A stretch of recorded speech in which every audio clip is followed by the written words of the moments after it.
Rockets and People, Volume 4, The Moon Race, the N-1 Moon Rocket, Salyut Space Stations, Soyuz 11 Tragedy, Energy Yaburan Space Shuttle, plus bonus 1967 American Report on Soviet Program. Asterisk asterisk asterisk asterisk asterisk asterisk asterisk asterisk asterisk asterisk asterisk asterisk.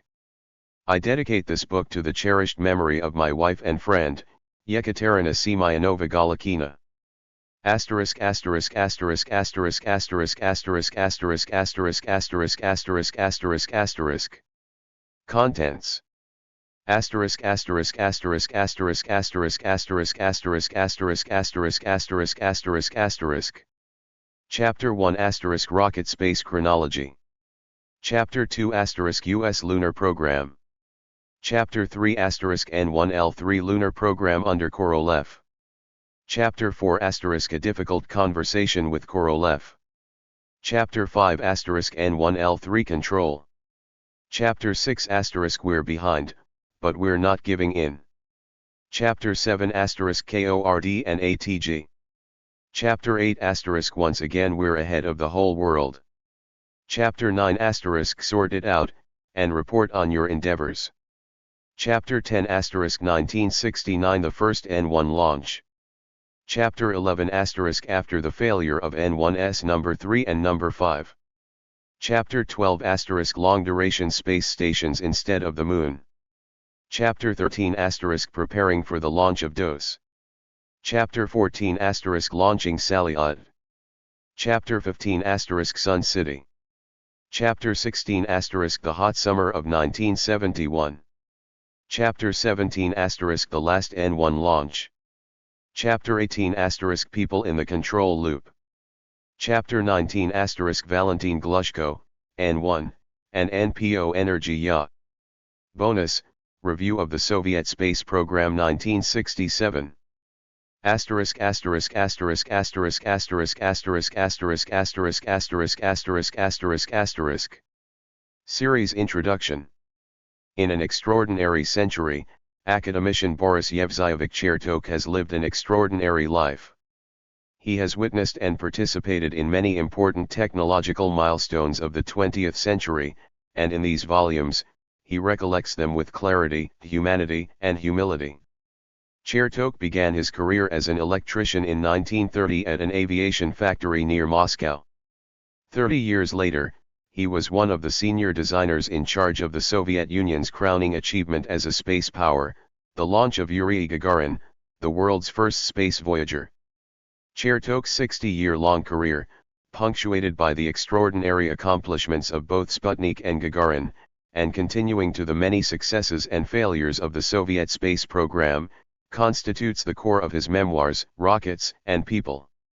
In these 4 volumes, academician Chertok not only describes and remembers, but also elicits and extracts profound insights from an epic story about a society's quest to explore the cosmos. Academician Chertok's memoirs, forged from experience in the Cold War, provide a compelling perspective into a past that is indispensable to understanding the present relationship between the American and Russian space programs.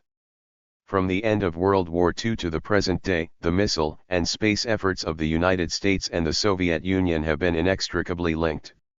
As such, although Chertok's work focuses exclusively on Soviet programs to explore space, it also prompts us to reconsider the entire history of spaceflight, both Russian and American. Chertok's narrative underlines how, from the beginning of the Cold War, the rocketry projects of the two nations evolved in independent but parallel paths. Chertok's first-hand recollections of the extraordinary Soviet efforts to collect, catalog, and reproduce German rocket technology after World War II provide a parallel view to what historian John Gimbel has called the Western exploitation and plunder of German technology after the war. 1 Chertok describes how the Soviet design team under the famous chief designer Sergei Pavlovich Korolev quickly outgrew German missile technology. By the late 1950s, his team produced the majestic R-7, the world's first intercontinental ballistic missile. Using this rocket, the Soviet Union launched the first Sputnik satellite on October 4, 1957 from a launch site in remote Central Asia. The early Soviet accomplishments in space exploration, particularly the launch of Sputnik in 1957 and the remarkable flight of Yuri Gagarin in 1961, were benchmarks of the Cold War. Spurred by the Soviet successes, the United States formed a governmental agency, the National Aeronautics and Space Administration, to conduct civilian space exploration. As a result of Gagarin's triumphant flight, in 1961, the Kennedy administration charged NASA to achieve the goal of landing a man on the Moon and returning him safely to the Earth before the end of the decade too. Such an achievement would demonstrate American supremacy in the arena of spaceflight at a time when both American and Soviet politicians believed that victory in space would be tantamount to preeminence on the global stage. The space programs of both countries grew in leaps and bounds in the 1960s, but the Americans crossed the finish line first when Apollo astronauts Neil A. Armstrong and Edwin E. Buzz Aldrin, Jr., disembarked on the Moon's surface in July 1969. Shadowing Apollo's success was an absent question: what happened to the Soviets who had succeeded so brilliantly with Sputnik and Gagarin? Unknown to most, the Soviets tried and failed to reach the Moon in a secret program that came to naught. As a result of that disastrous failure, the Soviet Union pursued a gradual and consistent space station program in the 1970s and 1980s that eventually led to the Mir space station. The Americans developed a reusable space transportation system known as the Space Shuttle. Despite their seemingly separate paths, the space programs of the two powers remained dependent on each other for rationale and direction. When the Soviet Union disintegrated in 1991, cooperation replaced competition as the two countries embarked on a joint program to establish the first permanent human habitation in space through the International Space Station. Academician Chertok's reminiscences are particularly important because he played key roles in almost every major milestone of the Soviet missile and space programs, from the beginning of World War II to the dissolution of the Soviet Union in 1991. During the war, he served on the team that developed the Soviet Union's first rocket-powered airplane, the Bi. In the immediate aftermath of the war, Chertok, then in his early 30s, played a key role in studying and collecting captured German rocket technology. In the latter days of the Stalinist era, he worked to develop long-range missiles as deputy chief engineer of the main research institute, the NII-88 near Moscow. In 1956, Korolev's famous OKB-1 design bureau spun off from the institute and assumed a leading position in the emerging Soviet space program. As a deputy chief designer at OKB-1, Chertok continued with his contributions to the most important Soviet space projects of the day: the Vostok, the Voskhod, the Soyuz, the world's first space station, Salyut, the Energy-Ya superbooster, and the Buran space shuttle. Chertok's emergence from the secret world of the Soviet military-industrial complex, into his current status as the most recognized living legacy of the Soviet space program, coincided with the dismantling of the Soviet Union as a political entity. Throughout most of his career, Chertok's name remained a state secret. When he occasionally wrote for the public, he used the pseudonym Boris Yevzyev III. Like others writing on the Soviet space program during the Cold War, Chertok was not allowed to reveal any institutional or technical details in his writings. What the state censors permitted for publication said little. One could read a book several hundred pages long comprising nothing beyond tedious and long personal anecdotes between anonymous participants extolling the virtues of the Communist Party. The formerly immutable limits on free expression in the Soviet Union irrevocably expanded only after Mikhail Gorbachev's rise to power in 1985 and the introduction of glasnost. Chertok's name first appeared in print in the newspaper Izvestiya in an article commemorating the 30th anniversary of the launch of Sputnik in 1987. In a wide-ranging interview on the creation of Sputnik, Chertok spoke with the utmost respect for his former boss, the late Korolev. He also eloquently balanced love for his country with criticisms of the widespread inertia and inefficiency that characterized late-period Soviet society. For his first written works in the glasnost period, published in early 1988 in the Air Force journal Aviatsiya I Kosmonavtika, underlined Korolev's central role in the foundation and growth of the Soviet space program. 5 By this time, it was as if all the patched-up straps that held together a stagnant empire were falling apart one by one, even as Russia was in the midst of one of its most historic transformations. The floodgates of free expression were transforming the country's own history. People like Chertok were now free to speak about their experiences with candor.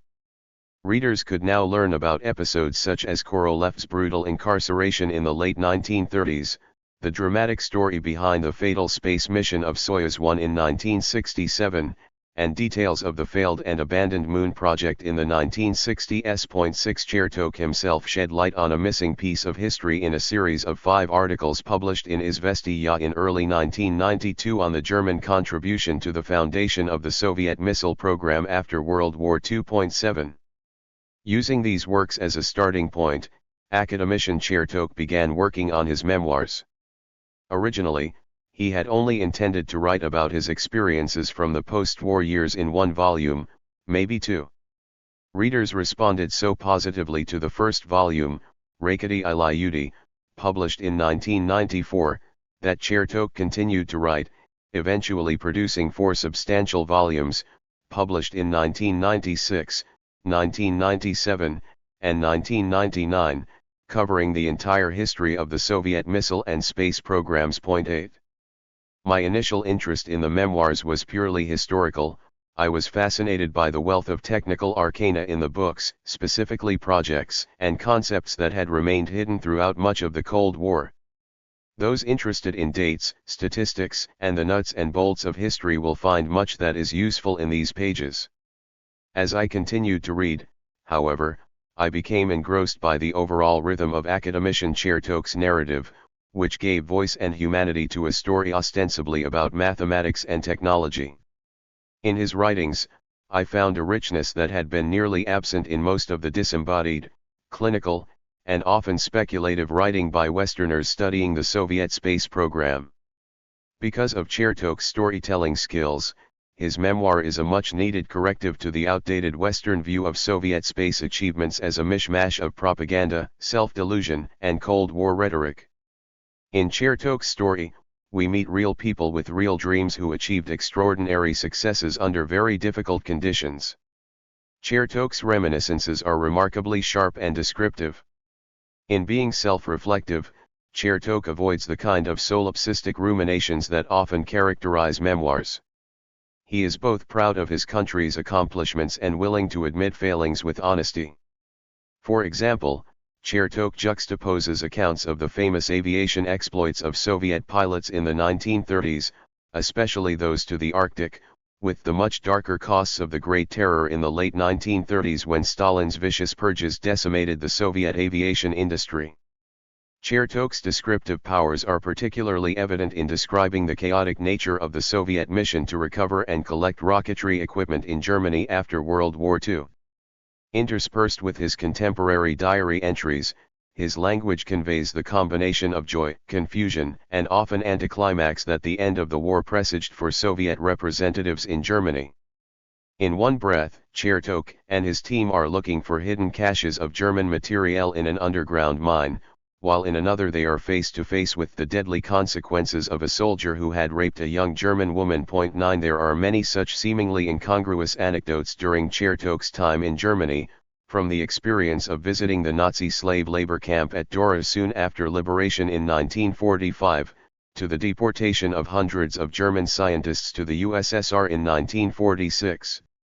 Chertok's massive work is of great consequence for another reason: he cogently provides context. Since the breakup of the Soviet Union in 1991, many participants have openly written about their experiences, but few have successfully placed Soviet space achievements in the broader context of the history of Soviet science, the history of the Soviet military-industrial complex, or indeed Soviet history in general. 10 The volumes of memoirs compiled by the Russian State Archive of Scientific Technical Documentation in the early 1990s under the series Dorogi v Cosmos provided an undeniably rich and in-depth view of the origins of the Soviet space program, but they were, for the most part, personal narratives, i.e., fisheye views of the world around them. 11 Chertok's memoirs are a rare exception in that they strive to locate the Soviet missile and space program in the fabric of broader social, political, industrial, and scientific developments in the former Soviet Union. This combination, Chertok's participation in the most important Soviet space achievements, his capacity to lucidly communicate them to the reader, and his skill in providing a broader social context makes this work, in my opinion, one of the most important memoirs written by a veteran of the Soviet space program. The series will also be an important contribution to the history of Soviet science and technology. 12. In reading academician Chertok's recollections, we should not lose sight of the fact that these chapters, although full of history, have their particular perspective. In conveying to us the complex vista of the Soviet space program, he has given us one man's memories of a huge undertaking. Other participants of these very same events will remember things differently. Soviet space history, like any discipline of history, exists as a continuous process of revision and restatement. Few historians in the 21st century would claim to be completely objective. 13 Memoirists would make even less of a claim to the truth. In his introduction, Chertok acknowledges this, saying, "I must warn the reader that in no way do I have pretensions to the laurels of a scholarly historian.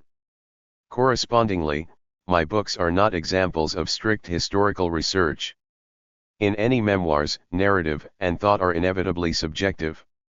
Chertok ably illustrates, however, that avoiding the pursuit of scholarly history does not necessarily lessen the relevance of his story, especially because it represents the opinion of an influential member of the post-war scientific and technical intelligentsia in the Soviet Union. Some, for example, might not share Chertok's strong belief in the power of scientists and engineers to solve social problems, a view that influenced many who sought to transform the Soviet Union with modern science after the Russian Revolution in 1917. Historians of Soviet science such as Loren Graham have argued that narrowly technocratic views of social development cost the Soviet Union dearly. 14 Technological hubris was, of course, not unique to the Soviet scientific community, but absent democratic processes of accountability, many huge Soviet government projects such as the construction of the Great Dnieper Dam and the Great Siberian Railway in the 1970s and 1980s ended up as costly failures with many adverse social and environmental repercussions. Whether one agrees or disagrees with Chertok's views, they are important to understand because they represent the ideas of a generation who passionately believed in the power of science to eliminate the ills of society. As such, his memoirs add an important dimension to understanding the mentalite of the Soviets' drive to become a modern, industrialized state in the 20th century. Chertok's memoirs are part of the second generation of publications on Soviet space history, one that eclipsed the first generation published during the communist era. Memoirs constituted a large part of the second generation. In the 1990s, when it was finally possible to write candidly about Soviet space history, a wave of personal recollections flooded the market. Not only Boris Chertok, but also such luminaries as Vasily Mishin, Kirim Kirimuov, Boris Kubanov, Yuri Mozorin, Konstantin Feoktistov, Vyacheslav Filin, and others finally published their reminiscences. 15 Official organizational histories and journalistic accounts complemented these memoirs, written by individuals with access to secret archival documents. Yaroslav Golovanov's magisterial Korolev, Fakti Imofai, as well as key institutional works from the Energia Corporation and the Russian military space forces, added richly to the canon. 16 The diaries of Air Force General Nikolai Kamenin from the 1960s to the early 1970s, published in 4 volumes in the late 1990s, also gave scholars a candid look at the vicissitudes of the Soviet human spaceflight program. 17 The flood of works in Russian allowed Westerners to publish the first works in English. Memoirs, for example, from Sergei Khrushchev and Roald Sagdayev appeared in their English translations. James Harford published his 1997 biography of Sergei Korolev based upon extensive interviews with veterans of the Soviet space program. 18 My own book, Challenge to Apollo, the Soviet Union and the Space Race, 1945-1974, was an early attempt to synthesize the wealth of information and narrate a complete history of the early Soviet human spaceflight program. 19 Steven Zaliga provided an indispensable counterpoint to these space histories in the Kremlin's Nuclear Sword, The Rise and Fall of Russia's Strategic Nuclear Forces, 1945-2000, which reconstructed the story of the Soviet efforts to develop strategic weapons. 20. With any new field of history that is bursting with information based primarily on recollection and interviews, there are naturally many contradictions and inconsistencies. For example, even on such a seemingly trivial issue as the name of the earliest institute in Soviet-occupied Germany, Institut Rabi, there is no firm agreement on the reason it was given this title. Chertok's recollections contradict the recollection of another Soviet veteran, Georgy Dyadin. 21 In another case, many veterans have claimed that Artillery General Lev Gajikov's meeting with Stalin in 1945 was a key turning point in the early Soviet missile program. Stalin apparently entrusted Gajikov with the responsibility to choose an industrial sector to assign the development of long-range rockets. Lists of visitors to Stalin's office during that period, declassified only very recently, do not, however, show that Gajikov ever met with Stalin in 1945. Similarly, many Russian sources note that the second main directorate of the USSR Council of Ministers managed Soviet missile development in the early 1950s, when in fact, this body actually supervised uranium procurement for the A-bomb project. 23 In many cases, memoirs provide different and contradictory information on the very same event. Academician Chertok's wonderful memoirs point to a solution to these discrepancies, a third generation of Soviet space history, one that builds on the rich trove of the first and second generations but is primarily based on documentary evidence. During the Soviet era, historians could not write history based on documents since they could not obtain access to State and Design Bureau archives. As the Soviet Union began to fall apart, historians such as Georgy Vetrov began to take the first steps in document-based history.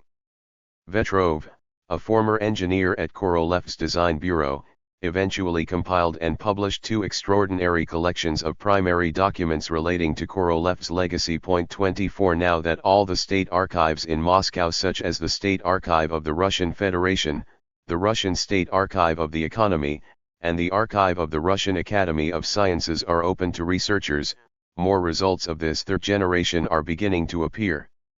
German historians such as Matthias Uhl and Christoph Mick and those in the United States such as myself have been fortunate to work in Russian archives. 25 I would also note the enormous contributions of the Russian monthly journal Novosti Kosmonavtiki as well as the Belgian historian Bart Hendricks in advancing the state of Soviet space history.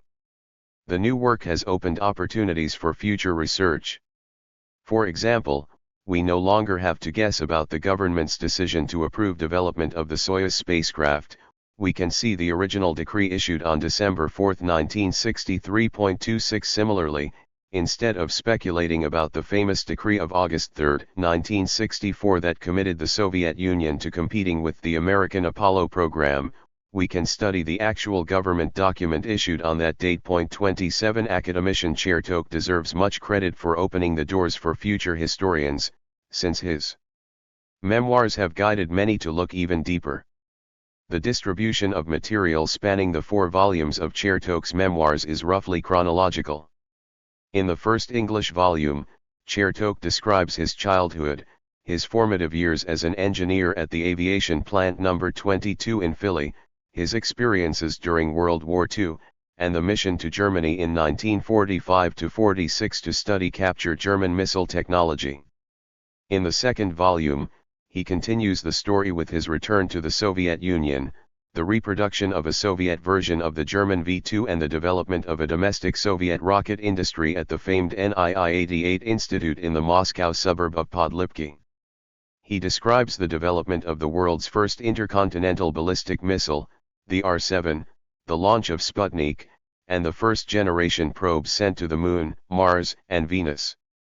In the third volume, he begins with the historic flight of Yuri Gagarin, the first human in space. He discusses several different aspects of the burgeoning Soviet missile and space programs of the early 1960s, including the development of early ICBMs, reconnaissance satellites, the Cuban Missile Crisis, the first Soviet communications satellite Molniya-1, the early spectacular missions of the Vostok and Voskhod programs, the dramatic Luna program to land a probe on the moon, and Sergei Korolev's last days. He then continues into chapters about the early development of the Soyuz spacecraft, with an in-depth discussion of the tragic mission of Vladimir Komarov. The fourth and final volume is largely devoted to the Soviet project to send cosmonauts to the moon in the 1960s, covering all aspects of the development of the giant N-1 rocket. The last portion of this volume covers the origins of the Salyut and Mir space station programs, ending with a fascinating description of the massive energy Yaburan project, developed as a countermeasure to the American space shuttle. It was my great fortune to meet with academician Chertok in the summer of 2003. During the meeting, Chertok, a sprightly 91 years old, spoke passionately and emphatically about his life's work and remained justifiably proud of the achievements of the Russian space program. As I left the meeting, I was reminded of something that Chertok had said in one of his first public interviews in 1987. In describing the contradictions of Sergei Korolev's personality, Chertok had noted, "This realist, this calculating, far-sighted individual was, in his soul, an incorrigible romantic 28. Such a description would also be an apt encapsulation of the contradictions of the entire Soviet drive to explore space, one which was characterized by equal amounts of hard-headed realism and romantic idealism." Academician Boris Yevzayevich Chertok has communicated that idea very capably in his memoirs, and it is my hope that we have managed to do justice to his own vision by bringing that story to an English-speaking audience. Asif A. Siddiqui. Series Editor. October 2004. Introduction to Volume 4. In this, the fourth and final volume of his memoirs, Boris Chertok concludes his monumental trek through a nearly 100-year life. As with the previous English-language volumes, the text has been significantly modified and extended over the original Russian versions published in the 1990s. The first volume covered his childhood, early career, and transformation into a missile engineer by the end of World War II. In the second volume, he took the story up through the birth of the post-war Soviet ballistic missile program and then the launch of the world's artificial satellite, Sputnik.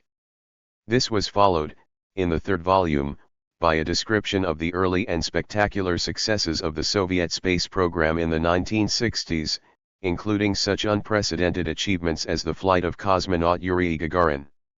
The fourth volume concludes his memoirs on the history of the Soviet space program with a lengthy meditation on the failed Soviet human lunar program and then brings the story to a close with the events of the 1970s, 1980s, and 1990s. In the summer of 1989, Soviet censors finally allowed journalists to write about an episode of Soviet history that had officially never happened, the massive Soviet effort to compete with Apollo in the 1960s to land a human being on the moon. U.S. President John F. Kennedy had laid down the gauntlet in a speech in May 1961 to recover some of the self-confidence lost by the series of Soviet successes in space in the wake of Sputnik. Kennedy's challenge was embodied in an enormous investment in human spaceflight in the 1960s and culminated in the landing of NASA astronauts Neil A. Armstrong and Edwin E. Buzz Aldrin, Jr., on the surface of the moon in 1969 during the Apollo 11 mission. Although a number of Western analysts and observers suspected that the Soviets had been in the race to the moon, Soviet spokespersons officially disavowed or rejected the notion that they had tried to preempt the Americans. This facade eventually cracked at the height of glasnost in the late 1980s. In the summer of 1989, Soviet censors permitted the publication of a number of articles and books that admitted the existence of a human lunar program in the 1960s. As more and more information emerged in the early 1990s, some salient features began to emerge: that the program had been massive, that it had involved the development of a super booster known as the N-1, that all efforts to beat the Americans had failed, and that evidence of the program had been whitewashed out of existence. Point 2. It has become increasingly clear to historians that it would be impossible to understand the early history of the Soviet space program without accounting for the motivations and operations of the human lunar landing program. By the late 1960s, the N1L3 project constituted about 20% of annual budget expenditures on Soviet space exploration. By some estimates, total spending on the Moon program may have been about 4 to 4.5 billion rubles, which roughly translated to about $12 to $13.5 billion in early 1970s numbers. Point 3. But beyond the numbers, the program was undoubtedly one of the most dramatic episodes in the history of the Soviet space program. During the eventful and troubled period that Chertok covers in this volume, from about 1968 to 1974, the Korolev Design Bureau, now led by the talented but flawed Vasily Mishin, stumbled from one setback to another. The heart of the program during these years was the giant N1 rocket, a massive and continually evolving technological system whose development was hobbled by difficult compromises in technical approaches, fighting between leading chief designers, lack of money, and an absence of commitment from the Soviet military, the primary operator of Soviet space infrastructure.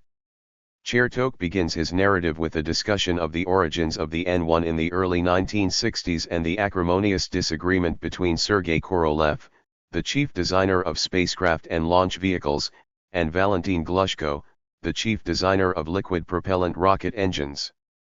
On one level, theirs was a disagreement over arcane technical issues, particularly over the choice of propellants for the N1, but at a deeper level, the dispute involved fundamental differences over the future of the Soviet space program.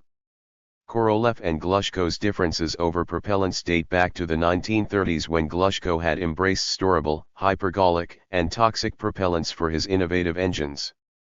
By the 1940s, Korolev, meanwhile, had begun to favor cryogenic propellants and believed that a particular cryogenic combination, liquid hydrogen and liquid oxygen, was the most efficient way forward.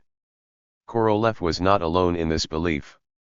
In the United States, NASA had invested significant amounts in developing such engines, but Glushko had an important ally on his side, the military.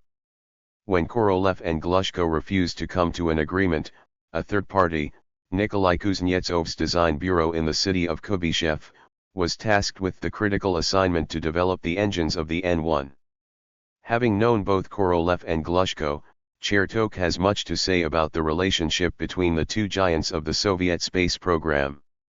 Contrary to much innuendo that their relationship was marred by the experience of the Great Terror in the late 1930s, Chertok shows that they enjoyed a collegial and friendly rapport well into the 1950s.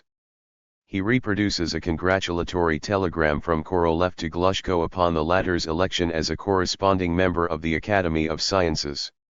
It obviously reflects a warmth and respect in their relationship that completely disappeared by the early 1960s as the N1 program ground down in rancorous meetings and angry memos. Chertok has much to say about the development of the so-called KORD system, designed to control and synchronize the operation of the 42 engines on the first three changes of the giant rocket. One of the main challenges of developing the N1's engines was the decision to forego integrated ground testing of the first stage, a critical lapse in judgment that could have saved the engineers from the many launch accidents. Chertok's descriptions of the 4 launches of the N1 are superb. He delves into great technical detail but also brings into relief all the human emotions of the thousands of engineers, managers, and servicemen and women involved in these massive undertakings. His accounts are particularly valuable for giving details of the process of investigations into the disasters, thus providing a unique perspective into how the technical frequently intersected with the political and the personal. His account in Chapter 17 of the investigation into the last N1 failure in 1972 confirms that the process was fractured by factional politics, one side representing the makers of the rocket and other representing the engine makers. Some from the former, such as Vasily Mishin, made the critical error of allying themselves with the latter, which contributed to their downfall. Historians have plenty of examples of the impossibility of separating out such technological, political, and personal factors in the function of large-scale technological systems, but Chertok's descriptions give a previously unseen perspective into the operation of Soviet Big Science 4. Chertok devotes a lengthy portion of the manuscript to the emergence of the piloted space station program from 1969 to 1971. We see how the station program, later called Salyut, was essentially a rebel movement within the Mishin Design Bureau to salvage something substantive in the aftermath of two failed launches of the N-1. These rebels, who included Chertok himself, were able to appropriate hardware originally developed for a military space station program known as Almaz developed by the Design Bureau of Vladimir Chelomey and use it as a foundation to develop a quick civilian space station. This act effectively redirected resources from the faltering human lunar program into a new stream of work-piloted Earth orbital stations that became the mainstay of the Soviet space program for the next 40 years. The station that Mishin's engineers designed and launched, the so-called long-duration orbital station, became the basis for the series of Salyut stations launched in the 1970s and 1980s, the core of the Mir space station launched in 1986, and eventually the Zvezda core of the International Space Station. In that respect, Chertok's story is extremely important. When historians write the history of ISS, they will have to go back to the events of 1969 and 1970 to understand how and why the Russian segments look and operate the way they do. Chertok's account of the dramatic mission of Soyuz 11 in the summer of 1971 is particularly moving. The flight began with an episode that would haunt the living. In the days leading up the launch, the primary crew of Alexei Leonov, Valery Kubasov, and Petr Kolodin were replaced by the backup crew of Georgy Dobrovolsky, Vladislav Volkov, and Viktor Patsayev when Kubasov apparently developed a problem in his lungs. The original backup crew flew the mission and dealt with some taxing challenges such as a fire on board the station and personality conflicts, and then they were tragically killed on re-entry when the pressurized atmosphere of the Soyuz spacecraft was sucked out due to an unexpected leak. The funeral of these three cosmonauts was made all the more painful for, only days before, Chertok had lost one of his closest lifelong friends, the engine chief designer Alexei Isayev.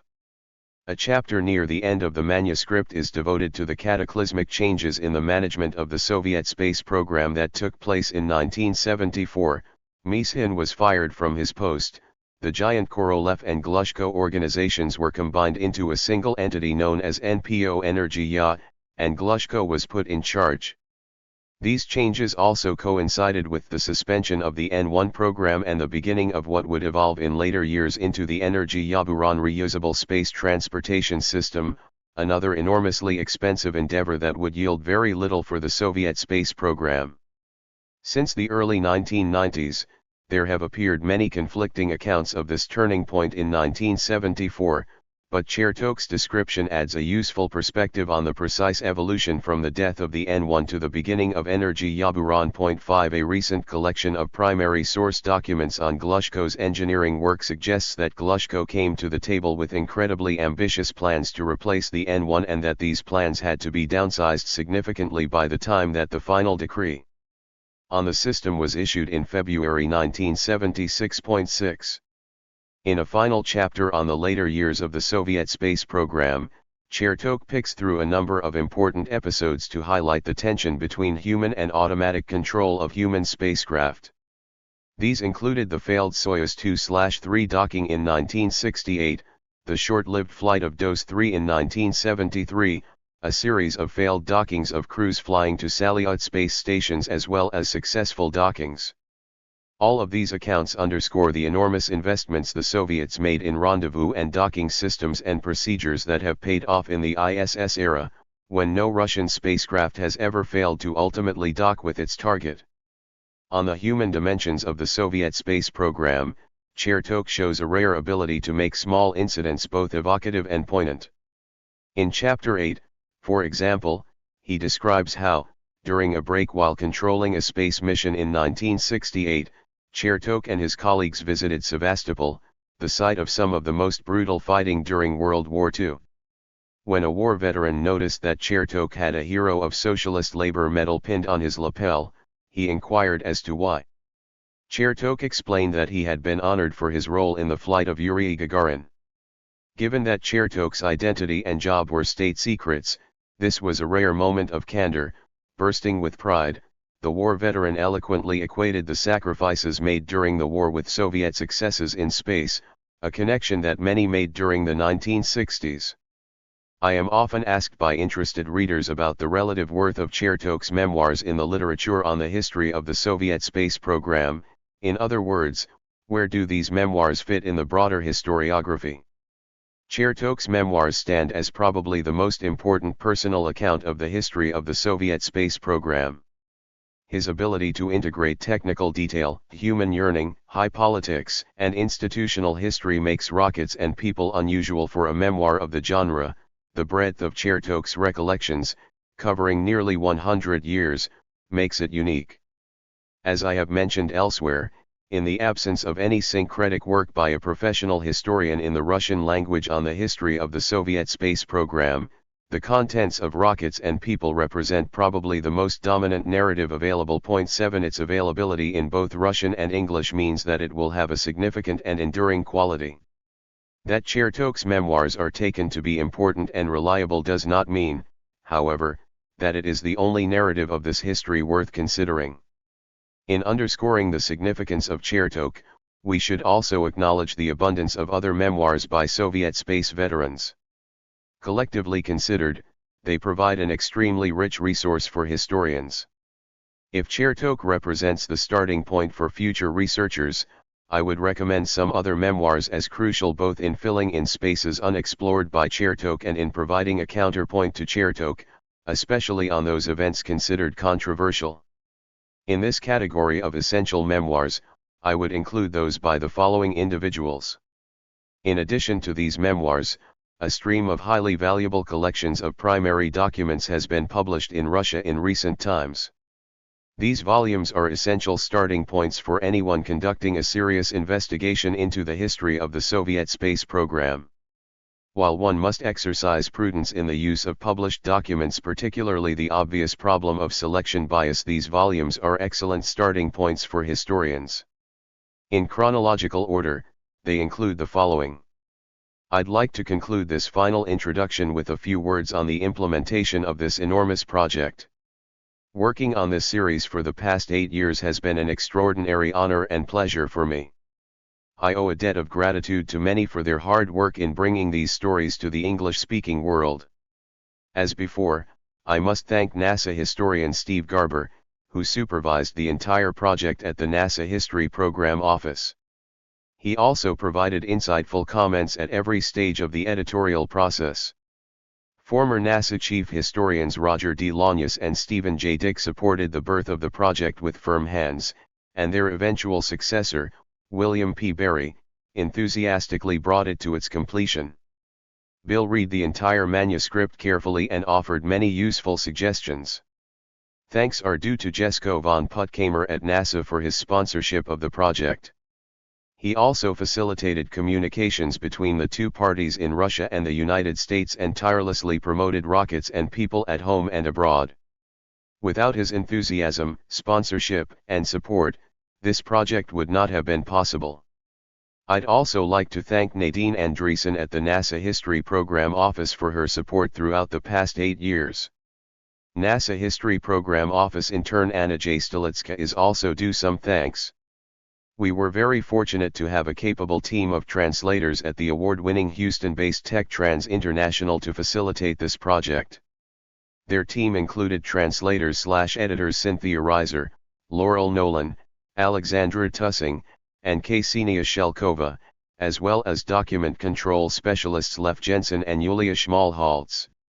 Thanks also are due to those who handled the post-editorial stage of the work at the Communications Support Services Center at NASA headquarters, editors George Gonzalez and Lisa Jirazek, designer Chris Yates, printing specialist Tun HLA, supervisors Gail Carter-Kane and Cindy Miller, and civil servant Michael Kronkovic. Every one of these aforementioned individuals put in long, hard hours to ensure that we produce the best product possible. I would like to thank David R. Woods and Alexander Shliadinsky for kindly contributing supplementary images for Volume 4. Unless otherwise noted, all images are from the collection of Chertok. As the series editor, my job was first and foremost to ensure that the English language version was as faithful to Chertok's original Russian version as possible. At the same time, I also had to account for the stylistic considerations of English language readers who may be put off by literal translations. The process involved communicating directly with Chertok in many cases and, with his permission, occasionally taking liberties to restructure a text to convey his original spirit. I also made sure that technical terms and descriptions of rocket and spacecraft design satisfied the demands of both Chertok and the English-speaking audience. Readers should be aware that all weights and measures are in the metric system, thus tons denotes metric tons and not the English ton or the American ton. Finally, I provided numerous explanatory footnotes to elucidate points that may not be evident to readers unversed in the intricacies of the Soviet space program, or Soviet history and culture in general. Readers should be aware that all of the footnotes are mine unless cited as author's note, in which case they were provided by Chertok. Asif A. Siddiqui. Series Editor. February 2011. Asterisk asterisk asterisk asterisk asterisk asterisk asterisk asterisk asterisk asterisk asterisk asterisk. A few notes about transliteration and translation. The Russian language is written using the Cyrillic alphabet, which consists of 33 letters. While some of the sounds that these letters symbolize have equivalents in the English language, many have no equivalent, and 2 of the letters have no sound of their own, but instead soften or harden the preceding letter. Because of the lack of direct correlation, a number of systems for transliterating Russian have been devised, all of them different.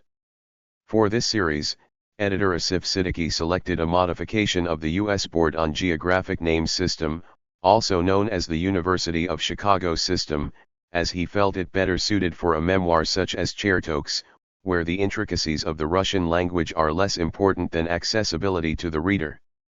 The modifications are as follows. The Russian letters B and L are not transliterated, in order to make reading easier. Russian letter E is denoted by the English E, hence, the transliteration Korolev, though it is pronounced Korolev. The reader may find some familiar names to be rendered in an unfamiliar way. This occurs when a name has become known under its phonetic spelling, such as Yuri versus the transliterated Yuri, or under a different transliteration system, such as Baikonur versus Baikonur. In translating Raketi Ilayudi, we on the TTI team strove to find the balance between faithfulness to the original text and clear, idiomatic English. For issues of technical nomenclature, we consulted with Asif Siddiqui to determine the standards for the series. The cultural references, linguistic nuances, and old sayings Chertok uses in his memoirs required a different approach from the technical passages. They cannot be translated literally. The favorite saying of flight mechanic Nikolai Godovikov would mean nothing to an English speaker if given as "there was a ball, there is no ball," but makes perfect sense when translated as "now you see it, now you don't." The jargon used by aircraft engineers and rocket engine developers in the 1930s and 1940s posed yet another challenge. At times, we had to do linguistic detective work to come up with a translation that conveyed both the idea and the flavor of the original. Puns and plays on words are explained in footnotes. Raketi Ilayudi has been a very interesting project, and we have enjoyed the challenge of bringing Chertok's voice to the English-speaking world. TTI Translation Team. Houston, Texas. October 2004. Asterisk asterisk asterisk asterisk asterisk asterisk asterisk asterisk asterisk asterisk asterisk asterisk. Introduction. Voice of the People. On July 20, 1969, the first human being from the planet Earth set foot on the surface of the moon. This person was a citizen of the United States of America. That's one small step for man, one giant leap for mankind. Neil Armstrong's words flew around the entire world beneath the moon. In August 1969, getting into a taxi, I told the driver my home address, Academician Korolev Street 1. En route, the elderly taxi driver let me know that he was aware of who lived in the Korolev apartments. Evidently he decided that it was alright to tell me what the man on the street was thinking. Korolev is not with us anymore and the Americans have become the first to land on the moon. Does that mean that they haven't found another mind like his among us? Until 1964, Nikita Khrushchev was so active that people associated our triumphant victories in space with his name. In January 1966, the world discovered that our success was primarily the result of the creative work of academician Sergei Pavlovich Korolev. But after Korolev's death, once again everything happened under the wise leadership of the Communist Party Central Committee. For our people, who had grown accustomed to the cascade of achievements in Soviet cosmonautics, the Americans' brilliant success was a complete surprise. During the Cold War, the Soviet mass media made no mention of our work on a human lunar program. All of this was strictly classified. Reports on the Americans' outstanding space achievements were also more than modest, but not because they were classified. Television coverage of the first lunar landing in the history of humankind was broadcast worldwide, with the exception of the USSR and the People's Republic of China. In order to see the US broadcast that was available to the entire world, we had to drive over to NII-88, which received the television footage via cable from the television center. The television center in turn received the footage via the Eurovision channel, but a live broadcast was forbidden. Later, one of the television employees said that their request for a live broadcast had passed through the entire hierarchy, but eventually Central Committee Secretary Suslov had put a stop to it. 3. For those of us involved in the Soviet lunar program, the Americans' achievements were not surprising. The open press wasn't our only source of information about the progress of the Americans' projects. After the death of our cosmonaut Vladimir Komarov on Soyuz 1 in April 1967, we had an 18-month break in piloted flights. 4 During this interval, the Americans completed their first piloted flight of the Apollo program. 5 Our Soyuz launches resumed with maximum intensity. 3 piloted Soyuzes lifted off before July 1969. 6 Our newspapers tried to write up these flights as enthusiastically as those of the first cosmonauts, beginning with Yuri Gagarin. From 1961 through 1965, this enthusiasm was genuine and sincere. It emanated from our national soul and touched all social strata. The populace attributed the tragic death of Komarov in April 1967 to the death of chief designer Korolev. No one knew who was actually in charge of our space programs now. Only insiders were aware that thousands of our specialists at secret enterprises and at the now famous Baikonur complex were preparing for a landing expedition to the moon. From 1957 through 1967, the Soviet Union was the clear leader in all space endeavors and had achieved universally recognized superiority in piloted space programs. 7 During the first decade of the space age, the Soviet Union's intellectual, industrial, and organizational potential enabled it to solve such top priority challenges as developing the world's first intercontinental ballistic missile, launching the first artificial satellites, delivering to the moon the first object from Earth, photographing the far side of the moon, being the first to launch a human being into space, being the first to launch a woman into space, conducting Alexei Leonov's spacewalk, executing the soft landing of an automatic station on the moon, televising the transmission to Earth of a panoramic shot of the lunar surface, achieving the first penetration into the atmosphere of Venus, and completing the world's first automatic docking of spacecraft. This list of our firsts is described in detail in numerous publications, in the memoirs of those involved, and in historical works. After such a storybook succession of cosmic breakthroughs, it seemed completely natural that the next conquest to shake the imagination of Earthlings would be the landing of Soviet cosmonauts on the surface of the moon and their safe return to Earth. But Americans turned out to be the first Earthlings on the moon. Today, few are aware that it was not until 1964 that the top political leaders of the Soviet Union resolved to consider the landing of Soviet cosmonauts on the moon no later than 1968 a task of utmost importance. The Soviet expedition to the moon, which was conceived in Korolev's lifetime and supported by Khrushchev, simply never took place. Work on the Soviet N-1L3 program, the piloted landing expedition to the moon, ended in 1974. Everything that had to do with the N-1L3 program remained a secret until the late 1980s.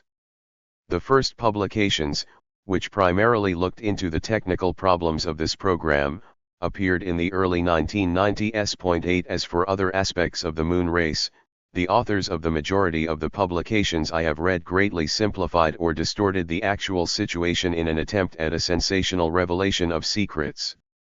And today, 40 years later, for many it remains an unanswered question: why wasn't there a Soviet person on the moon? 9. In Volume 3 of my memoirs, the chapter The Hard Road to a Soft Landing provides insight into the initial phase of lunar exploration involving the S-6 program, the world's first soft landing of an automatic spacecraft on the lunar surface. 10. In this volume, I continue my story with the Soviet human lunar expedition programs. In the process, I attempt to weave my narrative over the background of the general history of the development of rocket and space technology, cosmonautics, and the military and political rivalry of the two superpowers. During the 20th century, the USSR and United States implemented global military technical programs on an unprecedented scale. For this reason, a considerable portion of this volume is spent reminiscing about events that took place at the same time as the N-1L3 lunar program. Unfortunately, professional Moscow taxi drivers who are capable of expressing the opinion of the man on the street are a thing of the past. 2. 1. The original 3rd Ostankino Street in Moscow was renamed Akademician Korolev Street in January 1967, the first anniversary of Korolev's death. 2. NII Nochnoisildovatelski Institute. 3. Mikhail Andreyevich Suslov was a powerful Soviet Politburo member responsible for ideological policing during the late Soviet era. 4. For the Soyuz 1 disaster, see Boris Chertok, Rockets and People, Volume 3, Hot Days of the Cold War, ed. Asif A. Siddiqui, Chapter 20. The first Soviet human space mission after Soyuz 1 was Soyuz 3 in October 1968. 5. This was the Apollo 8 mission in October 1968.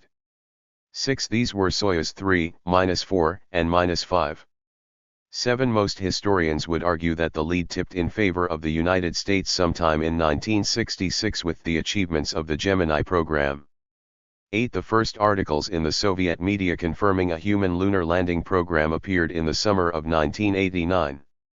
See Lev Kamenin, S. Zemli na Lunu I Obratno, Poisk number 12, 7-8, Sergei Lskov, Kak my ne Slatali na Lunu, Izvesti ya, 3.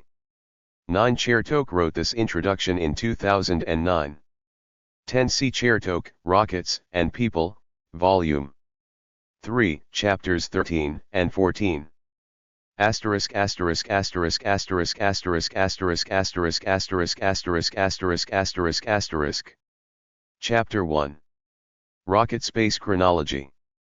When comparing the economic and scientific technical capabilities of the USSR and the United States, one can't help but wonder how the Soviet Union, which lost more than 20 million people during World War II and sustained inconceivably enormous material damage, overcame extraordinary economic difficulties and in just 2 decades from 1956 through 1976 made an amazing breakthrough into space, forever leaving its mark on world history and in the annals of the 20th century. 1. The most outstanding successes in the development of space technology and the highest rates of nuclear missile buildup both in the USSR and in the US took place during the period from 1960 through 1975. During this same time, the so-called moon race was also getting underway. The beginning and end of operations on the N-1L3 program coincided with the tensest periods of the nuclear arms race. Everything that happened after that, up to the end of the 20th and beginning of the 21st centuries, was, to a significant degree, predetermined during that very period. I am certain that an overwhelming majority of readers cannot imagine the true scale of the operations of the two superpowers in these areas. For this reason, I think it might be helpful, before getting into the memoir part of this volume, to start out with some historical information. This information, in the form of a list of the main projects, will provide some idea of everything that was happening in the rocket space field. But it is also essential because the collective heroism of the intellectuals and workers who secured strategic parity for the Soviet Union has yet to be properly appreciated in historical works. If a similar list were also compiled for all the other areas of scientific and technical progress in the defense industries, then today's readers would find an impressive picture. The Soviet Union's centralized and authoritarian power system created a progressive, mobilization economy system for science and the defense industry. 2 In the field of liberal arts and sciences, the Iron Curtain partially closed off Soviet society from the culture of the outside world. However, in the field of hard science and science-driven technologies, it was state policy to surpass world achievements by any means. Contemporary Russia is experiencing an extreme ideological and system-wide crisis. If Russia still enjoys the respect of the world community, it is due to the scientific industrial potential accumulated by the Soviet superpower, rather than her democratic achievements at the end of the 20th century. In the process of developing strategic missile armaments and rocket space systems, both we and the Americans, in the majority of cases, strove to achieve the very same ultimate objectives. However, the U.S. sailed toward these objectives over a magnificent expressway that war had not touched, and we were negotiating an unpaved, crater-pocked wilderness. Having spread out over a very broad front of scientific technical progress with surprising speed, we pursued lofty goals and accomplished deeds comparable, in terms of heroism, with the feats of the wartime years. After we launched the first artificial satellite, and especially after Gagarin's triumph, the safe, sound, and self-satisfied U.S. realized that its many-fold superiority in strategic nuclear weapons was clearly insufficient to win the Cold War. A lavish investment of billions of dollars into a national campaign to gain the upper hand in space ensued. We were ahead of the Americans in the space race, but we repeatedly lost to them in the strategic nuclear arms race. All for the front, all for victory. This was the call that went out to all Soviet people during the war, no matter where they worked. Spurred on by this rallying cry, the Soviet economy gathered such dynamic energy that for many years after the war it continued to galvanize the most diverse social strata, united by the military-industrial complex, the army, militarized science, and even art. The defense industry's managerial system was characterized by the strict centralization of party and state leadership, which made it possible, by dint of the maximum concentration of financial, intellectual, and material resources, to develop new complex weapons systems within extremely tight time frames. This is how the challenges of developing a broad spectrum of strategic nuclear weapons, ground-based nuclear missiles, atomic submarines, missile-carrying aircraft, and a surface naval missile fleet were met. Resolutions of the Central Committee and Council of Ministers were required to implement priority arms programs and to develop scientific production facilities. The Military-Industrial Commission painstakingly prepared these resolutions. 3 As a rule, the technical gist of the programs remained strictly secret. The progress of the most crucial projects was discussed at sessions of the Politburo. The chief function of the Commission was to coordinate the activity of all the ministries and departments involved in the complete and mandatory execution of the task assigned to the general designer or general director of the production enterprise. The N-1L3 lunar rocket space complex was under development concurrently with dozens of other high-technology programs. The highest governmental agency that was monitoring work on the program was the Military-Industrial Commission under the auspices of the Presidium of the USSR Council of Ministers. 4 In 1965, the Ministry of General Machine Building became the lead ministry responsible for program implementation. 5 Its primary subcontractors were the Ministry of Defense, the Ministry of the Aviation Industry, the Ministry of Medium Machine Building, the Ministry of the Electronics Industry, the Ministry of the Radio Industry, the Ministry of Heavy Machine Building, the Ministry of the Defense Industry, the Ministry of the Communications Equipment Industry, the Ministry of the Electrical Engineering Industry, and many others. 6. Neither the VPK nor the lead ministry, much less the other ministries, had any specialized main directorate that dealt exclusively with the N1L3 program. 70 KB1, headed by Chief Designer SP Korolev, remained the lead organization for N1L3 development. 8 In March 1966, after Korolev's death, OKB1 was renamed the Central Design Bureau of Experimental Machine Building. 9 Chief Designer VP Mishin was in charge there until May 1974. The main subcontractors for engines, control systems, onboard and ground radio complexes, the ground-based launch complex, and dozens of other systems were the chief designers who had already fulfilled a multitude of other assignments and who continued to receive new projects pursuant to Central Committee and Council of Ministers decrees. The production, optimization, and testing of launch vehicles, which were unprecedented in terms of their scale, required the construction of specialized shops, colossal assembly buildings, and launch complexes with numerous support services. Although the N-1 rocket was developed under Cold War conditions, it was not intended for a possible preventive or retaliatory nuclear strike, and the prospects for using it for military purposes were very vague. 10 For this reason, the nation's top political leaders were ambivalent toward the development of this rocket and toward the whole lunar program. In the early 1960s, the threat of a nuclear strike against the Soviet Union seemed entirely realistic. Although they had fallen behind in the space race, the Americans had held the lead in the development of strategic nuclear systems from the very beginning. Even the most glorious triumphs in space were no guarantee against a sudden switch from a Cold War to a hot one. According to data cited by Robert McNamara, U.S. superiority over the USSR in the field of strategic arms was overwhelming until the mid-1970s. 11 The table below provides some idea of only the quantitative side of the missile race dynamic. People who are far removed from technology in general, and nuclear missile technology in particular, cannot gain a sense of the true scale of this national feat of science and labor, which is concealed behind dry statistics. Colossal economic resources were invested into these projects, and millions of people participated in them. However, a well-organized system of secrecy, which had endured until recently, prevented an assessment of how much more difficult and costly it was than the moon race. The majority of those involved weren't even aware of what a potentially lethal game they had been drawn into. Unlike the millions who toiled on the home front during World War II, these workers were unwitting of their cause. When analyzing the piloted lunar expedition programs of the US and USSR, one should take into consideration the crucial factor of the vastly superior US post-war economy.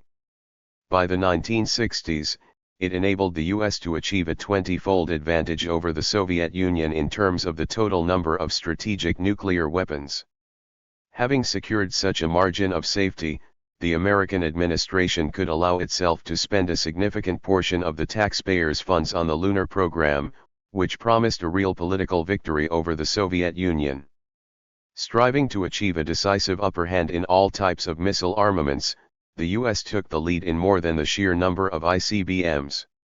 For a long time, the US maintained an advantage in target accuracy and was the first to develop missile systems using multiple independently targetable re-entry vehicles. For the optimization of the N-1 rocket, the launch vehicle for the lunar landing expedition, we executed 4 experimental launches. Experts' assessments showed that most likely another 4 or 5 launches would have been required to bring the launch vehicle to the necessary degree of reliability. Usually hundreds of launches are conducted in the process of flight developmental tests, both before combat missiles are put into service and afterwards to confirm their reliability. 12 All told, the strategic rocket forces and Soviet Navy conducted thousands of launches of combat missiles. 13. Large-scale mass production of nuclear weapons and various missiles, intercontinental missiles, mobile missiles, so-called medium-range and short-range missiles, submarine-launched missiles in and of itself was not the only deciding factor in achieving parity. It was missile systems that needed to be put into service, not missiles. For each medium-range and intercontinental missile, a launch silo needed to be built, systems for transport, remote monitoring, control, and launch needed to be developed, thousands of soldiers and officers needed to be trained, and then rocket regiments, divisions, and armies needed to be formed. For naval missiles, submarines needed to be redesigned and built. Each of them cost considerably more than the missiles they carried. It took truly an incredible amount of work and an extreme amount of strain on the economy in order to bring the ratio between the strategic arms of the US and USSR from 20.2:1 to 1.6:1 in 20 years.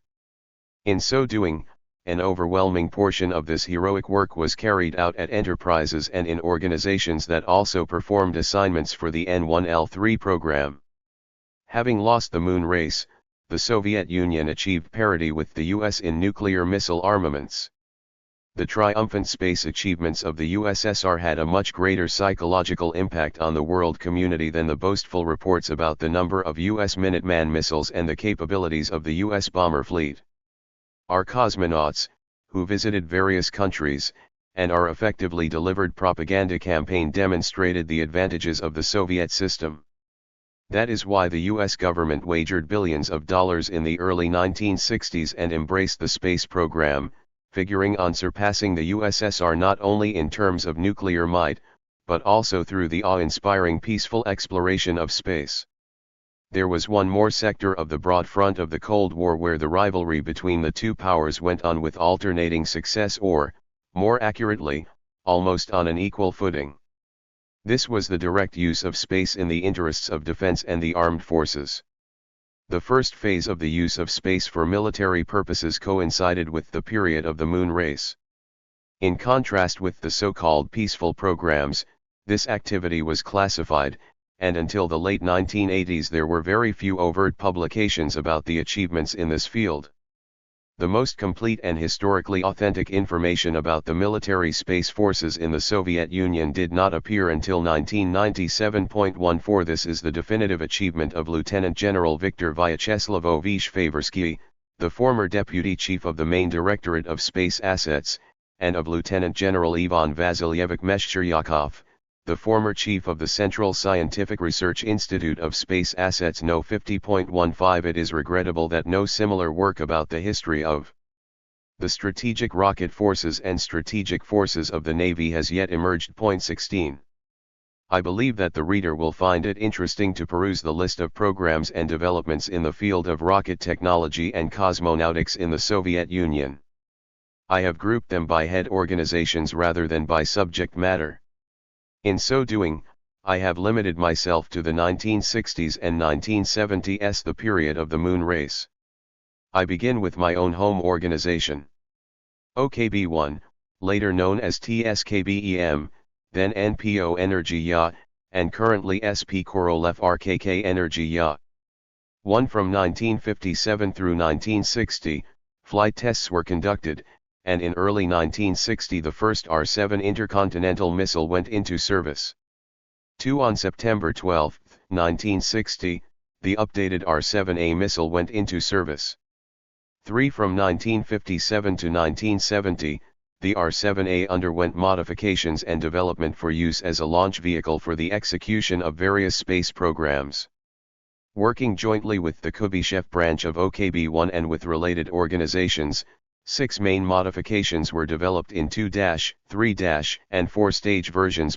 17. These were repeatedly updated. 4. Between 1959 and 1965, the R-9 intercontinental missile was developed and put into service. From 1965 through 1979, missile systems using the R-9 missile were on combat alert. TSKBEM conducted tests on and participated in routine firings of these on-alert missiles. 5. The GR-1 global missile was developed from 1962 through 1964. Just 2 missiles were fabricated, and a special launch complex with fully automated launch preparation was built. In developing the design for the GR-1, proposals were elaborated for the destruction of enemy combat satellites. 6. In 1959, scientific research and design projects for the RT-1 solid propellant medium-range missile and RT-2 intercontinental missile got underway. Flight tests for the RT-1 were conducted from 1962 through 1963. The RT-1 was not put into service. Flight testing for the RT-2 began in 1966, and in 1968 the RT-2 went into service. The modified RT-2P solid propellant missile underwent flight testing from 1970 to 1971, and in 1972 it was put into service. In all, over the course of its flight testing and duty, 100 launches of the RT-2 and its RT-2P modification were conducted.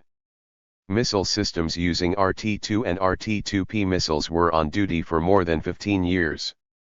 The RT-2 missile was the first Soviet solid-propellant intercontinental ballistic missile. Alexander Naderadze, the chief designer of the Moscow Institute of Thermal Technology, continued to develop solid-propellant missile technology.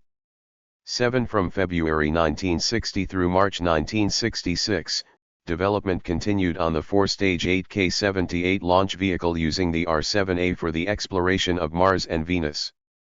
In all, from 1962 through 1966, 19 interplanetary stations in 4 modifications were launched for the Mars-Venera program. Later, the projects in this field were handed over to the SA Lavochkin OKB, which was headed at that time by chief designer Georgy Babakin. 8 In 1961, research began to develop an automatic spacecraft to perform a soft landing on the Moon and transmit panoramic shots of its surface to Earth.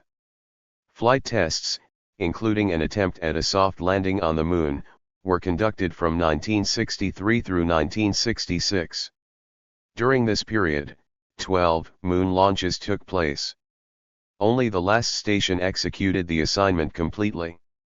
18 It was developed jointly with the SA Lavochkin OKB, which then continued operations in this field.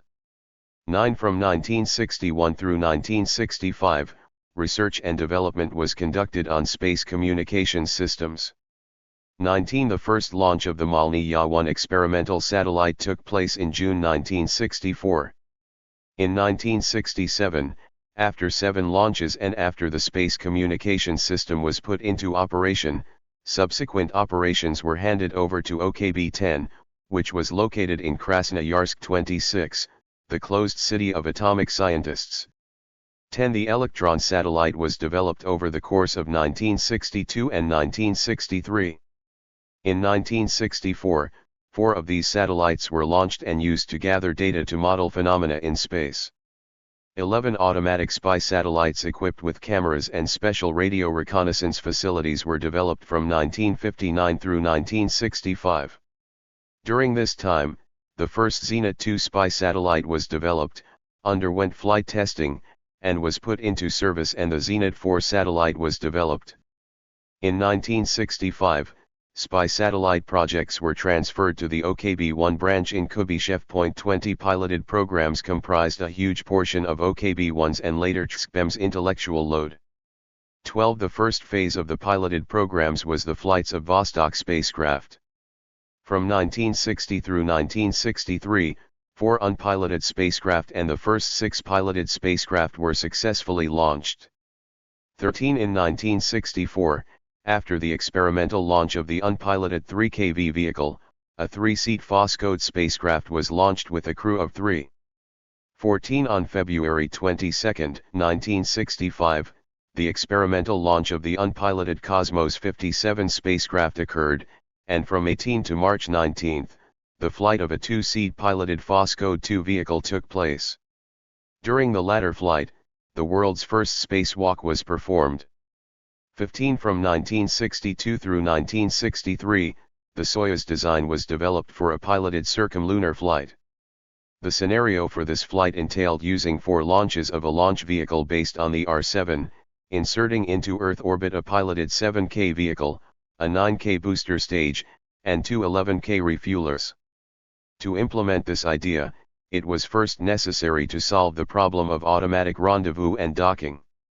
The Soyuz design was completed in 1963. Considerable efforts were expended on selecting the descent module for the return to Earth at escape velocity and on developing a profile for guided descent. 21 This multiple launch configuration of the Soyuz space complex was not successfully implemented. The most important results of the project were the development of a new type of piloted spacecraft, the 7K OK, which inherited the name Soyuz, and the solution to the problem of automatic rendezvous and docking. Completely new onboard motion control, radio communications, telemetry, integrated power supply, television, life support, correcting engine, descent, landing, and emergency rescue control systems were developed for the spacecraft. OKB-1 developed the Special Ground Complex 11N6110 for testing the new spacecraft. 22. The first flight of an unpiloted Soyuz spacecraft ended on November 28, 1966 with its emergency destruction during an attempt to return to Earth. The second unpiloted launch on December 14, 1966 never got off the ground. The rocket burned up on the launch pad at site number 31. The third unpiloted vehicle landed on the ice of the Aral Sea on February 7, 1967. The flight of the fourth, piloted Soyuz 1 ended tragically with the death of cosmonaut Vladimir Komarov. 23. In October 1967 and April 1968, two pairs of Soyuzes were launched to test the rendezvous and docking systems. The qualification flight of the unpiloted 7K OK vehicle took place from August 28 through September 1, 1968. Flights of piloted Soyuz vehicles started up again in October 1968 with the launch of Soyuz 3. During the period from January 1969 through June 1970, 6 more Soyuz vehicles were launched. This ended the flight testing phase of the first version of the Soyuz vehicle.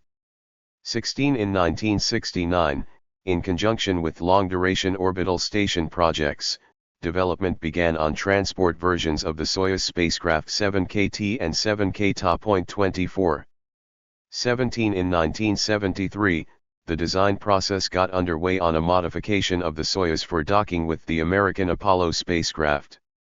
18 in all, during the period from 1971 through 1975, 18 Soyuz spacecraft flights took place for various programs. 19 TSKBEM started developing long-duration orbital stations in 1969.25 by 1977, 5 DOS 7K long-duration orbital stations had been manufactured and launched, DOS number 1, DOS number 2, DOS number 3, DOS number 4, and DOS number 5. 20 The history of Soviet-piloted circumlunar flight programs is quite convoluted. The resolution of the Central Committee and USSR Council of Ministers, dated August 3, 1964, on work to research the Moon and outer space named OKB-52 as the head design bureau for circumlunar flight using the augmented UR-500K launch vehicle. The deadline was the first half of 1967. From 1964 to 1965, the optimal version for the circumlunar flight was being selected from among 3 alternative configurations. A. Soyuz 7K-9K, and -11K. B. UR-500K with piloted vehicle LK-1, and C. UR-500K with booster stage Block D, adopted from the N1L3 program, and a modified 7K vehicle. On October 25, 1965, the next resolution, on concentrating the efforts of industrial design organizations in industry to create a rocket space system for a circumlunar flight and preparing for the subsequent organization of a landing of an expedition on the surface of the Moon, was issued. Despite its leading role and being loaded down with the N1L3 program, OKB-1 received the assignment to perform the circumlunar flight using a piloted spacecraft and the UR-500K launch vehicle. This same resolution proposed that OKB-52 concentrate on developing the UR-500K launch vehicle and the booster rocket stage designed to support the circumlunar flight. Thus, OKB-52 was relieved of manufacturing the piloted spacecraft. 26. OKB-1 was assigned to develop the piloted spacecraft for the circumlunar flight and the booster stage using the UR-500K launch vehicle. The circumlunar flight program was conducted independently of the development of the N1 launch vehicle and also independently of the Lunar Orbital Vehicle and the Lunar Vehicle for Landing on the Moon. 27 In December 1965, Korolev and Chelomi approved the fundamental principles for the UR-500K-7KL-1 rocket space complex. 21 TSKBEM and collaborating organizations developed and manufactured 14 7KL-1 spacecraft for circumlunar flight. In all, from 1967 through 1970, there were 13 launches of UR-500KL-1 complexes in the unpiloted version. After a series of failed launches, they achieved satisfactory reliability. Unlike the 7KOK and the lock of the L3 complex, the L1 control system did not have to perform rendezvous and docking tasks. For the first time, special 99K and 100K solar and stellar orientation sensors, plus a gyrostabilized platform, were installed on an orbital vehicle. The Scientific Research Institute of Automatics and Instrument Building was named the lead organization for the development of circumlunar flight control systems. 28 At the initiative of N.A. Pilyagin, the Argon 11 onboard digital computer was used for navigation and propulsion systems control for the first time. 29 S.A. Krutovsky originally developed the system for airplanes at the Scientific Research Center for Electronic Computer Technology. 30 The working groups off departments of MI Complex, under the supervision of B.V. Roskenbach, I.E. Urasov, and V.A. Kalashnikov, were tasked with developing orientation and navigation systems using the optical sensors developed at NPO Geophysica, the onboard control complex systems, emergency rescue systems, antenna feeder systems, and emergency destruction systems for unpiloted flights. The control specialists at OKB-1, NIAP, and NII-885 imbued the design with the experience they had gained from the development of Vostoks, Voscodes, the vehicles for the Mars and Venera missions, and the numerous Luna moonshot vehicles. A large rocket space system with a fundamentally new control system was actually developed. In addition to it, during the process of flight tests, Block D, the UR-500K's fourth stage, also underwent experimental development. This booster stage subsequently proved useful for other programs and was put into service. However, after the flight of Apollo 8, there was no sense in performing a piloted circumlunar flight, and the decision was made to suspend further L1 operations. The UR-500K L1 program did not fulfill its main mission, a piloted circumlunar flight. Fundamentally new developments were, however, further refined in subsequent space programs. 22 Beginning in 1960, OKB-1 and later TSKBEM conducted research and developed designs for a landing expedition to Mars. The 1960 scenario called for the use of electrical rocket engines and a nuclear reactor as power sources. OKB-1 formed a special subdivision for this field of work. In 1965, studies began on a project for an expedition to Mars using the N1 launch vehicle. The Mars Expedition Complex was supposed to have been assembled in near-Earth orbit by means of several launches of the N1 launch vehicle. Dozens of scientific research institutes, design bureaus, and institutes of higher learning were enlisted to develop the nuclear power plants for the heavy interplanetary spacecraft. OKB-1 had the lead role in this project. From 1960 through 1975, a one-of-a-kind experimental facility was created for these purposes. Research and development showed that it would be realistically possible to create nuclear power plants using reactors with thermionic converters with an electric output of up to 550 kilowatts. 23 Beginning in 1959, at OKB-1 and later at TSKBEM, a scientific, design, and production facility was created for the integrated development of spacecraft control systems, antenna feeder units, power supply systems, actuator assemblies for motion control in space, onboard life support systems, and docking assemblies. At the same time, space flight control methods and methods for training test engineers for space flights were being developed. 24 Despite the fact that a number of industry organizations had been successfully involved in the development of liquid propellant rocket engines, OKB-1 created its own design and process facility for the production of low-thrust engines. 31 It developed and introduced 6 types of power plants for booster rockets and for spacecraft control. 25 And finally, the N1L3 rocket space complex to fly 2 cosmonauts to the Moon, land one cosmonaut on the lunar surface, and return to Earth was developed at OKB-1 and later at THIRD-WORLDISM. This is the program that I shall tell about in this volume. From the list cited above, it is clear that for the lead organization OKB-1, headed by Korolev, and later for THIRD-WORLDISM under Mishin's leadership, the N1L3 program, despite its large scale, was only one of 20 programs. During Korolev's time, OKB-1 had 3 branches. Branch number 1 was the territory of TSNII-58, which was transferred to OKB-1 in 1959. Branch number 2 was created in Krasnoyarsk and branch number 3 in Kubyshev. The latter 2 branches eventually became independent rocket space organizations.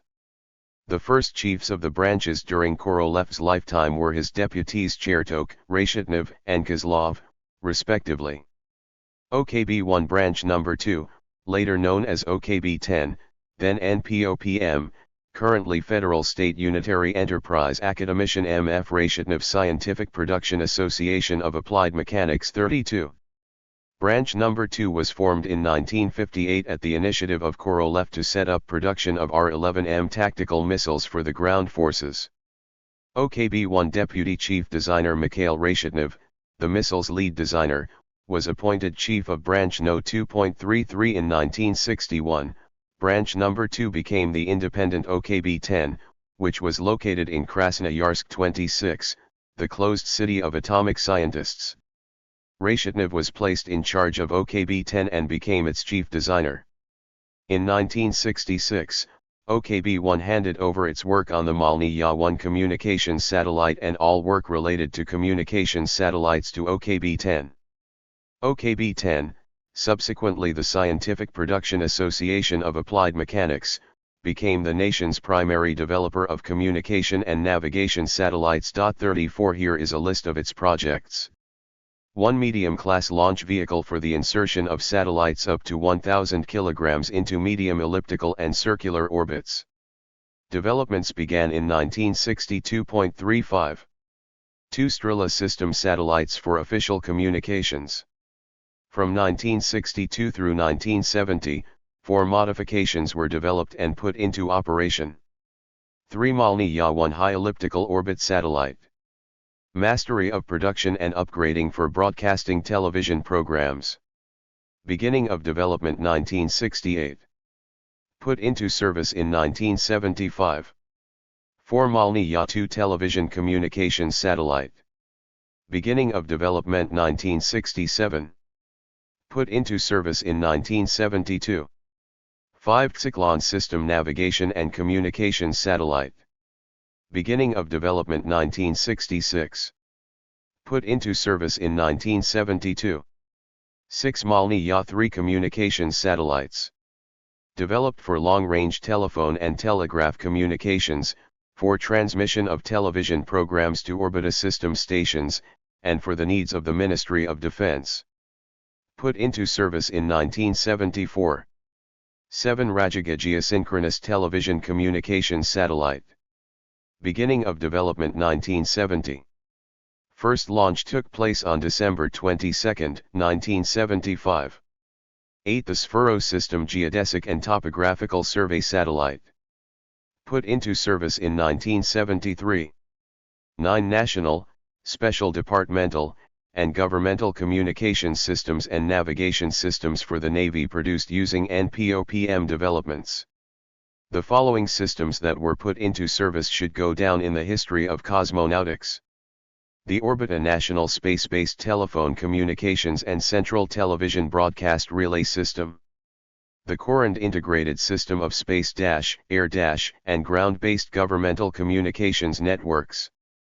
The Sphero Complex updating the geodesic survey of the continents. The Tsiklon Navigation and Long-Range Two-Way Radio Communication Support System with active relay for submarines and surface ships, and the Strela Standardized Official Communications Space System using standardized satellites. 10th Cicada Space Navigation System providing global navigation support for naval and civilian vessels. Its development began in 1974 based on the Tsiklon system. NPOPM developments were extremely important in providing effective information support for the armed forces and creating a single national communications and television broadcast system. OKB-1 Branch Number 3, later known as TSSKB, currently GNPRKT's TSSKB Progress 36. Branch Number 3 was formed under the auspices of Kubyshev Aviation Factory Number 1, which soon thereafter was renamed the Progress Factory. Beginning in 1957, instead of aircraft, the factory was supposed to start up series production of R-7 and R-7A combat missiles. R-7 missile lead designer Dmitry Kozlov was named chief of Branch Number 3. He faced the difficult task of setting up the series production of combat missiles and launch vehicles for the first spacecraft. Considering the crucial nature of this sector of operations, in 1961, Korolev named Kozlov his deputy chief designer. In 1964, on Korolev's recommendation, the government approved a decree calling for the Zenit 2 and Zenit 4 spy satellite projects to be transferred to Branch Number 3 and the Progress Factory. In 1966, Kozlov became the first deputy chief of TSKBEM and the chief designer of the TSKBEM Kubyshev branch. In 1974, the branch was spun off as an independent organization, the Central Specialized Design Bureau. Dmitry Kozlov was appointed as its chief designer. From 1983 through 2003, he was general designer of TSSKB, the head design bureau for the development of space complexes for strategic photographic and optical electronic reconnaissance, cartography, exploration of Earth's natural resources, ecological monitoring, and also medium-class launch vehicles based on the R-7A missile. Dmitry Ilyich Kozlov is a two-time Hero of Socialist Labor and corresponding member of the USSR Academy of Sciences. 37. The Progress Factory thereafter became the head enterprise for the series production of all modifications of launch vehicles based on the R-7, of R-9 combat missiles, of spacecraft developed at TSSKB, and of N-1 launch vehicles. Here I shall list only the main projects of Branch Number 3 and TSSKB from 1960 through 1975. 1. Branch Number 3 was responsible for management of production setup, modernization, and design follow-through on R-7, R-7A, and R-9 combat missiles. 2. From 1966 through 1974 and later, the branch was independently in charge of development of 3- and 4-stage launch vehicles using the R-7A missile. Branch Number 3 became the head organization for the development of the USSR's only rocket for the piloted program, and D. I. Kozlov was the chief designer of all versions of launch vehicles derived from the R-7A. Right up until 2003, the 3-stage Soyuz U rocket was the only single-use ballistic launch vehicle in the world that was trusted to insert piloted spacecraft into space. 38. 3. In 1964, design development began on a second generation of photoreconnaissance satellites Zenit 4. It was put into service in late 1965. From 1965 through 1967 alone, 55 launches of Zenit 2 and Zenit 4 satellites took place. 4. In 1970, the Zenit 2M photoreconnaissance satellite went into service, and in 1971, the Zenit 4M. Subsequently, the Zenits were modified 4 more times. 39. 5. In 1972, a special precision cartography satellite Zenit 4MK was developed. 6. In 1970, development began on the next generations of Yantar reconnaissance spacecraft. By all parameters, this model of spacecraft surpassed the Zenits. They provided detailed high-resolution surveillance of small objects, supplied a great degree of real-time information acquisition, and performed cartographic and topographic missions. 7. Zenit Research spacecraft for the exploration of natural resources, Photon spacecraft for scientific research, and Bion spacecraft for biomedical research were developed from 1968 through 1975 using Zenits. 8. Between 1968 and 1971, the Ministry of Defense ordered the development of the 7K6 piloted military spacecraft. Subsequently, this field of endeavor was transferred from Branch Number 3 to TSKBEM.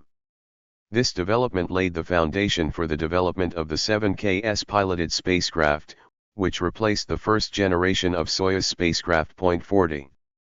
I shall not provide such a detailed list of the projects conducted in the entire rocket space industry. The list cited below contains only the main projects of the other head organizations. OKB-52, later known as TSKBM, currently OAOVPK NPO Mashinostroyenia and Krunichev Factory 41. Submarine-launched cruise missiles constituted the main thrust of the post-war work at OKB-52, where general designer Vladimir Nikolaevich Chelomy was in charge. In October 1960, a government decree attached OKB-23 to OKB-52 as its branch number 1. Until that time, well-known designer of heavy bombers Vladimir Mikhailovich Myasishchev headed OKB-23. The production facilities of OKB-52 became the MV Krunichev factory in Philly, one of the best enterprises of the aviation industry. The personnel of ZIKH and OKB-23 demonstrated a high degree of manufacturing refinement and discipline, which was often lacking in recently created enterprises of the rocket industry. Chelomy, two-time hero of socialist labor and full member of the USSR Academy of Sciences, remained the permanent chief of TSKBM until his death in 1984.42. From 1960 through 1975, OKB-52 worked in the following areas. 1. The Design Bureau developed the UR-100 combat intercontinental ballistic missile. The first modification went into service in July 1967. After this, the UR-100 underwent several upgrades. More than 1,000 UR-100 missiles in silo launchers constituted the main offensive force of the Strategic Rocket Forces. 43. 2. The production of UR-100s, their upgrading, and their operational support constituted Zika's main workload until the mid-1970s. A modification known as the UR-100K went into service in December 1972. The next modification, the UR-100U, which went into service in September 1974, had a nose cone containing 3 warheads with a TNT equivalent of 350 kilotons each. At a maximum range of 10,000 kilometers, the inertial control system provided a circular error probability of 900 meters. 44. Between 1972 and 1974, the new UR-100N missile was developed, and in 1975 it was put into service. It was equipped with 6 individually targeted warheads with a TNT equivalent of 0.75 megatons each. During the 1980s, it was replaced with the modified UR-100NU, which is still in service today. The UR-100N and UR-100NU intercontinental ballistic missiles, which are relatively inexpensive and simple to operate, were mass-produced and placed in lightly protected silos. According to Chelomy's concept, in the event of a nuclear attack on the Soviet Union, there must always be enough missiles on hand for a retaliatory strike. 3. The Taran project, which called for the use of the UR-100 as an anti-ballistic missile, was developed from 1964 to 1965. It was never implemented. 4. After the UR-100, launch vehicle projects cropped up one after the other: the medium-class UR-200, heavy-class UR-500, and super-heavy UR-700. A small series of UR-200 launch vehicles underwent flight tests from 1963 to 1964. Chelomy proposed using the UR-200 as an all-purpose launch vehicle for various payloads. The UR-200 carrying a nuclear warhead was capable of reaching distances in excess of 12,000 kilometers. Among the payloads developed at OKB-52 for the UR-200 were the IS maneuvering spacecraft, satellites for global naval reconnaissance, and even satellites capable of striking ground targets. 45. Operations on the UR-200 stopped in 1965. By that time, Yangel's R-16 intercontinental ballistic missile had been put into service, and by all parameters the new heavy R-36 had surpassed the UR-200. 5. The draft plan of the two-stage UR-500 launch vehicle was completed in 1963.46 at the firing range, Fundamentally new ground-based launch systems for this missile were built. Military builders were blamed for disrupting the N1 schedule, construction on the large assembly and testing building, the launch site, and the residential area dragged on. Point 47 They were forced to throw all their efforts onto the left flank, the open western front, where Kilomi's engineering facility and launch sites were under construction. This left flank 70 kilometers northwest of the city of Leninsk was the location of 2 launch sites with 4 UR-500 launchers, an engineering facility with 2 MiGs, and a residential area for 10,000 people. According to our traditions, even for the first experimental launches of a launch vehicle, we created an expensive payload. Using a third-stage hull, OKB-52 manufactured the Proton satellite, a heavy space laboratory designed to study cosmic rays and to interact with super-high-energy particles.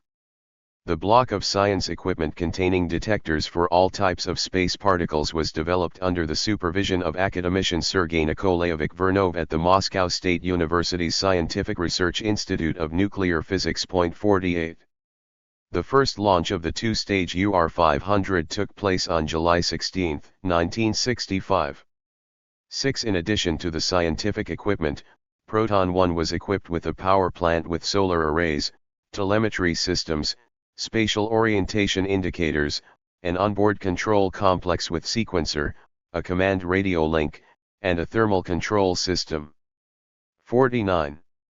Flight developmental tests of the 2-stage UR-500 Proton rocket ended on July 6, 1966 with the launch of the Proton 3 space station. 3 out of the 4 launches were successful. The third launch failed during the second stage operational segment. 50. 7. The 3-stage UR-500K was developed in response to the aforementioned decree of August 3, 1964, and in accordance with Khrushchev's admonition, "Don't let the Americans have the moon." The decree named OKB-52 as the top executor of the piloted circumlunar flight program. The deadline, 1966 to the first half of 1967. There remained only 2.5 years from the day that Khrushchev signed the decree until the piloted circumlunar flight. Understanding the vulnerability of the highly complex Soyuz program for circumlunar flight, after the successful launch of the 2-stage UR-500, Korolev instructed his designers to study the possibility of using stockpiled inventory from the piloted vehicle of the Soyuz program and the Block D upper stage of the N1L3 program. After the overthrow of Nikita Khrushchev in October 1964, the top governmental officials had the opportunity to exercise some common sense. The Military Industrial Commission, the head ministries, and the Defense Department of the Communist Party Central Committee understood that it was an unjustifiable dissipation of efforts to pursue 2 circumlunar flight projects, Korolev-Soyuz using a 3-stage Semyorka and Kilomis using the UR-500K launch vehicle. In August 1965, the VPK recommended that Korolev and Chelomi resolve the issue of whether it would be possible to unify the piloted vehicles for the circumlunar flight and use the UR-500K rocket in the Soyuz system program. The result of this difficult joint operation of OKB-1 and OKB-52 was the development of a version of the launch vehicle in which the third stage of the UR-500K rocket fell into the ocean rather than inserting the circumlunar flight vehicle into orbit. The Block D booster stage, adapted from N1L3, provided the acceleration to leave Earth orbit and achieve escape velocity. In all, from March 1967 through December 1970, there were 25 launches of the UR-500 and UR-500K rockets. 51 Today, the UR-500K under the name Proton is one of the most reliable heavy launch vehicles. 8 After the first successful launches of the UR-500, OKB-52's initiative in cosmonautics was not limited to ideas of circumlunar flight. In 1965, Chelomi and his deputies Gerbert Yefremov and Arkadiides proposed creating an orbital piloted station for integrated surveillance and reconnaissance. The main intelligence directorate was extremely interested in this. 52 It was assumed that the presence of cosmonauts on board a spy spacecraft and their involvement in obtaining information using optical, television, radar, and high-resolution cameras would help to make a qualitative leap compared with specialized unpiloted spy satellites. The Almaz orbital station was developed.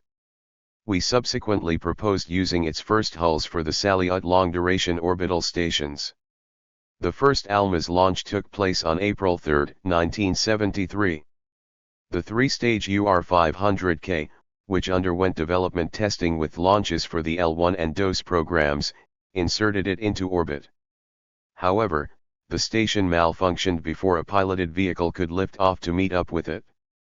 For reasons of secrecy, the Almaz was called Salyut 2 so there would be no doubt that it had the same peaceful purpose as our DOS, the first in the Salyut series.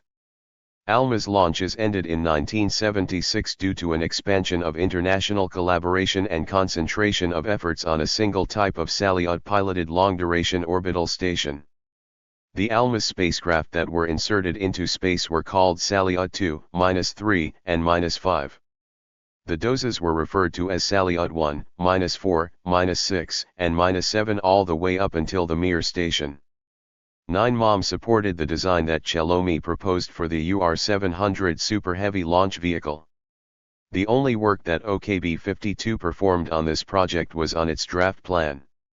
However, Glushko at OKB-456 began working on engines for the UR-700 and got as far as the manufacture of prototype models. 53A design was developed for an engine operating on such propellant components as nitrogen tetroxide and unsymmetrical dimethylhydrazine with a thrust of 640 tons. This engine was proposed for use with the first stage of the UR-900 Super Heavy launch vehicle. 54 But the design for this launch vehicle failed to find support. Between 1968 and 1973, U.S. model satellites for a naval space reconnaissance and target designation system were developed and put into service. 55. 11 Despite its broad range of developments in the field of strategic combat missiles and space technology, OKB-52 continued to produce new models of naval cruise missiles.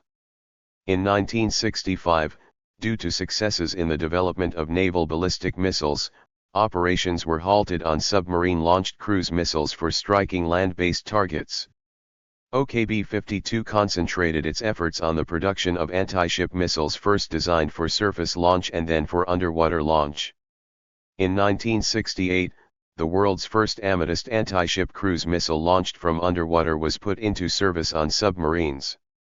In 1972, the more advanced Malachite cruise missile was put into service. Both missiles used solid propellant engines.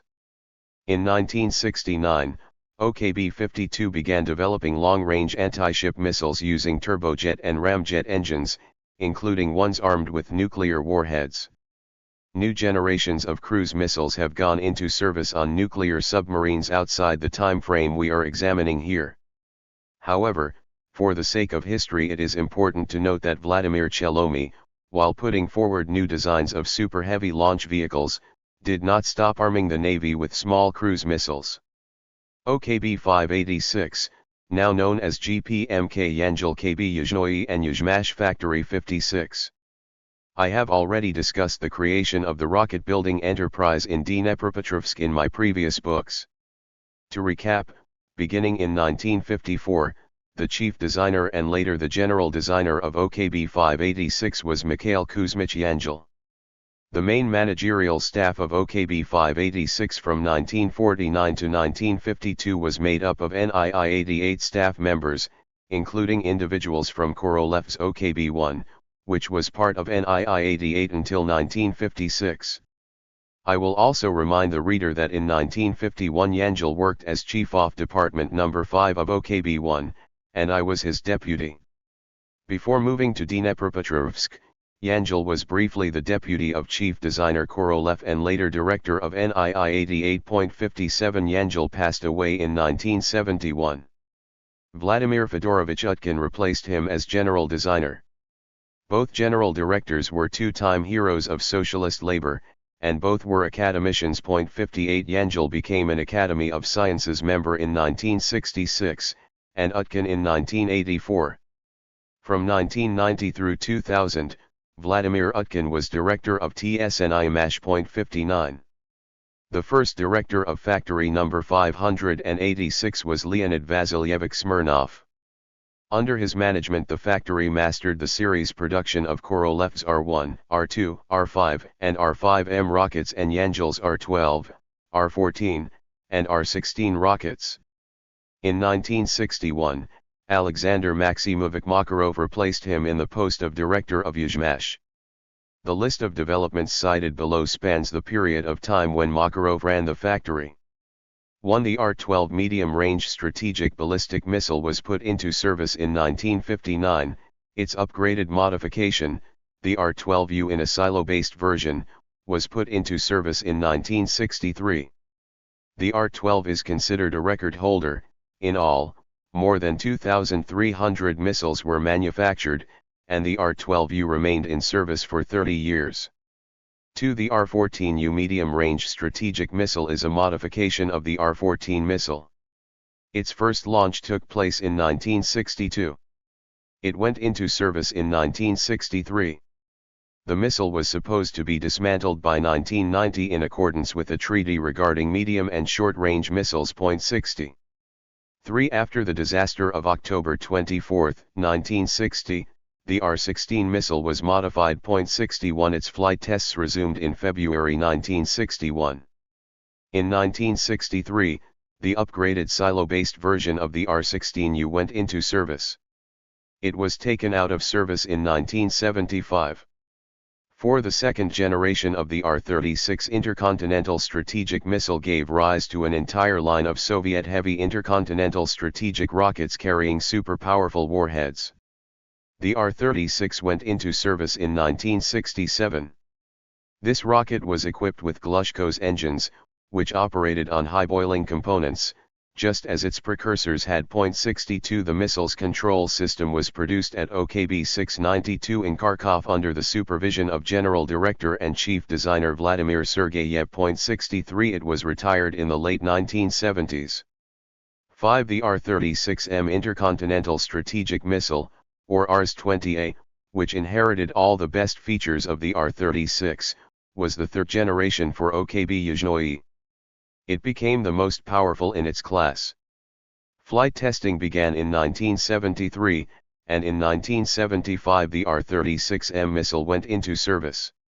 A fundamentally new proposal came out: arm the missile with a 24-megaton monoblock warhead or with 8 independently targetable re-entry vehicles, each with a 0.9 megaton warhead. The missile's flight and preparation control system was developed using an onboard computer. An advanced gyro-stabilized platform equipped with a full set of inertial navigation command instruments made it possible to ensure a high degree of target kill accuracy. According to flight test data, the SEP was 430 meters. The North Atlantic Treaty Organization called this missile Satan.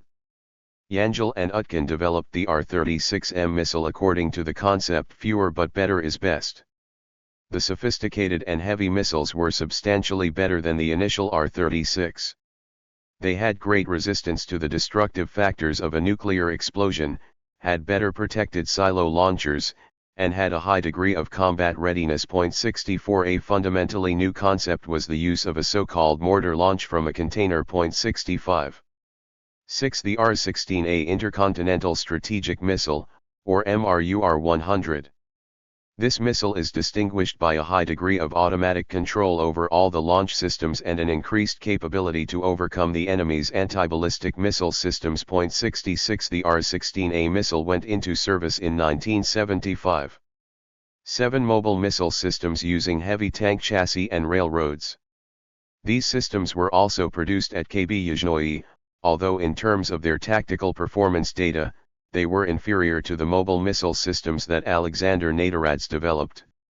8. 2 lines of Cosmos series launch vehicles for small spacecraft were developed from 1959 to 1967 on the basis of R-12 and R-14 rockets.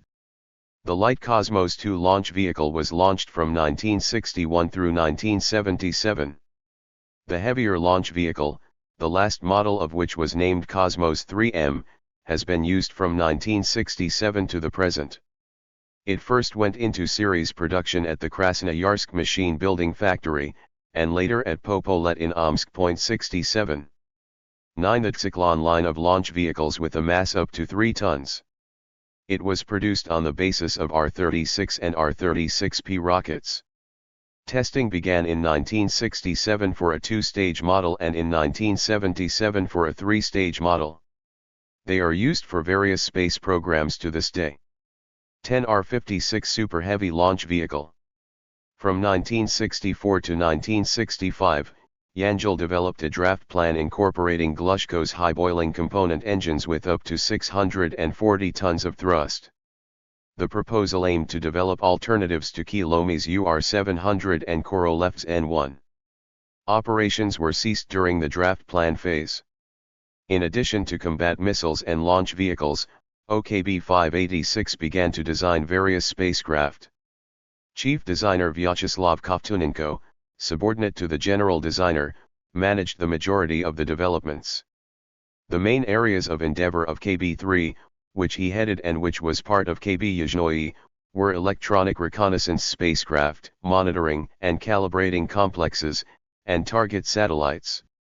11th Selena electronic reconnaissance satellites for surveillance and detailed observation were developed for the Navy beginning in the mid-1960s jointly with the TSNII-108 Radio Engineering Institute. The Selena electronic reconnaissance space complex went into service in the mid-1970s.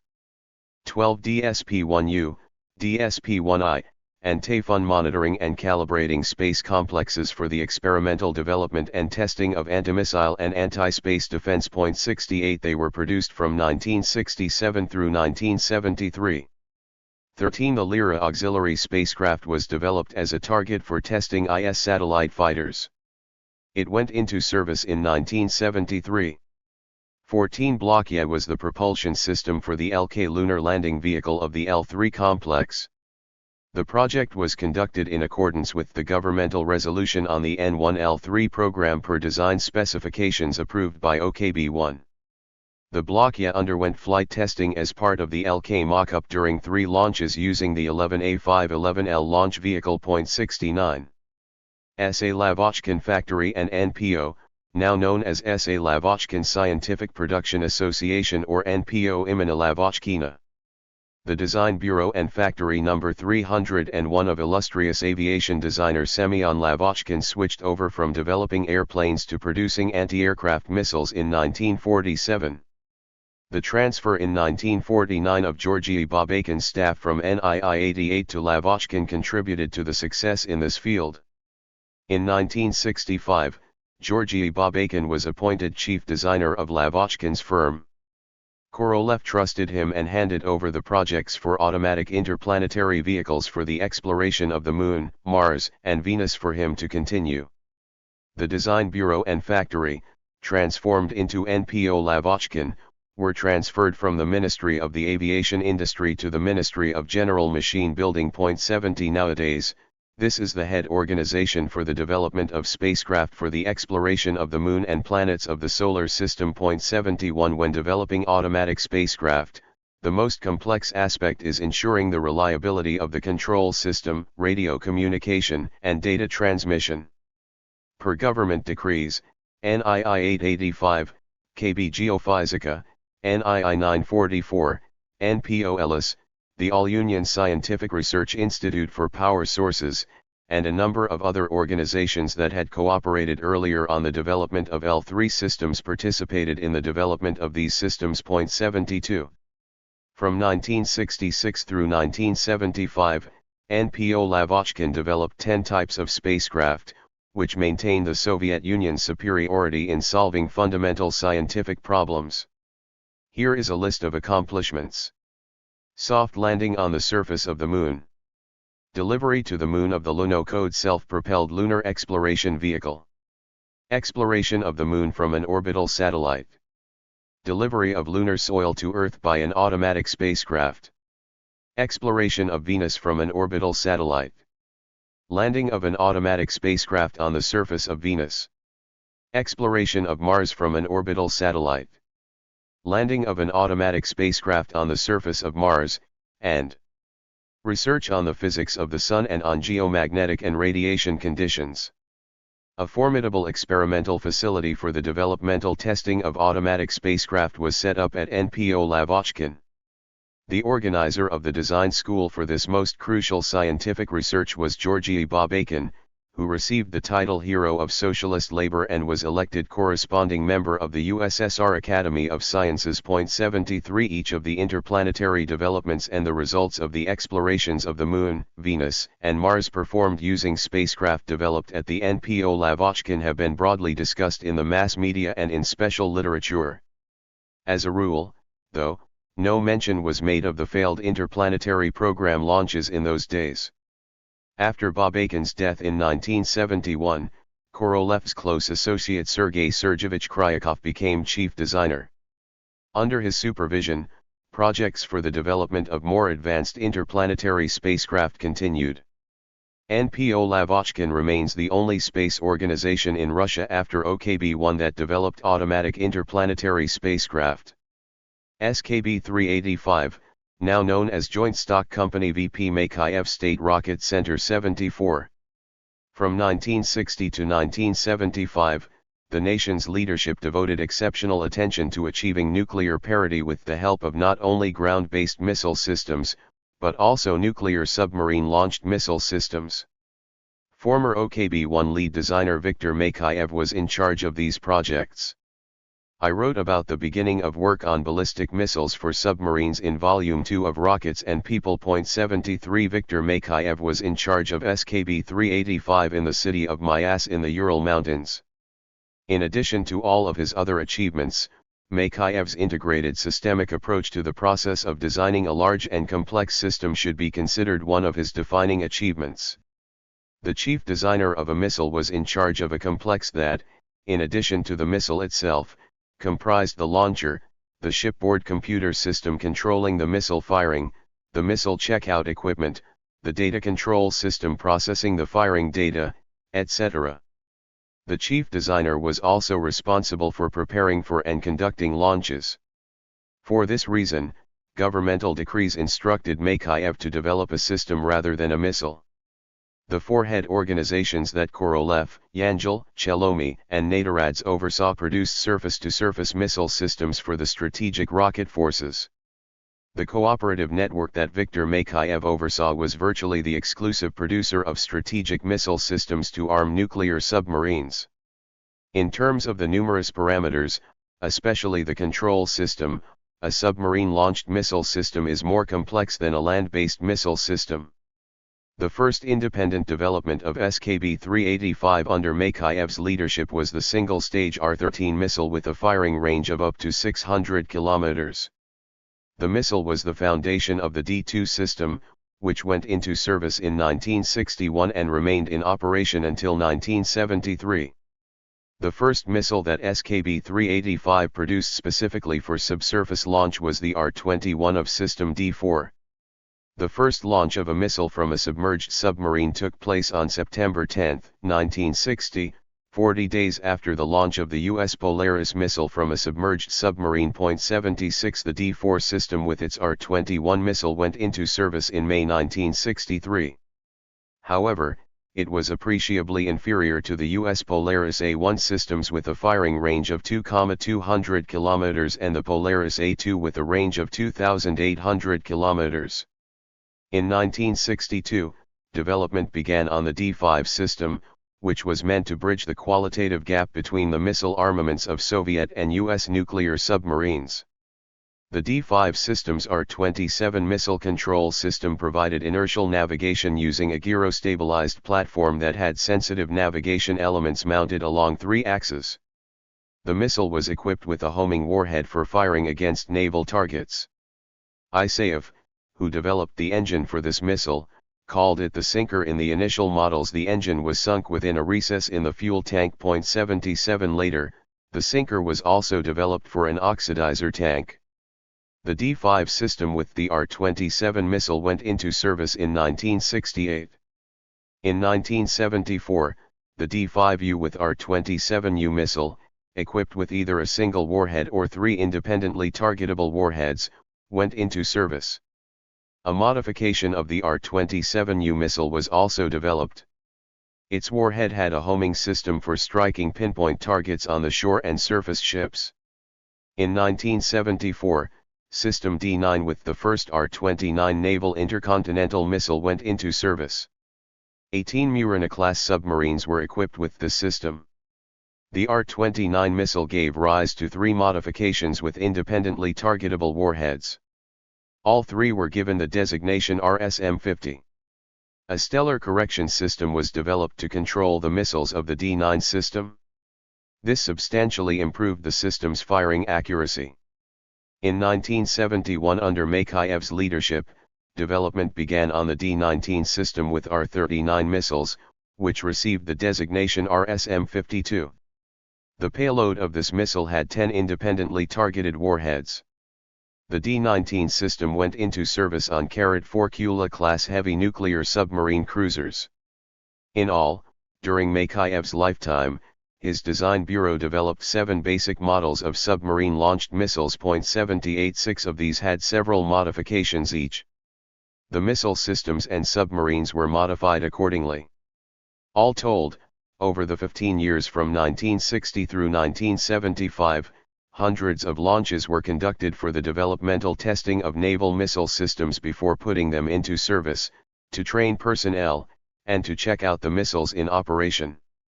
Makayev was twice awarded the title Hero of Socialist Labor. 79 He was elected a corresponding member of the USSR Academy of Sciences in 1968 and full member in 1976. Those who headed up design projects for submarines and missile system control systems also became academicians and heroes of socialist labor. Today, the submarines that comprised the naval fleet during that period have outlived their service life.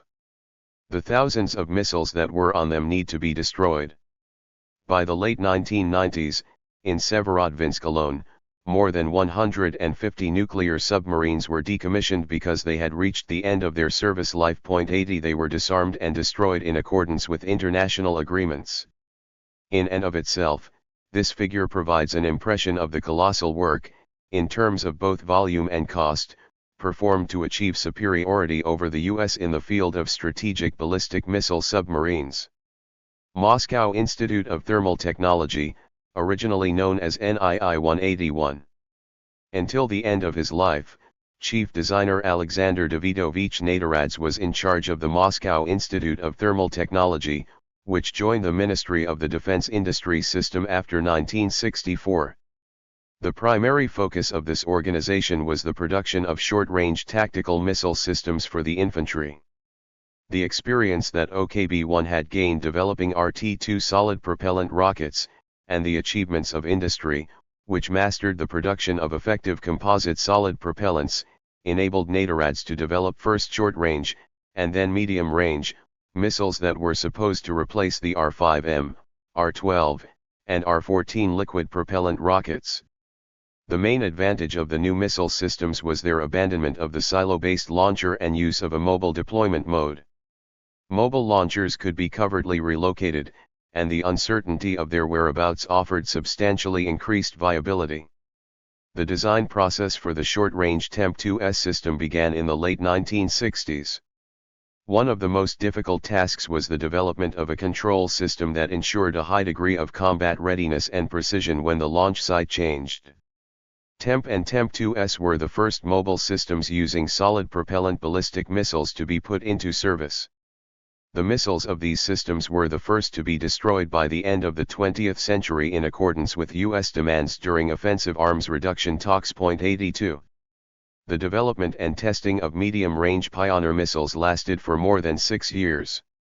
In March 1976, the Pioneer mobile missile system went into service for the strategic rocket forces. NATO declared these Soviet missiles the menace of Europe and assigned them the index SS-20.83.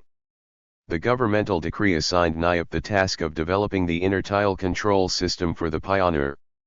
In the early 1970s, NIAP was overloaded with control system projects for N1L3 and for Kilome's and Yangel's new generation of intercontinental ballistic missiles. Nevertheless, chief designer Pylyagin gave his consent for the development of the system for the Pioneer despite the objections of the Minister of General Machine Building. 84. The self-propelled launcher carrying the Pioneer missile was placed on a Minsk automobile factory special 6-axle tractor truck. The industry delivered more than 500 Pioneer mobile missile systems to the strategic rocket forces. The wealth of experience gained by MIT from operating the Pioneer systems enabled them to switch to the production of Topol mobile solid propellant intercontinental ballistic missile systems. A list of them goes beyond the limits of the period of time we are studying here. However, the successes in this field made it possible to drastically reduce the production and upgrading of stationary liquid propellant combat missile systems. Alexander Nedoradze became a full member of the USSR Academy of Sciences in 1981 and was twice awarded the title Hero of Socialist Labor. 85. NII 627, later known as All-Union Scientific Research Institute of Electromechanics, now known as the Scientific Production Enterprise All-Russian Scientific Research Institute of Electromechanics with the AG Iosifyan Factory 86. Beginning in 1947, NII 627 was in charge of developing onboard electrical equipment for the rapidly growing field of rocket technology and later space technology. As far back as during World War II, the institute had assembled a staff of first-class scientists and engineers in the field of electrical machines, electromechanical devices, and electro-automatic control engineering. The scientific potential and experience accumulated during its 12-year association with leading rocket space organizations, plus the initiative and irrepressible energy of the Institute's director, Andronik Iosifyan, enabled NII 627 to take on the role of lead organization for the production of space-based meteorological systems. A governmental decree on October 30, 1961 named NII 627 as the lead organization for the development of the Meteor spacecraft. The main directorate of the Hydrometeorological Service and the Ministry of Defense served as the customers. In 1964, the first Meteor satellite was manufactured. From 1964 through 1967, 4 satellites underwent flight testing. As experience was gained, the spacecraft became more advanced. From 1967 to 1971, a global space meteorological system was produced based on Meteor, then Meteor 2, and Meteor 3 satellites. The next advancement in this field was the development of the Meteor Priroda satellite for conducting research and meteorology observations and ecological monitoring. 87. In addition to the lead organization, VNIA-M, specialized organizations that had already been involved in the programs of OKB-1 and its branches, and also OKB-52, participated in the creation of meteorological satellites. OKB Geophysica developed the sensitive elements for the attitude control systems, VNII 380 developed the television system for observing Earth's surface and transmitting color images of it, and NII 648 developed the orbital monitoring and command transmission radio complex. 88 VNIA-M was the only organization that independently developed spacecraft outside the Ministry of General Machine Building System. However, launch vehicles were manufactured and preparation at the Cosmodrome and liftoff were carried out through the efforts of the Ministry of Defense and Ministry of General Machine Building. The 9 organizations listed above were the lead organizations responsible for achieving the ultimate goal, putting the final product into service, into operation, or fulfilling unique assignments for fundamental research. A cooperative network comprising dozens of scientific research institutes and design bureaus and hundreds of factories worked for these lead organizations. They, too, had their own lead entities in their respective fields. OKB 456 and OKB 2 were the lead organizations for the development of liquid propellant rocket engines, 89. NII 885 was the head organization for the radio system. NIAP was the head organization for autonomous control systems. GSKB Spetsmash was the head organization for the ground complex, 90 and NII 648 was the head organization for command radio links and rendezvous radio systems. Each of these organizations in turn had its own collaborative system set up. Each head general designer was at the top of the pyramid. The pyramids were built on the common foundation of the manufacturing industry, regardless of the field: radio electronic, electrical, instrumentation, optical, mechanical engineering, metallurgical, chemical, etc. The atomic industry was another story, isolated in the Ministry of Medium Machine Building. Almost all of its lead design bureaus, scientific research institutes, and factories were located in closed cities. 91 They developed a special warhead for each model of missile. The MSM surpassed other industry ministries of the military-industrial complex in terms of its intellectual and manufacturing power. The common foundation for all the pyramids was a powerful base, the Ministry of Defense. It was the Ministry of Defense that financed, built, and equipped the rocket space firing ranges Kapustin Yar, Baikonur, and Plesetsk, as well as the sea-based firing ranges. The ministry also developed a universal command and measurement complex, including its own control centers and ballistics centers. 92 In all, the Ministry of Defense system had more than 20 launch pads just for inserting spacecraft into space.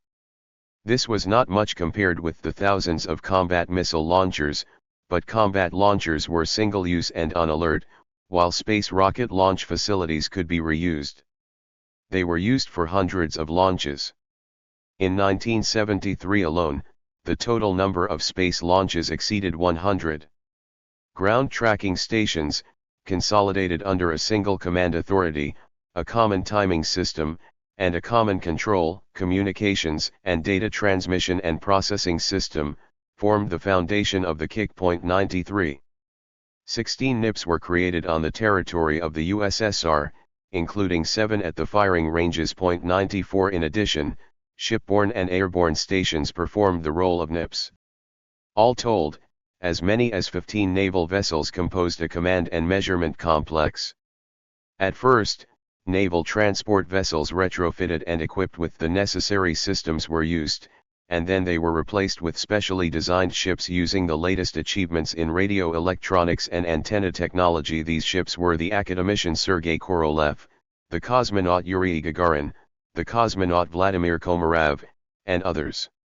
The command and measurement complex, the firing ranges, and the military NIIs were subordinate to the Military Space Command, which in turn was subordinate to the Commander-in-Chief of the Strategic Rocket Forces. By the late 1970s, permanently operating systems had been put into service to provide the strategic forces with the space information needed to employ nuclear missiles.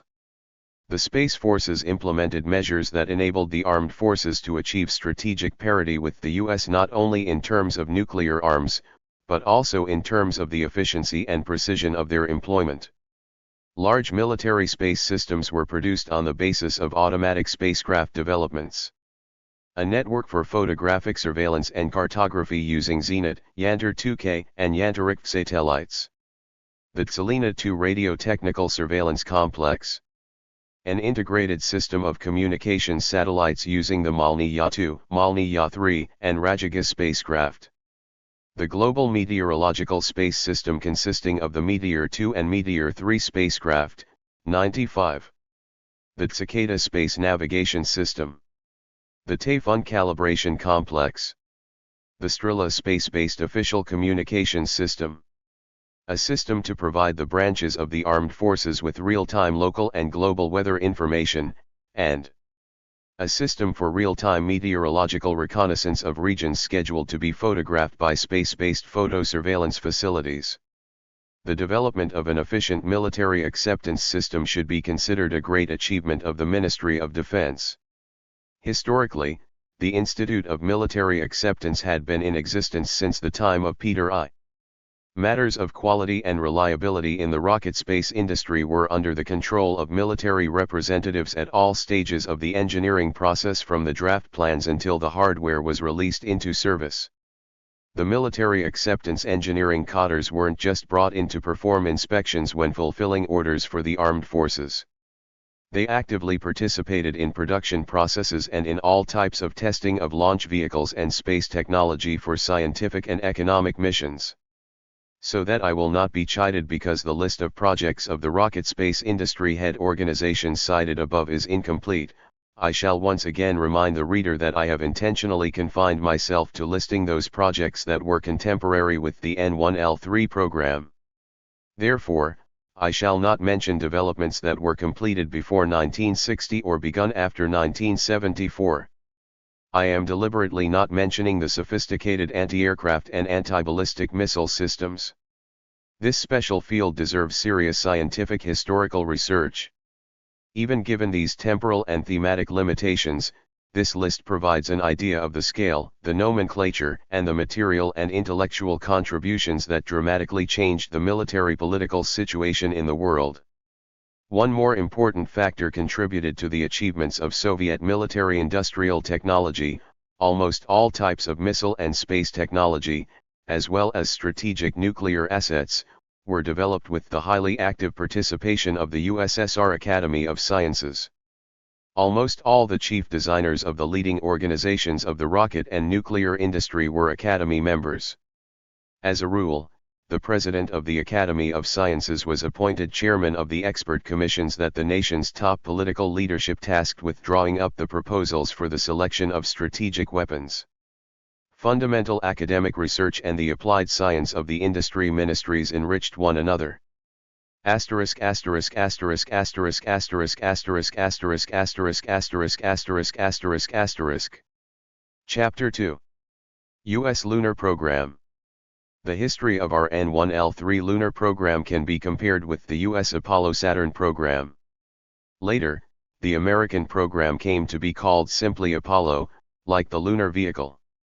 Comparing the technology and operational organization for the lunar programs in the US and the USSR, one is compelled to pay tribute to the efforts of the two superpowers in their realization of one of the greatest engineering projects of the 20th century. So, let's take a brief look at what was happening in the U.S.1. As soon as it was founded in February 1956, the Army Ballistic Missile Agency dealt with the production of long-range ballistic missiles. The Redstone Arsenal in Huntsville, Alabama, which is a center for practical missile developments, was part of the agency.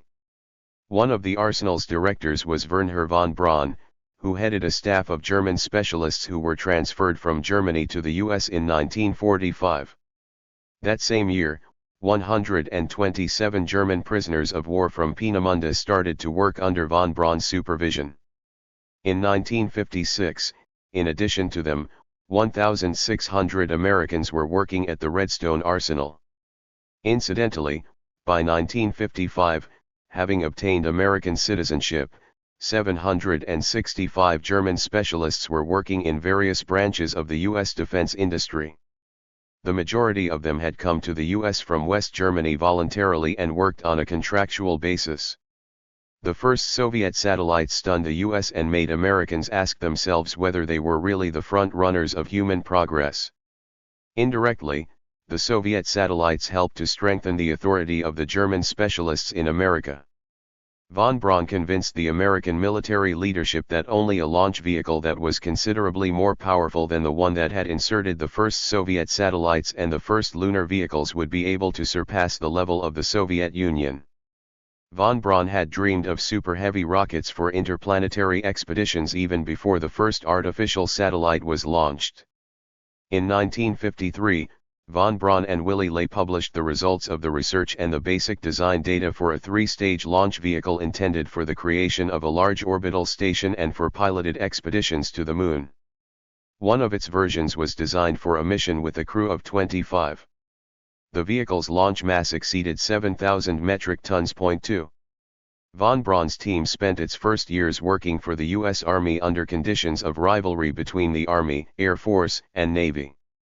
After the launch of the second Soviet satellite, the U.S. Secretary of Defense ordered the ABMA to begin preparation for the launch of an artificial satellite using the Jupiter C rocket that von Braun's team had developed. It was a version of the Redstone rocket with 3 additional solid propellant stages. Von Braun requested 60 days for this task. General John Medaris, his boss, who was quite familiar with von Braun's optimism and enthusiasm, gave him 90 days. The team of rocket specialists managed to fulfill their assignment in 84 days. On January 31, 1958, Explorer 1, the first U.S. satellite, went into orbit. America had entered the space race. Before the launch of the first Soviet artificial satellite, the attitude of the U.S. military toward spaceflight was cool, to say the least. In September 1957, Von Braun's team was working at the Redstone Arsenal on developing intermediate-range combat missiles. I shall cite an excerpt from the memoirs of Ernst Stullinger, one of von Braun's closest associates. Von Braun's satellite project was brought to a complete halt by order of the Secretary of Defense. My urgent appeal that von Braun go to the Department of Defense requesting one more time that they allow him to continue with our satellite project was to no avail. "Please, leave me alone," he said. "You know very well that my hands are tied." Then on September 27, I went to see General Medorus, our commanding officer at the Redstone Arsenal. "A Russian satellite is going to be in orbit soon. Aren't you going to try one more time to ask the Secretary of Defense for permission to work on our satellite? It will be an incredible shock for our nation if they are in space first." "Listen," said the general, "don't get all worked up. You know how complicated it is to build and launch a satellite. Those people won't be able to do that. Go back to your laboratory and don't worry." A week later the first Sputnik was in orbit. Anyone who had even the simplest radio receiver could listen to its soft beep-beep. The shock for our nation was enormous. Von Braun asked me, "Has the general spoken with you since this happened? I think he owes you an apology." "Yes," I answered, but all he said was, "Those damned bastards." Von Braun had a different reaction. "The Russians have taught us Americans a free lesson. We had better capitalize on it," he said, and added, "The majority of Americans committed serious errors in judgment. They were unable to recognize the enormous psychological effect of having an artificial moon ever present in the sky. The majority of Americans really underestimated the outstanding capabilities of the Russian directors of the space project, their scientists, engineers, and technical specialists. They also didn't know how to properly determine the scientific and production capabilities of a nation, even one under a totalitarian government." 4. In December 1957, von Braun proposed a design for a heavy rocket, the first stage of which had an engine cluster with a total thrust at Earth's surface of 680 tons. In August 1958, impressed by the roaring success of our third satellite, the U.S. Defense Department's Advanced Research Projects Agency consented to finance the development of a design for the Saturn Heavy Launch Vehicle. 5 Subsequently, launch vehicles of varying capacities and configurations were given the name Saturn with different alphanumeric designations. They were all built for a common program with a single final objective to produce a heavy launch vehicle that far surpassed the achievements of the Soviet Union. The company Rocketdyne received the order for the development of the H-1 engine for the heavy rocket in September 1958, when it became obvious that the Americans had fallen behind.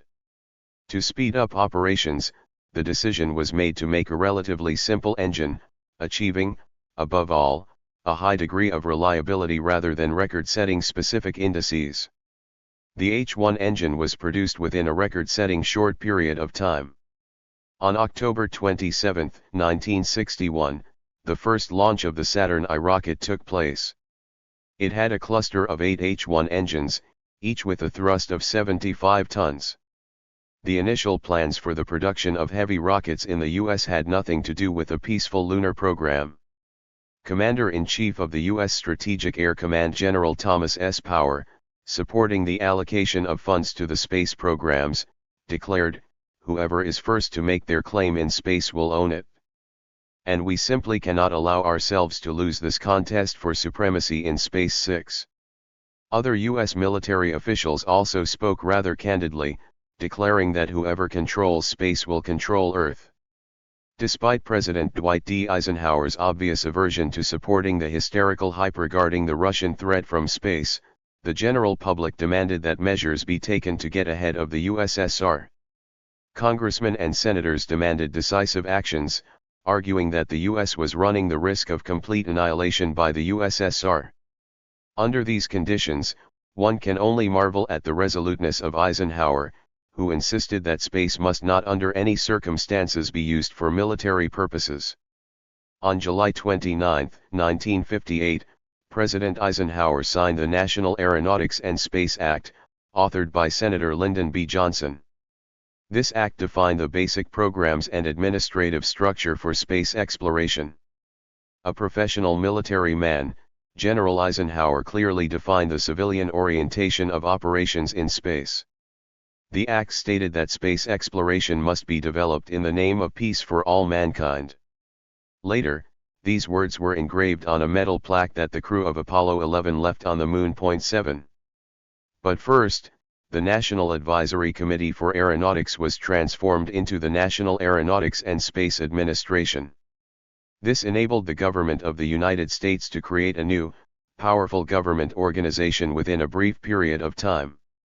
Subsequent events showed that appointing Wernher von Braun as director of the Design and Testing Complex in Huntsville, Alabama, and making him responsible for developing heavy launch vehicles was crucial for the success of the lunar program.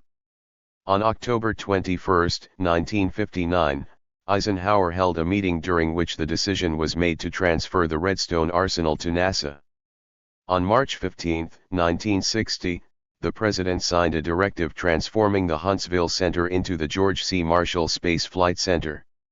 The transfer took place on July 1, 1960, and Wernher von Braun officially became the director and sole manager of the center. 8. This event was particularly significant for von Braun personally. His affiliation with the Nazi Party had tainted him in the eyes of American democratic society, but despite this, he had been given a high degree of trust. Finally, he had been given the opportunity to fulfill his dream of human interplanetary flight, which had been under discussion back in Peenemünde. In 1944, the Gestapo had arrested Wernher von Braun and Helmut Grotrup simply for talking about interplanetary flight, thus taking their time away from work on the V2. The successes of Soviet cosmonautics didn't leave the Americans time to catch their breath for a calm reorganization and recruitment of personnel. Scientific research organizations from the NACA, the Army, and the Navy were hastily transferred to NASA. In December 1962, this federal agency had more than 25,000 people working for it, and of these employees, 9,240 had degrees in science or engineering. Scientific research centers, flight testing centers, the Jet Propulsion Laboratory, large testing complexes, and specialized manufacturing plants were immediately subordinated to NASA. New centers began to be set up. In Houston, Texas, a government center for the development of manned spacecraft was created. 9 The headquarters for the development and launch of the Gemini and future Apollo spacecraft was located here. A group of 3 men appointed by the President of the United States was in charge of NASA. In Soviet terms, these 3 men fulfilled the function of general designer and general director of all of NASA. The U.S. administration tasked NASA with attaining superiority over the USSR in the next few years in all crucial areas of space utilization and exploration. The organizations composing NASA were entitled to recruit other government organizations, universities, and private industrial corporations. During World War II, President Franklin D. Roosevelt had created a powerful governmental organization to develop atomic weaponry. 10 Young President Kennedy now used this experience. He strengthened NASA in every way possible and monitored its work to see that the national goal was achieved: overtake the USSR no matter what. Von Braun convinced the NASA leadership that the only effective response to the Soviet Union would be to develop more powerful heavy rockets. NASA gambled on von Braun's brigade to develop a super-powerful launch vehicle. The first stage of the new Saturn I launch vehicle was designed to use kerosene and liquid oxygen. The Marshall Space Flight Center proved capable of manufacturing it on its own. It was proposed that liquid hydrogen and liquid oxygen, revolutionary components for those times, be used in the second and third stages. In addition, the third liquid hydrogen stage required guaranteed reliability for repeated firings to accelerate toward the Moon. In January 2007, NASA's leading historian on cosmonautics, Dr. Jesko von Puttkamer, gave a speech entitled "My Years Working with von Braun's Team on the Saturn Project" in Moscow at the Korolev Lectures. 11 Von Puttkamer has been responsible for the publication of the volumes of my book Rockets and People at NASA Headquarters. I shall cite an excerpt from his speech. In von Braun's view, to be an effective leader, which means to be both planner and doer. A manager should keep his hands dirty at the workbench. This approach derived directly from the arsenal concept first used at Peenemünde, then also encountered at ABMA. By always being in the forefront and immersing himself intimately in the whole vehicle, with all its minute technical working level details, von Braun constantly set an example himself. In my 45 years with NASA, I have never met anyone else who came even close to him in that respect. This is a German writing about a German. But I heard approximately the same opinion about von Braun as a director from Jerry Club, a 100% American who worked at Marshall Space Flight Center during the development of the Saturn V launch vehicle and the lunar landing expeditions. Point 12 According to the testimonials of von Puttkamer and Jerry Club, von Braun's lifestyle represented the highest degree of technical expertise. Reading or listening to testimonials about von Braun's working style and methods, I compared them with my own personal experience and close acquaintance with S.P. Korolev and yet again realized what a decisive role an individual plays in history. What these two now legendary but very different leaders from the epoch of the development of the first rockets and the conquest of space had in common was the exceptional ability to create a unified first-class creative team in which each individual felt valued and strove to demonstrate his or her best qualities. Point 13. New ideas that had been generated at the grassroots, at the level of frontline workers, quickly reached the chief designer. He gave them an objective evaluation or called for additional elaboration. As a rule, both here and there, promising long-range plans were developed with such enthusiasm that the authors had no doubt that it would be possible to implement them. Von Braun's and Korolev's teams never abandoned their leaders in difficult situations. American politicians and historians did not hide the fact that the National Aeronautics and Space Administration was created in response to the gauntlet that the Soviet Sputniks had thrown down. Unfortunately, neither we, the Soviet rocket scientists, nor the top political leadership of the Soviet Union appreciated back then the crucial importance of these actions by the U.S. administration. The main mission of the cooperative network under the aegis of NASA was a national program to land an expedition on the Moon before the end of the 1960s. Expenditures on this mission in the first years already amounted to 3/4 of the entire NASA budget. Gagarin's flight was a very strong incentive for speeding up the U.S. lunar program. After April 12, 1961, the world had no doubt about the Soviet Union's supremacy in space. The intimidating slogan "The Russians are coming" was used in America as proof of the military superiority of the USSR over the US. After April 12, 1961, the young US President John F. Kennedy frantically searched for an answer to the question, is there any field in which we can catch up with the Russians? He understood that he needed to maintain his own leadership and return the American people's confidence and pride in their country and the respect that had been lost overseas. On April 20, 1961, Kennedy sent a memorandum to Vice President Lyndon B. Johnson calling on him, as chairman of the National Aeronautics and Space Council, to conduct a general assessment of achievements in space exploration and to answer the question, do we have a chance to beating the Soviets by putting a laboratory in space, or by a trip around the Moon, or by a rocket to go to the Moon and back with a man? Is there any other space program which promises dramatic results in which we could win? 14. Lyndon B. Johnson was an avid proponent of developing a project for landing a human being on the Moon. President Kennedy's request spurred him to active consultations with NASA, the Defense Department, various agencies, committees, and finally with von Braun, whose work he held in very high esteem. Von Braun answered the questions concerning the U.S. national space program in great detail and cogently. He assured Johnson, we have an excellent chance of beating the Soviets to the first landing of a crew on the Moon with an all-out crash program. I think we could accomplish this objective in 1967/68-15. After intensive negotiations, meetings, and consultations, President Kennedy reached a decision, and on May 25, 1961, he addressed Congress and in fact all Americans. In his speech he said, now it is time to take longer strides, time for a great new American enterprise, time for this nation to take a clearly leading role in space achievement. which in many ways may hold the key to our future on Earth. I believe that this nation should commit itself to achieving the goal, before this decade is out, of landing a man on the moon and returning him safely to the Earth. No single space project in this period will be more impressive to mankind, or more important for the long-range exploration of space, and none will be so difficult or expensive to accomplish. 16. Congress approved the decision to send an American to the moon almost unanimously. The mass media showed broad support. Soon after Kennedy's address, Keldysh paid a visit to Korolev at OKB-1 to discuss our comparable program. 17 He said that Khrushchev had asked him, "How serious is President Kennedy's announcement about landing a man on the moon?"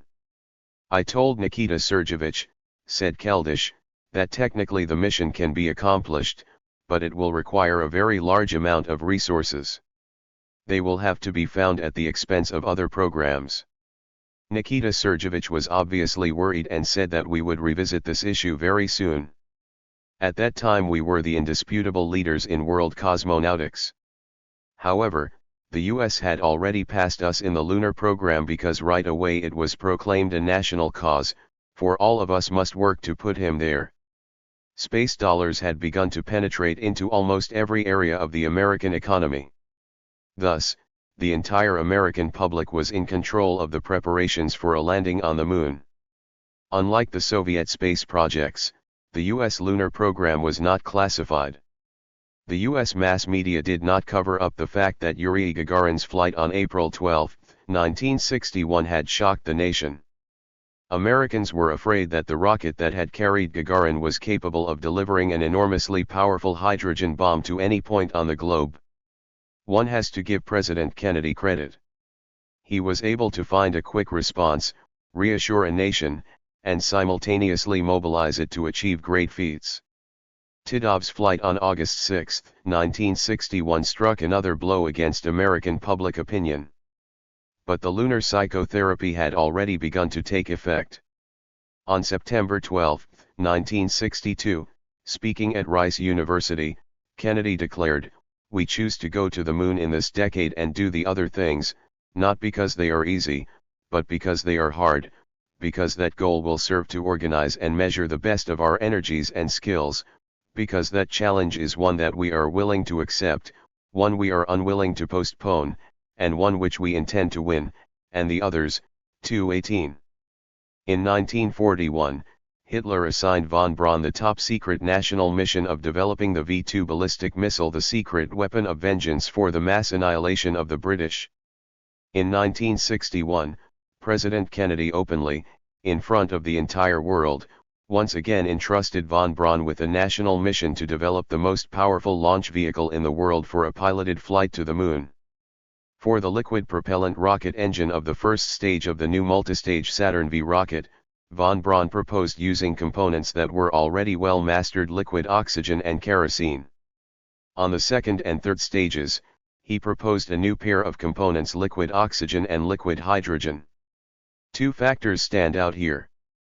First, there were no proposals to use high-boiling components for the new heavy rocket, despite the fact that at that time, the Titan II heavy intercontinental missile was being designed to run on these high-boiling components. Second, right off the bat, as opposed to sometime in the future, they proposed using hydrogen for the other stages. By proposing hydrogen as a propellant, von Braun showed his appreciation for the prophetic ideas of Konstantin Tsiolkovsky and Hermann Oberth. 19 Moreover, for one of the versions of the Atlas rocket, the Centaur second stage with a liquid propellant rocket engine operating on oxygen and hydrogen was already being developed. The Centaur was later also successfully used as the third stage of the Titan III rocket. Pratt & Whitney developed the RL-10 liquid hydrogen propellant engine for the Centaur. It had a thrust of just 6.8 tons. This was the first liquid propellant rocket engine with what was, for that time, a record-specific thrust of 420 units. 20. In 1985, the Encyclopedia Cosmonautica made its debut. Its editor-in-chief was academician Valentin Glushko. In this publication, Glushko paid tribute to liquid hydrogen propellant rocket engines and to the work of the Americans. The article entitled Liquid Propellant Rocket Engine states, given the same launch mass, were capable of inserting on orbit a payload that was 3 times greater than that of operating on oxygen and kerosene-21. However, early in his career developing liquid propellant rocket engines, Glushko had a negative attitude toward the idea of using liquid hydrogen as a propellant. In his book Rockets, Their Design and Application, Glushko provided a comparative analysis of rocket propellants for a case of motion in space described by its Tsiolkovsky formula.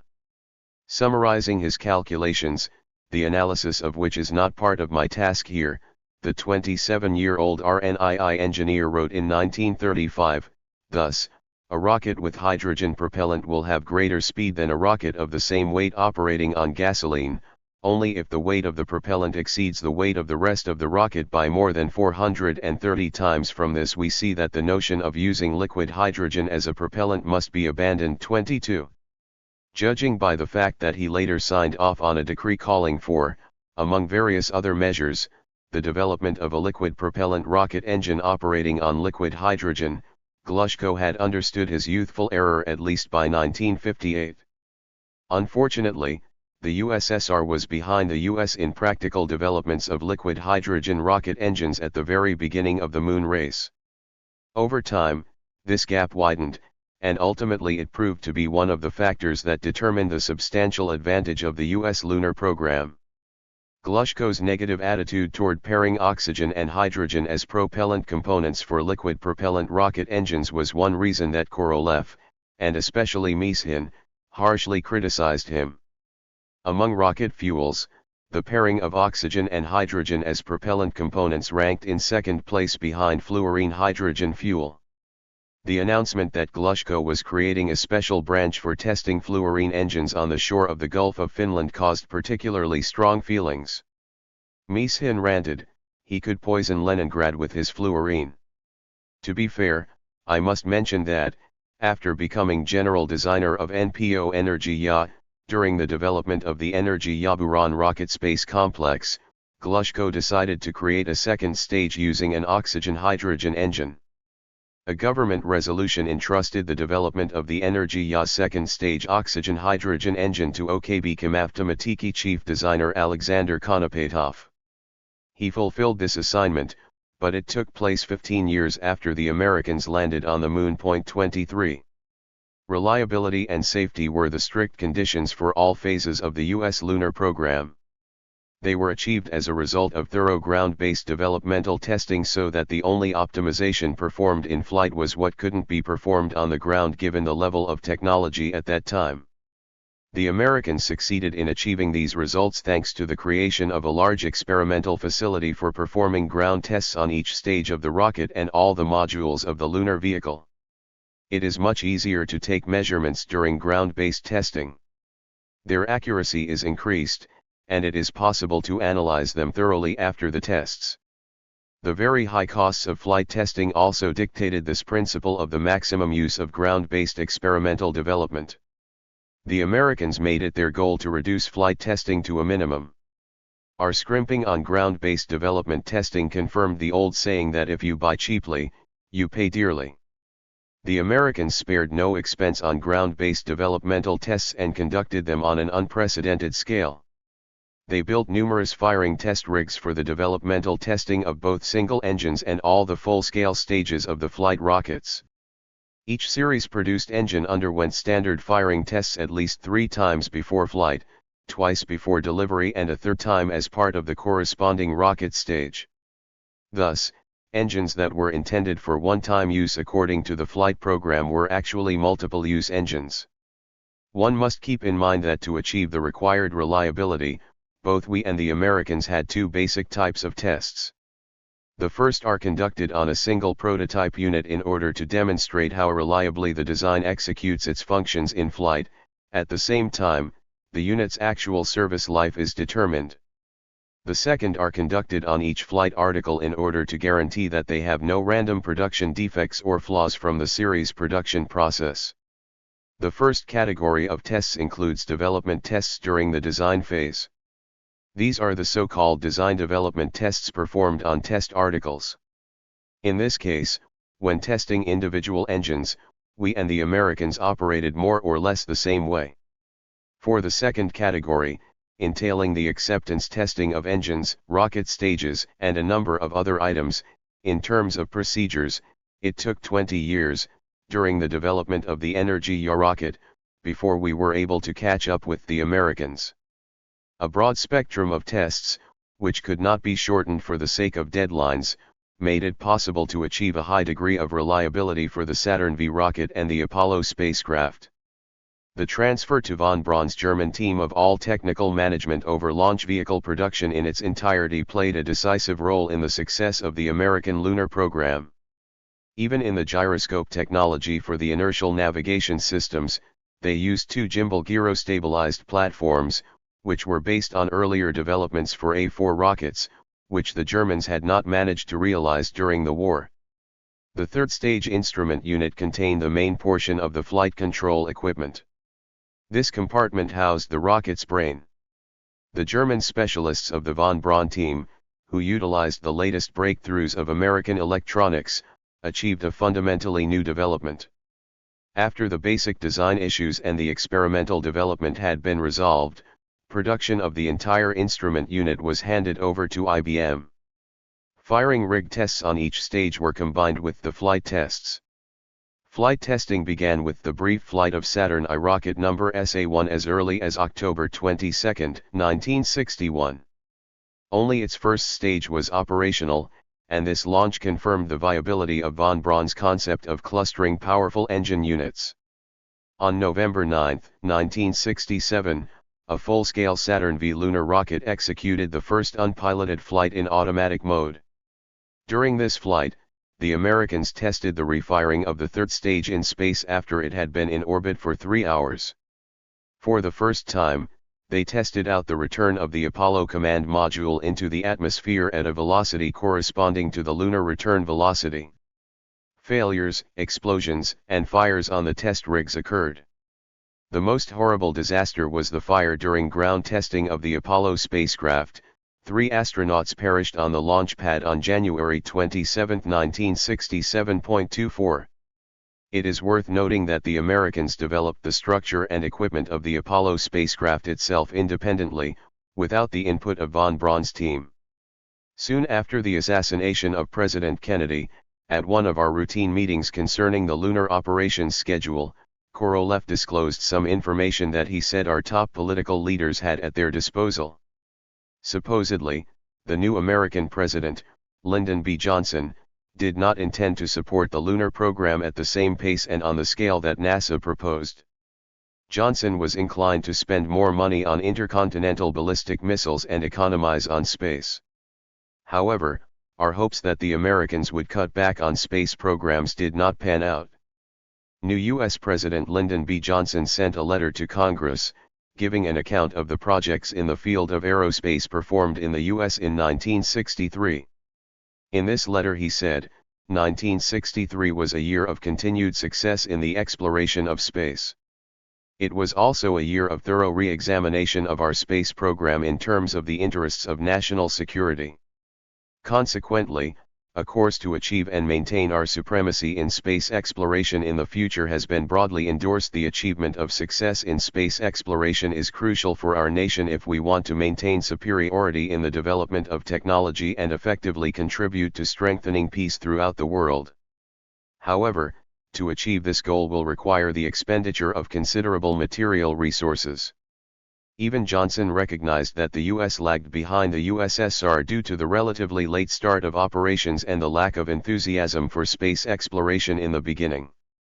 He noted, during that period our chief rival was not standing still and physically continued to set the pace in some fields.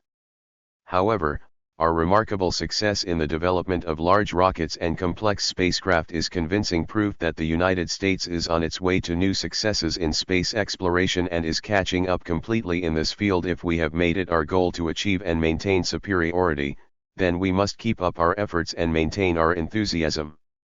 Listing the achievements of 1963, Johnson felt it was necessary to mention, the Centaur rocket has been successfully launched. 25 It is the first rocket using high-energy fuel.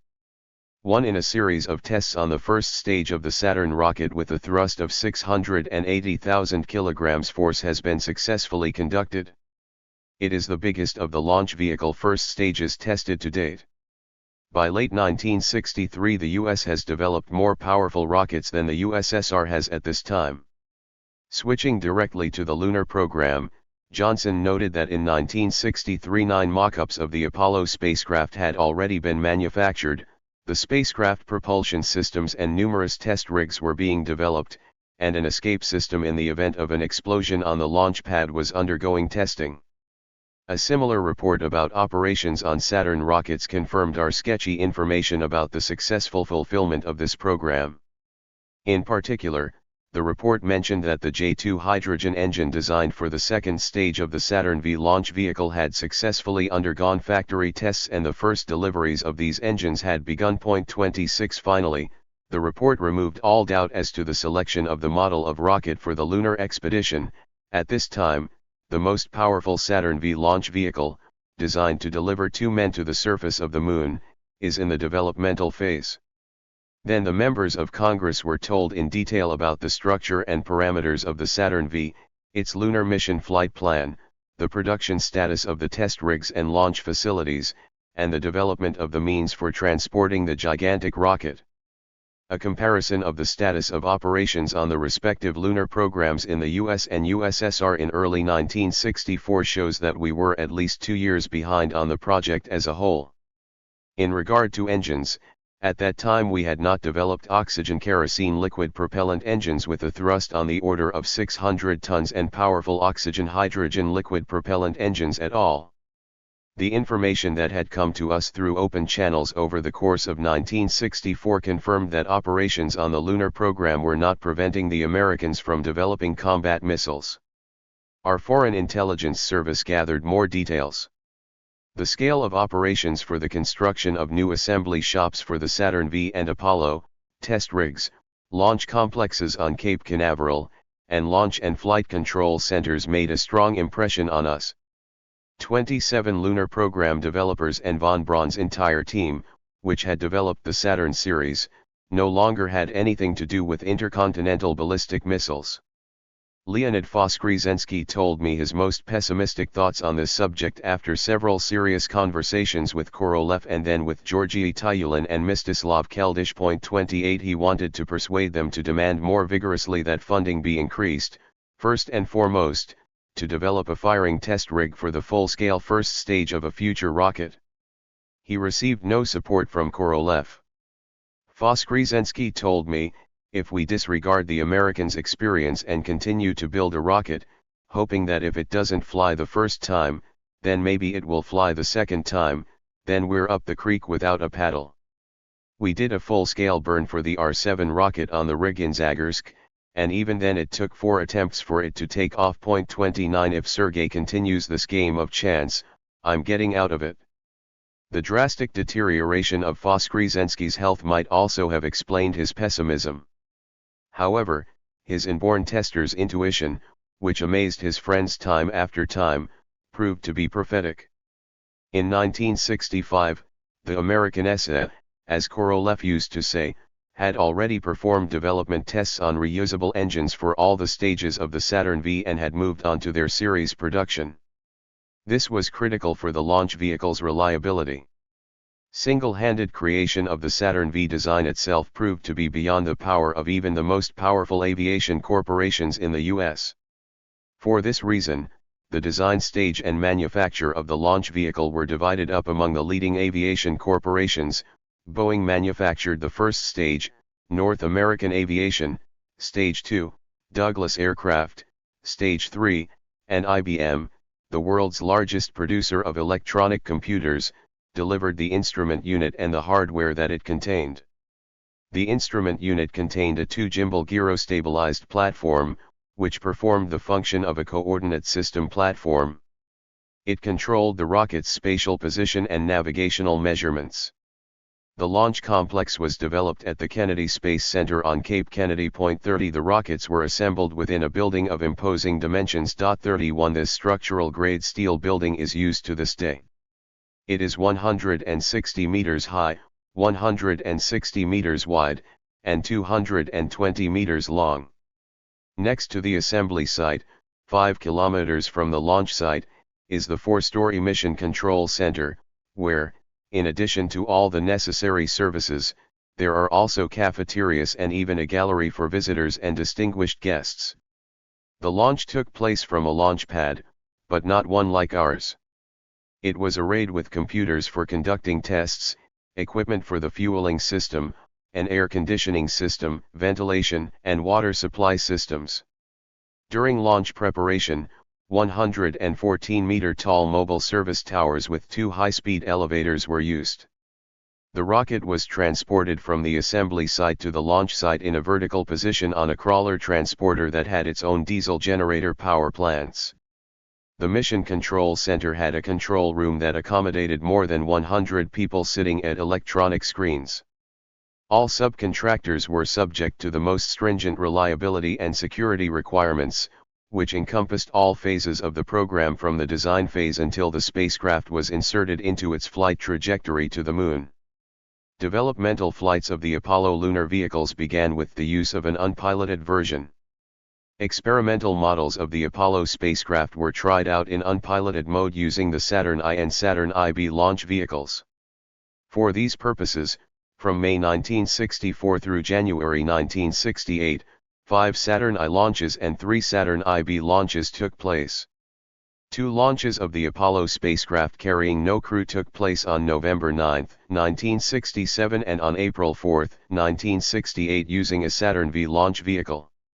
When the crewless Apollo 4 was launched on the Saturn V launch vehicle on November 9, 1967, a boost maneuver towards Earth was executed at a velocity of more than 11 km per second from an altitude of 18,317 km.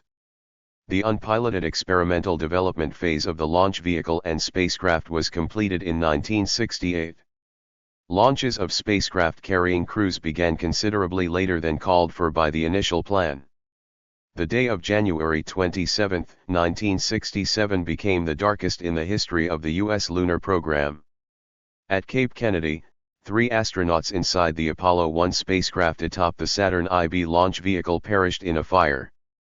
The tragedy of the situation was intensified by the fact that neither the crew nor the ground personnel were able to quickly open the hatch. Gus Grissom, Ed White, and Roger Chaffee either burned to death or suffocated. The cause of the fire turned out to be the atmosphere of pure oxygen that was used in the Apollo life support system.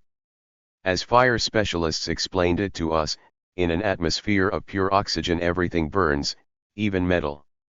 That is why all it took was a spark from electrical equipment, which would be harmless in a normal atmosphere. It took 20 months to perform fire prevention modifications on the Apollo spacecraft. In our piloted spacecraft, beginning with the Vostoks, we used a gas composition that did not differ from normal air.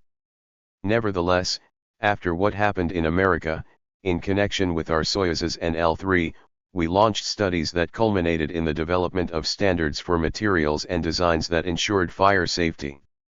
A crew executed the first piloted flight in the Apollo 7 Command and Service Module, which was inserted into Earth orbit by a Saturn IB in October 1968.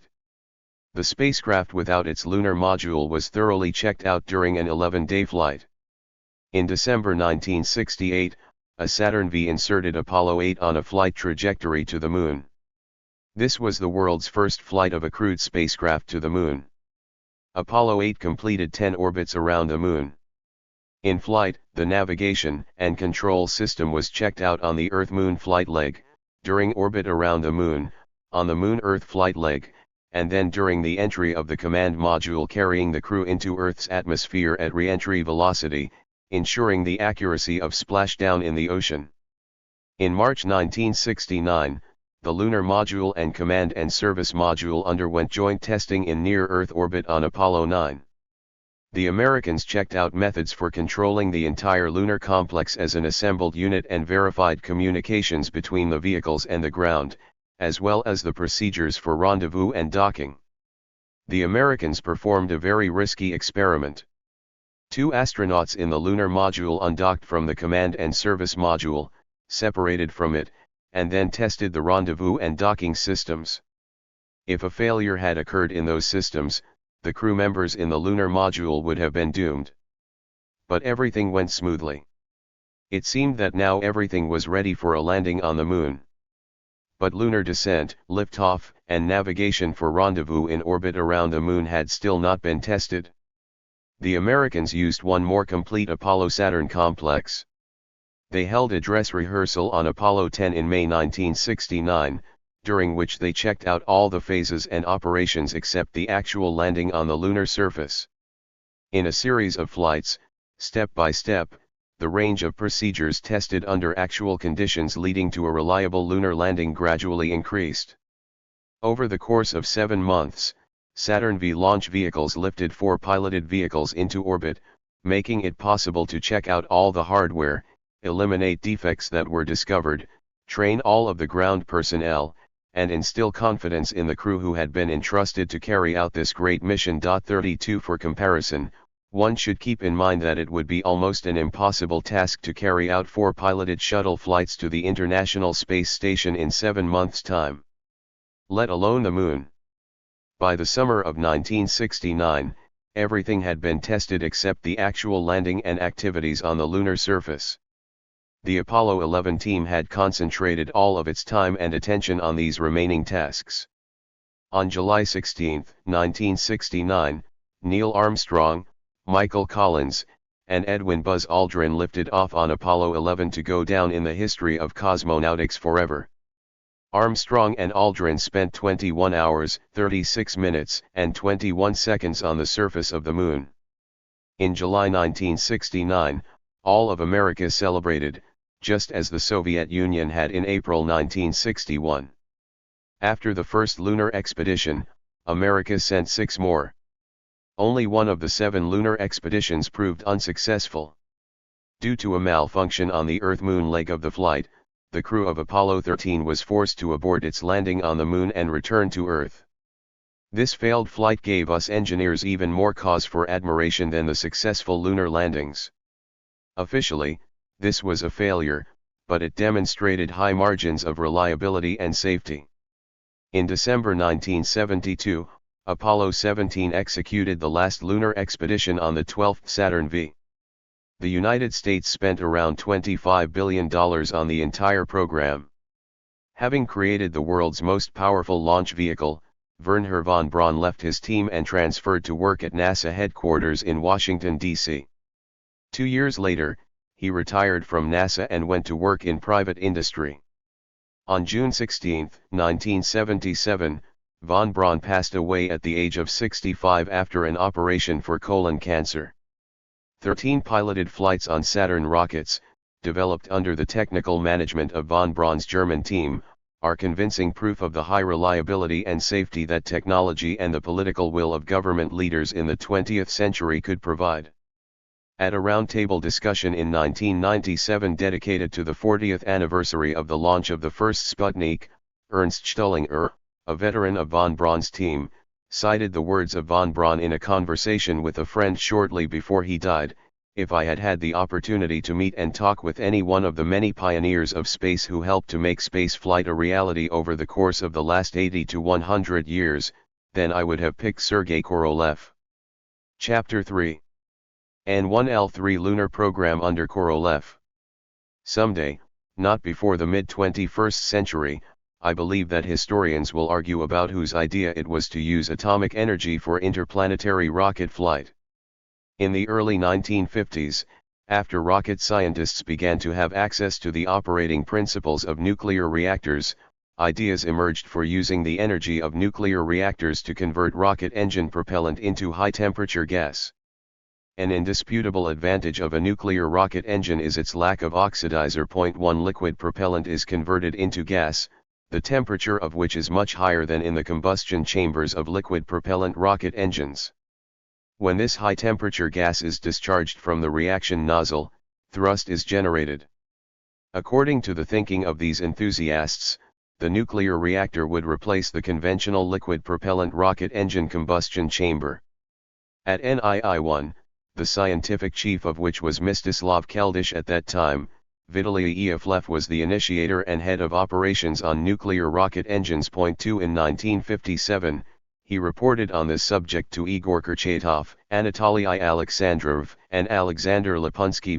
3 These people were able to make decisions without waiting for instructions from higher up. At their initiative, within an unprecedentedly short period of time, a one-of-a-kind graphite reactor was constructed at the Semipalatinsk nuclear test site. The initial successes provided the impetus for the subsequent steps toward the development of a nuclear rocket engine. The U.S. also announced that it was funding research for the development of a rocket with a nuclear engine. This information also reached the nuclear energy enthusiasts in the USSR. We could not lag behind in these matters. Research work in this field began at the Institute of Atomic Energy under Kurchatov, at OKB 456 under Glushko, at NII-1 under Keldysh, and at OKB 670 under Bondriuk. 4 On June 30, 1958, the First Central Committee and Council of Ministers decree calling for the development of a heavy-lift rocket using a nuclear rocket engine was issued. This same decree called for the development of heavy-lift rockets with liquid propellant engines using cryogenic high-energy components oxygen and hydrogen. Kurchatov, Korolev, Keldysh, Alexandrov, and Glushko actively participated in drawing up the decree. Although Glushko had never undertaken any developments for liquid propellant engines using hydrogen, the idea of a nuclear rocket engine interested him. At his design bureau in Khimki he organized design work in this field jointly with NII-1.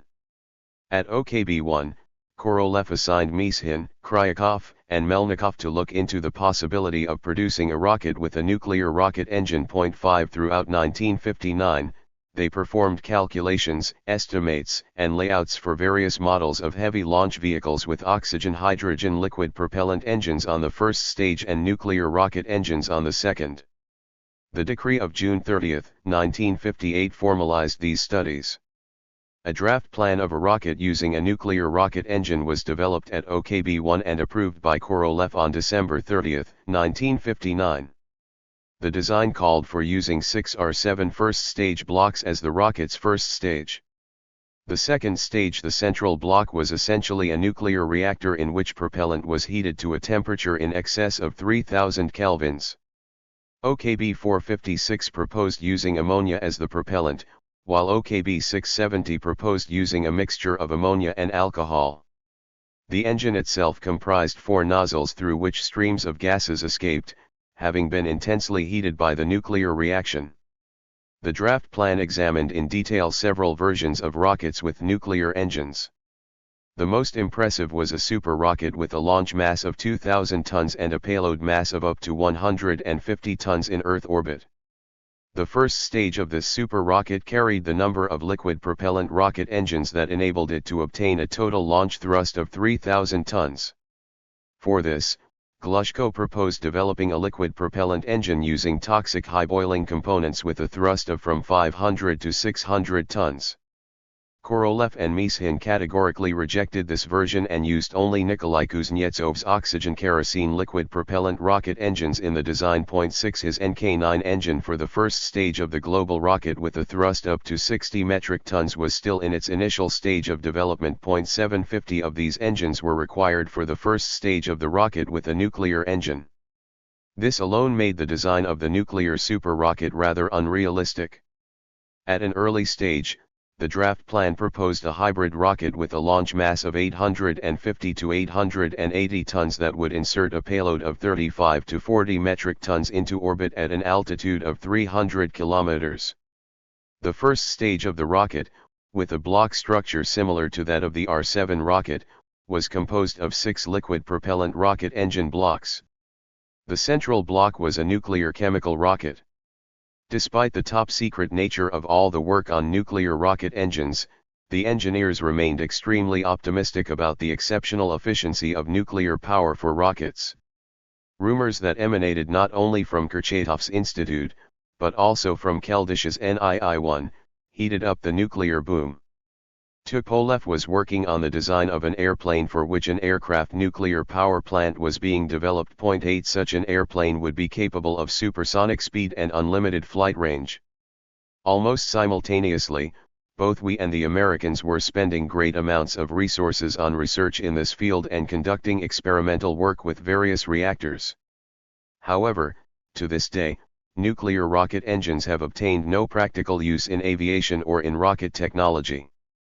And complete disappointment has replaced the optimism kindled by examples of the successful use of atomic energy on submarines, icebreakers, and heavy warships. But it took a while for attitudes toward nuclear rocket engines to cool, and in 1959 Korolev, who had access to Tupolev's work, was still chiding his deputies for insufficient zeal in the nuclear field, saying that they mustn't let an airplane with a nuclear engine come out before a rocket with a nuclear engine. However, the overwhelming majority of design engineers were in agreement on the fact that it was quicker, more reliable, and safer to develop heavy-lift rockets only using liquid propellant rocket engines, while nuclear rocket engines would find an application in the distant future.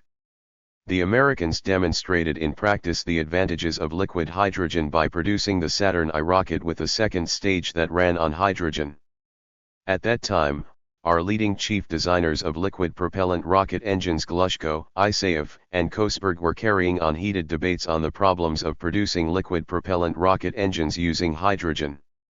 Opponents and skeptics of the use of liquid hydrogen exaggerated the difficulties of its practical usage.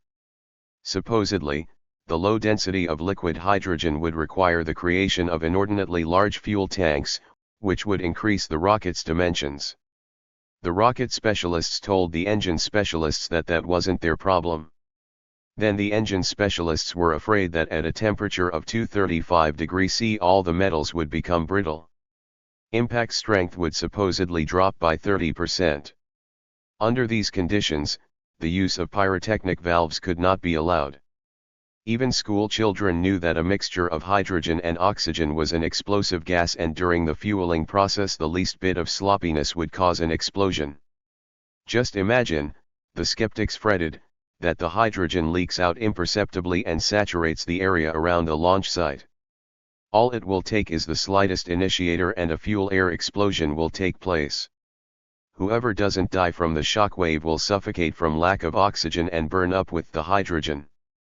I mention only the main arguments, but many more objections explained our lag in the production of liquid propellant rocket engines using hydrogen. After all manner of discussions and consultations, the Military Industrial Commission began to draw up a decree hoping to speed up work on high-power rockets and, consequently, on high-performance engines. Korolev personally inserted a demand for the development of liquid hydrogen propellant engines into the draft text. On June 23, 1960, the Central Committee and USSR Council of Ministers decree on the creation of powerful launch vehicles, satellites, spacecraft, and the mastery of cosmic space in 1960-1967, which had been coordinated with the Ministry of Defense and the Ministers and State Committee chairmen of all the necessary defense industries, was issued. This was the first attempt to confirm the prospects for the development of cosmonautics at the very highest level in the form of a 7-year plan. To some extent, the decree was a response to Brezhnev's visit to OKB 1.9. By that time, Khrushchev felt it was advisable to plan the development of the entire economy in 7-year increments rather than the Stalinist 5-year plans. For history, the content of the decree can serve to illustrate that political figures are not the only ones who make unrealistic, populist promises. Back then, no one dared challenge Khrushchev's announcement that our generation will live under communism. Khrushchev himself probably sincerely believed that would be the case. This remained on his conscience, and none of us was required to take an oath that we actually promised to live to see communism. The top secret of special importance decrees were a different story. They contained much more specific deadlines and spelled out the names of the responsible administrators. They were the ones who had proposed writing down unrealistic deadlines for their own organizations in the government plans. The administrators were the chiefs of large staffs, and by that time they were already experienced chief designers. The ministers, who had drawn up the decrees, had passed through the grueling school of managing industry during wartime. They remembered quite well that disrupting deadlines that Stalin had set or failing to fulfill promises could cost your life. Now they all signed their names to unrealistic promises. The decree called for the development from 1961 through 1963 of the new N-1 high-power launch vehicle with liquid propellant rocket engines that would be capable of inserting into orbit a satellite with a mass of 40 to 50 tons and accelerating a payload with a mass of 10 to 20 tons to escape velocity. Next, on the basis of this rocket, from 1963 through 1967, the plan was to develop a launch vehicle that would insert into Earth orbit a payload with a mass of 60 to 80 tons and accelerate a 20 to 40 ton payload to escape velocity. At the same time, this decree ordered the use of newly developed engines running on new chemical energy sources, and low-thrust electric rocket engines on Stage 2 and subsequent stages. The decree stipulated developing high-thrust liquid hydrogen engines, autonomous control and radio control systems, and experimental facilities for these projects and the performance of scientific research work. On September 9, 1960, Korolev signed the report on the possible characteristics of space rockets using hydrogen, which demonstrated the advantages of hydrogen.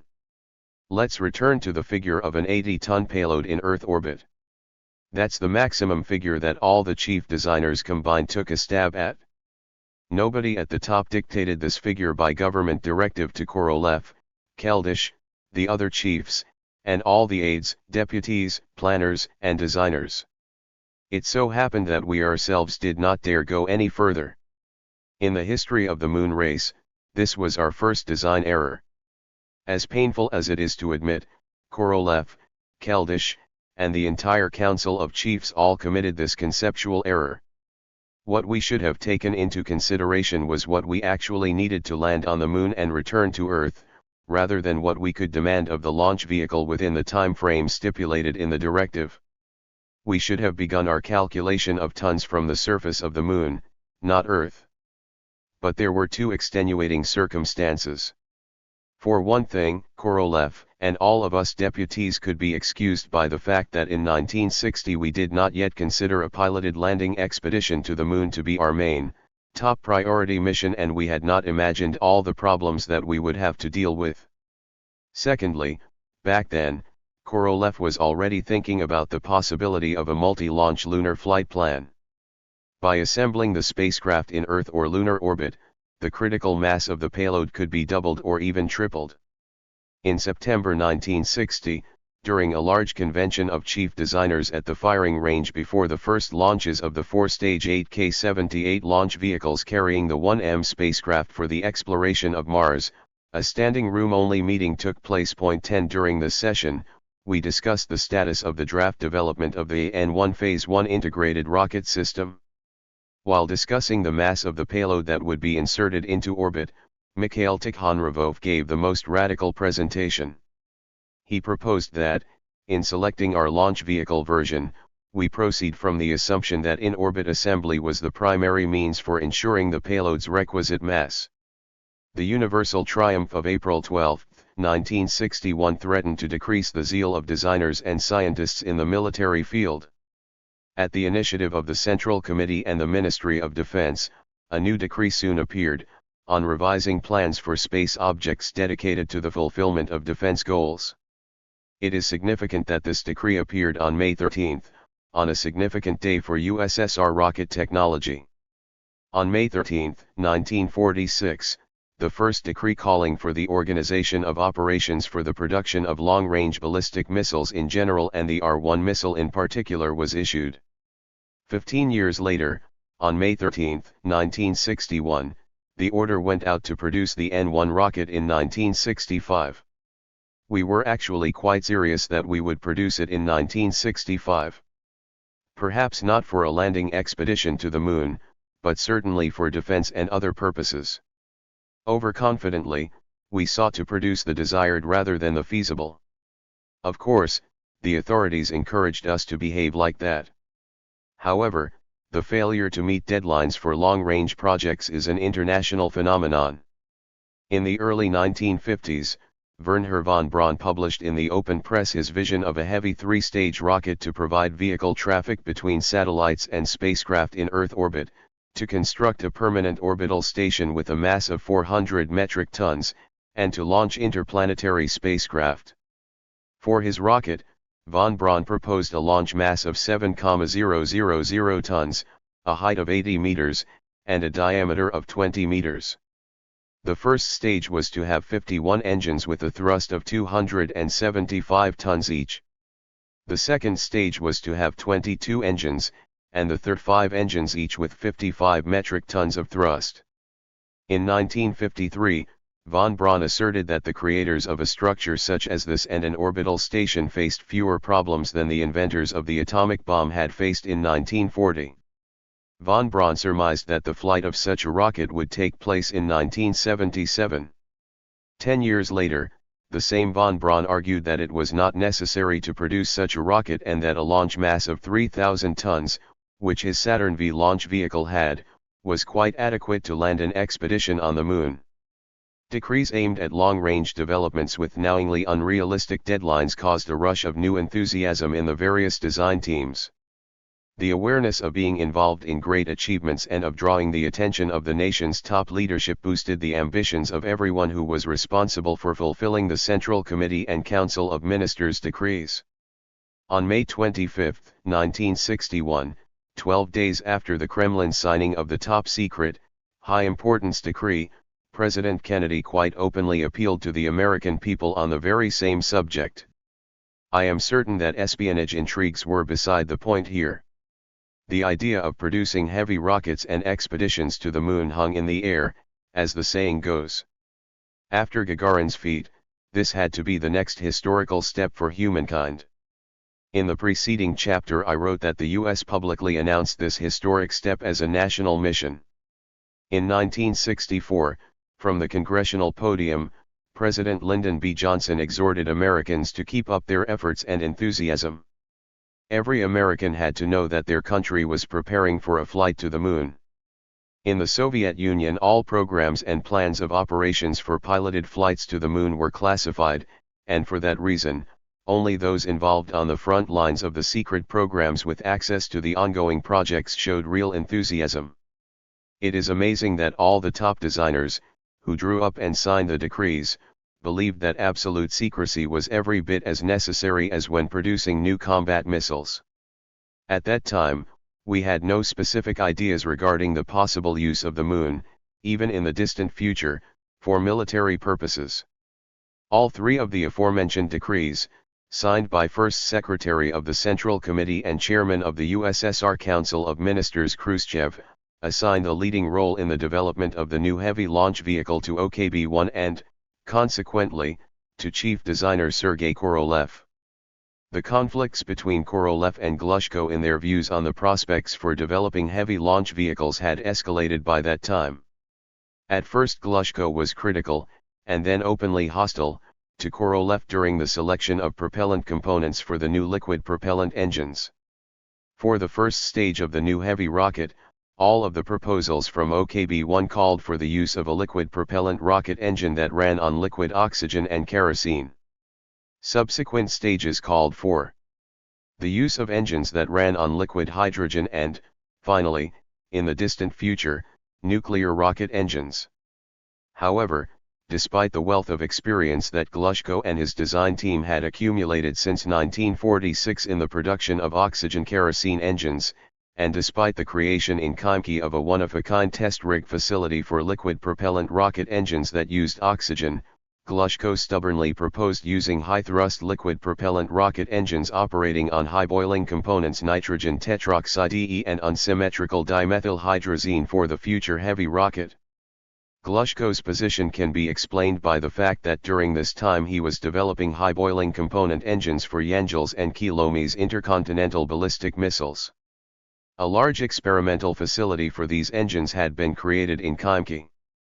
The discord between Korolev and Glushko over propellant components, which had arisen during the period from 1959 to 1960 in connection with the design of the R-9A rocket, also affected the personal relationships of the 2 pioneers of Soviet rocket technology. 11 Glushko did not forgive Korolev for recruiting aviation industry engine-building organizations to produce powerful liquid propellant rocket engines, Lyulka's OKB-165, which was developing a liquid hydrogen engine, and Kuznetsov's OKB 276, which was producing an engine that ran on liquid oxygen and kerosene. 12 This was a direct affront to Glushko Korolev's old comrade in arms from the RNII, the Design Bureau in Kazan, the Institute Nordhausen, and the Council of Chief Designers, where Glushko ranked second after Korolev. As a rule, historians of cosmonautics mention the disagreements between Korolev and Glushko either indirectly or not at all. The true causes of this acrimonious conflict, which many of my contemporaries and I witnessed, and which we were obliged to take sides on because of our duties, have not been sorted out to this day. I cannot agree with the explanation that Glushko's towering ambition caused the downfall of our operations on powerful liquid propellant rocket engines in the 1960s. Supposedly, he envied Korolev and, dreaming of rising above him and all the chief designers of rockets, he wanted to prove, hey, look here, I am an engine expert, without me you can't do anything, and I'm the only one who can help you out. While discussing the problems of engines for the first stage of the N1, at all levels, Glushko declared that it would not be particularly difficult for his organization to develop engines with a thrust as high as 600 tons using high boiling components, nitrogen tetroxide and unsymmetrical dimethylhydrazine. At the same time, the creation of an engine of this size and capacity running on liquid oxygen and kerosene, in Glushko's opinion, would take way too much time. In the US, von Braun was the one who came up with the idea for using liquid hydrogen for the Saturn launch vehicle series. The NASA leadership approved it, and in a relatively short time the US aviation industry was able to produce high-thrust liquid hydrogen engines. The American experience, and later our own experience in Voronezh, showed that there was nothing supernatural in the hydrogen engine manufacturing process. Alas! Korolev's will and even Central Committee and government decrees proved insufficient for the oxygen-hydrogen liquid propellant rocket engines under development for the N1L3 program to be produced in time to take their place on the lunar rocket. I worked with Korolev for 20 years, and with Glushko from 1974 until he died. I was a deputy to both of them. I'm very well acquainted with Mishin, who remained an ardent opponent of Glushko's high boiling component concept. I often met, both at and outside of work, with engine specialists who were Glushko's deputies, old and young, colleagues who sincerely respected him. They all considered Glushko to be a very complex human being, sometimes excessively fault-finding and demanding not only in dealing with his immediate subordinates, but also with subcontractors. At the same time, nobody doubted his technical prowess, erudition, general refinement, and ability to quickly identify the main issue in the heap of complicated day-to-day problems in large systems. In the interests of business, Korolev sought to avoid conflicts, tried to meet people halfway, and if any hope remained, he tried to persuade everyone all the way up to the highest government officials. Glushko made it a point to only defer to the highest-ranking leaders, the party general secretary and members of the Politburo. Relationships with ministers certainly did not always turn out to his benefit. Ustinov, who was very attentive to Glushko's ideas and proposals, was an exception. 13 While he was logically methodical in most of his creative work, Glushko, especially in cases involving the selection of propellants, sometimes engaged in actions that were logically inexplicable. In March 1961, Korolev sent Glushko an official letter. In essence, it contained a question rather than a complaint. OKB 456 Unexpected position concerning the use of supercooled liquid oxygen for the R9A rocket is incomprehensible and difficult to explain. You have apparently forgotten that in our joint report to the Central Committee in April 1959, which you signed, the main and only version of the R9A called specifically for the use of supercooled liquid oxygen and kerosene. All this time, the design and experimental work, in which your representatives have participated, by the way, was conducted on the R9A with the intention of using supercooled oxygen. Instead of a calm, business-like discussion of an issue so vital not only for the R9A rocket, but also for the entire future of cosmonautics, Korolev and Glushko were exchanging letters that were anything but amicable, copies of which they were sending to the ministers and VPK. Lev Grishin, who was a deputy minister at that time, attempted to bring Korolev and Glushko together in his office for a private meeting during the summer of 1960.14. Mishin and I were present during the conversation. With his innate sense of humor, Grishin very calmly said that in a matter such as selecting a type of liquid propellant engine and propellant components for rockets, letters to the Central Committee were not the best way to solve the problem. Why drag Khrushchev into matters that he tasked us to solve? Khrushchev trusts us, but it turns out we don't trust each other. A heart-to-heart conversation didn't pan out. Glushko began to speak very calmly, but in the process he stepped on Korolev's pride, accusing him of playing footsie with the aviation industry, where he, Korolev, wanted to have new, obedient, but completely incompetent liquid propellant rocket engine developers. Korolev exploded. Tit for tat, both began to fling such insults at each other that Grishin, Mishin, and I quickly left the office. Completely despondent, we stood out in the corridor for about 20 minutes.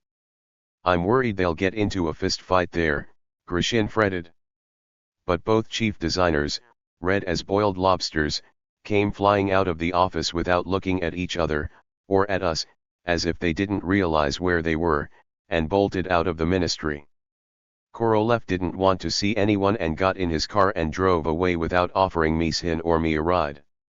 Grishin summed up the situation, saying, "It seems to me that two members of the Russian intelligentsia just parted company after exhausting their entire repertoire of obscenities."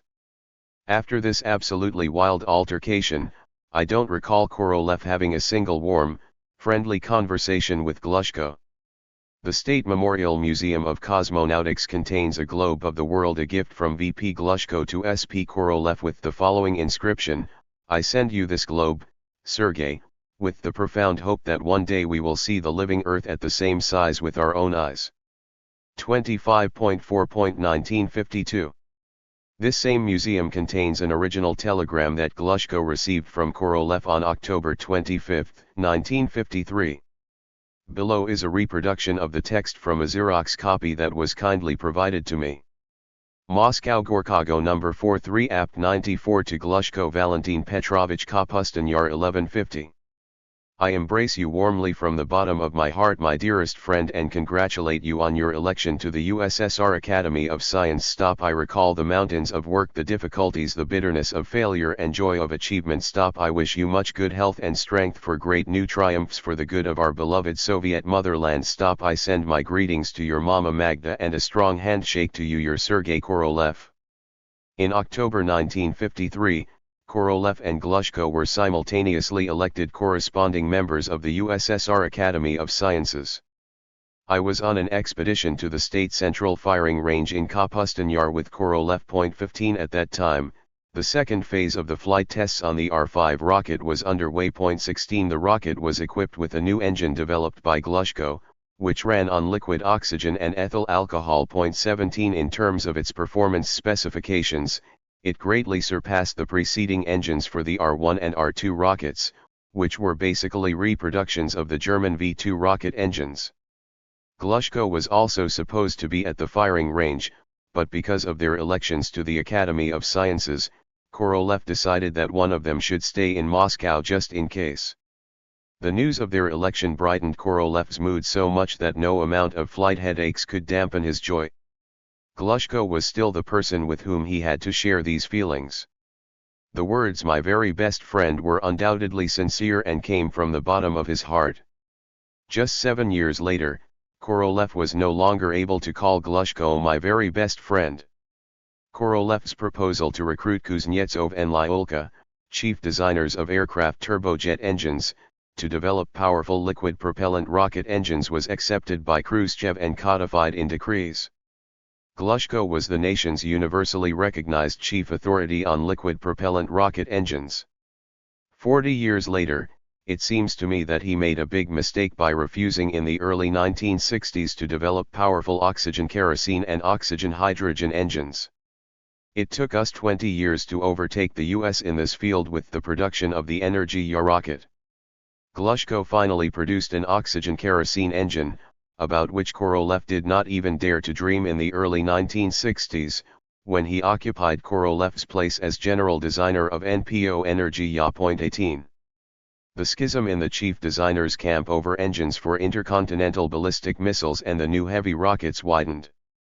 Two new chief designers, Yangel and Chelomy, joined the dispute between the two pillars of Soviet rocket technology. Korolev's monopoly in heavy launch vehicles threatened their active participation in future space programs. A powerful attack began on the government bureaucracy from various sides, as did criticism of earlier decisions. Consequently, yet another decree appeared, signed by Khrushchev on April 16, 1962, on the creation of models of intercontinental ballistic missiles, global rockets, and launch vehicles for heavy space payloads. This decree proposed limiting N-1 operations to the draft plan phase and a cost assessment of the rocket system. At the same time, it called for the development of a three-stage global orbital rocket on the basis of RR-9A, but using the new NK-9 engines being developed at Korolev's initiative by Nikolai Kuznetsov in Kubyshev, rather than using Glushko's engines. The document also called for the production of Yangel's new super heavy R-56 rocket.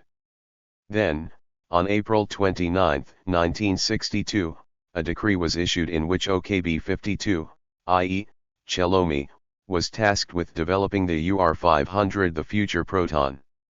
The expert commission under the chairmanship of Academy of Science President Keldysh was not supposed to give its recommendations until it had reviewed the draft plans. The decrees made no mention of organizing operations specifically oriented toward piloted flights to the Moon. Throughout 1962, the selection of the design and launch mass for the N-1 launch vehicle continued.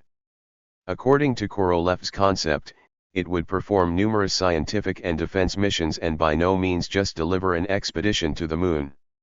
In a letter to Sergei Kryakov, chief of the design department, Korolev wrote, "Work with M.V. Melnikov to determine the required weight for a flight using ERDs to carry out the primary missions, Moon, Mars, Venus 19.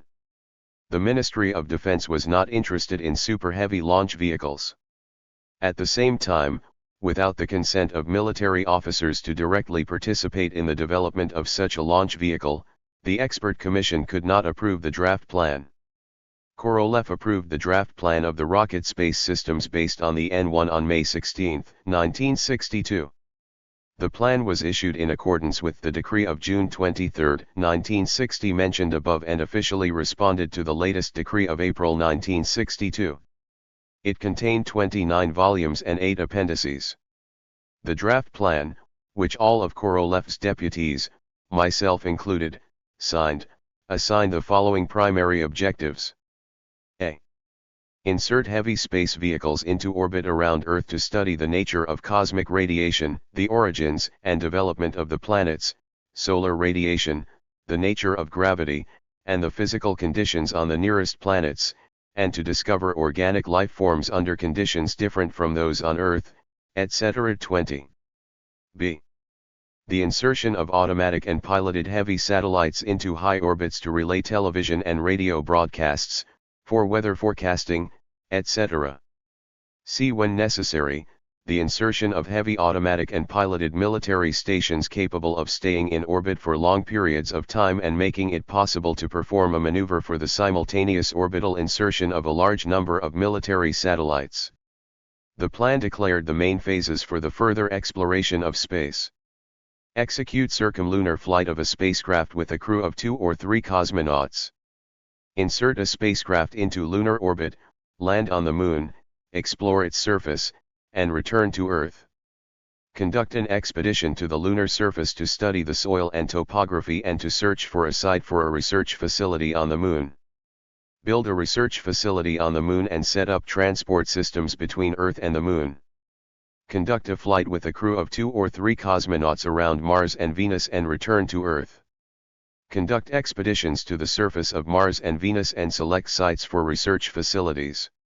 Build research facilities on Mars and set up transport systems between Earth and other planets, and launch automatic spacecraft to explore circumsolar space and the distant planets of the solar system. Even 45 years later, the text cited above seems like an amazing cascade of missions capable of captivating thousands of enthusiasts. It is unfortunate that not only were none of these missions ever announced to the public, or even to the scientific community, but they were also shrouded under a top-secret classification.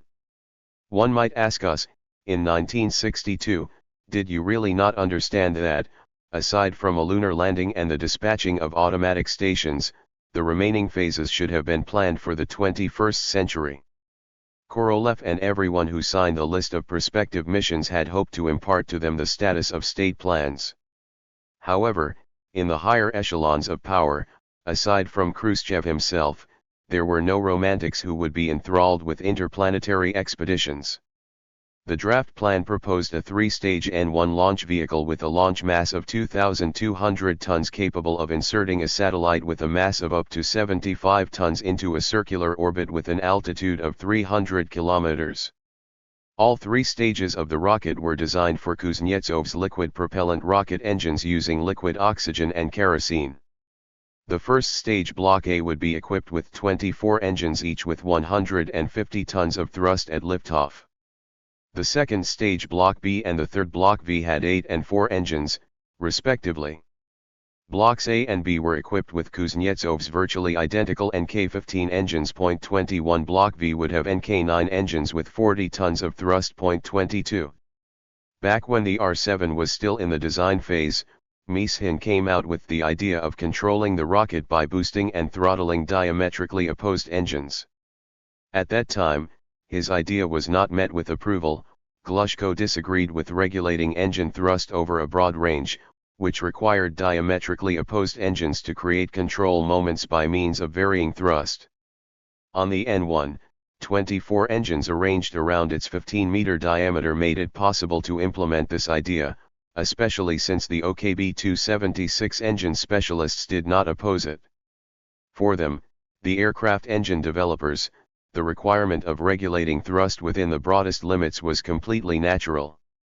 The structural layout of the rocket proposed in the draft plan was unconventional. Since the days of the R-2, we had been proud of the fact that we had been the first to implement the concept of integral tanks. The metal tanks were load-bearing and at the same time formed the outer shell of the rocket. All of our combat missiles and launch vehicles were constructed using this principle, as were the Americans. Kryakov's designers were studying a rocket model that used fuel and oxidizer tanks as a load-bearing structure. Beginning with the R-2 rocket, this principle had worked splendidly. The dimensions of the tanks of the first and second stages for the N-1 prevented them from being delivered from the Progress factory in Kubyshev to the firing range by rail, by ship, or by air. A factory for the welding of the tanks, and the manufacture and assembly of all three stages of the rocket, had to be built at the firing range. The thickness of the metal of the load-bearing tanks was selected taking into consideration the internal pressure and the static and dynamic loads on the structure of the entire rocket. The technology at that time could not ensure the weld reliability and strength on a shell of that thickness. For this reason, after heated arguments, the designers persuaded Korolev to forego what had become the traditional rocket technology design principle of integral tanks. The structural layout of the rocket was an external load-bearing shell with thinner-walled spherical fuel tanks, engines, and all the systems arranged inside it. To weld the spherical tanks, Boris Payton, director of the E.O. Payton Institute of Electric Welding, proposed a new technology and special welding equipment. But in this case, the dimensions of the spherical tanks precluded their transportation from the factory to assemble them at the firing range. The tanks would have to be manufactured right at the cosmodrome. By no means had everything been considered in the design layout of the rocket and its control system. Arguments continued over the methods for delivering the untransportable parts. According to the decree, flight development tests were supposed to begin in 1965. Over the 3 years that remained before this deadline, they would first have to build a modern rocket assembly plant on the barren steppes and then master a new tank welding process, assemble the stages, and put the entire rocket as a whole there. All sorts of rocket assembly operations and testing, except for firing tests, would have to be performed for the first time at the firing range. This meant that, among other things, they would have to build a residential town for the new factory's workers and specialists. It was proposed that the project for the military be implemented in two phases. First, on the basis of the second and third stages, produce a separate N-11 rocket with a launch mass of 750 tons, capable of inserting a satellite with a mass up to 25 tons into Earth orbit. Then produce the actual Super Heavy three-stage N-1 rocket with a launch mass of 2,200 tons. Despite its obvious logic, this proposal to begin operations on the N-11 ultimately found no support from expert commissions, from the military, or in subsequent decrees. In history, one should not resort to the what-ifs, but I am not a historian and I can allow myself to conjecture how everything would have unfolded if our 1962 proposal had been enacted.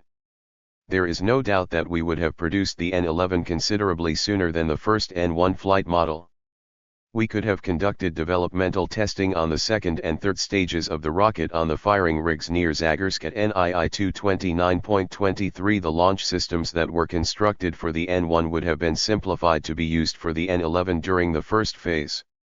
We missed a real opportunity to produce an environmentally clean launch vehicle for a 25 metric ton payload. To this day, world cosmonautics has a very acute need for such a clean launch vehicle. But at that time, that idea could have interfered with Kilome's proposals for the UR-500 and Yangel's proposals for the R-56. Today, as I write this in 2007, Roscosmos is attempting to correct this historic error, having called for the development of the Angara launch vehicle in the Federal Space Program in the 21st century. 24. The lunar landing expedition was still not the launch vehicle's primary mission in the draft plan. The mated configuration of two vehicles and booster blocks G and D was very prosaically referred to as L3. Actually, there was not yet a design for the L3 vehicle in 1962. Moreover, to avoid getting anyone riled up, as SP sometimes used to say, we intentionally did not calculate the distribution of the masses for the lunar complex, and in particular, the requisite mass of the lunar vehicle to perform a landing with a maneuver, a reliable liftoff from the lunar surface, and subsequent rendezvous with the orbital vehicle. At the plenary session of the Expert Commission, Korolev reported that the draft presented only the N-1 launch vehicle without the payload. He listed the missions that such a launch vehicle would carry out in the following order. Defense missions, including a permanent system for tracking, detecting, and destroying enemy missiles. Scientific missions. Human exploration of the Moon and closest planets of the Solar System, and global communications and radio and television broadcast relay. It is interesting that the first mission on this list predated the development of the Strategic Defense Initiative concept, which the Americans started 20 years later, 25 and 10 years after that. In 1995, the U.S. sponsored an effort to create a system of several hundred satellites for the purposes of global communications. In 1962, in his report, Korolev referred to a similar system as an orbital belt. The hundreds of satellites comprising this belt could have been used for global monitoring and to observe everything happening on Earth and in near-Earth space. In the end, two rather large global personal communications systems were deployed, Iridium and Global Star, in which, all told, more than 100 satellites are operating. The historical paradox is that to create this orbital belt, the Americans used Russian and Ukrainian launch vehicles, the Proton, Zenit, and Soyuz. 26. Even though a single UR-500 rocket was not yet ready in 1962, the decision to develop it was one of the reasons why the Expert Commission did not support OKB-1's proposal on the N-11 rocket. In July 1962, the Expert Commission approved our draft plan for the N-1 launch vehicle capable of inserting a satellite with a payload mass of 75 tons into circular orbit at an altitude of 300 kilometers. Academy of Sciences President M.V. Keldysh approved the findings of the Expert Commission on the N-1 project, which named defense rather than lunar missions as the primary tasks for the N-1. The VPK kept a very attentive eye on the status of operations on the N-1. Despite the general background of success in the piloted space programs, the triumphant press conferences, and lavish post-flight receptions at the Kremlin, Khrushchev once again reminded us of the N1. On September 24, 1962, a new Central Committee and Council of Ministers decree on the N1 came out. The main purpose of the document consisted of the approval of the basic operations and the beginning of flight developmental tests of the launch vehicle in 1965. Despite the fact that the main chief designers had worked with Korolev on the document's text under the supervision of Deputy Chairman of the State Committee on Defense Technology Georgy Tyulin, its specified deadlines for wrapping up the work in the various phases prompted many ironic comments among the main authors. Point 27. In the preceding decrees of 1960 and 1961, we were ordered to produce the N1 in 1965. In April 1962, the same government and Central Committee and the same First Secretary of the Central Committee Khrushchev proposed that we limit ourselves strictly to the draft plan. The very cool attitude of the Ministry of Defense toward the N1 project and the influence of Yangel's and Kilomy's proposals on Khrushchev resulted in the appearance of this interim decree. A year before this decree came out, Leonid Smirnov, the director of Dnepropetrovsk Factory No. 586, was named deputy chairman of GKOT, and soon thereafter, Minister of the USSR GKOT chairman. Point 28. Considering the nation's very difficult economic situation and Khrushchev's eagerness to find funding for residential construction, agricultural improvements, and the production of fertilizers, he could have halted the funding of the N1 altogether. In the spring of 1962 Khrushchev was still wavering, but the decree of September 24 showed that the wavering ended in the autumn. The new decree ordered that rig testing of the third stage onboard engines end in 1964, and of the second and first stage engines in 1965. The rig testing of the engines integrated into stages and propulsion systems was to end in the first quarter of 1965.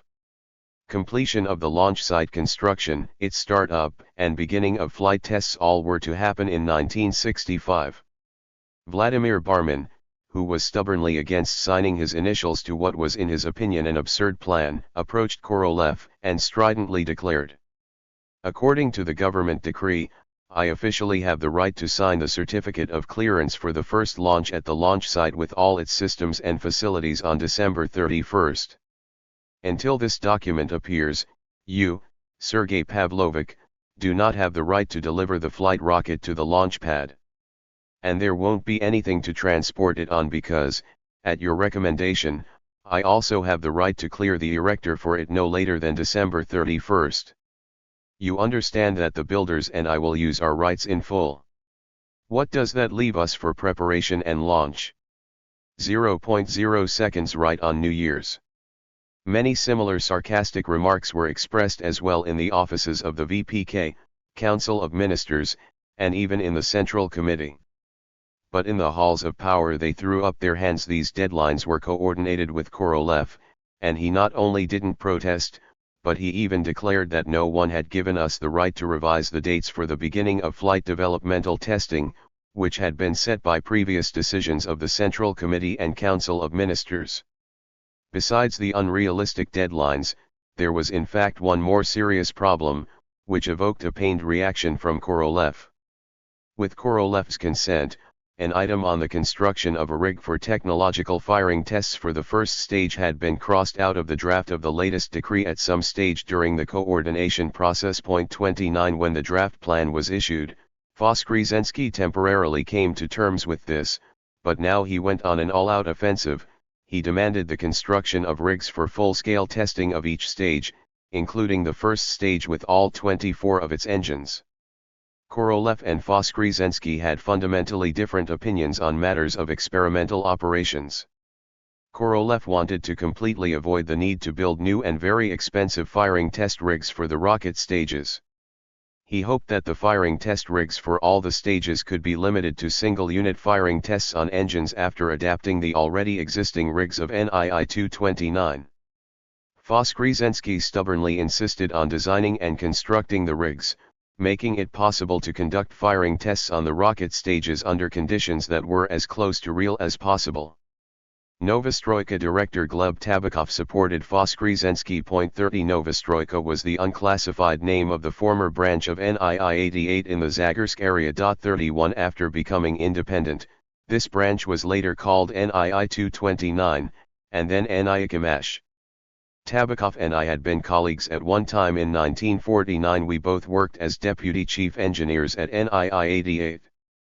Before that, I often bumped into Tabakov when he was taking higher engineering courses at the Moscow Higher Technical School, where I taught a course in control systems. 32 Later I ran into him at Novostroyka near Zagorsk when we were conducting firing rig tests on rockets. Beginning in 1948, Tabakov worked as chief engineer at Novostroyka, then after a break for design work, he returned to Novostroyka in 1956 as director. In 1958, Tabakov became my neighbor on 3rd Ostankинskaya Street, and so our families also became acquainted. Voskresensky and I, particularly Voskresensky, formed very trusting relationships with Tabakov. He often told us, more than 10 years experience developing firing rigs, putting them into operation, conducting firing tests, fighting fires and explosions, plus common sense. Cry out for and demand full-scale firing rig tests for the first stage of the N1, but that's when the but started. It wasn't possible to build such a rig at NII-229. That is to say, it would be possible to build such a grandiose structure, but there was no way to deliver the first stage there. In actuality, the first stage of the N1 rocket would first be manufactured and then assembled in the new large MiG at the firing range. It was not transportable. For that reason, they also needed to build a firing test rig at the firing range near the launch sites and use all their available fueling, measurement, launch control, security, and other services. But if you manufacture the first stage for the sake of performing tests on it right at Novostroyka, that means another factory needs to be built. So wouldn't it be better if one of the two launch sites at the firing range were used as a firing test rig? But that requires time and finances. Tabakov would talk calmly, simply acknowledging this departure from the experience and traditions that had emerged in rocket technology, while Voskresensky would fly into a rage, without regard for the authority of Mishin, Korolev, or the government leaders standing over all of us. A structural diagram of the lunar landing expedition had not yet been selected before the end of 1963. Initially, our designers proposed a version with a good mass margin. It called for a 3-launch configuration with assembly of the space rocket with a total launch mass of 200 tons in near-Earth assembly orbit. The payload mass for each of the 3 N1 launches did not exceed 75 tons. The mass of the system for the flight to the Moon in this version reached 62 metric tons, which was almost 20 tons more than the corresponding mass of Apollo. The mass of the system executing the landing on the Moon's surface was 21 tons in our proposals, while it was 15 tons for Apollo. But, on the other hand, we had not just 3 launches in our configuration, but 4. It was proposed that a crew of 2 to 3 be inserted into space on Rocket 11A511. That is what the future rocket based on the R-7A was named in late 1963.33. The Progress factory was supposed to manufacture it for piloted launches of 7K spacecraft. Theoretically, the 3-launch configuration would enable us to compensate for the large number of advantages of the American design, which used hydrogen fuel for the second and third stages of the Saturn V launch vehicle. Of course, in terms of cost-effectiveness and general system reliability at that time, we were losing. If Korolev had exhibited his inherent firmness in the subsequent defense of this configuration when the project was passing through all the levels of bureaucracy, the history of the N1 might have been different. However, the situation developed in such a way that he was forced to compromise in order to simplify and reduce the costs of the project. The opposition from Chelomy, Glushko, Yangel, and the Ministry of Defense proved to be too powerful. On March 17, 1964, Korolev met with Khrushchev. Mishin, Nikolai Kuznetsov, and Pylyagin accompanied him. In his report to Khrushchev about the status of work on the N1 project, Korolev put particular emphasis on the need to develop hydrogen and nuclear engines and to optimize docking. According to Mishin and Pylyagin, on the whole, Khrushchev supported proposals for the promotion of lunar operations, but he displayed absolutely no enthusiasm for the idea of stepping up operations on hydrogen and nuclear engines. After the meeting with Khrushchev, there were no subsequent decisions to revive the operations. The VPK and state committees were preoccupied with implementing the programs of Chelomey, Yangel, and Makayev for the series production of combat missiles and preparing the UR-500 for flight tests.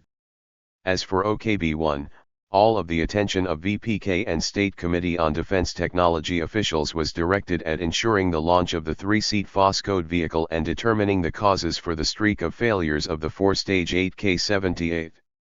And really, how is a highly placed official supposed to react to complaints about insufficient funding for a program involving a lunar expedition in the distant future, if this very pushy chief designer has had 4 failures in a row during launches of automatic stations to Venus and for the soft landing of automatic vehicles on the Moon on March 21, March 27, April 2, and April 20. 34. A week after the failed launch of Yes-6 No. 5, I was in Korolev's office to explain the causes of the failure in the power supply system between blocks I and L and to explain the reason why a heated argument had flared up between Iosifyan and Pylyagin over the root cause. 35 I was expecting to be grilled and accused of poor quality control on our part.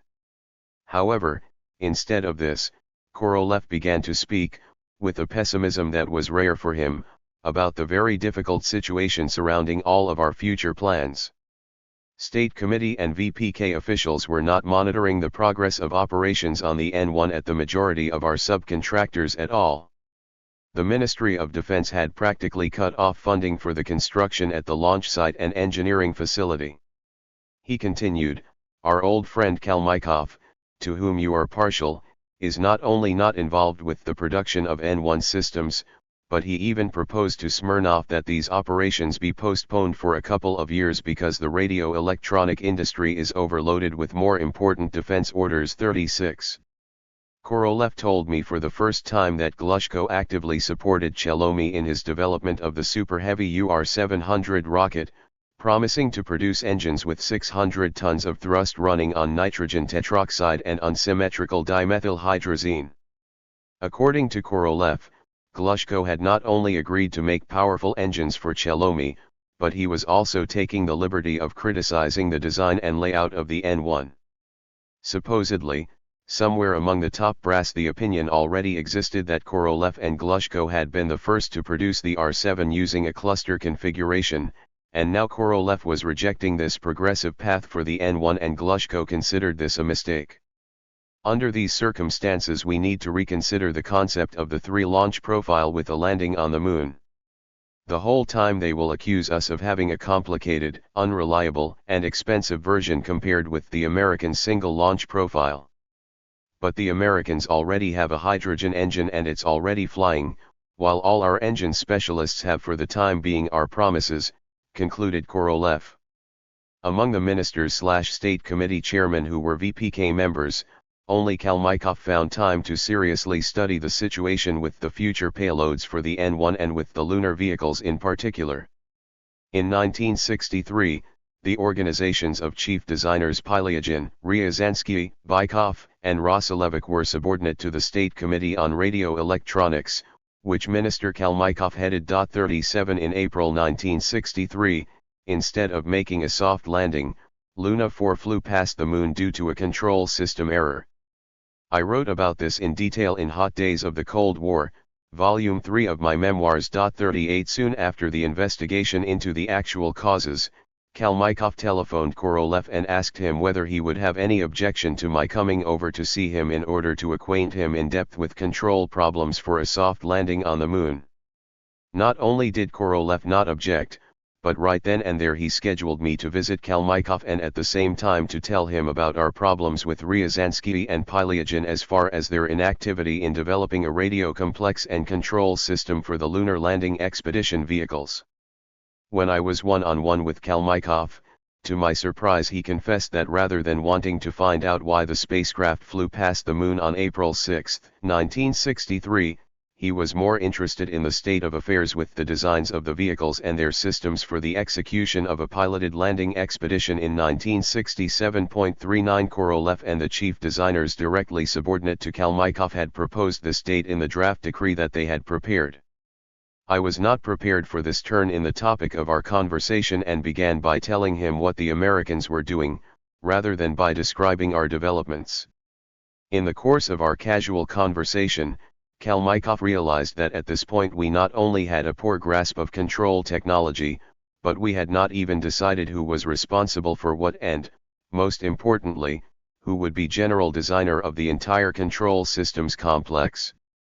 Kalmykov had gotten a very good feel for what sort of complex this would be and what sorts of problems it would entail during the development of air defense and missile defense systems while working with such headstrong chief designers as Rasputin and Kisenko. 40 After Kalmykov had pulled out of me an approximate list of problems that needed to be solved, he asked, "Tell me frankly, forgetting for a minute that I am a minister, a member of the Central Committee and all that you want to do all of this in 3 years so that in 1967, the 50th anniversary of the revolution, you can have a fully tested system, and on November 7, after returning from the moon, our cosmonauts can stand on Lenin's mausoleum?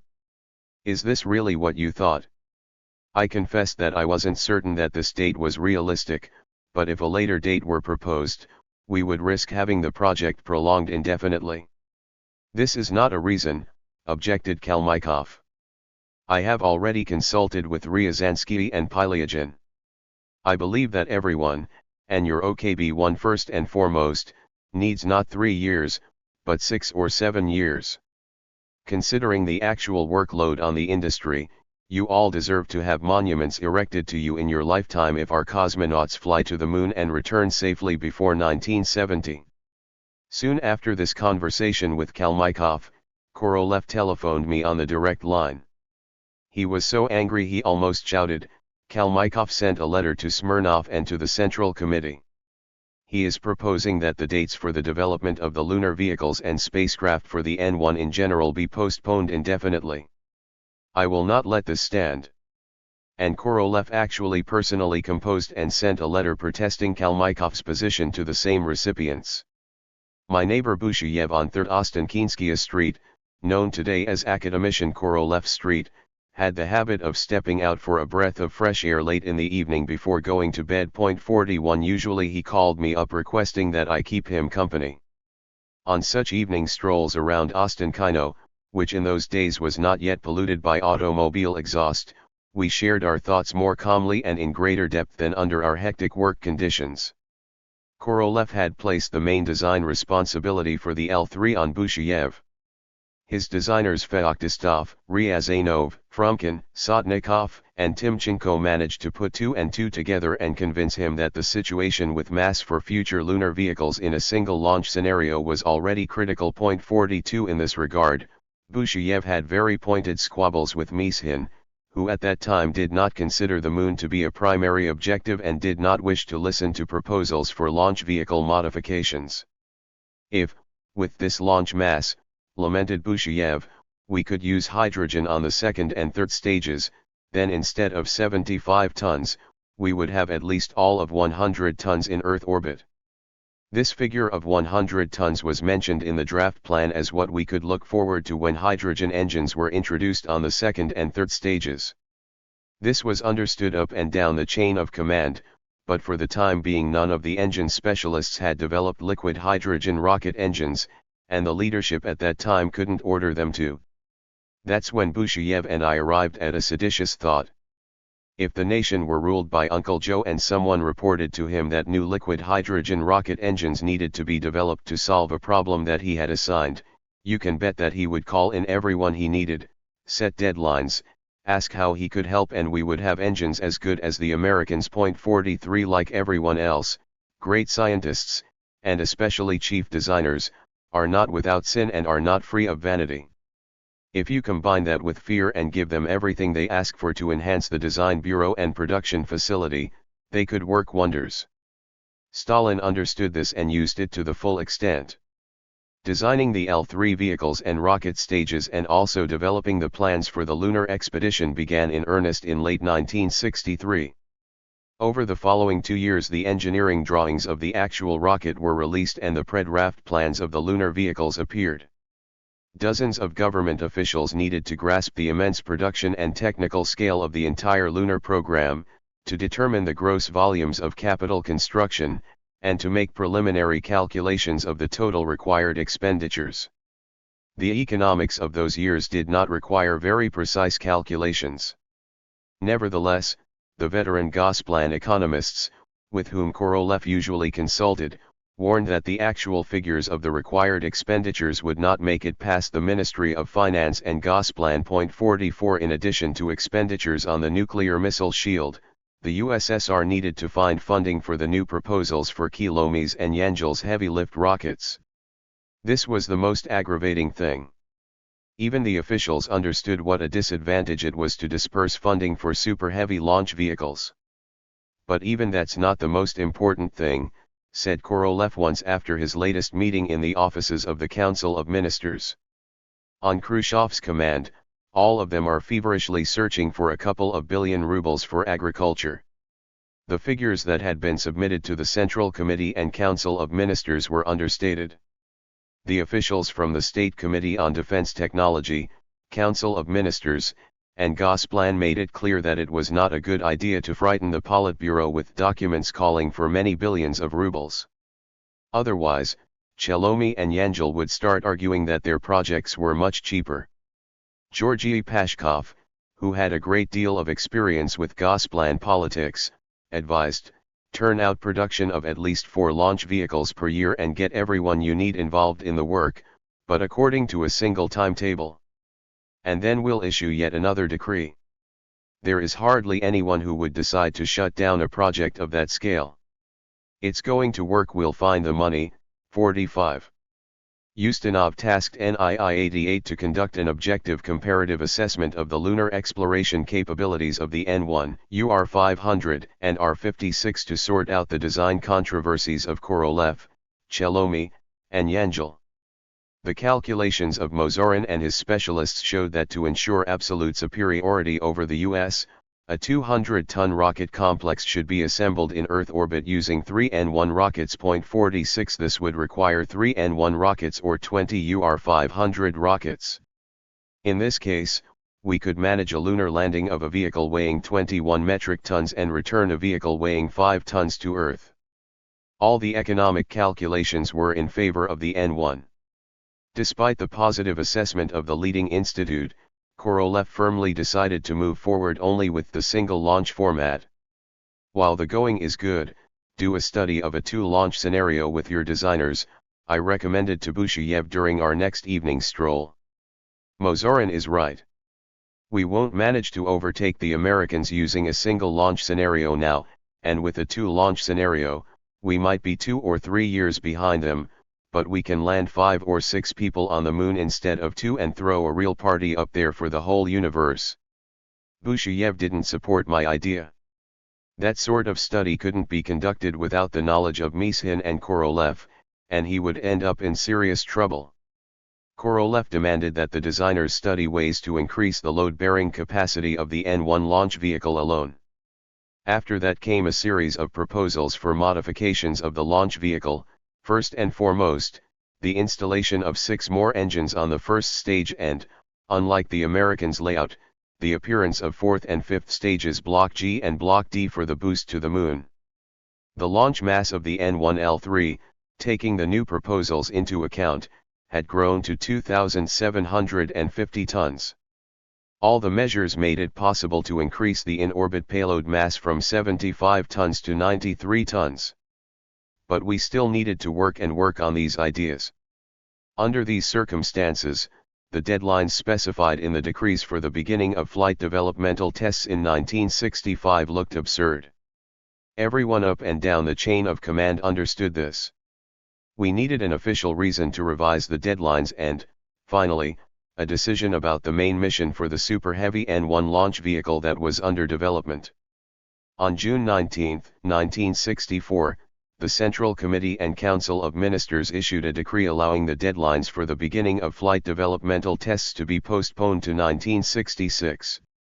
Ryazansky had this to say about that: fox terriers get their tails docked when they're puppies. But in our case, so that it won't be so painful, they're going to chop off a little piece every year.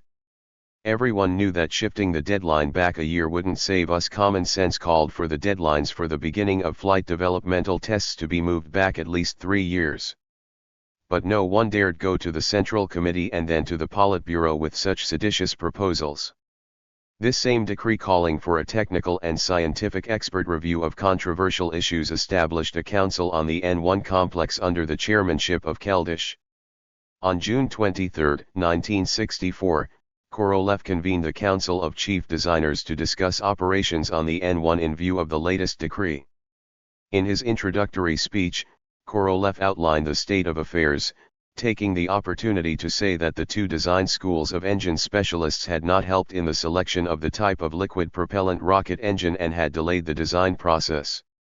Korolev informed them that there was a chance that another decree would come out, which would finally say that a landing expedition to the moon was the main mission for the N1. Then, going up to a poster, he briefly discussed and showed what the whole rocket complex would look like for the flight to the moon. The 3-stage N1 launch vehicle would insert the upper stage, the payload, into Earth orbit. The following were installed under the fairing of the upper stage: Block G, which would initiate acceleration toward the moon; Block D, which would accelerate and brake to make the transition into lunar orbit and brake to descend from lunar orbit, and 2 vehicles, the Lunar Orbital Vehicle and the Lunar Vehicle. Each of the vehicles had its own propulsion system. On the LOC this was Block I, and on the LK Block yet. An emergency rescue system was mounted over the fairing. 47 The mass of the system was also included in the total mass of the launch vehicle's payload. Keldysh, who had nodded off, woke with a start and remarked that our greatest shortcoming was the fact that there was no hope that the liquid hydrogen engine would appear in the coming year. In his opinion, the chief designers of engines, who had not fulfilled the preceding government decisions with regard to the hydrogen problem, bore the responsibility for this lack of progress. Korolev stood up for the engine specialists and said that we were already developing a hydrogen block for the upper stages. This would be the booster block instead of blocks G and D to set the spacecraft on a trajectory toward the moon. He noted that we are conducting the design with reference to ISAF's hydrogen engines with 7 to 8 tons of thrust. Lyulka's OKB-165 is working on an engine for the 3rd stage with up to 40 tons of thrust. If we manage to build a 3rd stage using these engines, we would get rid of all our mass deficit problems for the lunar expedition. Glushko did not miss the opportunity to remind us that 3 years ago he had proposed developing a launch vehicle that ran on high-boiling propellant components. Today we would already have closed-loop configuration engines with 150 tons of thrust each for all of the stages, he declared. 48. Keldysh suddenly pounced on Glushko. Valentin Petrovich, you have had more opportunity to develop powerful oxygen kerosene and oxygen hydrogen engines than the others. Returning to conversations about high-boiling components for the N1 today means killing the project completely. All the decisions on that matter have been made. We don't have time for arguments about the selection of engines for the N1. We must clearly define the priority objective for the launch vehicle, this landing expedition to the moon. We need to immediately nail down the number of cosmonauts, 2 or 3, the entire expedition plan, and revisit the problem of reliability. First and foremost, I'm concerned about reliability issues. Reliability is exactly what I had in mind, Glushko retorted to Keldysh very calmly. The engine that we developed for the UR500 has been optimized and has already been handed over for series production. 49. Pylyagin felt compelled to remind us that in addition to the engines there was also the control system. We must unequivocally understand that we still have to develop a system for the flight to the moon with controlled landing and return, and not simply some sort of all-purpose system.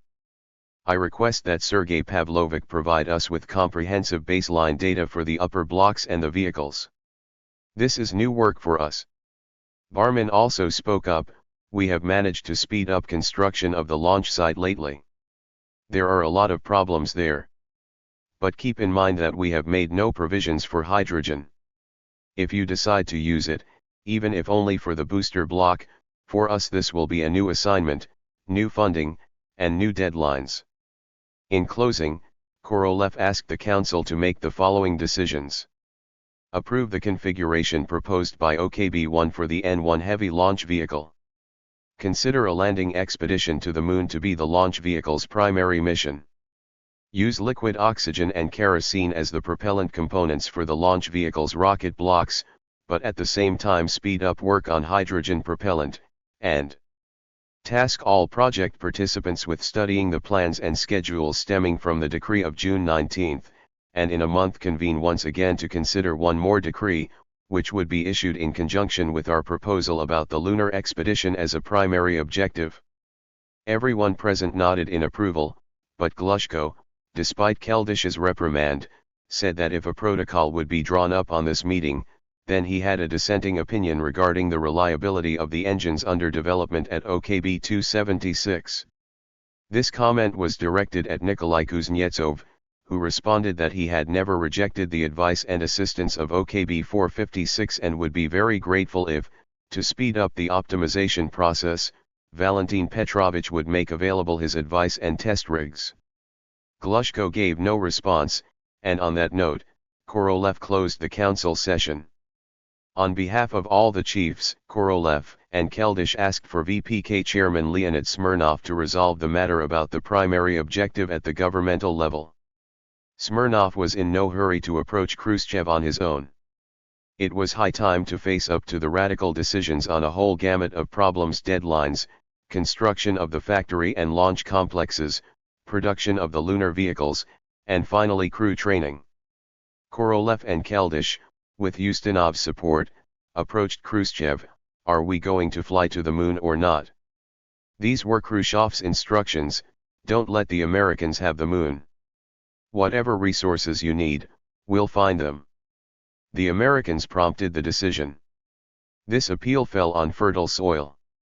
On their desks VPK leaders had copies of White TASS, which had reported about the flight of the heavy Saturn I rocket, which inserted the main unit of the lunar orbital vehicle into geocentric orbit for a trial run on 28 May. 50. On August 3, 1964, a decree was issued that mentioned for the first time that the N-1 rocket's most crucial objective in space exploration was to explore the Moon by landing expeditions on its surface and then returning them to Earth. The second most important item of the decree was new deadlines. The year 1966 remained in place as the starting date for flight developmental tests, and a new date appeared for the expedition to the Moon: 1967 to 1968. This decree was the first to name the main chief designers and organizations that would be responsible not only for the N-1 launch vehicle, but also for the entire N-1L3 complex. OKB-1 was the lead organization for the system as a whole and for the development of Blocks G and D and the lunar orbital and lunar landing vehicles.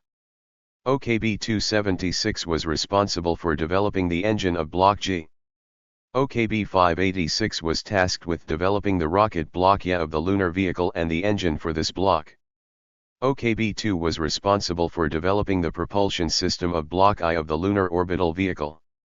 NII-944 was assigned to develop the control system for the lunar complex. NIAP was tasked with developing the motion control system for the lunar landing and lunar orbital vehicles. NII-885 was responsible for the radio measuring complex. GSKB Spetsmash was responsible for the L3 system ground-based equipment complex, 51, and OKB-MAY was tasked with developing the mutual measurement monitoring system for vehicle rendezvous in lunar orbit. 52 The addendum to the decree containing a complete list of all those involved in developing systems for the L3 was a bulky document that showed that no one and nothing was forgotten.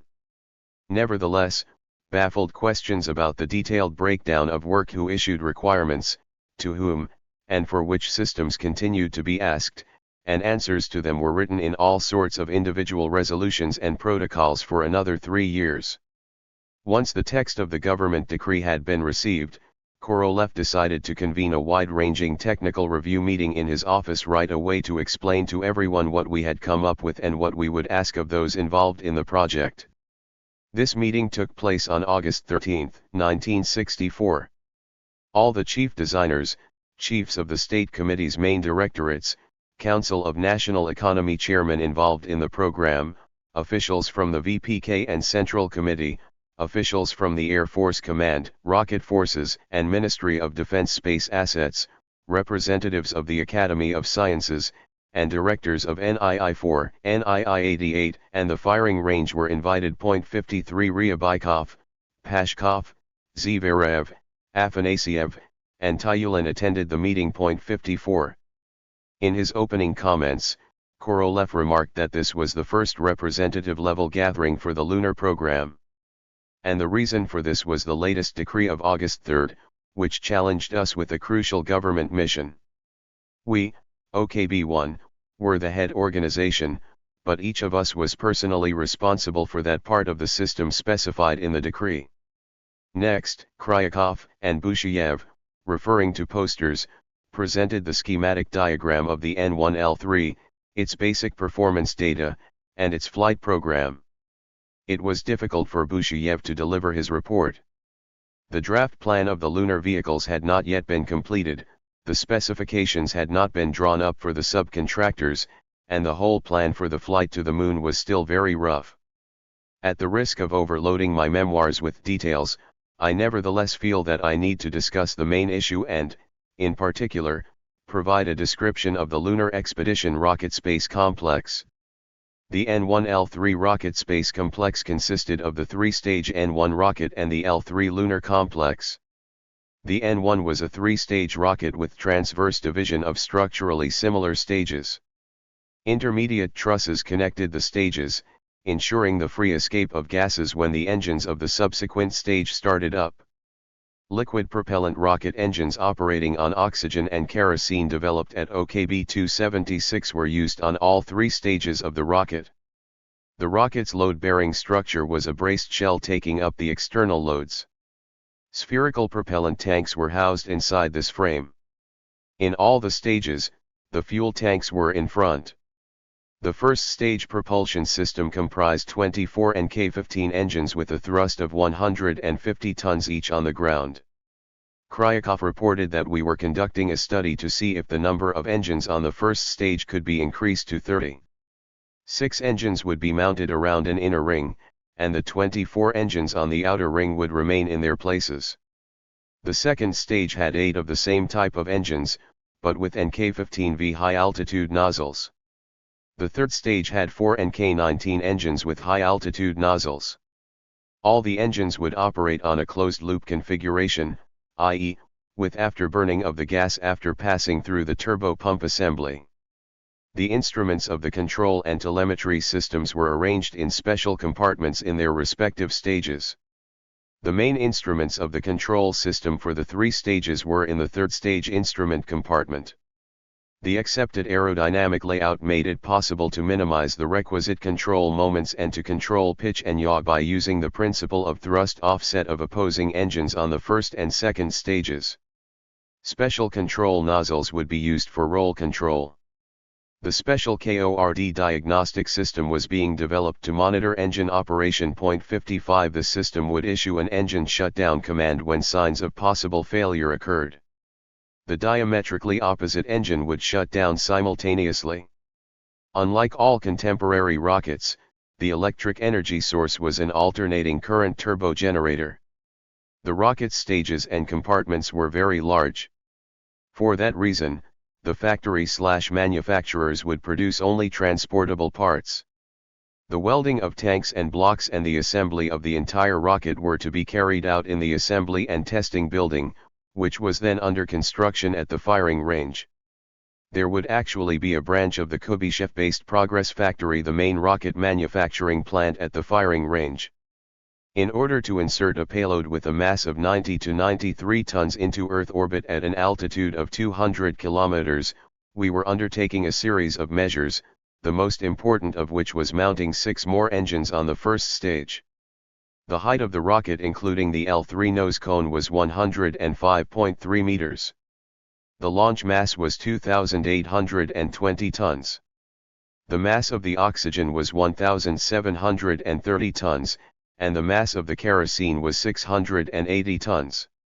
The L3 system consisted of the rocket booster blocks G and D, the LOC and the LK, the payload fairing, which would be jettisoned upon reaching specified acceleration loads, and the emergency rescue system propulsion system. 56. The LOC consisted of the Earth Descent Module and the Habitation Module, on which were mounted a special compartment containing the docking and attitude control engines and the docking system assembly, the instrumentation system compartment, and the power compartment, containing the rocket block I and a power plant and 3 electrochemical generators for the power supply system using hydrogen-oxygen fuel cells. 57. The LOC habitation compartment would serve simultaneously as an airlock chamber. When a cosmonaut was transferring through open space into the lunar vehicle before descent to the Moon and during return, cosmonauts would execute the entire journey from Earth to the Moon without spacesuits. They would don spacesuits before transferring from the LOC to the LK. The LK consisted of the pressurized cosmonaut cabin, a compartment with attitude control engines and passive docking assembly of the instrument compartment, the lunar landing unit, and the rocket block YET. Storage batteries mounted on the exterior provided power for all the LK systems. For the first time in our space program, landing control would be conducted using an onboard digital computer and partial backup would be provided by a manual system, which would enable the cosmonaut to execute a limited maneuver to select a landing site.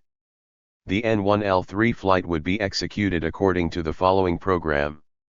Insertion of L3 into Earth orbit by the N1 launch vehicle, where the readiness of all L3 systems to depart for the Moon is tested over a 24-hour period. Boost of L3 onto Earth-Moon flight trajectory by Block G. In so doing, the engine of the Block G completely exhausts its fuel supply, after which Block G is jettisoned. Reboost using Block D until the designated velocity is attained, and then 2 trajectory corrections and deceleration, followed by insertion of the L3 system into lunar orbit. The flight time to the Moon will be 3.5 days, and the time spent in lunar orbit will be no more than 4 days. Transition using Block D from circular orbit to elliptical orbit. Transfer of one of the cosmonauts from the LOC to the LK through open space. Separation from LOC of lunar landing system Block D and LK. Orientation of system using Block D and deceleration for descent from orbit. Separation of Block D and its escape maneuver to the side to avoid collision with the LK. Deceleration for landing using Block YET, maneuver to select landing site, and landing on Moon. Egress of cosmonaut onto lunar surface, performance of specified exploration, collection of soil samples, and return to the LK. Time of stay on the lunar surface no more than 24 hours. Liftoff of the LK from the Moon using Block YET, rendezvous and docking with the LOC, transfer of cosmonaut from the LK to the LOC through open space, and jettisoning of the LK. Acceleration of the LOC using Block I on Moon-Earth trajectory, performance of 1 to 2 correction maneuvers. Flight time 3.5 days, and separation of the LOC descent module, its entry into Earth's atmosphere at re-entry velocity, gliding descent, and landing on USSR territory. Total time of expedition, 11 to 12 days. The majority of those attending the meeting were learning about the N1L3 complex and the flight configuration for the first time and with great interest. Questions followed. Aren't we afraid to let the cosmonaut descend to the lunar surface alone? What if he falls and can't return to the LK? What decision will the commander who has remained in orbit make? Why are the Americans planning to have 2 astronauts land on the Moon, and we're only going to have 1 cosmonaut? But other questions were the most difficult. In what phase of development are all the blocks, vehicles, and systems? When will the general plan and schedule of operations come out? When will the developers receive all the baseline data? What experimental facilities are being provided and when will the factories receive the working documentation for production? So that there would be no doubts, Korolev himself answered all the questions, sometimes humorously, but for the most part seriously, trying to show that the success of the entire program depended on each person there. This first, very broad meeting on the N1L3 program was held when preparation was underway for the flight of the 3-seat Voskhod. It ended on an optimistic note, despite the fact that in August 1964, there was still no detailed design of the system as a whole. A design that more or less made sense finally appeared in December 1964. Keldish's expert commission quickly reviewed and approved it. Decrees and subsequent orders from GKOT obliged us to issue specifications to all project participants before the end of 1964. This was extremely difficult, since we had to lay down conditions for assignments without yet really understanding what answers we wanted to receive. In these cases, groups of brainstorming enthusiasts helped to formulate the work statement and guided us along the path of decision. The most heated debates flared up between the customers and the contractors when, after stipulating principles and parameters, the time came to specify the mass. Under pressure from Mishin and Korolev, who were responsible for the launch vehicle's performance characteristics, and from Busheyev, who was responsible for the design of the lunar vehicles, the designers, rocket specialists and vehicle specialists occupied an irreconcilable position in the struggle to reduce the mass of the systems. All the developers of onboard systems listed in the decrees, without exception, demanded that the mass limits be increased. Sometimes they haggled for tons, sometimes for tens of grams. However, the total amount of excess weight for all the systems and assemblies, which for the time being was only on paper, already looked appalling. Nowhere in our previous experience had the mass of the manufactured systems matched what was stipulated in the designs. Frequently, after production and modifications based on test results, the mass approved during the design process was exceeded by as much as 100%. Asterisk asterisk asterisk asterisk asterisk asterisk asterisk asterisk asterisk asterisk asterisk asterisk. Chapter 4. A difficult conversation with Korolev. In mid-December 1964, I tore myself away from our futile searches for and arguments about ways to reduce the mass of the L3 and immersed myself in frenetic production and testing work. We were preparing for the launch of the third Malnya and a Voskhod with a cosmonaut performing a spacewalk, and for communication sessions with an automatic interplanetary station on its way to Mars with solar arrays that had failed to open. One noisy colleagues were sitting in my office smoking when the rapid jingle of a direct call from Korolev rang out. Everyone in my office quieted down and listened to my responses. "Are you alone?" "No, Sergei Pavlovich, my office is full and I'm surrounded by a cloud of smoke." "Here's the thing, tell everybody to get out, open the windows, and air the place out. I'm on my way over there to curse at you, and I mean it." "But, why come over to my smoky office?" "I'll hurry over right now." "No, I want to curse at you on your territory. Make sure no one will bother us." "What should I brace myself for? Should I ask anyone to join the conversation?" "I don't need to see anyone but you. The conversation is going to be difficult for both of us." There was nothing left for me to do but to follow instructions. Intrigued by the purpose of SP's sudden visit, the crowd left my office. OKB1's 9th Party Conference had taken place on November 10. In his speech, Korolev criticized me and my deputies for technical errors we had committed recently. 2 Could it be he felt he needed to speak with me more harshly in private? It's a good thing that Zoya Grigorievna is on duty today as my receptionist, I thought. SP had the habit of finding fault with disorder in the reception rooms when he visited the offices of his deputies. Sometimes he would test the secretaries by giving them tasks and checking to see how quickly and precisely they carried them out. It was a disaster if something rubbed him the wrong way. Rather than berate the secretary, he chewed out the one in charge of the office and advised him to either retrain or replace the secretary. But Korolev himself had hired Zoya Grigorievna for the job.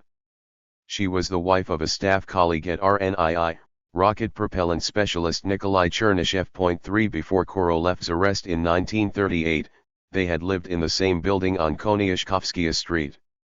The Korolev, Pobdanossev, and Chernyshev families were friends. After Chernishev's sudden death in 1953, Korolev offered Zoya Grigorievna a job at OKB1. Thus, she became Bushayev's secretary, and when he was moved to our first territory, she remained in her post in the reception room, which was shared by two offices, Roskenbach's and mine. 4. I warned Zoya Grigorievna that SP was on his way over, that he was very angry, and he should be received as amiably as possible. While SP called for a car to pick him up and made his way to our second territory, we managed to air out our offices and the reception room, posted a lookout in the adjacent hallway to drive away loiterers, and a small group gathered in Roskenbach's office in case I needed help in my conversation with SP. Looking out my window and seeing an approaching ZIS, I decided to go out into the hallway to meet SP, but Zoya Grigorievna advised me, stay in the office 5. She greeted Korolev in the reception room with a lovely smile. He had to pause and ask questions showing that he did not forget old friends and abandon them in time of need. Korolev stayed less than a minute in the reception room, but when he entered my office he was hardly furious, as I had expected him to be. His tired face had an expression of conciliation. For a few moments his eyes, usually attentive to his company, looked somewhere off in space. It seemed that he was trying to recall why he was here. But this only lasted a few seconds. Sergei Pavlovich approached my desk, saw a thick volume, the report on the American Saturn project, and immediately his demeanor changed. He slowly paced about my office, looking things over and entering a new coordinate system. Then a long conversation took place. I read so much nonsense now in my old notebooks, but this meeting I reconstruct from memory. I'd say that over the entire course of 20 years working together, this was the only one-on-one meeting I ever had with him in my office that lasted so long. Over the phone, SP had warned me that he wanted to chew me out. Now he had either forgotten or changed his mind, but the conversation began very amicably. So many problems tormented him that he needed to talk, to think out loud, and to take people whom he trusted into his confidence. On one of my evening strolls along THIRD-WORLDISM Street, I learned that Korolev had spoken with Bushayev and Voskresensky before me about the same thing. Perhaps, they said, he had also met with Mishin and with Okapkin. 6. I must interrupt my account of my meeting with Korolev to explain the urgency of the issues that were about to be discussed. After the 3-launch scenario was rejected, a very serious weight crisis developed for the entire Lunar Expedition Program 7. It was not just the chief designers, deputies and leading design engineers who were grumbling about very strong pressure from Korolev, the subcontractors' chief designers were, too. After a detailed study of the crisis situation that had formed during the very first phase of development of the lunar vehicles, Korolev started looking for ways to save the project. In so doing, he started at the very bottom. Here he discovered what appeared at first glance to be insurmountable difficulties inherent to the project. But, at the same time, there were redeeming features. The most radical was the installation of an additional 6 engines on the first stage of the N1 rocket. In and of themselves, the engines with all their systems also constituted tons of metal, but they added 900 tons of thrust, the thrust of Kilome's entire Piatisatka at that time. It was necessary to modify the pneumohydraulic and electrical systems of the first stage, manufacture additional instruments, upgrade the engine control algorithms, increase the capacity of the tanks, review the ballistic analysis, remake the bottom shield, and take into consideration a whole array of odds and ends that come to light during any serious modification of such a complex system. According to preliminary calculations, the totality of these measures increased the mass of the spacecraft to be inserted into orbit to 93 tons. Compared with 75 tons in 1962, this was significant progress. Korolev knew from experience that relaxing the rigid weight discipline would lead to unchecked weight increases in dozens of systems, which would bring the gains made from all the measures to naught. The situation was complicated by the fact that the Progress factory, the lead factory for the manufacture of the N1, had already built up some production inventory. If the factory was informed that it would have to make modifications and needed to wait for new drawings, then this would also affect the already missed production deadlines for the first launch vehicle. Okapkin and Kozlov, who supervised the work at the Progress factory, proposed introducing the measures in a phase-by-phase plan. The in-orbit payload mass would not reach approximately 93 tons until the rocket's fourth flight model. 9. Despite the current events, the latest piloted Voskhod launches, and the development of the Soyuz circumlunar flight project using a Baron Munchausen plan, SP tried to be up to date on all the N1 modifications. He demanded that margins be sought everywhere, to the point of changing the orbital inclination and altitude. The meeting with Korolev described below took place during a period when numerous measures were being developed to save the project from the fierce criticism of experts. Despite the completely benevolent attitude of Keldysh, who headed the expert commission, the most meticulous of its members, especially the rocket design specialists, criticized the fact that the rocket transports air, and there's nothing left over for payload. You may laugh about it, but there were development engineers who proposed purging all the air from the tubular structural elements before liftoff, thereby gaining a few kilograms of payload. The initial version of the proposals for the N1 called for 3 crew members to participate in the lunar expedition. However, while drafting the decree that came out in August 1964, it was determined that the 3 cosmonaut configuration simply wouldn't work with our launch vehicle. Assessing the situation with a clear eye, Bushayev's design engineers came to the firm conviction that we could only carry out the expedition using a 2+1 configuration. In this case, 2+1 did not equal 3, 2 cosmonauts would fly to the Moon in the LOC, and after the vehicle transferred to lunar orbit, just one of them would perform a spacewalk, enter the LK landing vehicle, and descend to the surface of the Moon. He would stroll around on the Moon in sublime solitude, and, a couple of hours later, return to orbit to dock with the LOC, and once again spacewalk over to his waiting comrade. After this, they would undock the LK and jettison it to the Moon, and the LOC, using its propulsion system, would return to Earth. To coordinate the developments of the control system for the L3 vehicles and for the landing and liftoff rocket blocks and the rendezvous and docking system, OKB-1 and the organizations of Pylyagin, Ryazansky, Bogomolov, Bykov, and Krustalev created integrated brigades. 10 The assignment of these brigades was to search for weight so that there would be enough for the 2+1 configuration. When I assembled plenary sessions of specialists, it turned out that each time we strayed farther from the limits that Bushayev's design engineers had given us. The situation seemed catastrophic. But now I'll return to the conversation with Korolev in my office. The first subject of our meeting was, of course, the L3. I remember his request/ultimatum quite well: Boris, give me back 800 kilograms. Grabbing a previously prepared weight report with numerous handwritten amendments, I tried to demonstrate that giving back was out of the question. All the systems for which my departments were responsible already required more than 500 kilograms above our allotment. And there was still so much documentation that hadn't been issued, dozens of expert commission recommendations that hadn't been implemented, and not a single bit of experimental work had been completed yet. The automatic landing of the LK was the least developed part of the program. For reliability, we needed triple or, at least, double redundancy, diagnostics, and good communications with Earth, and all of this meant weight and more weight. Korolev was not about to look at the weight report. He interrupted my explanations and calmly repeated, this time looking me straight in the eye, all the same, give me back 800. Without allowing me once again to switch to a forceful defense, SP said that he had held a very difficult discussion with Keldysh. He didn't believe that we had yet solved the weight problem for landing even one cosmonaut on the Moon. For that reason, in Keldysh's opinion, the design as a whole still had loose ends.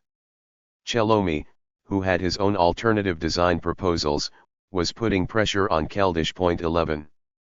Tyulin was forming a new ministry, but evidently they weren't going to appoint him minister of his own ministry. Point 12 Uncle Mitya had his own people, and now in the Politburo you couldn't get past Ustinov. Point 13 The only one there who really knew what we were doing was Khrushchev. Now he's gone, and all those who had seized power were not yet accustomed to making independent decisions. The military officials couldn't understand at all why it was necessary to fly to the moon. It's a big headache that since Nedelin, infantry marshals had been in command of space. Point 14 The Air Force should have piloted programs they had a better understanding of human capabilities. Incidentally, Air Force commanders-in-chief were being appointed, as a rule, from the ranks of combat pilots. They knew human capabilities, but it was difficult for them to get a sense of the scale of space systems. The American SA don't hesitate to say that the master of space will be the master of the world, continued SP. Point 15 They have greater opportunities than we do. We are poorer, and therefore our leaders, especially the military, must be wiser. SP expressed these thoughts as if verifying his reasoning to justify his demand to give back 800 kilograms. Now, in his opinion, I knew everything and I understood everything, and by hook or by crook I must bring the weight reports down by 800 kilograms in the design materials. It turned out that he wanted to get 800 kilograms less than the limit stipulated in Bushayev's design materials. This was completely unrealistic. But I wasn't about to argue. I knew that SP was padding his request. Feigning annoyance, he said that because of such obstinate people as Voskresensky and me, in our current situation they might cut back appropriations for the N1. Then the American SA would certainly pass us. They are getting billions for the Saturn V. The president is monitoring the program personally, while our program is divided between aviation, rockets, and agriculture. Now, after Nikita, Brezhnev is going to support Yangel. The Ukraine has a stranglehold on the Central Committee Presidium. Point 16. Here, I remember saying that perhaps this was a good thing. Pylyagin wouldn't be able to cope with the N1 without the Kharkov instrumentation group, and we also had the Kiev Priber factory working for us in Kiev. Point 17 We would also have a difficult time without its help. As for Yangel, I reminded Korolev of the quip the military officers had come up with: Korolev works for TASS, Kilomes goes down the toilet, and Yangel's is for us. SP had already heard this aphorism, but it clearly offended him to hear it repeated. His mood darkened. His facial expression, the glint in his eyes, and the position of his head always betrayed Korolev's mood and state of mind. He did not have Glushko's ability to maintain a completely impenetrable and imperturbable appearance regardless of his inner state. "What stupidity," said Korolev, "and military men from Dnepropetrovsk started it. And they've got no grounds to poke fun at Chelomy. He's got Myasishev's magnificent aviation designers and an aviation factory with production culture the likes of which Dnepropetrovsk has never dreamed." Point 18 That's precisely where Kilomy's main strength lies, rather than any special relationship he has with Nikita Sergeyevich. When Korolev mentioned the factory, I couldn't restrain myself and boasted, "The factory in Philly set me up in life and even provided me with a wife." 19. "Did your Katya really work there, too?" "Yes, all my personnel forms mention that." "I haven't studied your personnel forms, but don't forget to say hi to Katya for me." After that little breather, Korolev returned to his thoughts about Kilomy's projects. Now that they've given Nikita the boot, officials whom Chelomy has really annoyed have decided to show him who's boss. Ustinov and Smirnov talked Keldysh into heading a commission to investigate the work of OKB-52. I advised him not to, but he consented. Look what's happening. Keldysh is chairman of the expert commission on the N1, he was chairman of the commission on Yangel's combat missiles, and now he has been assigned the role of inspector over all of Kilomy's work. He has taken on a very large responsibility. It will be interesting to see how he will act with the circumlunar flight project using the UR-500.20. After all, the deadline for that was just recently set for the first quarter of 1967. God willing, the rocket will fly for the first time in a year, and in 2 years they're already planning a piloted circumlunar flight. I think that we should join forces with regard to the vehicle, rather than fritter away our strength. Now, since we're soon going to be in the same ministry, maybe we can make some arrangement. In any event, I gave Kostya the assignment to look into whether it would be possible to adapt a 7K from a Soyuz to a UR-500 launcher.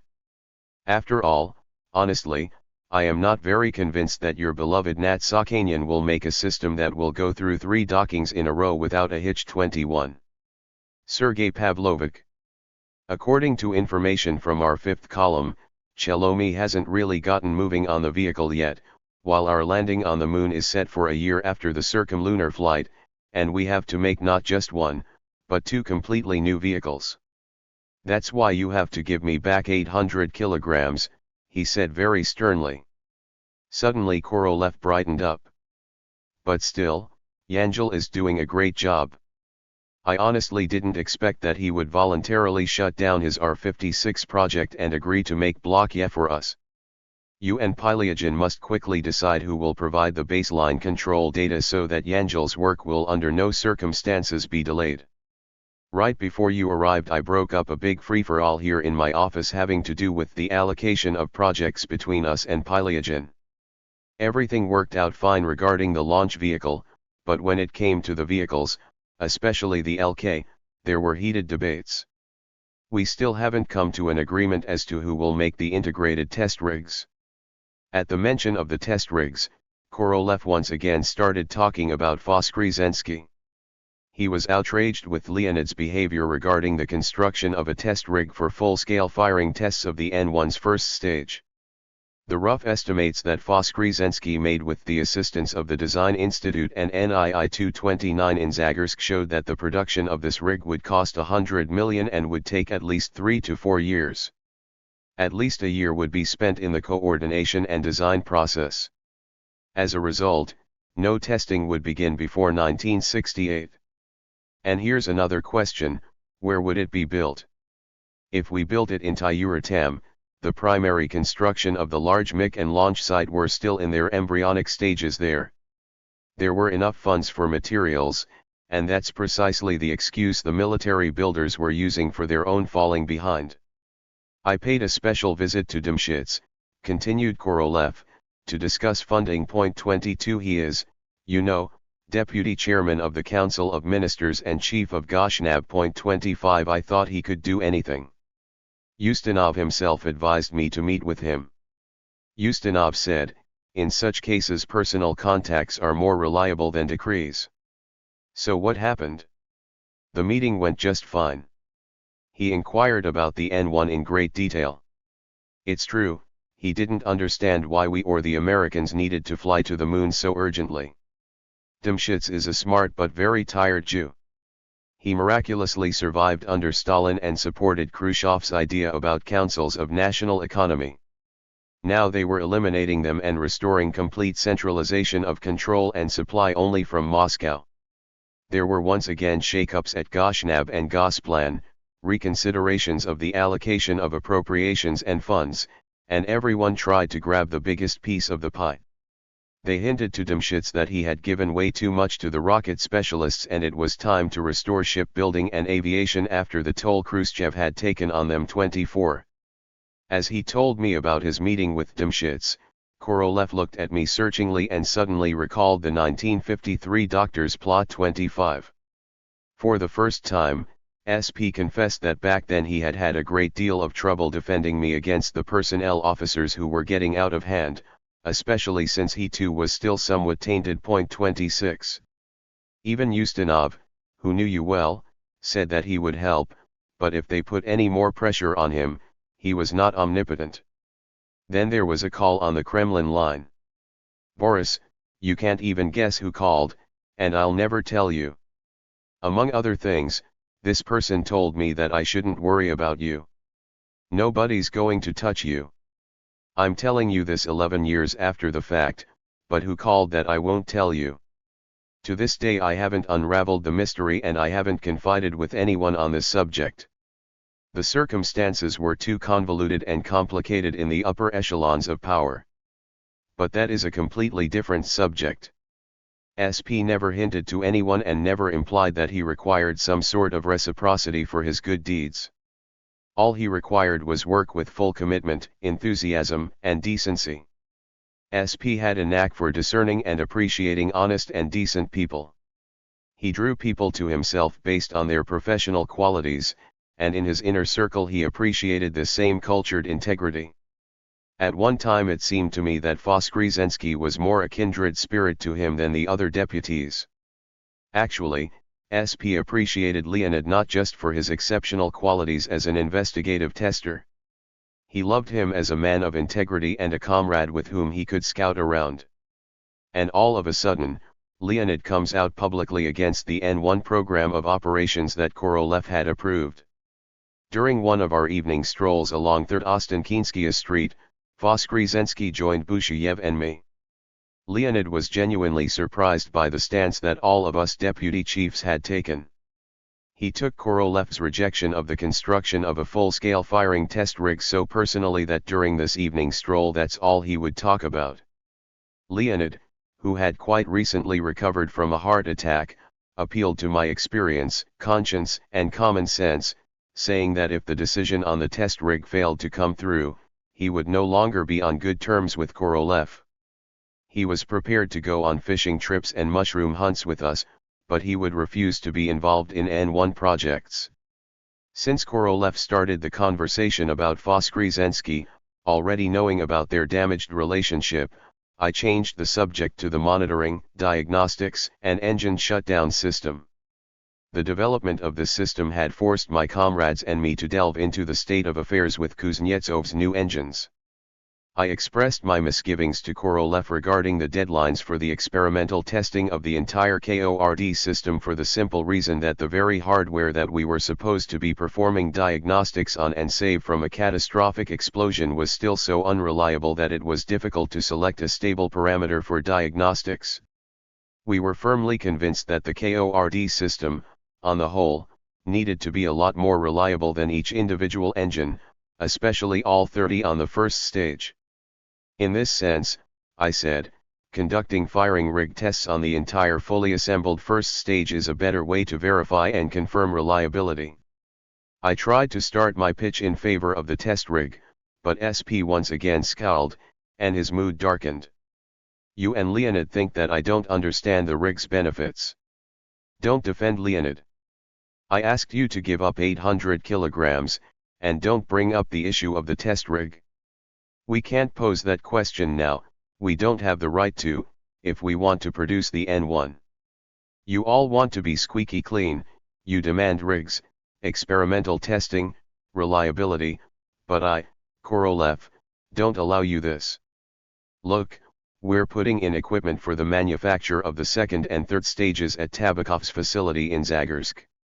After modifying the existing rigs, they can be tested there. It's unrealistic to build a test rig for the first stage.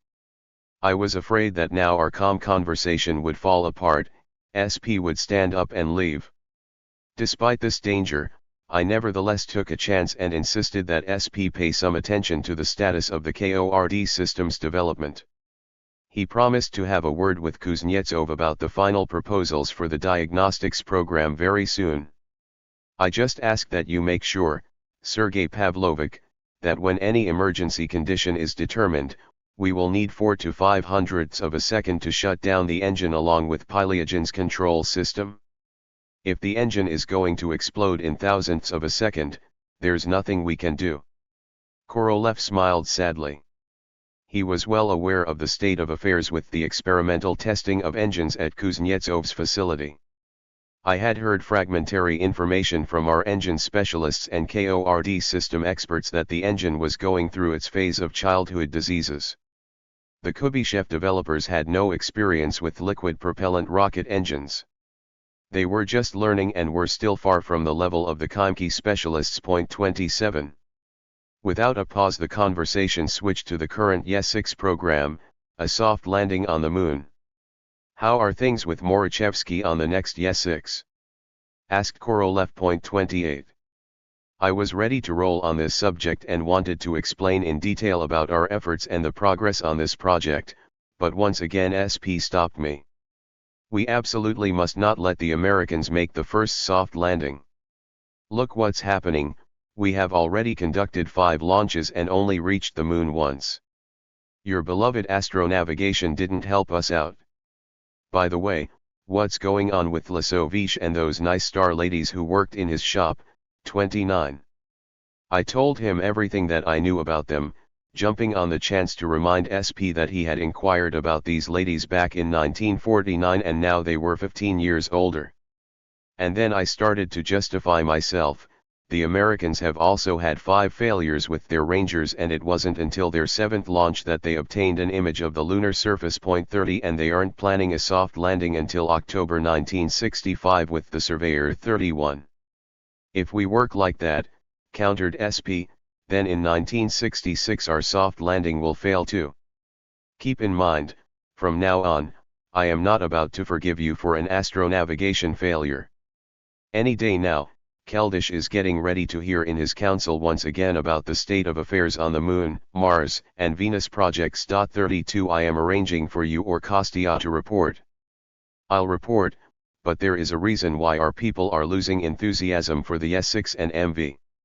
If we transfer all the work to Babakin next year, then naturally the main incentive disappears. The prospect of being involved with this achievement. 33 All our people will have left will be the failed launches. SP retorted that the point of honor for us was to ensure a soft landing ourselves and as soon as possible. Let Babakin continue to work on other automatic spacecraft. Mars and Venus are programs that will go on for many years. People need to understand that. After the Moon, we'll need to use the N1 to insert heavy automatic spacecraft in orbit toward Mars and Venus, and beyond. And what about the TMK, the heavy interplanetary ship? 34 Do you really think that has no prospects? We can't manage it all. Lavochkin's factory is going to transfer into our new ministry, let it develop these projects to the full extent of its capacity. 35. I like Babakin. You've been on friendly terms with him for a long time, you're not about to hide anything from him. Keep in mind, I know that too. Explain everything to the people. They will understand, said SP as consolation to me. Then we once again talked about the reliability of the S6 and the dates for the upcoming launch. SP said that he personally would travel to Simferopol as soon as there appeared to be hope for a soft landing. 36. Korolev was right on the verge of leaving when it seemed something occurred to him and he said, Keldysh telephoned me. He wants to hear the state of affairs with the L3 control system one more time in the expert commission. I told him that I wouldn't be able to be there. You and Kostya go. I've already told Pylyagin about it, he's not about to complain about us. Don't you stir anything up. It's very important now for us to show that there are no disagreements and everything should work out. Keep in mind there are friends who are just waiting for an opportunity to bark that all our work is coming apart at the seams. Incidentally, Keldysh is now in over his head. His task is to make sure that the Academy of Sciences comes to no harm under the new regime. He had a smooth running relationship with Khrushchev. Nikita even forgave Keldysh for exposing Lysenko and for the failure of his best friend Nuzdin to enter the academy during the most recent elections. Keldysh had the courage to listen to Sakharov rather than Khrushchev, who asked him not to offend Lysenko. 37 Now Keldysh is complaining that in the new Politburo he doesn't understand very well with whom he is dealing. So don't worry, for the time being Keldysh doesn't have time for us. These were Korolev's parting words on that very long day. SP smiled almost imperceptibly, struggled to get up from the deep armchair, and went out into the reception room. Remembering Zoya Grigorievna's warning, I did not see him out. As soon as Korolev's pulled away, everyone whom I had asked to leave before the meeting crowded back into my office. Having patiently waited for more than 2 hours, my comrades demanded that I give them a report. As I was editing this chapter for the new edition of my memoirs, I recalled the words of Yuri Mozorin, which he managed to tell me in 1996 after that year's Korolev lectures. 38. You described Korolev as if you, his deputies, knew about the flaws and unreliability of the N1L3 design, and he, Korolev, stubbornly refused to look into it. As director of NII-88 at that time, at the personal request of Uncle Mitya, I tried to gain an understanding of all the lunar problems, including what motivated people, on whom much depended, in their attitude toward the moon. I was convinced that Korolev, perhaps better than we, felt and understood the general situation. Those 800 kilograms that he demanded from you were a test of your loyalty to his policy. He needed a super heavy lift launch vehicle, and as soon as possible. Even if we didn't fulfill the mission in a one-launch version, then at least we were testing out the launch vehicle. And then we could come out with new robust proposals for the Moon and Mars. Chapter 5. N1L3 Control. We always had heated debates centered around the assignment and supervision of work concerning motion control, electronic systems, and radio systems. My comrades at work were split into two camps. The most aggressive enthusiasts had already experienced the joy of creative satisfaction during the independent development of systems for robotic spacecraft and Vostoks. The successes of the first years of the space age gave my closest colleagues courage and confidence in their strengths and capabilities. Why farm out interesting work, they asked, if we understand better than others what needs to be done and how to do it? It's easier to do it ourselves than to explain what we want to a new person at an outside firm. These enthusiasts included department chiefs Viktor Legosteyev, Yevgeny Bashkin, Oleg Bobkov, Yuri Karpov, and Petr Kupryanchik. They had not only experienced the pangs of creation, but had also tasted the first fruits of secret celebrity. Those who stood closer to the problems of the launch vehicle, Viktor Kalashnikov, Oleg Voropayev, Leonid Alexeyev, Lev Velitsky, and Viktor Kuzmin held the pro-Pylyagen position. They felt we needed to have a share-and-share-alike relationship with Nikolai Pylyagin's firm and with all others we might be able to recruit. 1. I felt particularly strong pressure from the design departments and the factory. They were overloaded with routine work on Mars, Venera, and Yes-6 systems, R9, RT-1, RT-2, and GR combat missiles, and piloted vehicles. In the shops of the instrument factory, hundreds of sophisticated instruments, antenna feeder units, control surface actuators, and thousands of cables of every description were being manufactured simultaneously. Korolev often intervened in our disputes. He didn't dampen the enthusiasm of the most aggressively disposed portion of my staff, who sought to seize everything they could, but he did convince them that one cannot do everything. Pylyagen and his powerful staff should be used to the greatest extent possible rather than pushed away. This was his imperative demand, which he expressed to Boris Roskenbach and me in the form of an ultimatum. 2. Finally, as 1964 was drawing to a close, a distribution of work assignments for N1L3 was devised, which for the most part continued throughout the next decade of the program's existence. Pylyagen was the head chief designer of the N1 launch vehicle control system. A government decree put this in writing. My complex was given responsibility for assembling all the baseline data needed to develop the control system and handing it over to Pylyagen. 3. The baseline data on aerodynamics and gas dynamics, mass and inertial loads, centers of gravity, external disturbances, necessary control moments, the effect of liquids in the tanks, structural flexibility, engine characteristics, and many other parameters of a large rocket system needed to be converted into a system of differential equations. Voropayev's department was responsible for this mental processing. The multi-volume calculations that were modestly referred to as the launch vehicle's mathematical model could only be performed using computers that had only just begun to appear in our computer center. Back then, the first computers were distributed by government decision. Korolev and Mishin personally, wherever they could, pushed through decisions on the procurement of computers for OKB-1. The leadership of the computer center was entrusted to the chief ballistics expert Svyastislav Svetlavrov. Junior engineer Vladimir Stpanov was in charge of bringing the first computer monsters online and servicing them. Thanks to the initiative and perseverance of Vladimir Fanajeyev, head of the integrated department at NIOP, as Pylyagin's new organization split off from NII-885 was then called, in 2 years they rolled out the integrated stand for the N1 launch vehicle control system. A web of cables interconnected the hundreds of different caliber instruments for all the systems installed on the launch vehicle.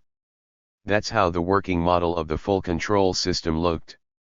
In the launch vehicle control system, I was responsible for developing all the drives for Kuznetsov's engines that controlled thrust and for all the types of control surface actuators that might be needed for any of the stages and lunar vehicles. Andronic Iosifyan's firm developed the onboard 5 kW power plant for all the launch vehicles' electrical systems. 4 Iosifyan and his deputy, Nikolai Sheremetyevsky, very actively promoted this new idea. They undertook the development of the turbo generator, which would replace the set of heavy storage batteries. Arkhip Lyulka designed the high-speed turbine for it. The reliability prediction specialists were filled with superstitious fear at the thought of 36 engines on the launch vehicle's 3 stages. They were completely crushed when the proposal to install 6 more engines on Block A came out. The statistics of the last few years showed that even among the well-tested engines of missiles that had been put into service, the frequency of failures caused by propulsion systems was at least 2 per 100 launches. Now they would have to figure the reliability for the N1 with 42 engines. Consequently, for the N1 there would certainly be at least 1 failure every 2 launches. To protect against the catastrophic consequences of engine failures, back in 1960 the decision was made to develop a system that monitored engine operation, performed diagnostics, and shut down the engine when signs of an emergency situation arose. We called it KORD. Pylyagin refused to develop it for understandable reasons. We are not engine specialists and we can't be responsible for the failure of a liquid propellant engine. God forbid that we shut down dozens of good engines and send the rocket flying abroad. Once again Korolev gave me an ultimatum: if you can't persuade Pylyagin and can't find another reliable contractor, develop KORD yourself.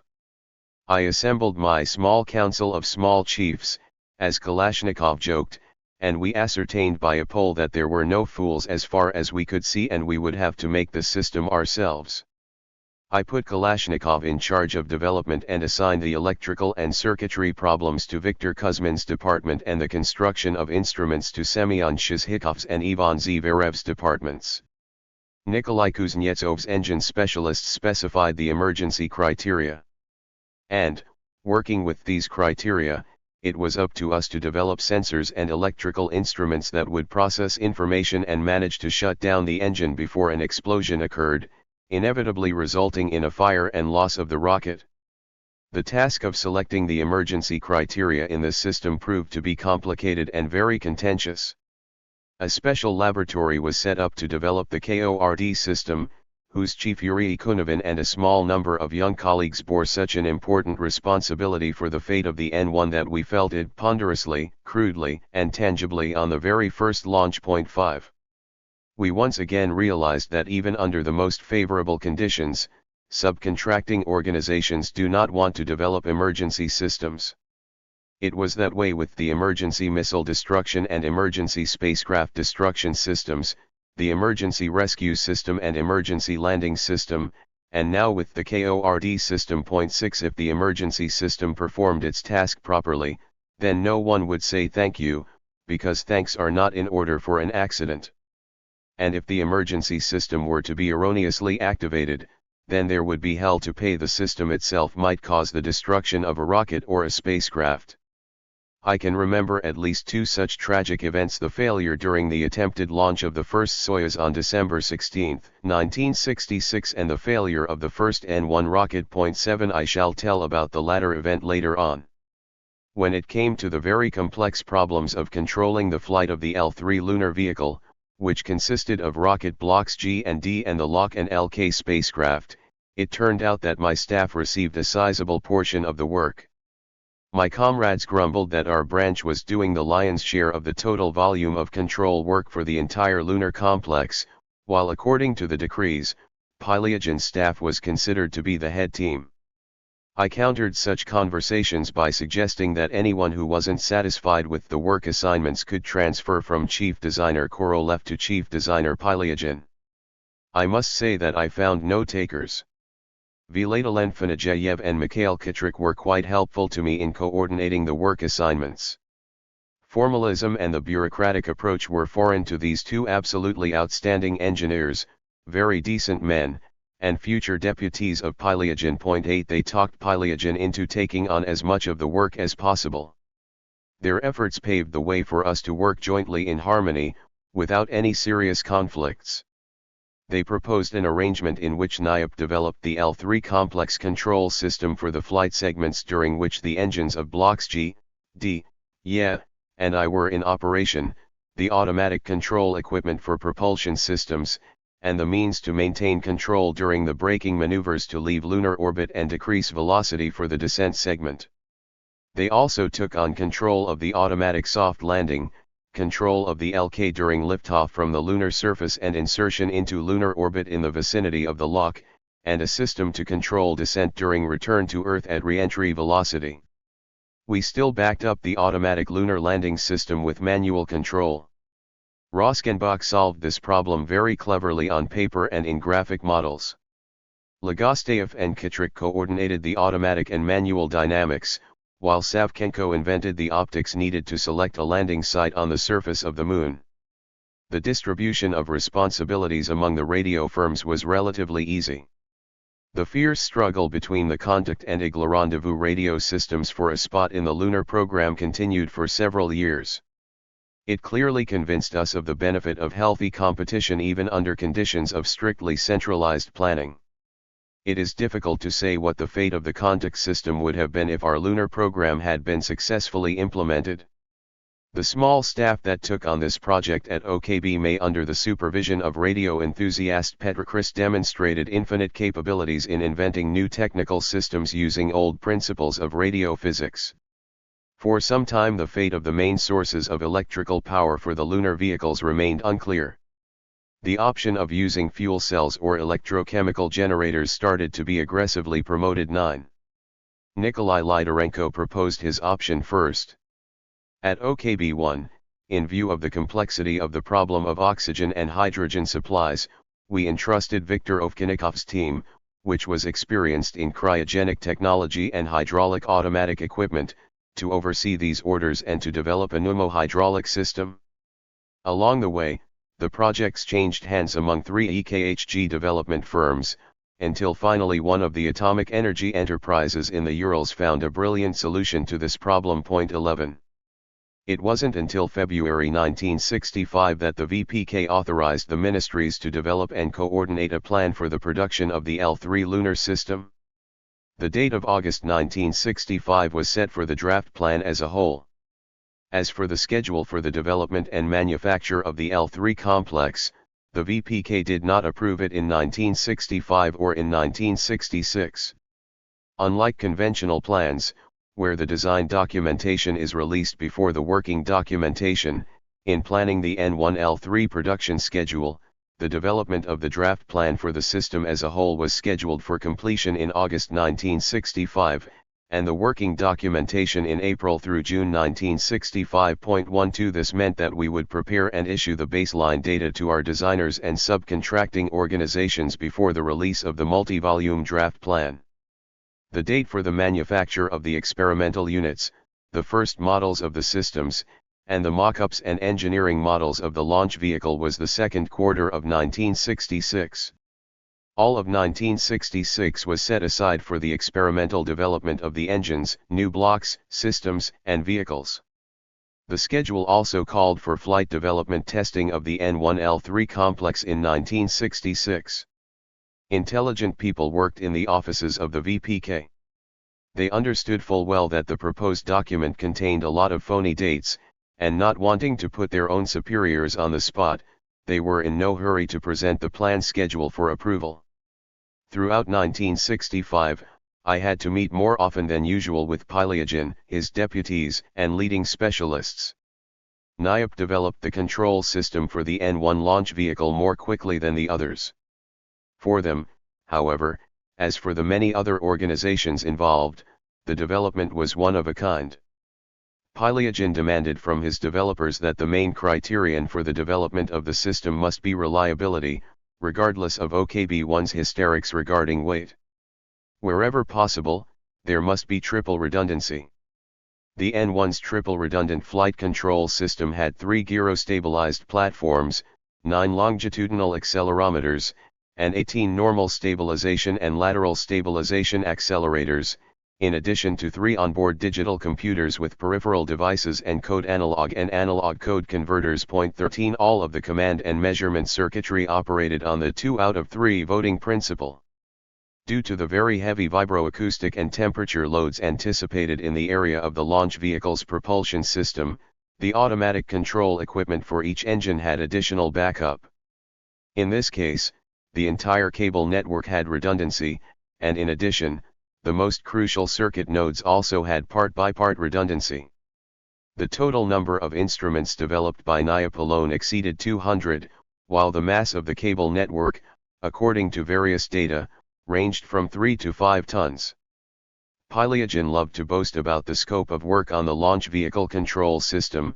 We have to manufacture all of this almost simultaneously for the integrated stand, for type tests, for the first engineering model of the rocket, and for the first flight model. Over the course of a year, just for the N1 I have to manufacture more than 2,000 new instruments. My factory does not have the capacity for this. But others will not take it up because there is still no tried and true documentation. But I'm not about to be the first to raise a ruckus about it. We will not be last. We'll see how you meet your deadlines with the new engines and who debugs their part quicker. These were the sorts of conversations that went on about the launch vehicle. And designers and the factory still had to manufacture the equipment for the lunar vehicles as soon as possible. As Roman Turkov, the director of our factory, loved to say in 1965, we haven't gotten in gear yet. 14. When some new idea captivated Piliagin, he could talk about it glowingly and at great length, disregarding the fact that we had come over with the tough assignment of coordinating dozens of designs. Piliagin telephoned to have them bring him the latest thing in gyroscopic technology, the floating angular rate sensor. The weight and dimensions of Vyshya Kuznetsov's platforms are going to sink us all. Look here, we made everything on floats and it's all half the size and weighs half as much. Indeed, during the period from 1965 to 1967, NIOP began to independently develop and manufacture gyro-stabilized platforms and accelerometers-sensitive instruments for measuring accelerations. Despite the government decree, at Piliagin's initiative, NIOP's gyro platforms were installed on the N1 rather than those platforms produced at Viktor Kuznetsov's NII 944. This added fuel to the fire of disagreement over technical matters between Piliagin and Kuznetsov. My comrades and I had to observe a strict benevolent neutrality. Kuznetsov's gyroscopic instruments were not only installed on all of our previous rockets and spacecraft, but they had already been developed for a new spacecraft, the Soyuzes. During the second half of 1965, my comrades and I visited NIOP almost every week to coordinate dozens of technical issues. Sipping tea and munching on biscuits in Piliagin's office, we arrived at the off-the-record conclusion that if the engines were ready, then we could still somehow manage to launch the launch vehicle in 1968, but the lock and LK no way. The conversations once again returned to the volume of production work and burdening of the factories. We often departed from the hospitable Nikolai Alexeyevich without having reached any sort of agreement, but with promises from both sides to think about it for another week, and then give each other a phone call. The weight of the NI control system was a major issue of discussion in late 1965. On Monday, December 20, 1965, Piliagin telephoned me on the Kremlin line. "Boris, come on over. There's something I need to talk to you about." Keldysh was interrogating me about the L3 weights. Someone filled his head with the idea that the weight deficit is greater than what you and Busheyev are reporting. He wants to investigate and he's called for a session of the expert commission on Wednesday. I telephoned Sergey, and he said that you are going to report about the work assignments and at the same time, among other things, about the weights too. I'm only going to report on my part, and I'm not about to talk about deadlines. That's the wrong place. Nikita Khrushchev, and Leonid Brezhnev after him, considered Academy of Sciences President Mstislav Keldysh the most competent and objective scientist, standing above departmental interests and personal ambitions. Keldysh's authority was so great that they put him in charge of the widest range of expert commissions from selecting combat missile systems to measures to save Lake Baikal. 15. As chairman of various expert commissions on rocket space technology and of the Interdepartmental Scientific Technical Council on Space Research, he was forced to conduct a myriad of closed sessions on this subject, and as president of the Academy of Sciences, he held public press conferences. 16 Keldysh's primary workplace was considered to be the president's office in the palatial building of the Presidium of the Academy of Sciences at 14 Leninsky Prospect.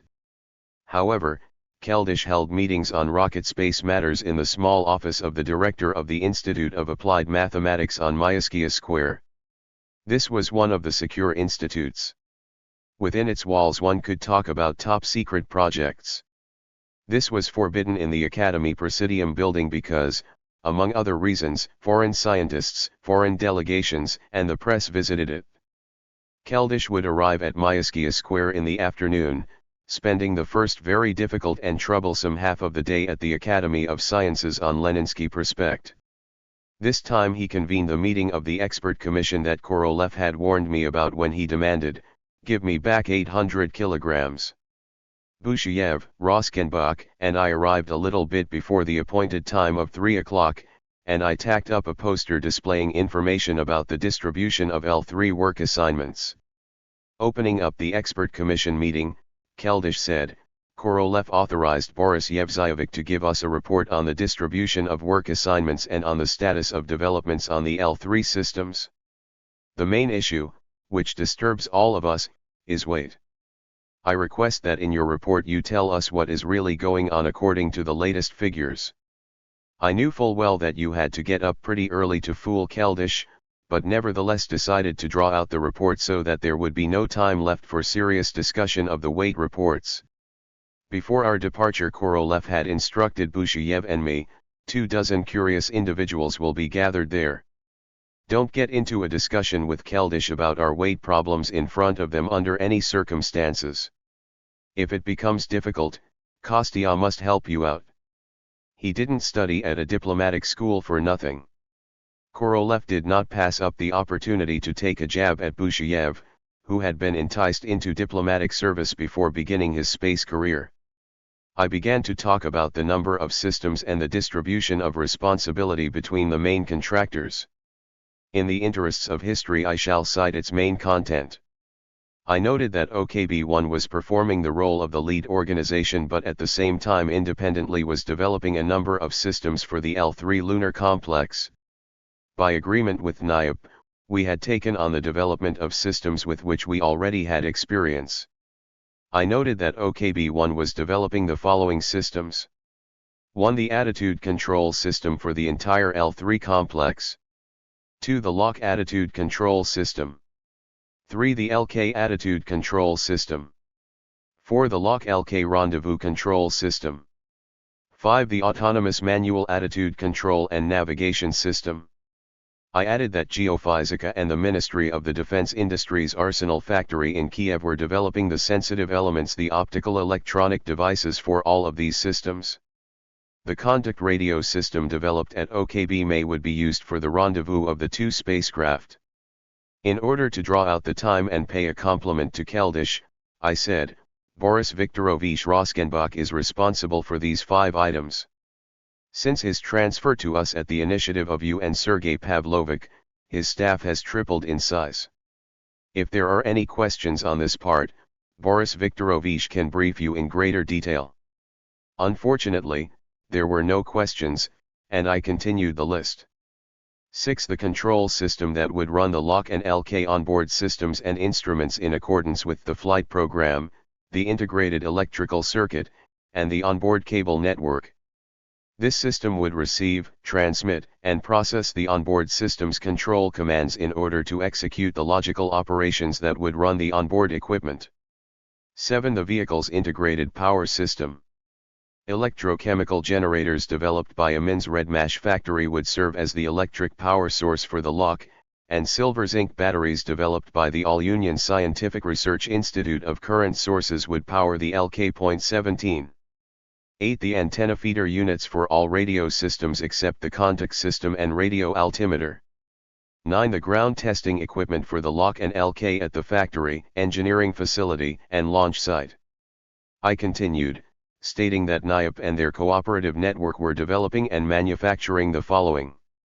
1. The motion control system for flight segments when the engines of blocks G, D, I, and Y would be in operation. This system would provide stabilization about the center of mass and control the motion of the center of mass. 2. The control automatics for propulsion systems, including the apparent velocity control automatics. 3. The motion control system during braking segments for lunar deorbiting, deceleration during descent, and soft lunar landing. 4. The control system for lunar liftoff and lunar orbital insertion in the area of rendezvous with the lock. 5. The system for the controlled descent to Earth at re-entry velocity. 6. The gyro-stabilized platforms for all segments when the following would be operational: the motion and attitude control system, accelerometers controlling accelerations about all 3 axes, and the onboard computer. Furthermore, NII-885 was developing the following. 1. An integrated radio system providing transmission of control commands and trajectory measurements to the spacecraft during all flight segments. 2. Telemetry systems and telemetry transmission lines. 3. Television image transmission equipment. 4. Equipment for the transmission of voice and telegraph signals. 5. An Earth-seeking radio direction finding system for orientation of pencil beam antennas. 6. An altimeter and computer providing measurements and control during the lunar vehicle's landing segments. I noted that NII 695 was developing the following.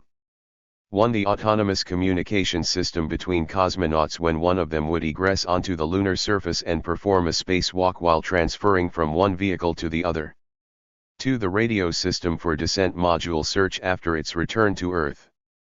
OKB May was developing the new contact relative motion parameter measurement system. I noted that because of its smaller mass and layout advantages, we had decided to use the system instead of IGLA, which was developed for the Soyuzes. I informed those assembled that draft plans had been issued for all of the aforementioned systems. The working documentation had been partially developed, but not a single system was yet in production for the flight version. Taking into consideration the production cycle and subsequent debugging in the developers' shops and on our experimental units, in the best-case scenario it would be possible to deliver the systems for the flight vehicles and blocks in late 1967. Thus, flight testing of the vehicles and L3 blocks would begin no sooner than 1968. I had taken a forbidden tack. One was not supposed to mention 1968 in official meetings. According to decrees, and also Korolev's and Keldish's promises, flight testing was supposed to begin in 1967 when the 50th anniversary of the Great October Socialist Revolution would take place. The meeting started to get noisy. To start a discussion about deadlines was dangerous for everyone. Keldysh understood this very well and, without asking me any questions, he said, "Let's hear what Nikolai Alexeyevich and then Mikhail Sergeyevich have to say. First and foremost, the fate of the control systems depends on them." Bearing in mind my faux pas, Pylyagin and Ryazansky reported in optimistic tones about the state of affairs, bypassing the problem of masses and deadlines. But both men felt they needed to turn the expert commission's attention to problematic issues that still had to be resolved. Pylyagin brought up his achievements in the field of gyro platforms and accelerometers on floating gyroscopes and said that he had established close contact with the Scientific Research Center for Electronic Computer Technology for the development of onboard digital computers. 18. We know how to control rockets and satellites without using onboard digital computers, remarked Pylyagin, but for a descent to the moon we must have one. Without a computer we could burn up so much fuel trying to land that there wouldn't be enough for the return trip. Ryazansky supported Piliagin with regard to the onboard digital computer, saying that for NII 885 the most complex problem was the lunar altimeter, the measurements of which must be processed by a high-speed computer. After back and forth banter about the reality of producing a computer within the necessary time frame, Keldysh asked what was going on with the EKHG, the so-called fuel cells. "The thing is," said Keldysh, "that Slavsky called me and complained that one of his Sverdlovsk factories supposedly is being dragged into the lunar adventure, but he, the Minister of Medium Machine Building, doesn't know anything about this and is asking us not to count on them very much for the time being." 19. This information came as a complete surprise to Busheyev and me. The day before, Viktor Ovchinnikov and Mikhail Melnikov, who had supported him by means of his connections at the Ministry of Medium Machine Building, reported to Korolev that in Sverdlovsk everything had been arranged and we would receive much more reliable EKHGs than Lydarenko's firm was offering. We promised Keldysh to look into it and report back.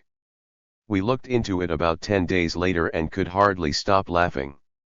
Here is what Ovchinnikov, who was responsible for the EKHG negotiations, told us.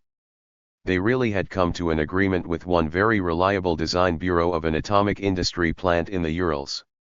The nuclear engineers were very interested in the problem of obtaining electric energy from liquid oxygen and liquid hydrogen, and also providing breathing oxygen and clean drinking water for the cosmonauts. In order to authorize the agreement they needed the blessing of the MSM, the Atomic Ministry. The officials didn't object but said that it would be good if someone from outside reported about this interesting work to Slavsky, and it would be bad if he were the last to hear about it. A rather complicated relationship had formed between Korolev and Slavsky. Myriad problems had cropped up since the time when, under the leadership of Mikhail Melnikov and with the very active support of Vasily Mishin, we had set up a large branch dealing with electric nuclear rocket engines. 20 These problems required the involvement of professionals from atomic firms under the nuclear ministry. The MSM bureaucracy was very anxious about Korolev's independent activities. Korolev felt that at the present time it was premature to turn to the all-powerful Slavsky. But then Melnikov decided to battle his way through to the Ministry of the Atomic Industry on his own. Someone in the bureaucracy helped him, and he wound up in Slavsky's office. The rather short and thin Melnikov boldly went on the attack against the tall, powerful minister and former swashbuckling soldier of Budenysk. 21 Slavsky listened to Melnikov's long speech in which he described the future of atomic technology in cosmonautics, his problems and requests for MSM regarding electric nuclear rocket engines, and thanked him for beginning operations on the fuel cell.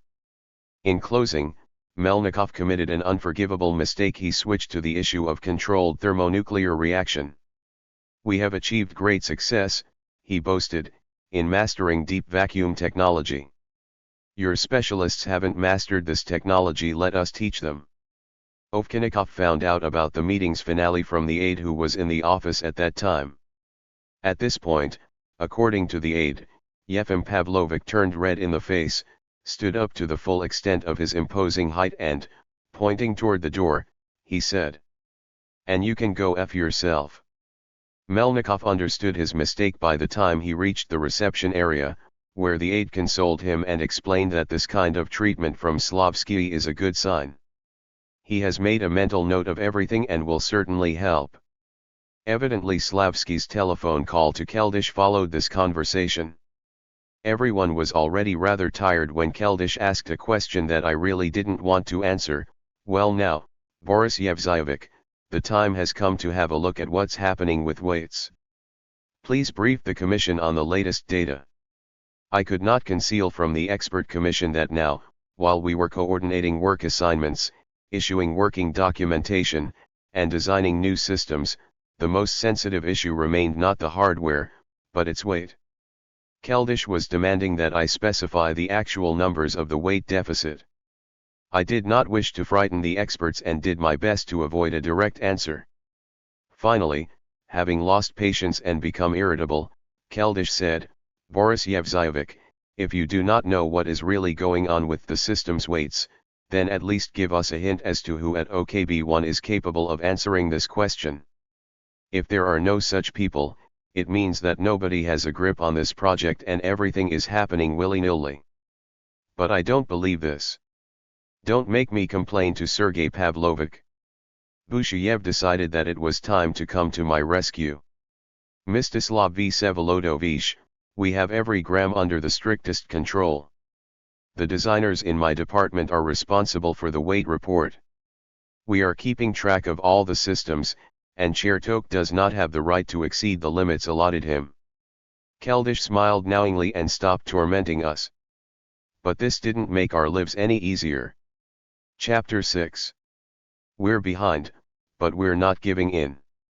From 1963 to 1965, Dmitry Ustinov was chairman of the Supreme Council of the National Economy and first deputy chairman of the USSR Council of Ministers. 1. Having dove into the problems of coordinating the work of the councils of the national economy, which exercised regional authority over industry, Ustinov had temporarily stepped away from the management of rocket space technology. After Khrushchev's ouster, the VSNKH was phased out. Its functions were transferred to the Council of Ministers and to the reinstated industry ministries.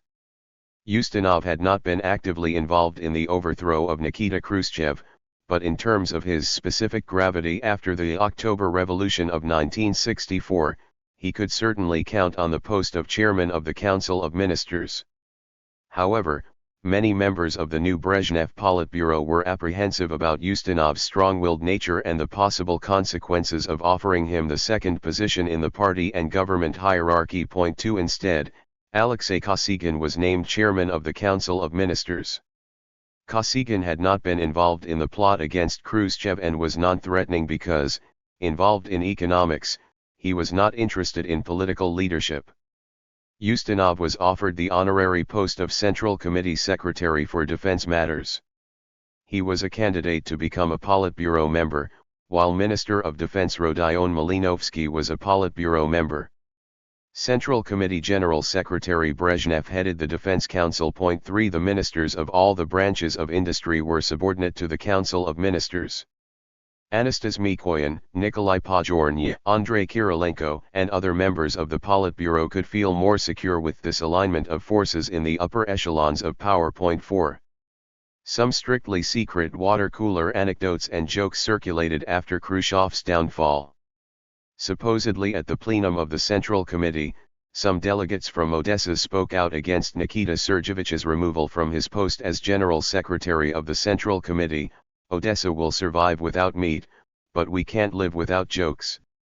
Historians, meanwhile, came up with this quip: there was Russia before Peter, then there was Russia under Peter, and now there's Russia under Dnepropetrovsk. 3. This last joke referred to the new makeup of the Politburo, where former party leaders from Dnepropetrovsk played a decisive role. Having ended up in the post of Central Committee Secretary for Defense Issues, Ustinov actually didn't meddle in the affairs of the Ministry of Defense. 6. The Minister of Defense and Chief of the General Staff preferred to deal directly with Brezhnev. Ustinov focused all of his energy on the defense industry and was quite familiar with all of its branches. Between him and the ministries was VPK Chairman Leonid Smirnov, whom Ustinov had promoted. 7. The leaders of the shipbuilding and aviation industries did not forget the active support that Ustinov had rendered to Khrushchev in the development of missiles at the expense of naval submarines and bomber aviation. 8. Ustinov had to seek out new ways to work with the industry. Officially, he did not have the authority to order or forbid or permit. However, the Central Committee was the Central Committee. All the ministers understood that. The personal fates of the minister, his deputies, chiefs of the main directorates, and directors of large enterprises depended on the offices of the Central Committee and its Defense Department. The manager of the Department of the Defense Industry, Ivan Serbin, was now officially subordinate to Ustinov. However, this unsinkable official of the Central Committee bureaucracy was feared more than Ustinov himself. The Central Committee offices did not prepare any resolutions or decisions concerning the defense industry. That was done by the VPK and offices of the Council of Ministers. But not a single government resolution was issued without the Central Committee's thorough review and blessing. After the death of Korolev, our letter to the Central Committee about the appointment of Mishin as chief designer prevented Ustinov from putting Georgy Tyulin in this post. 9 He, Ustinov, had prepared everything. All that remained was to obtain the signatures of the other Central Committee secretaries and to brief Brezhnev. With our appeal we had short-circuited the established system for appointing chiefs. We had not even consulted with Ustinov and had not warned him. Perhaps for this reason, and possibly due to other circumstances, for the first year and a half he had no time for the N1. One after another, intelligence reports and surveys White TASS articles reporting on the American successes appeared.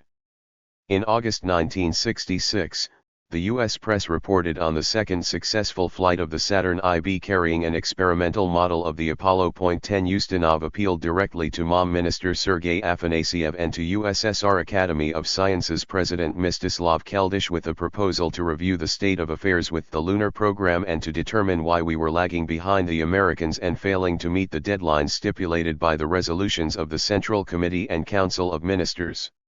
Ustinov assigned TSNI MASH chief Yuri Mozorin to prepare a detailed and objective report. 11. In December 1966, Mishin was on vacation, and Sergei Okapkin was performing the duties of chief designer of TSKBEM. It was an unpleasant surprise for him to be invited to give a presentation about the status of operations on the N1 project at a Central Committee meeting in Ustinov's office.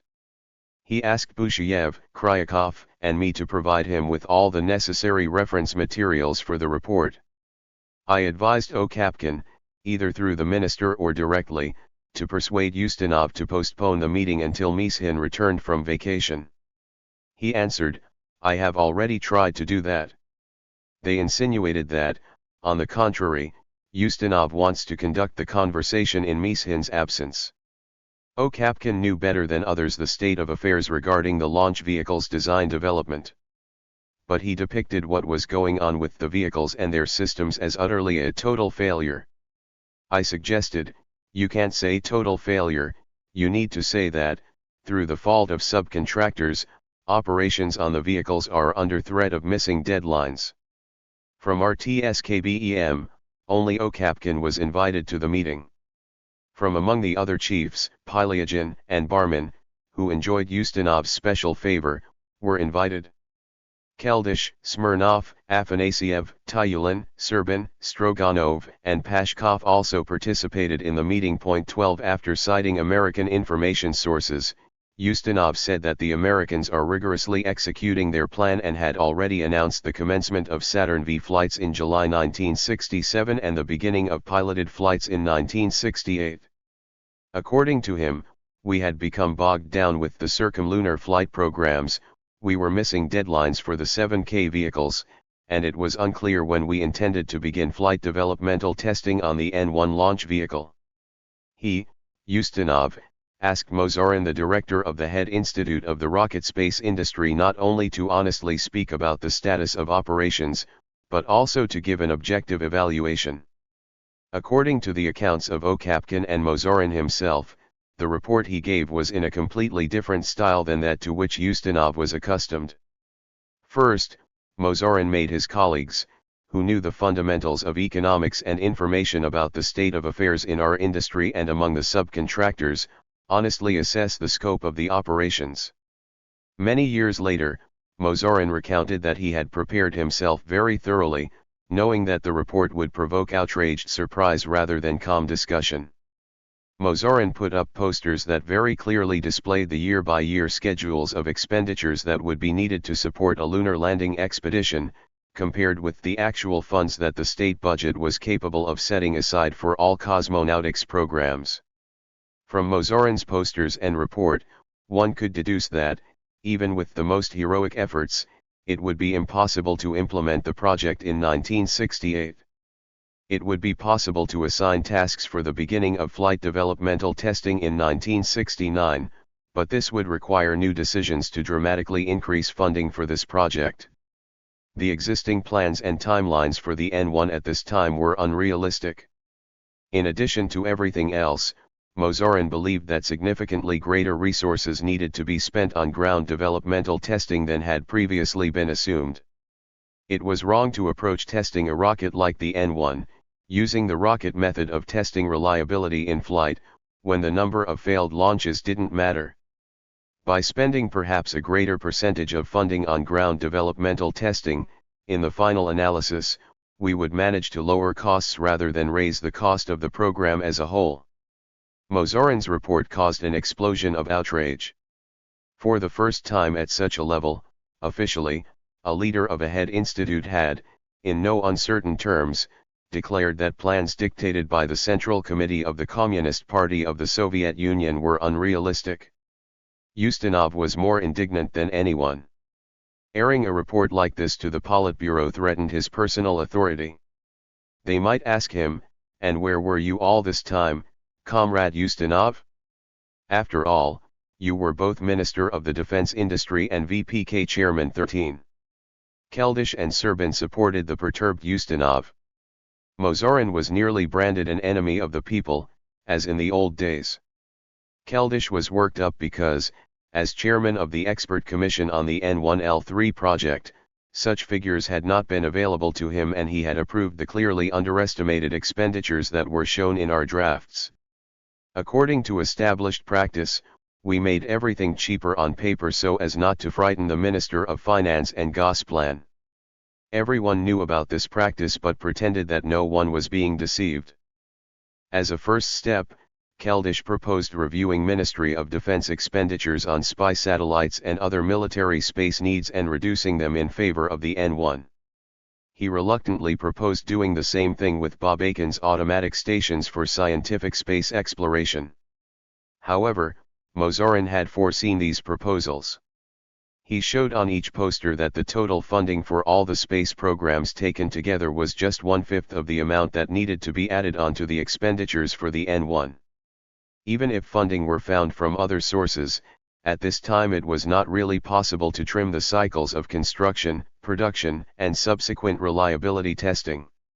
He told us to assume that at the beginning of next year, by some miracle, full-scale funding would begin for the needs of all the operations participants. In that case, in terms of the turnaround time for such a system, based on the available inventories of stock and experience, we'd still need at least 3 years before we could begin flight developmental testing. Consequently, if there were full funding and the necessary funds were transferred for construction and production, we would be looking at the end of 1969 or more likely 1970. Ustinov was a very experienced manager. Having suppressed his initial flash of outrage and wanting to calm himself and the others, he posed the following question to Okapkin, "And you, the prime contractors, what do you think about this?" After returning from the meeting, Okapkin told us, "What could I say? My back was already drenched with sweat. I knew that this question was coming and I answered, Dmitry Fedorovich, if they help us, then we will fulfill the work within the deadline set by the Central Committee." Outwardly, Ustinov seemed satisfied with the response. He did not dare question Barman, who had spent enormous amounts on the construction of grandiose launch facilities. Barman then said that inwardly he agreed with Mozorin but decided that if they weren't going to ask, he would remain silent. Turning to Afanasiev, Ustinov proposed that the minister get to the bottom of the unhealthy attitude of the director of the industry's head institute. Mozorin was not so naive that he had not familiarized his minister with the figures beforehand. Afanasiev gave his word that he would get to the bottom of things with Mozorin. Afanasiev and Mozorin understood that Ustinov and Keldysh were playing up their indignation. In actual fact, they had a better grasp of the general situation than the others, but out of instructional considerations they could act no other way. During the last 2 years of his administration, Khrushchev managed to significantly reduce expenditures on conventional weapons, the construction of large surface ships, the production of heavy bombers, and the army in general. Now, in order to please the military officials who supported him in 1964, Brezhnev was supposed to correct Khrushchev's mistakes. Under these conditions, Ustinov was leery of coming out with proposals to increase funding for the lunar landing expedition project, the necessity of which the marshals could not comprehend at all. After finding out the details of the meeting, we once again realized that if the actual status of the program stipulated by the decrees of the nation's higher political leadership did not coincide with what they desired, then even individuals with extensive experience in technology like Ustinov could bring down their wrath on the one who dares speak the truth. Even Keldysh, the chairman of the Interdepartmental Expert Commission on N1L3, who had realized a year ago that we were in a very difficult weight crisis from which we had yet to find a way out, supported the indignant Ustinov, rather than Mozorin. When Okapkin called us together and gave us a detailed account of the meeting in the Central Committee, Konstantin Bushiev, who was responsible for design work for the lunar vehicles, Dmitry Kozlov, who was responsible for monitoring design compliance during manufacture of the launch vehicle at the Progress factory and who had just flown in from Kubyshev, and I let it be known that we thought Mozorin was right. Before it was too late, we needed to draw up proposals with his input for new deadlines and arrangements. Taking advantage of Mishin's absence, Bushiev even went so far as to say that we needed to draw up proposals for an alternative two-launch scenario. I stated that my friend Bushiev, who was now proposing a 2 and even 3-launch scenario, was allotting values in his weight reports for the entire control system that were 1.5 times less than those we were aware of from American data. Our control system was supposed to perform the very same functions as the system of the future American lunar expedition. We could reduce the mass, but only at the expense of reliability. Bushiev forcefully declared that the launch vehicle, which could insert just 85 tons into orbit, would not allow him to give weight limits for systems on demand. We had to honestly admit that the rocket was not suited for landing a human being on the moon. Kryakov, cut to the quick, said that his departments had completed all the design work for the installation of an additional 6 engines on the first stage. This and other measures would make it possible to bring the in-orbit mass up to 95 tons. Kozlov reproached Okapkin for not having mentioned at the meeting that the installation of 30 engines on the first stage instead of 24, regardless of any measures, would move the deadlines for the readiness of the first launch vehicle flight model back another year. We had agreed to have 30 engines installed on the first stage beginning with the first N1 flight model, No 3L. The first 2 engineering models of the rocket for static tests and fit operations at the launch site would have to be modified during testing. Almost 2,000 enterprises and organizations were involved in one way or another with the preparation of the Soviet landing expedition to the moon. 2 years from 1966 to the beginning of 1969 had become the most intense period in this program, and despite the avalanche of problems, the people involved remained optimistic. The successes of the Vostoks and Voskods, the entry into service of one combat missile after another, the operation of the Malnaya communications satellites, and the automatic docking of the Soyuzes inspired hope for success. Everything we had tackled under Korolev had panned out. But he had been there when things had panned out. How would it be now without him and his efforts? In 1966, Mozorin had predicted the beginning of flight developmental testing no earlier than 1969. It really did begin in 1969. The Americans spent 3.5 years on flight developmental testing if you consider the first flight of the Saturn IB carrying the unmanned model of the main Apollo vehicle as the beginning of testing. If we had come up with a more realistic schedule in 1966, we should have set the deadline for accomplishing the mission in 1972. I sensed in myself and realized in my comrades that in the general breakdown of our time and attention, the N1L3 was not our top priority. The 7KOK and 7KL1, the Malnayas, the R9, and solid propellant RT-2S had flown. Each flight brought new worries. An event such as the death of Komarov had a decelerating effect on the N1L3 program, if only because the management of TSKBEM and many of the subcontracting organizations cut themselves completely off from N1L3 project issues for months. Various smaller headaches also ripped us away from the lunar program. Incidents that individually received a minimum of attention combined into a stream capable of disrupting the most realistic planning. And nevertheless, the scope of operations over the entire front began to bring visible results.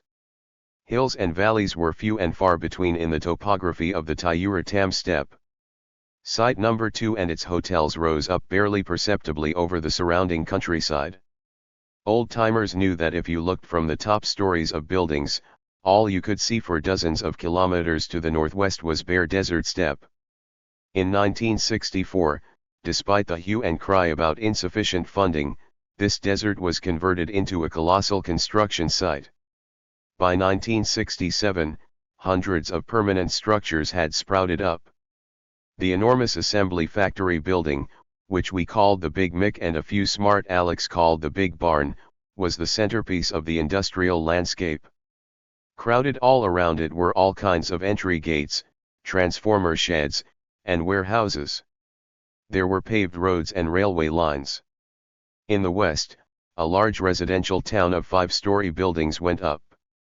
Insulated water lines stretched along the roadways and, to the north, high-voltage power transmission towers advanced toward the launch complexes. There, the launch site teemed with its own construction activity. Around the clock, dump trucks traveled over the dusty steppe roads and motorized cranes and heavy hauling equipment crept along.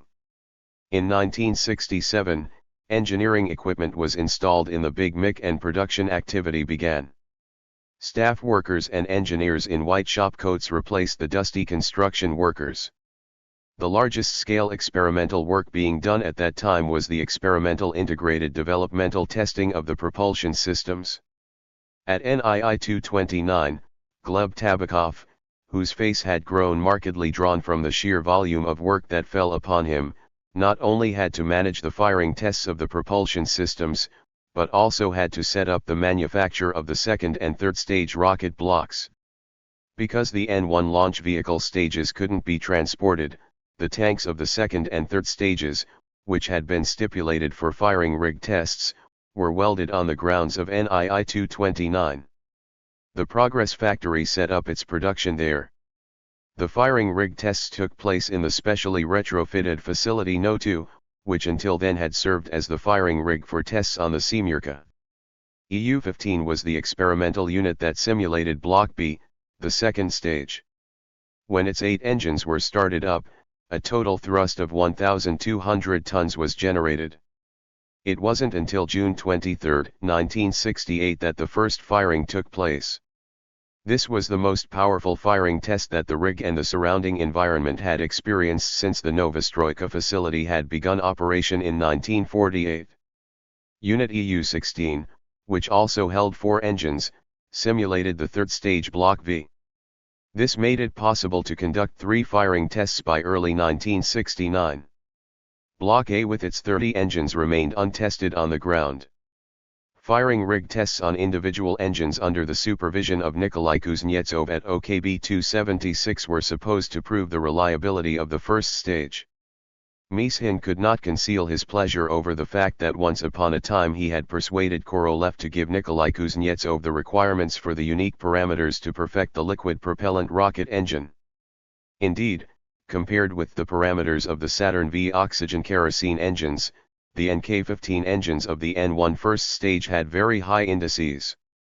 The specific impulse, the main characteristic of a liquid propellant rocket engine, was 294 seconds for the NK-15 on the ground and 331 seconds at high altitudes.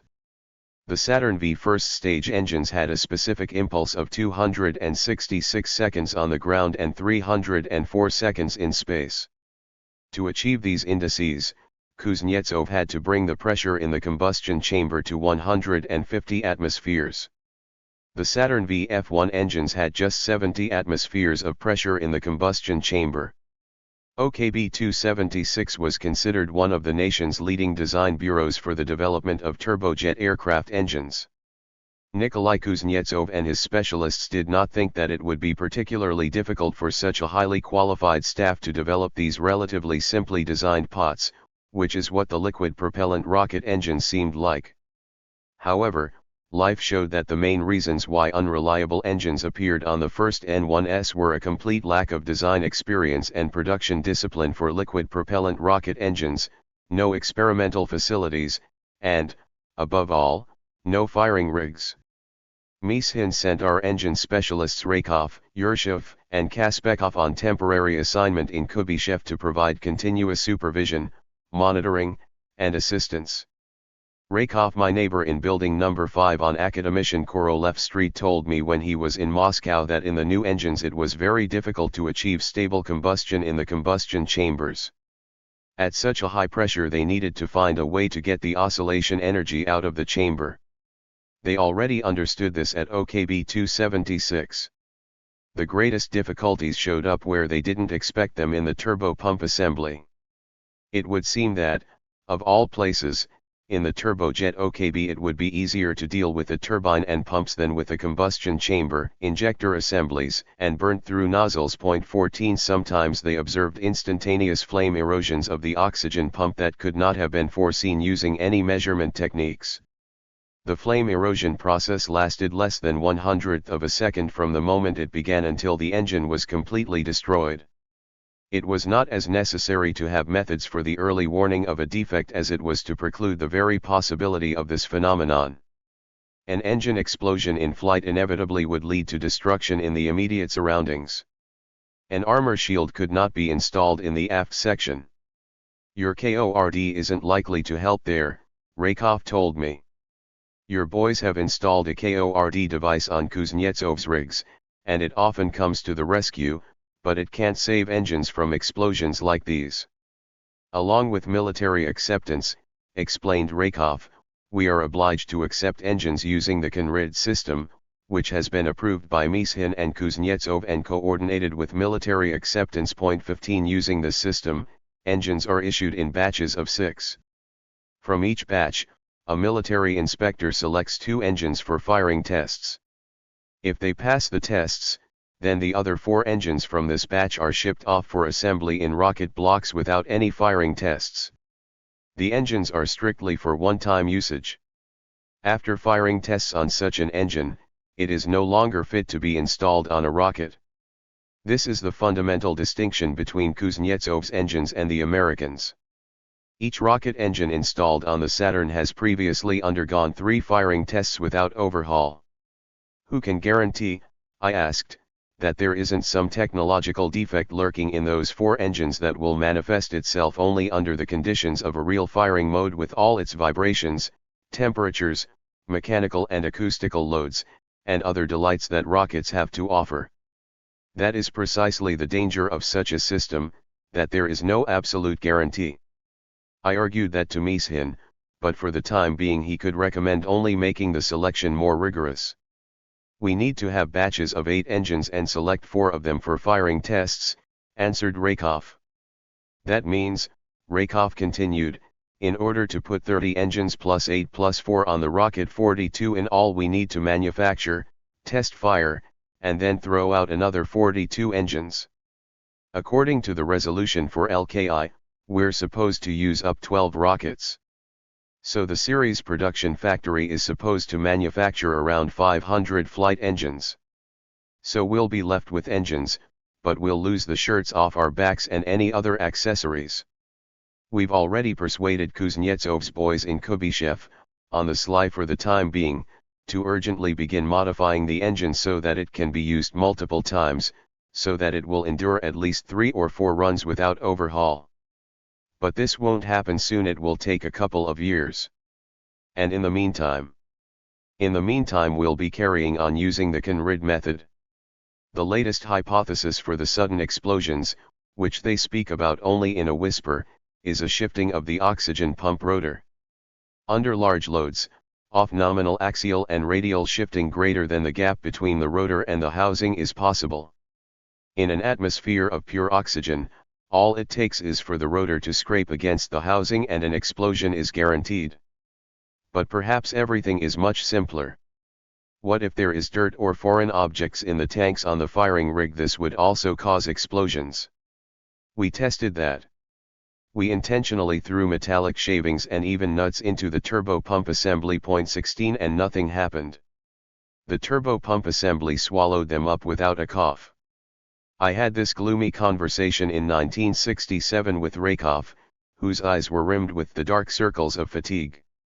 I was tormenting him with questions in order to find out about the effectiveness of the THIRD system.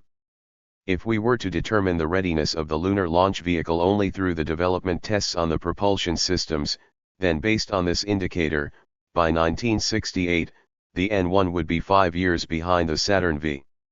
Chapter 7. THIRD and ATG. Back at the very beginning of the N1 launch vehicle design process, the need to create a diagnostic system to monitor the operation of the more than 40 engines of the N1's 3 stages was obvious. This system differed from the telemetry system monitoring the parameters of the propulsion systems in that not only did it identify the status of this or that parameter, but it also issued a command to the control system to shut down the engine if the parameters it was monitoring exceeded the permissible limits.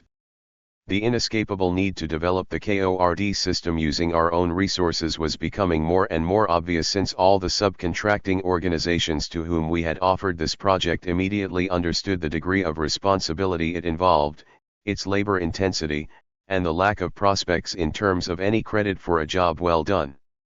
After many hours of discussion with very close comrades, we decided to assign conceptual development of the electrical circuitry and its optimizing to Victor Kuzmin's department and the design implementation and manufacturing application to Ivan Zverev's department. A VPK decision assigned the series production of THIRD system electronics to the Zagorsk Optical Mechanical Factory using our technical documentation. 1. After studying the structure of Nikolai Kuznetsov's equipment, our electronics engineers decided that they were fully capable of rescuing a propulsion system from a fire, explosion, and other disasters if the engine specialists concisely formulated the criteria for the pre-emergency state. After insistent appeals from Korolev, chief designer Kuznetsov finally specified which engine parameter deviations would cause the THIRD system to respond. In the process of this work, Kuznetsov and his specialists changed both the list of parameters that were to be monitored and the critical values that would prompt the THIRD system to transmit the engine shutdown command to the control system. Initially, 4 parameters were selected for diagnostic control of the engines of the first flight model of the N1 launch vehicle: the temperature of the gas downstream from the turbopump turbine, the pressure pulsation in the gas generator, the rotation speed of the main shaft of the turbopump, and the pressure in the combustion chamber. When these parameters exceeded the limits set by the engine specialists, the THIRD system would issue a command prompting the control system, based on its own algorithm, to completely shut down the suspect engine. Each of the 42 engines had its own monitoring equipment consisting of primary sensors, an electronic block of amplifiers, a communication line, and a system control block linked with the engine control automatic system. The primary sensors converters of physical values into electrical signals measured the critical parameters. Thus, for example, a triple redundant membrane type contact sensor was especially developed to monitor pressure. For other control channels, they developed generator type sensors, piezoelectric transducers in the pressure pulsations channel, induction sensors in the rotational speed channel, and rapid response thermocouples in the temperature channel. The amplifier/converter block performed the general coordination and conversion of measurements into commands. This was a rather complex electronic instrument made up of 1,600 elements. Various organizations developed all of the sensors from 1962 through 1963, and our engineers debugged them on firing rigs during tests of the first dash, second dash, and third stage engines. The mandatory and most stringent requirement for an emergency system is that it must be on the lookout for and respond only to an emergency flag. Issuing a false signal in flight could cause a healthy engine to be shut down, and for the first stage, a second, diametrically opposite engine as well. The N1 launch vehicle had a 25% margin in terms of thrust-to-weight ratio. This allowed 2 pairs of liquid propellant rocket engines to malfunction even during liftoff. After receiving an engine failure signal, the control system was supposed to augment the power of the working engines and increase the total operating time of the first stage. On the second stage, when emergency signals were received, no more than 2 engines could be shut down, and on the third stage, 1. The most difficult problem during the development testing of the system was protecting the KORD system against interference. During tests at the engineering facility in the Big Mic, interference voltage up to 15 volts at a frequency of 1000 Hz was detected on the system's power buses. This dangerous interference came from the rocket's main electric power source, the special turbo generator. To shield against this interference, we introduced a block of capacitors, which bypassed the source and made sure that the interference was reduced to 1 volt. We relaxed too early. 1,000 Hz soon came back to haunt us under aggravating circumstances. Subsequent events showed that much of what had happened during the first flight could have been discovered if there had been a full-scale firing rig to test the first stage with the nominal cable network and nominal power sources and control system.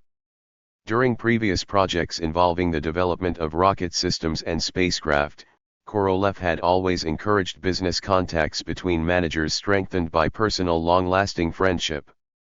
When Pylyagin or I was asked to resolve something related to the integration of propulsion systems with control systems and actuators, we easily came to terms with Glushko, Kosberg, Isaev, or their specialists. We quickly found common ground, and then for the sake of formality we filled out the appropriate protocols.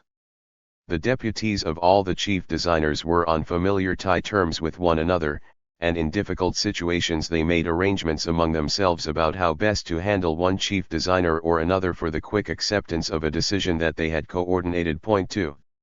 Nikolai Kuznetsov and his engine experts, who had become part of our cooperative network, were new to us.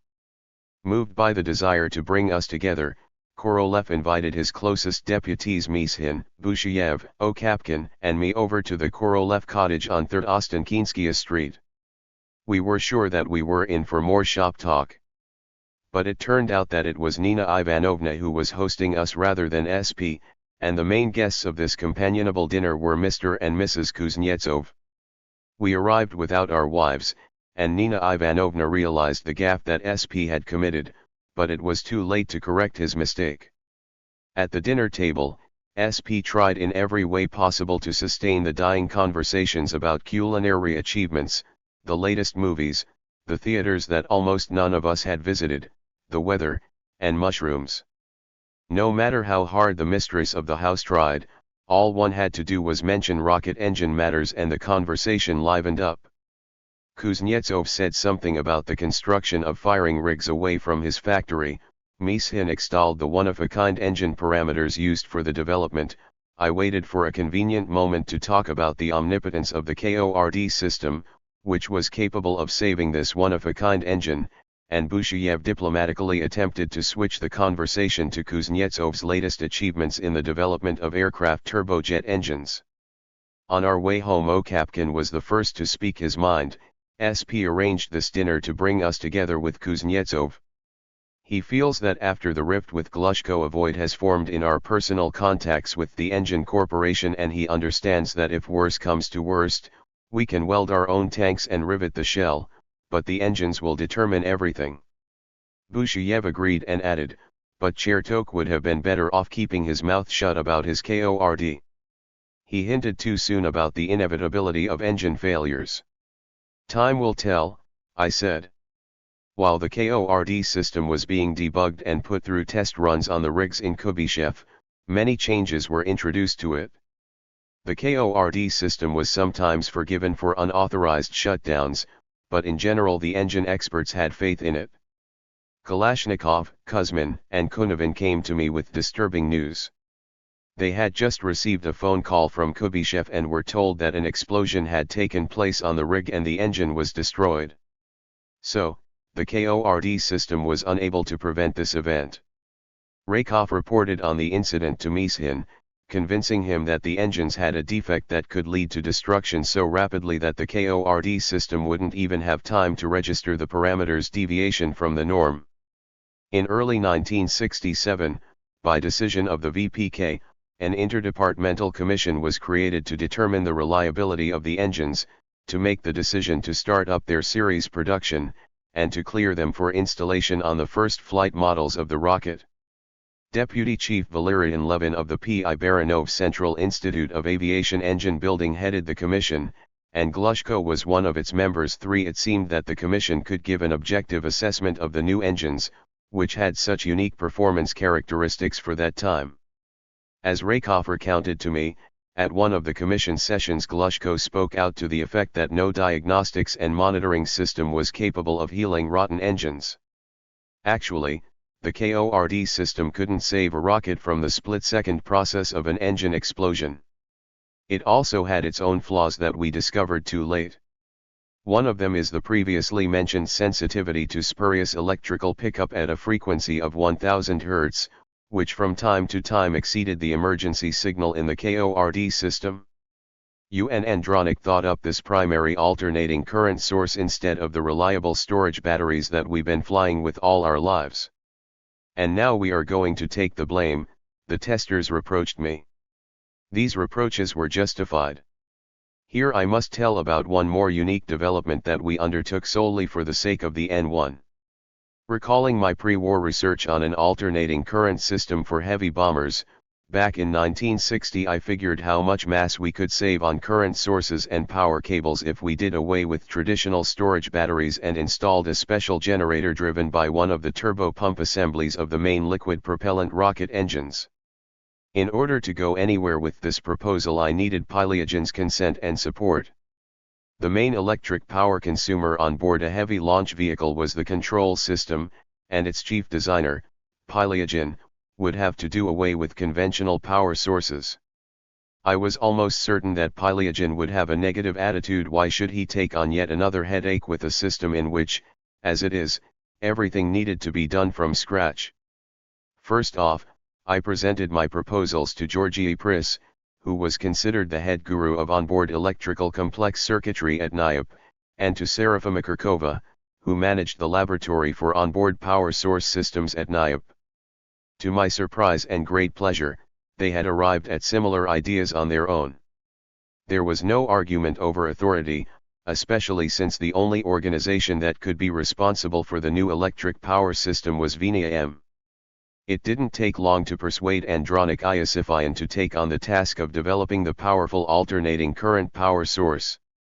Right off the bat, Andronic invited his deputy for science matters, Nikolai Sheremetyevsky, and Yevgeny Myravik, Naum Alper, and Arkady Platonov, people with whom I was very familiar from the institute, and assigned the task to accept the proposal and begin work immediately.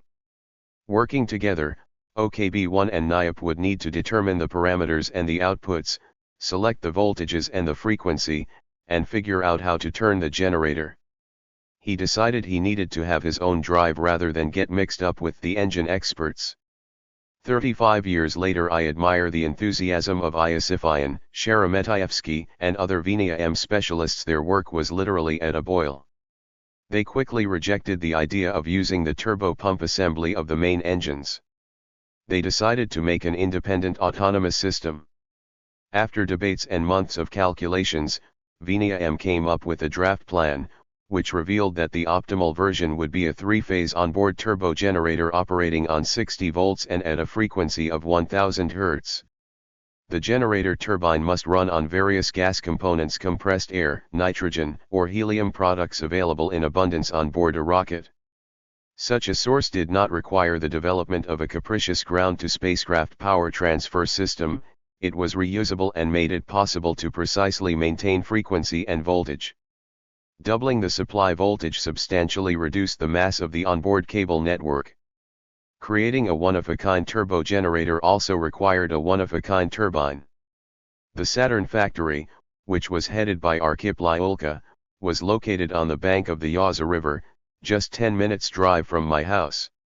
When I drove out to see chief designer Lyulka, hero of socialist labor, Stalin Prize laureate, and corresponding member of the Academy of Sciences, with a kind and crafty smile, he asked whether I'd come to persuade him to develop a liquid hydrogen engine for the third stage of the N1.4. Korolev will do a better job of that than I, was my reply. Perhaps you remember how we used to gulp down that bilimbeka in the Urals. Lyulka asked me. 5. He clearly wanted to know why I had shown up first thing in the morning, even before I could come out with my explanation. When I explained what had brought me to the office of the esteemed chief designer of aircraft turbojet engines, he was somewhat disappointed. Developing such low-power turbines, that was no problem, but there would be a lot of trouble with them.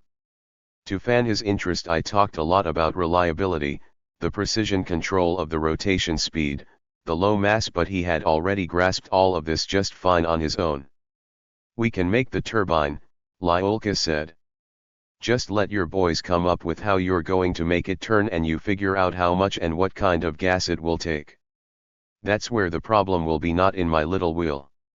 Lyulka agreed to do this work. And subsequently, beginning in 1962, Venia M developed autonomous turbogenerators for the N1 in very close collaboration with the Saturn factory. 6 Korolev assigned the OKB-1 engine specialists to develop the assembly's pneumohydraulic delivery systems, compressed gas tanks, heat exchangers, filters, and pneumatic valves. At our OKB-1, Petroshulgin's department took on these responsibilities. Korolev, Pylyagin, Iosifyan, and Lyulka solemnly approved the technical specifications for the whole system.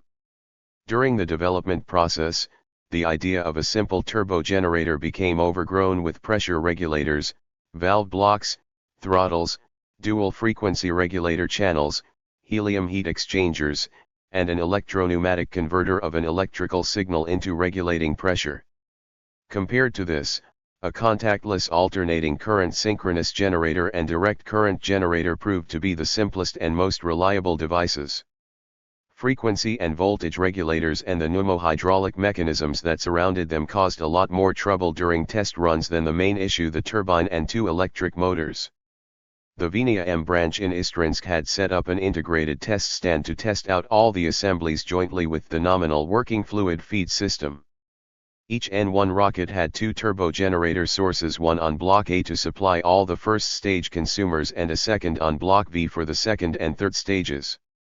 At the same time that the onboard turbogenerators were being produced, Venia M was developing their on-the-ground equivalent, including a block that contained a network frequency converter, transformers, and rectifier units. During the testing process, the ground-based equivalent made it possible, without consuming the onboard reserves of compressed air or helium, to feed 60 and 40 volts of alternating current at a frequency of 1000 Hz and 28 volts of direct current on board. For the development tests alone, the project teams at Venia M and Saturn manufactured 22 air version turbo drives, which ran for almost 3,000 hours, and 17 helium version drives, which ran for 1,000 hours, for a flight time of just 12 minutes. The reliability margin was enormous. The individual turbo drives ran for more than 8,500 flight cycles. At my request, one of the lead developers of the system at Venia M, Vladimir Averbukh, compiled a briefing paper in which he listed the primary individuals involved in the system's development: developmental engineers and testers. Venia M alone had more than 90 of these individuals working there, not counting the production workers and machine operators, the on-the-spot manufacturers of assemblies in metal. Not counting the production engineers, Lyulka had 15 engineer specialists at the Saturn factory who were the hands-on creators of the air helium turbo drive system. If you add to this list the people who worked at NIOP on the electric power supply system, plus the military acceptance staff in all the organizations and firing range specialists assigned solely to this project, then it turns out that the implementation of a seemingly simple idea required the self-sacrificing creative work of more than 200 specialists. Once again, this does not count the working class, which eventually cranked out the finished products. My reason for dwelling in such detail on this instance was certainly not to boast about my part in the project. The experience of the subsequent flight tests on this system confirmed its reliability. One can consider this as the achievement of each individual participant in the development. But, first and foremost, this was a victory for Venia M managers Iosifyan and Sheremetyevsky, who were unyielding in their demands for ground testing and conducted it on the proper scale, despite cries from higher up the chain of command from the offices of the ministries and VPK about missed deadlines. 1. Zomz Zagorsky Optiko-Mechanicheski Zavod. 2. The Russian language has two different ways to express the second person singular, vy for formal or unfamiliar relationships, and ty for informal, familiar relationships. 3. TSIAM Centralny Institute Aviationogo Motorostroyeny ya Imena P. Baranova.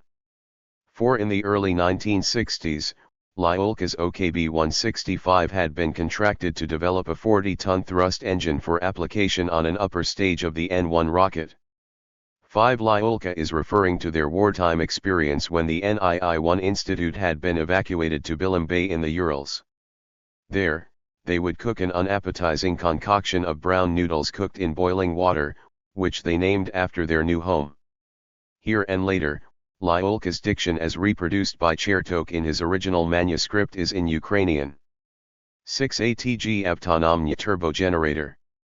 Asterisk asterisk asterisk asterisk asterisk asterisk asterisk asterisk asterisk asterisk asterisk asterisk. Chapter 8. Once again we're ahead of the whole world.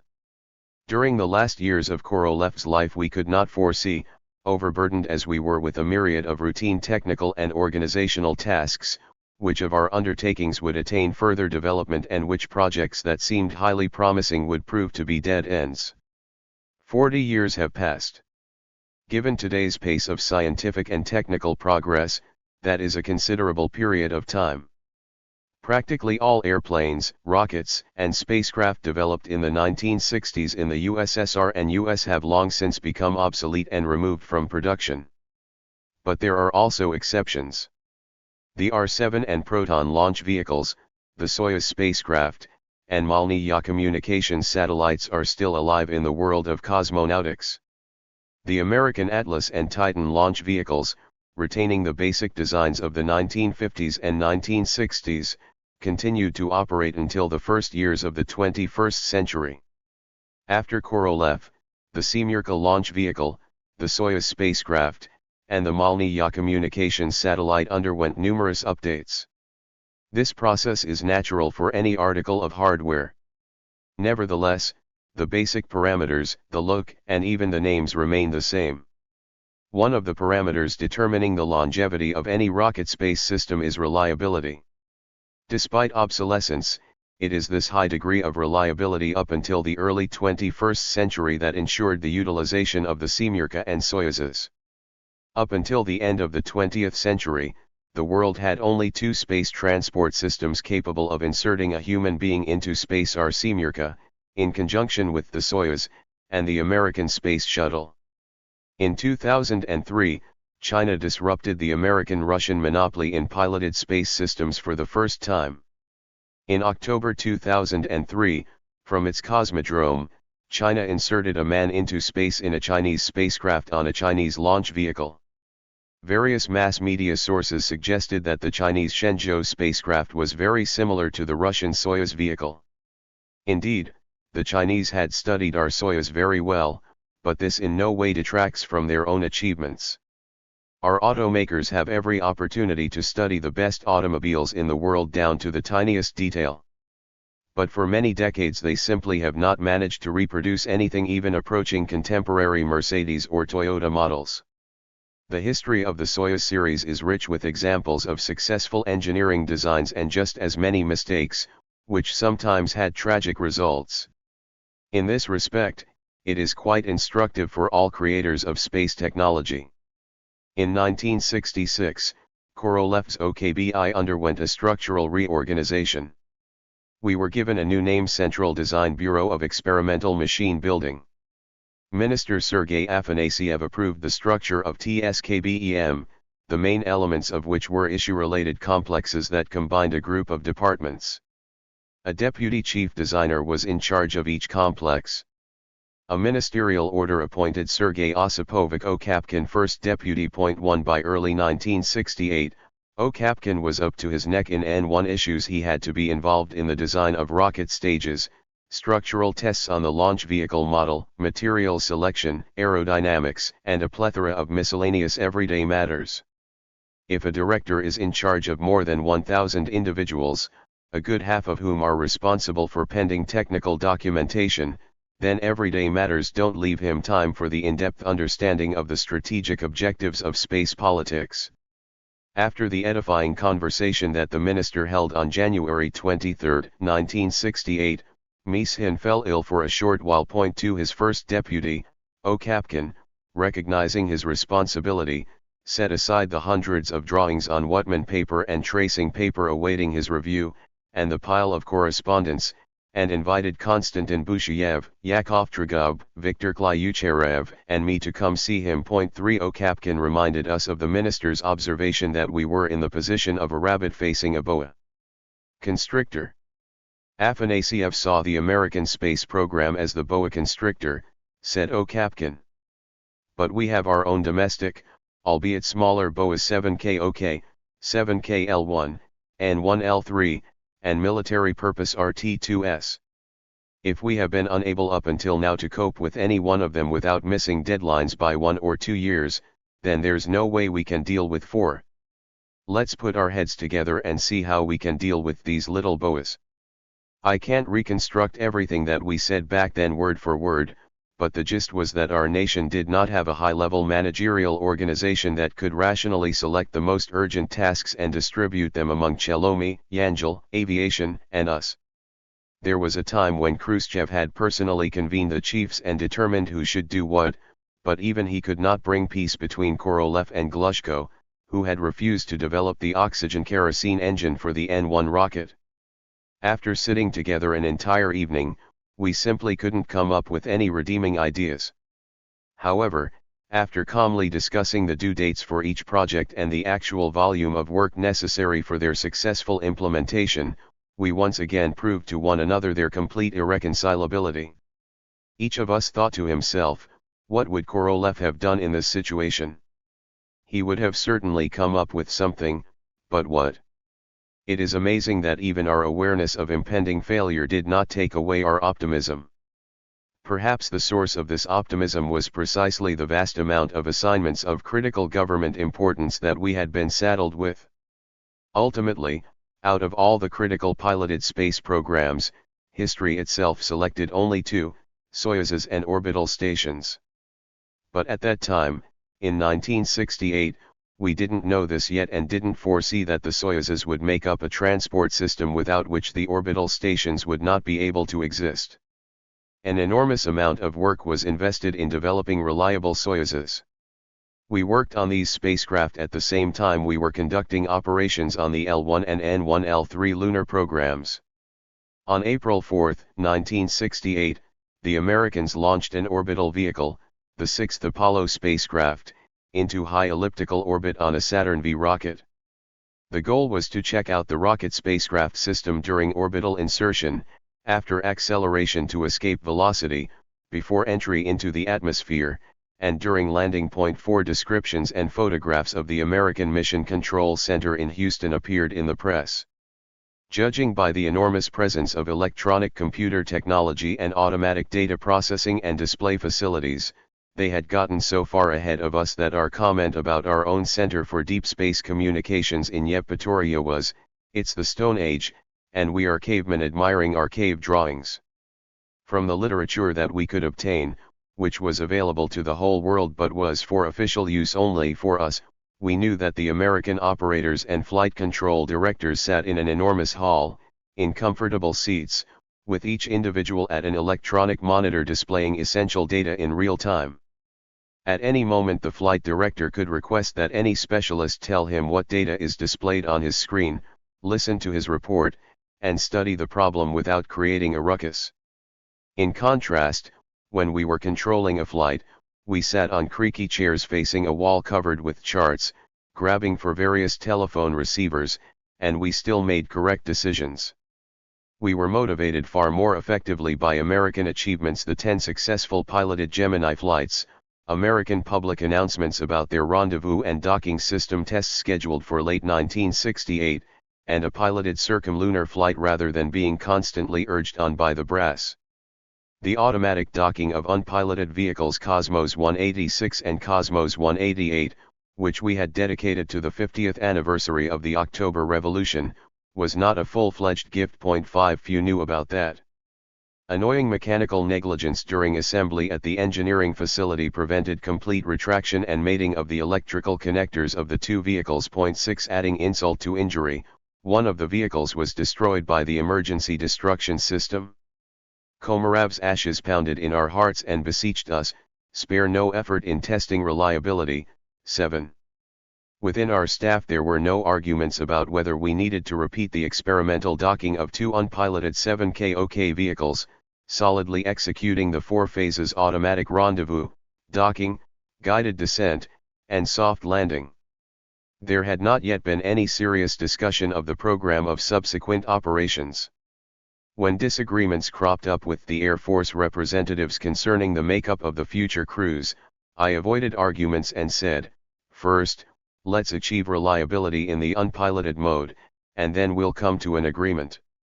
At the engineering facility, work continued on the preparation of vehicles 7KOK number 7 and number 8 and the latest Zond L1 number 6 throughout February and March 1968.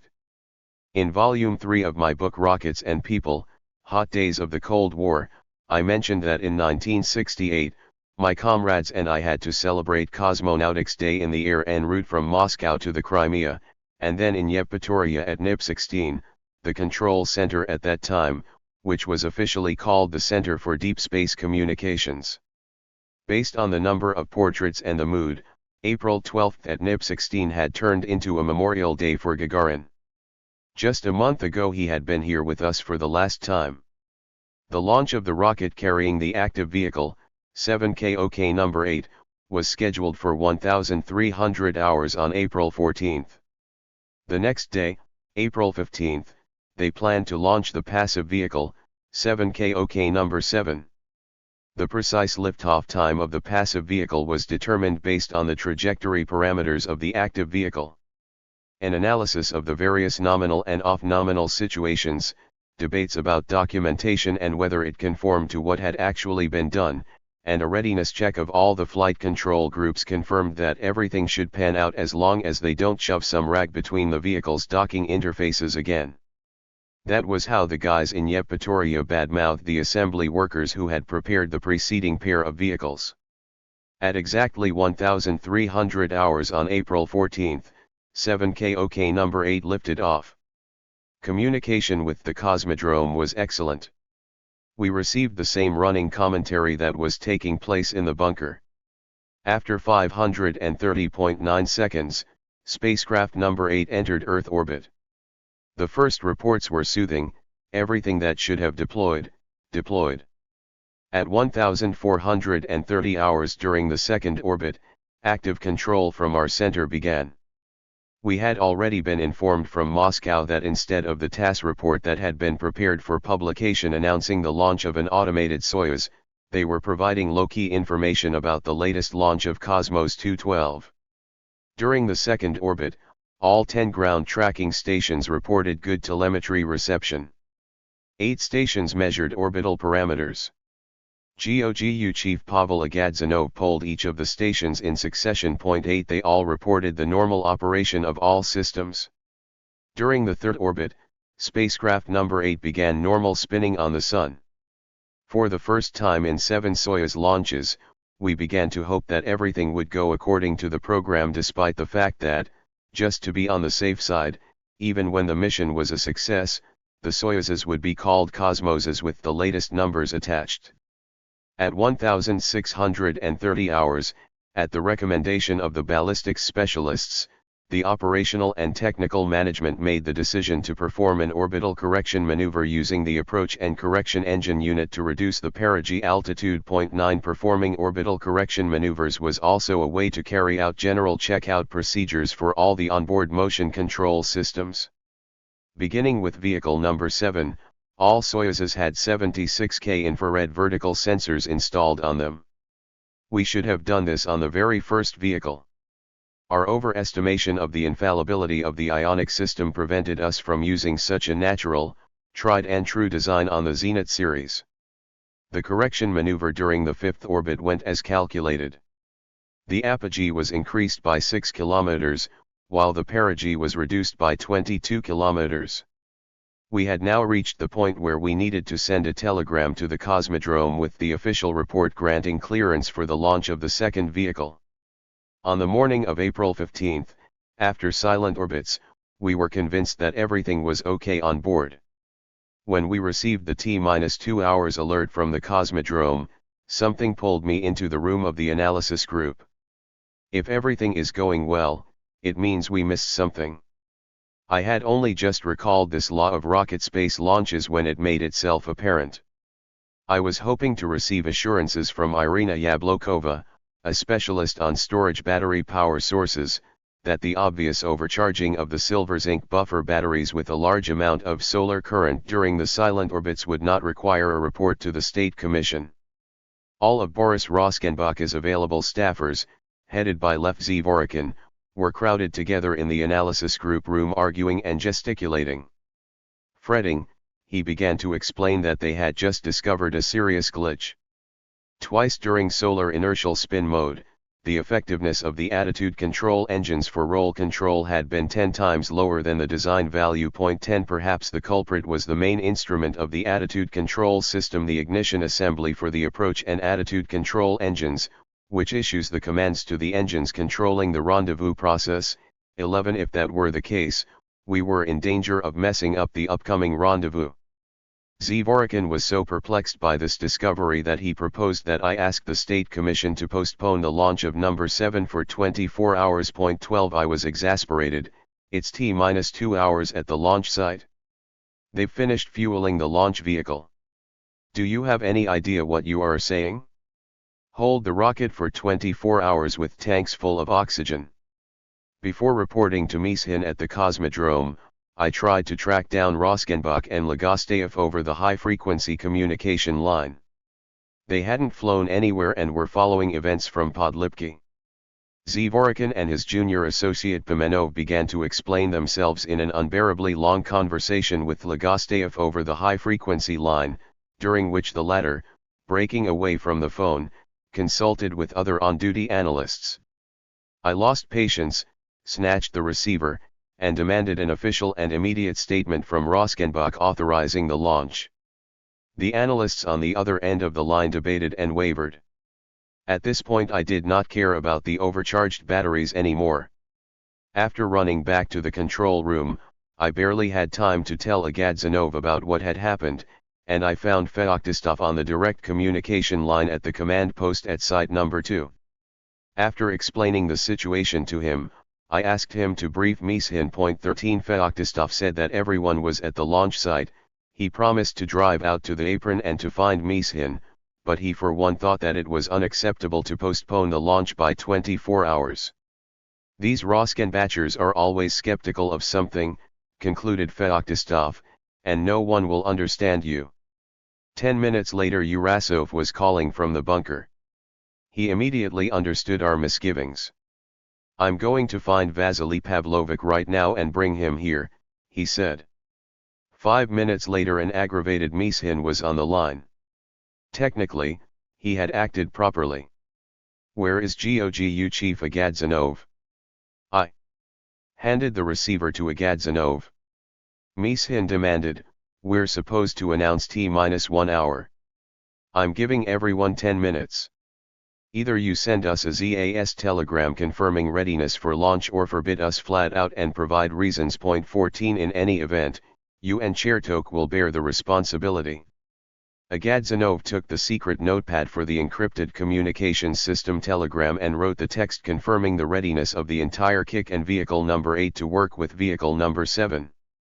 He prepared the decoding of signatures and began polling the review team. All members were in favor except for Zivorikin, Dubov, and Pimenov. I asked Mishin to give us 10 more minutes. He gave us 2. I used up 3 just determining that Roskenbach and Legosteyev were still wavering. These were moments when our people in Tyuratam, Yevpatoria, and Podlipki had no time left for technical analysis of the situation, and we needed to either immediately make a risky decision or abort the program. Agadzanov handed me the notepad, which already contained 9 signatures. I signed, and the telegram was sent off then and there. Kirim Kirimuov, the chairman of the State Commission, called up Agadzanov from the bunker. "Where have you been? We're announcing T-30 minutes. Why couldn't you get to the bottom of this? You have all the specialists over there. What kind of a situation are you putting me and the entire State Commission in?" What could Agadzanov say in his defense? The State Commission chairman was right. But now the telegram had been sent, the decision had been made. Agadzanov handed me the telephone and Kirimov repeated the very same questions to me. After hanging up, I tried to cheer up everyone who was standing around waiting for feedback. Cavemen who didn't have all the information at their disposal made correct decisions guided by their innate instincts. After receiving instructional compliments from the firing range, Agadzanov and I felt the urgent need to let off some steam, and right then and there we convened the operational and technical management for a public excoriation of Kravets and Zivorikin, the leaders of the analysis group.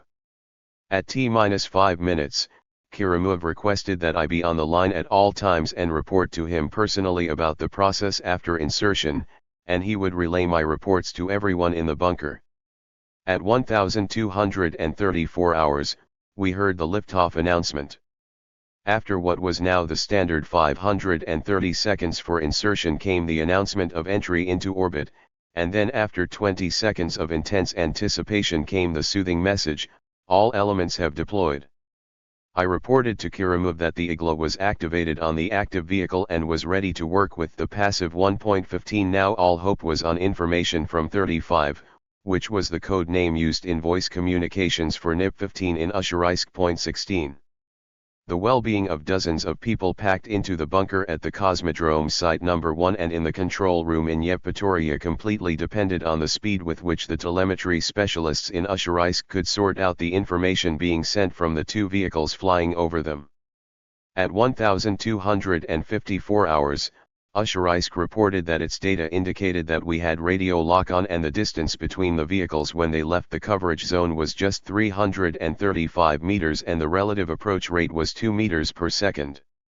The vehicles left the coverage zone at 1253 hours. "What a job we're doing!" Colonel Alexander Rodan boasted for all the telemetry specialists. "Just 1 minute for decoding, deliberation, and the report." Now, somewhere over the ocean for just the second time in the world, the process of rendezvous, final approach, and docking of unpiloted spacecraft was beginning and we had no way of monitoring it. I couldn't shake a feeling of aggravation over the incident caused by Zivorikin's recommendation that we postpone the launch. While we were in suspense awaiting the beginning of communication, I said, "The ballistics specialists have lined up the passive with the active so precisely that they're going to meet up even without the BVDPO." Zivorikin and his comrades hung their heads in silence. They would be the guilty ones no matter what. If the docking took place, they would be a laughingstock for playing it too safe. And if it failed, they would be asked sternly, "What happened there with you guys and why didn't you insist on postponing the launch? Your lack of principles has destroyed a good vehicle." Yuri Bykov had supplemented the Zarya system on both vehicles with a low-capacity shortwave telemetry line. 17 There was a faint glimmer of hope that the shortwave centers would receive information before the vehicles entered our station's coverage zone. If the 3 members of the operations and technical management who voted to postpone the launch were right, then the irreversible process of DPO fuel depletion would now occur and the active vehicle, which had appeared in our coverage zone, would only be able to execute a ballistic descent. Kirimov and Mishin drove over from the bunker to the KP at Site No. 2 and requested reports. "Why is Zarya silent?" 18. We were pestering the communications operators, although they would scream on their own as soon as Zarya detected signs of change in the shortwave signals. But they calmly responded, "No changes in parameter 2. Shortwave centers are receiving." Parameter 2 was the code name of the channel for controlling the electrical connection of the two vehicles' interfaces. If the level jumped from 0 to 100%, it meant that the vehicles had not only mated mechanically, but that they had actually connected electrically. At 1320 hours there are no changes, reported the Chief of Communications. And then at 1321 hours, the situation quite clear. Unable to restrain his excitement, he shouted over the public address system, 3 shortwave centers Alma-Ata, Novosibirsk, and Tashkent have reported, parameter 2 100%. Someone mumbled a muffled hurrah, someone sobbed, but for the time being, even blabbermouths fell silent out of superstitious caution. 2 more shortwave centers confirmed, we have parameter 2 at 100%. And there on the screen of the jubilant television operators, obscurely through a mesh of interference, one could make out the contours of a stationary spacecraft. This was the hull of the passive vehicle in the field of vision of the active vehicle's television camera. There were applause, embraces, and handshakes. In short, there was universal jubilation. The television operators felt like the main heroes. Amidst all the noise, the telemetry specialist's report came in confirming complete mechanical and electrical mating. Now the telemetry specialists were the heroes. In the general tumult, nobody remembered those who had developed and debugged the attitude control, rendezvous, and docking systems. After all, they weren't the ones who had reported the earth-shaking success. Let them sort out the recordings and prepare the report about the rendezvous and docking process. Now everyone needed to quickly grab some lunch. The State Commission would be flying out to us. We needed to prepare a detailed report about the rendezvous process before they arrived. I stayed behind so that I could congratulate everyone who had suffered through this experience on the high-frequency communication line in Podlipki. At 2100 hours, the photogenic, smiling Academy of Sciences research associate Viktor Pavlovich Legosteyev appeared on our television screens. Wielding his pointer at the wall charts, he told the television viewers of the Soviet Union how the automatic hard docking of Cosmos 212 with Cosmos 213 took place. 19. For some reason it was sad when, just 4 hours after such a long-awaited and exciting docking, we gave the command to undock and separate the vehicles to thoroughly check out their systems. Mishin and Kirimov arrived. The future Soyuz cosmonauts also flew into Yevpatoria. Now began mundane, strenuous work with all sorts of tests. The developers of all the systems tried to track down a comment that, rather than bring yet another State Commission investigation, would prove that it was precisely their system that had conducted itself intelligently. It shouldn't be forgotten in future glamorous reports and stories about the docking. On April 16, newspapers published a TASS report that stated, the second automatic docking is of great importance in space exploration. Measures enhancing the dynamics oft rendezvous process, which our specialists conducted in concert with the developers of IGLA, proved to be effective. The misgivings of Zvorykin and his friends turned out to be unjustified. Compared with the preceding docking, the process had gone considerably more smoothly. Instead of 28 engine burns to accelerate, brake, and neutralize lateral velocity, in this case we had just 14. On April 17, discussing our first impressions about the docking processes with Legosteyev over the high-frequency communications line, I thanked him and Roskenbach both on my behalf and that of the State Commission for the substantial improvement of the rendezvous process, and I asked him to pass along our gratitude and congratulations to NII 648 for IGLA. For my own part I added, it's terrific that you didn't flinch when it came to the BVDPO. In response came the assurance, you ain't seen nothing yet. To be on the safe side, he asked that all the BVDPO units that were still on the ground be thoroughly retested. Look how much work you've thrown at us. Don't think that you there in Yevpatoria are the smartest. We're searching too, and maybe soon we'll come up with a way to do without it altogether, relayed Legosteyev. Alas! We weren't able to substantially simplify the BVDPO until the computer came on board. But we had to wait 5 more years for that. The vehicles had flown for just 3 hours and 50 minutes in a hard dock state. These were joyful orbits for everyone, sort of like the victory laps that a speed skater takes after winning a race. The difficult pre-landing workdays had begun, interrupted by local emergencies. And once again Zvorykin's team stood out.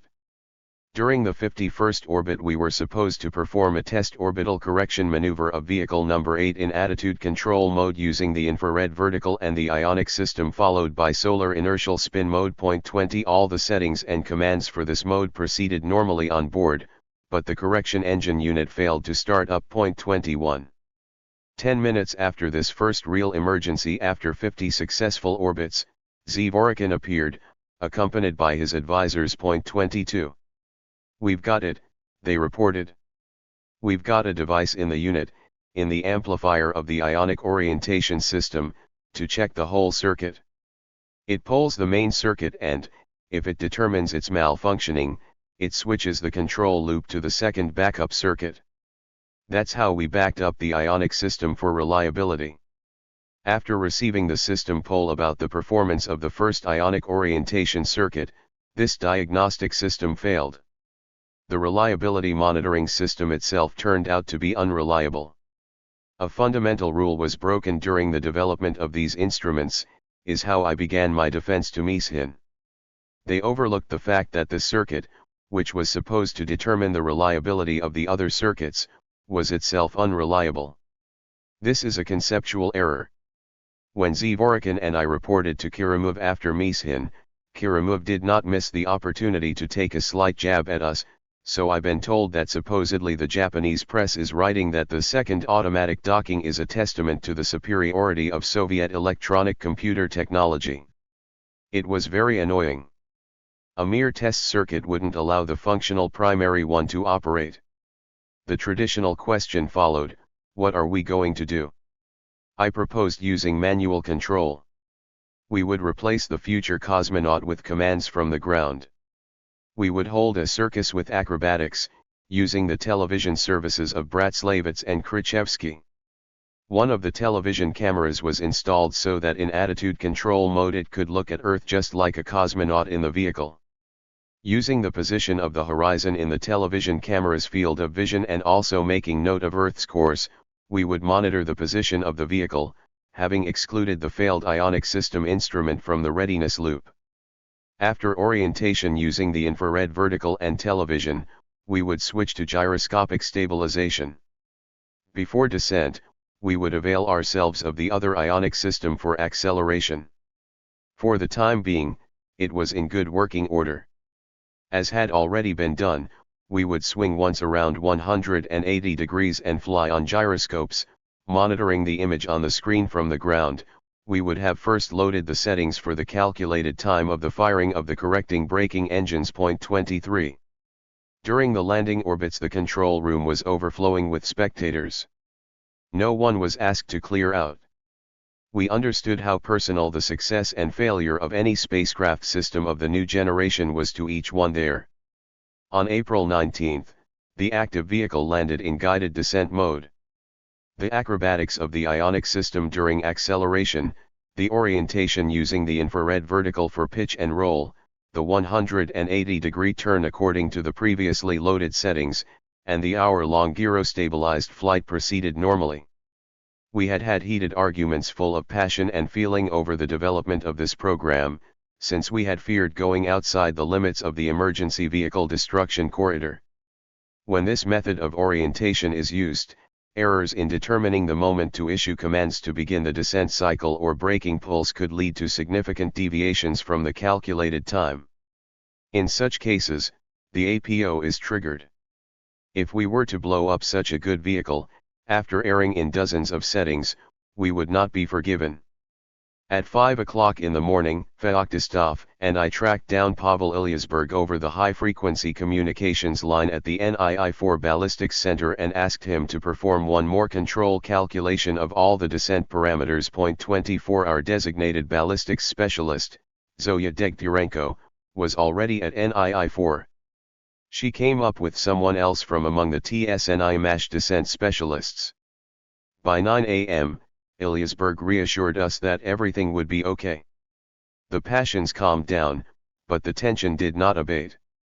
The landing took place precisely according to schedule, although a strong wind in the touchdown area prevented the parachutes from pooling on the ground, and they dragged the descent module over the steppe for about 5 kilometers.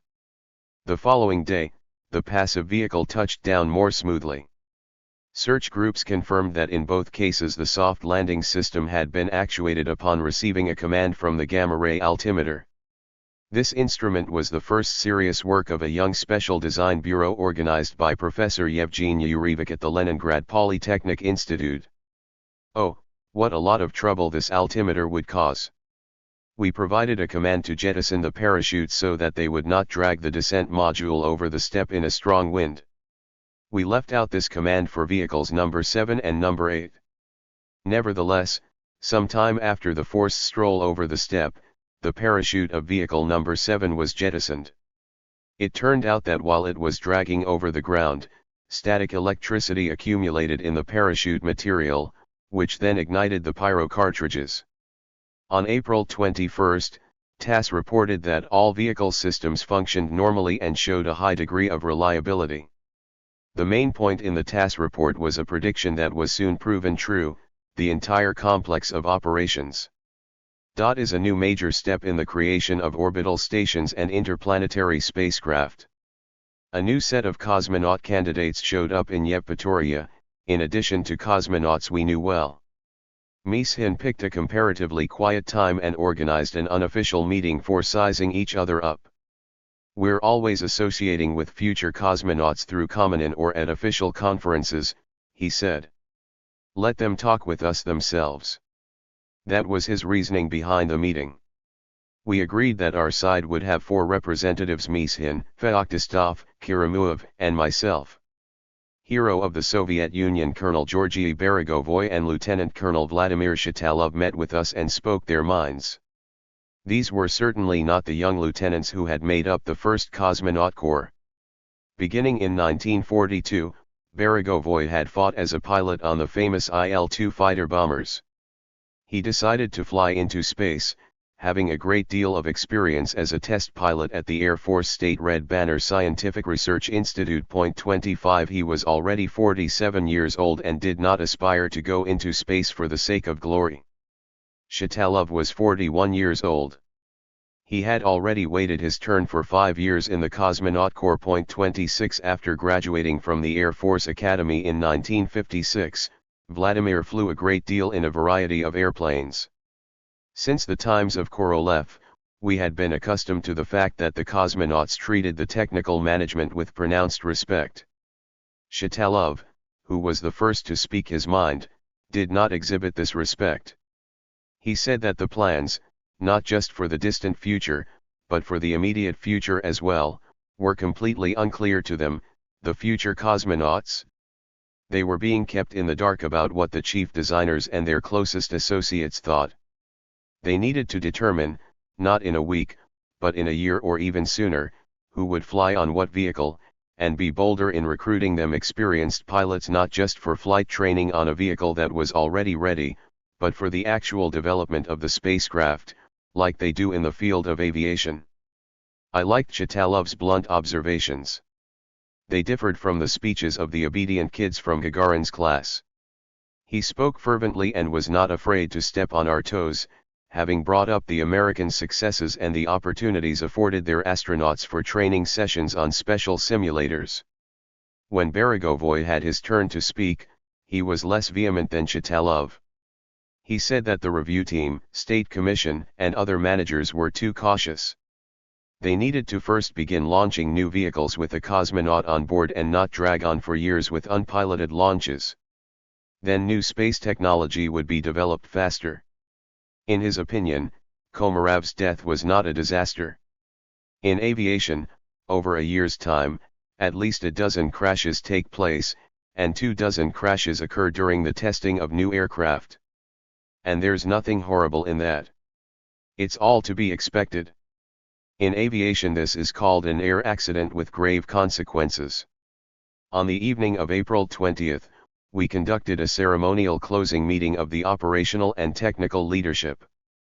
Agadzanov emphatically called each of the system's testing managers up to report, while Valeriy Suvorov, who had specially prepared for this festive event, having arranged spotlights around the entire hall, shot the first secret film about automatic docking at the Yevpatoria Mission Control Center. Point 27. When Suvorov was still alive, I asked him if he could track down this film.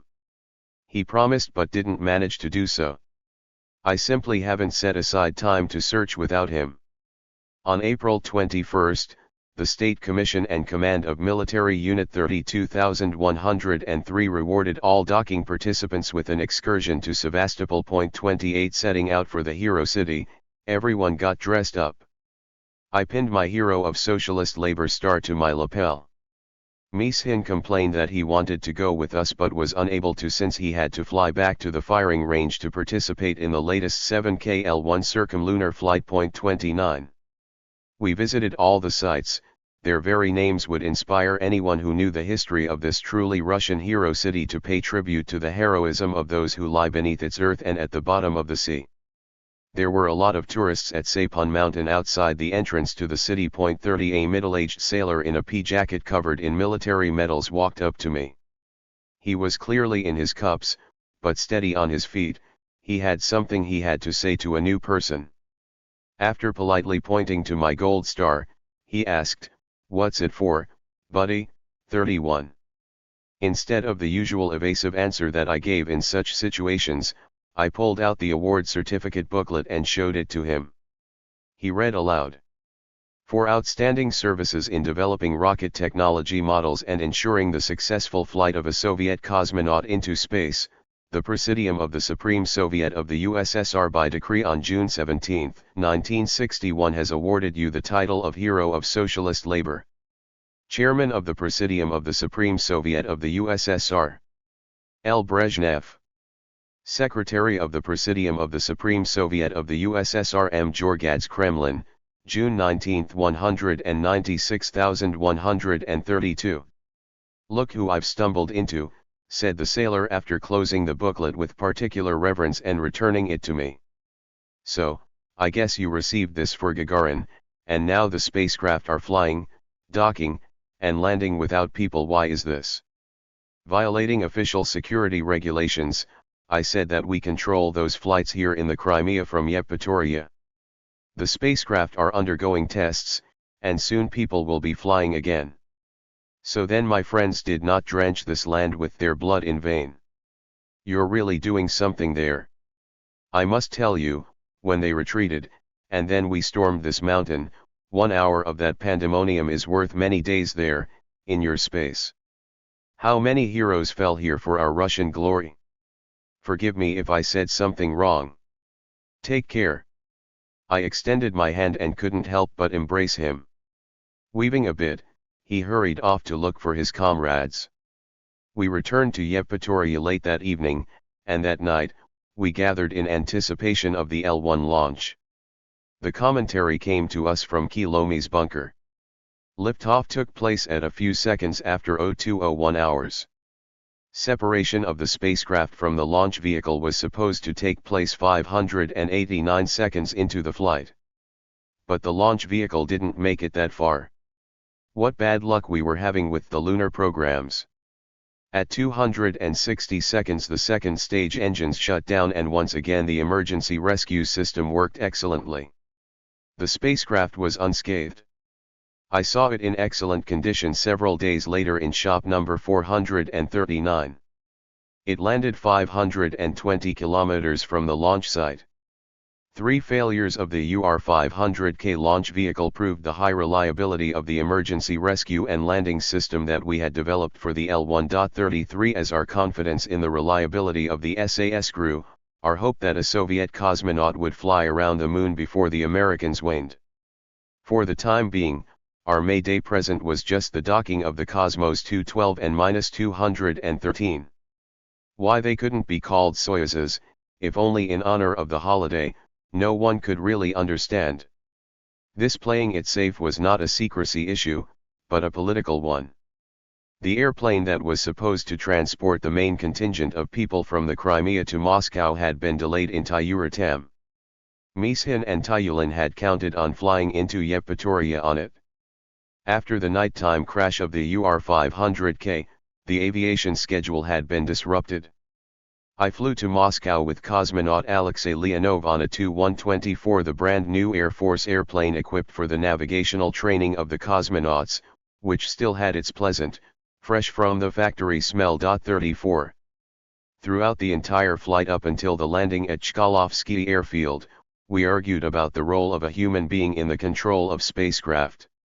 The cosmonauts saw me as one of the chief proponents of purely automatic control and, using examples of the two latest Cosmos flights, they argued that docking would have been more reliable if just one cosmonaut had been on each spacecraft. All I had left as a defense was to refer to the Komarov tragedy. Whoever had been in his place still wouldn't have been able to open the solar array and pull the parachute out of the container. We made a mistake by deciding to let a human being fly before we had tested all the new vehicle systems. The last two Cosmos flights confirmed that, with a few exceptions, everything had been tested out and the decision could be made to resume piloted flights. The next day all of our comrades who had returned from the Crimea were greeted at work like heroes. Naturally, the second automatic rendezvous and automatic docking. This was an absolute victory for the control specialists. The Americans still didn't know how to do this. We were once again ahead of the whole world. Chapter 9. Sort it out, and report on your endeavors. Saturday, December 21, 1968, the weather was fine, but the mood was anything but festive. At NII-88 on a big screen we were watching the liftoff of a Saturn V carrying Apollo 8. Considering the complicated relay arrangement, the image quality was quite decent. Even on a television screen the liftoff was a sight to behold. When the first and second stages separated, everything was shrouded in billows of smoke and flame. It created the impression that an explosion had taken place, but seconds later the bright, pure plume rushed onward. We compared everything that we had seen with our own liftoffs and could not help but think about the launch of the first N103L coming up in February. The next day, Sunday, I went cross-country skiing around the botanical garden. The snow wasn't deep, and from time to time my skis scraped the ground. I didn't experience the usual pleasure I got from the exertion of skiing. Usually while skiing I managed to escape all burdensome thoughts and tried to look at things from an outside perspective. This time it didn't work. First I thought about Vladimir Shitalov and Alexei Yelisiev. They were supposed to fly in January, dock, and transfer from vehicle to vehicle. Then I thought about the upcoming difficult state commission on the N1. This was at the firing range, then I'd have to fly to Yevpatoria. At the firing range and in Yevpatoria, we'd meet with Bob Aiken. The launch of two Veneras was coming up. On January 20th, there would be another L1 launch. How would all of this go? But most of all, the February N1 launch would not let my mind rest. On Monday, December 23, Uncle Mitya summoned the leadership of the Cuckoo's Nest to his office. According to the shockwaves that had reached us by that evening, the conversation boiled down to the standard questions and instructions: how are we going to respond to the Americans?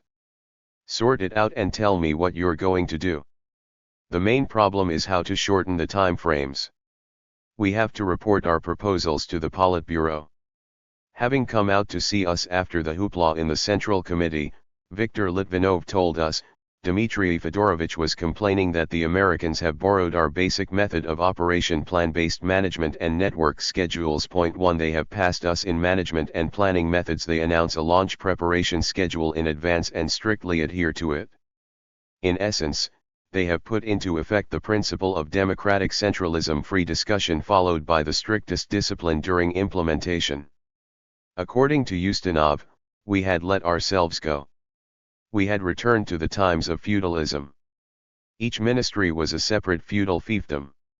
Instead of working harmoniously, the chief designers were adopting aggressive stances against one another.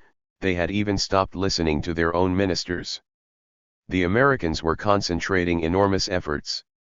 They had either 500,000 or 1,500,000 people working on the lunar program, and 20,000 companies.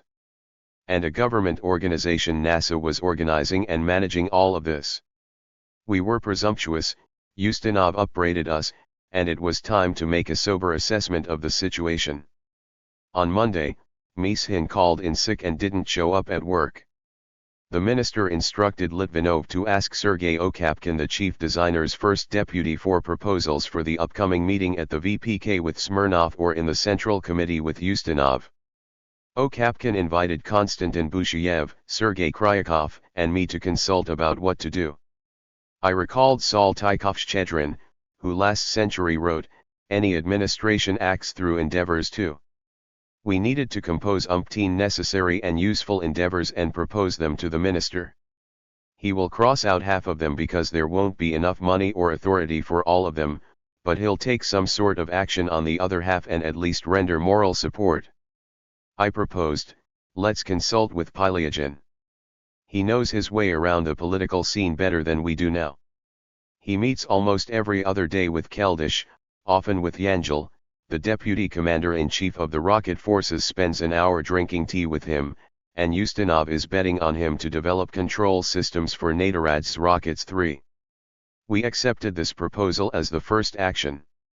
Litvinov flared up, "What are you doing to me? I've been ordered to report to the minister this evening about your actions, and you're about to go on a field trip to see Pylyagin." Viktor Yakovlevich reassured Okapkin, "First of all, we're not going on a field trip, we're going for serious deliberation, and second, in a day or two, Vasily Pavlovich will be back on the job, and anyway, without him we won't deliver any actions to the minister." Litvinov gave a wave of his hand and left for the factory floor. He could breathe easier there. 4. Okapkin telephoned Pylyagin on the Kremlin line and arranged for us to come over on the 25th after lunch.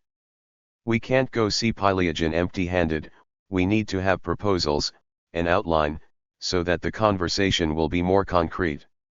I propose that we switch to the dual launch scenario," I said, having decided to take advantage of the good company for such a conversation. 5. "But that means putting off the mission for 4 to 5 years, objected Busheyev. "We're already behind by at least 3 to 4 years. If we come out with a scenario in 3 years in the best case that is clearly worse than the current Apollo, then what good does this do anyone?" After returning to my office, I convened a small council of my deputies and department chiefs, who to a great extent determined both the deadlines and weight reports. They did not always follow the instructions of management, but they had their own opinions in store. Roskenbach, Kalashnikov, Karpov, Urasov, Krayushkin, Velitsky, Kuzmin, Shizhikov, Zverev, Pinak, and Bobkov came. The group, whose members often clashed with one another and got embroiled in heated arguments, supported me this time very keenly and harmoniously.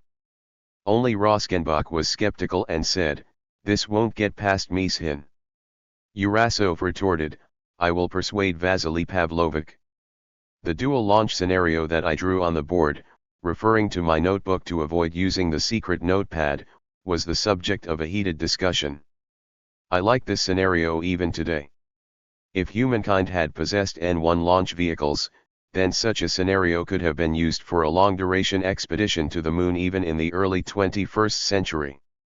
I shall give a brief account of the proposal as it has been preserved in my notebook. The Saturn V inserts into Earth orbit a payload weighing 135 tons, of which 45 tons fly to the moon, and of that amount, if one rounds off, 30 tons is in the primary payload, and 15 tons is in the lunar module. En route the Americans perform a restructuring operation. The primary payload swings around and mates with the lunar module. 6. This is their first docking. They perform the second after liftoff from the moon. And so the Americans have 2 dockings. When we send off the N-1, then in the best case scenario, instead of 45 tons to the moon, we will be able to send just 30 tons. However, with the dual launch plan, we'll be able to send 60 tons. Instead of restructuring with a docking en route to the moon, we will perform a docking of a piloted lock with the unpiloted LK in lunar orbit. We will necessarily develop a docking assembly with internal transfer. There will be no need to crawl through open space. 3 cosmonauts will transfer to the new LK. 1 will remain in the lock. In all, we'll need to send at least 4 or 5 cosmonauts. That will be sensational. The second docking, just as in the Americans' plan and in our current plan, will take place during the return from the Moon. Each increment of payload needs to be designed so that when the launch vehicle's power generation increases, there would be the potential for expanding the missions. The control and navigation systems need to be backed up with manual operations. In the next 2 years, we absolutely must manage to develop a reliable computer for the lock and for the LK. We will begin to design both spacecraft all over again. We will make them more spacious and with reliable systems backup. The vehicles should stay in lunar orbit and on its surface for a total of at least 30 days. That is the only way that we will achieve technical and political advantage, by deliberately overtaking the Americans rather than just catching up. We can substantially increase the value of the lunar expedition if, before the piloted flights, we perform a preliminary launch with an automatic landing on the Moon in order to deliver part of the payload there and thus reduce the load of the subsequent piloted vehicles. That is how the 3-launch scenario shapes up. The first launch is an unpiloted transport vehicle, and then there is a 2-launch piloted expedition. In this case, only the launch of the launch vehicle carrying the new lock is piloted. It will carry 4 or 5 cosmonauts. They will dock in lunar orbit with the lunar module, which will have arrived there beforehand. The first unpiloted reconnaissance vehicle could drop an electric power plant with an output of 3 to 5 kilowatts, a radio station with a pencil beam antenna for television broadcasts, and supplies of oxygen, water, and food for a month or so on the surface of the Moon in advance. The same flight could deliver a lunar rover. Such an automatic LK doesn't need a liftoff stage, and therefore the mass of the deliverable cargo is very great. The vehicle carrying the cosmonauts would land next to this first automatic vehicle. To speed up the design process, we need to separate permanent modules that don't change from launch to launch and variable ones that depend on specific tasks. Permanent modules should perform all functions: orientation, navigation, on-orbit docking, return to Earth, descent, and landing. These functions need to be tested out in automatic and manual modes and in ground control mode until they are perfect. We need to create the maximum comfort level in the lock and LK for the crew in view of the amount of time they will be in orbit and on the surface of the Moon. Having laid out these first, very general principles of the lunar program, I hope to receive the moral support of my comrades. Discussion of this proposal and its details began immediately and turned up many full-fledged and alarming problems. First and foremost, we needed to make a decision and stop the development of modifications and new orbital vehicles, stop updating the L1, halt operations on the already obsolete lock and LK, and make a really progressive leap. We needed to persuade Pleiadian to refine the launch vehicle control system. We also needed to speed up the development of a system with an onboard digital computer in order to have flexible trajectories. This would give us an additional 3 to 5 tons of payload and would increase the reliability of the launch vehicle, especially of blocks G and D.7. Nikolai Kuznetsov would need at least a year to debug the engines of all 3 stages. My still quite crude proposal found such ardent support among my comrades that I tried to back up. Don't cause a stir before it's time. We haven't discussed these proposals with Mishin. If word gets around about a new version, we risk disrupting our current work. Urasov and Bashkin were more excited than the others. We're in a real dead end in terms of weights. We're trying to pull the wool over the eyes of the expert commission in the hope that in time everything will sort itself out somehow. During the process of landing on the Moon, we need to give the cosmonaut the ability, if only for a minute, to hover, look around, and maneuver to select a spot so that he doesn't topple into some crater. For this we need propellant, and there is neither room nor weight for that. The same is true for the second docking, if the first one goes awry. There are no reserves. Everyone unanimously supported the idea, but at the same time expressed apprehension that this wouldn't get past the brass.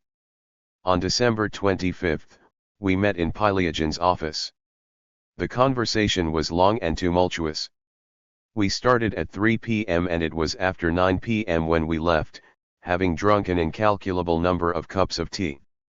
Among those participating in the conversation on the eternal subject of what to propose were Pylyaginites Fanajeyev and Kitrik. 8 He did not invite any other staff members.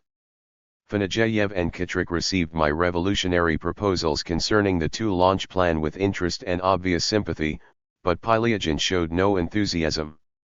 Under the current circumstances, only Sergei could allow himself to deliver such proposals, and even then, only if Nikita were in power. But whom can we turn to today? Glushko claims that Kuznetsov's engines are rotten and that it's useless to make the N1 using them. And instead of one rocket using rotten engines, you propose launching 3. Chelomy will be against it? After all, you didn't leave him anything, and you're even proposing that the L1 be shut down. You're not enticing Yangel with anything either. You want to do everything yourself. They will publicly announce that Mishin won't be able to cope with this work. Greco is completely against it. 9 He now believes that our association with the moon has been on the whole all for naught, and he's outraged that at the expense of the Ministry of Defense budget, they're paying expenses for naval telemetry ships, Crimean tracking stations, all the preparation at Baikonur, and cosmonaut training. Greco believes that this is Ustinov's policy, and supposedly he stated flat out in the Defense Council that the Academy of Sciences and interested ministries should pay for space. He, Greco, does not need the moon. You figure that Nikita merely threatened that we can make rockets like sausages, but supposedly spared no expense for space. But they didn't provide money for the N1 on a large scale until late 1964. And before that, Nikita wavered, is it necessary or not? Now we're about 3 years behind the Americans and we need to catch up in terms of missiles in silos, submarine-launched missiles, and the number of cosmonauts, and now you announce that we've been doing it all wrong and that we need to do everything differently for the moon, so give us some more money. Everyone whom Nikita had squeezed, sailors, shipbuilders, aviation, is now rushing to restore what had been wrecked while he was in office, and this is no small sum of money.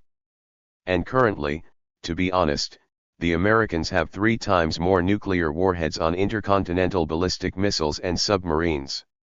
That's where we need to catch up and move ahead. That's the only point that Ustinov agrees on with Greco. But, once again, whose rockets will they be, Yangel's or Kilomy's? Uncle Mitya has outwitted everyone, he's dragging out Nadarads, and I am helping him in this. We're ending up with an interesting system. Sergei started focusing on solid propellant engines late, and Vasily came out against them. If their development had begun earlier, you wouldn't be involved with the moon now, and everyone would be working for Greco. The other day Tolubko was sitting in my office here. 10 He said that the generals were riled up, Afanasiev is now in charge of all rocket production, and they are diverting him to lunar problems. Let Keldysh deal with that. Sergei is the only one who could accept everything that Boris just proposed. He would have won over Keldysh and the two of them would have gone to Brezhnev. If they swung Brezhnev, he would have brought up the discussion in the Defense Council or right in the Politburo. The problems are not so much technical as they are political. Someone needs to find the courage to say that we are not hurrying to the moon, but instead we are going to settle down there in around 5 years the right way. But who is that brave? Nobody. Now there is no one to turn to with these proposals. Look at Kosygin, who proposed a good plan for industrial management, and they supported it verbally but then didn't let him do anything but experiment on taxi fleets. 11. Let's finish up the N1 as it was conceived. Now the most important thing is for the first launch vehicle to fly. I am going to finish my system for the time being without a computer. But they've talked so much to Keldysh about Kuznetsov's engines that he has already complained to me in the Academy Presidium, but he doesn't know what's to be done. 12. We talked about all of this with interruptions and distractions. Pylyagin was a creative individual who got carried away at any given time with some particular idea. We diverted him with our N1L3 problems from his own musings about problems that were totally different and quite removed from the lunar expedition.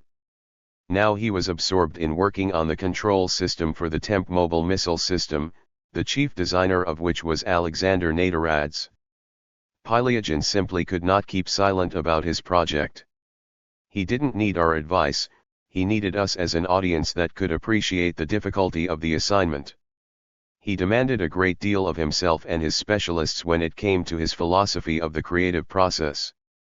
Chelomi and Yangel are disputing whose rocket is better. But Nedoradz and I aren't developing a rocket, but a new weapons system. By the way, Sergei began to understand this when he first proposed the RT-2.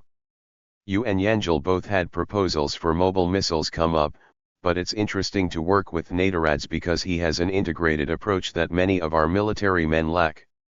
We are helping him a lot now, although our ministry is clearly insinuating that if it weren't for Ustinov, they would forbid me to work for an outside agency. 13. Dmitry Fedorovich, in my opinion, now has a better grasp of how good these mobile complexes are than the military.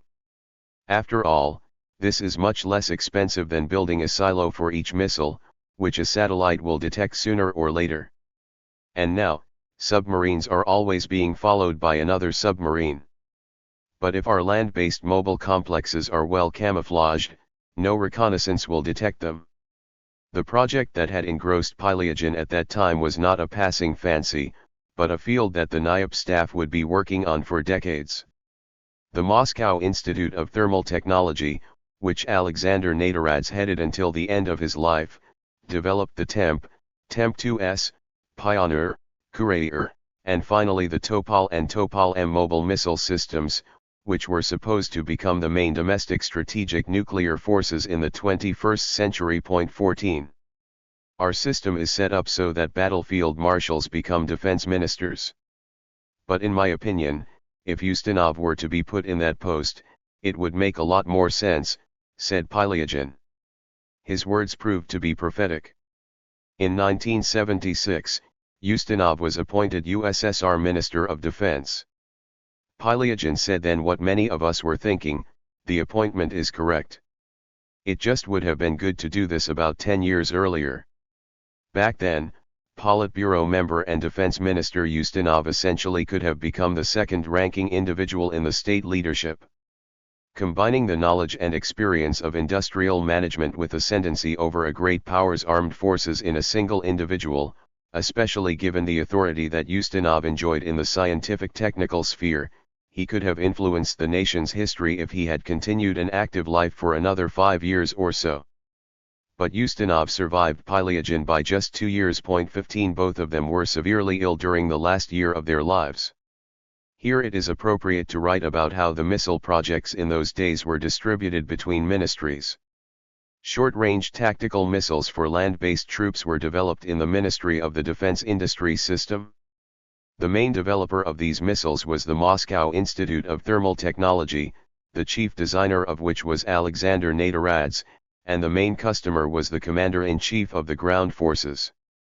Medium-range and intercontinental ballistic missiles equipped with nuclear warheads, and also ballistic missiles for submarines, were developed in the Ministry of General Machine Building System.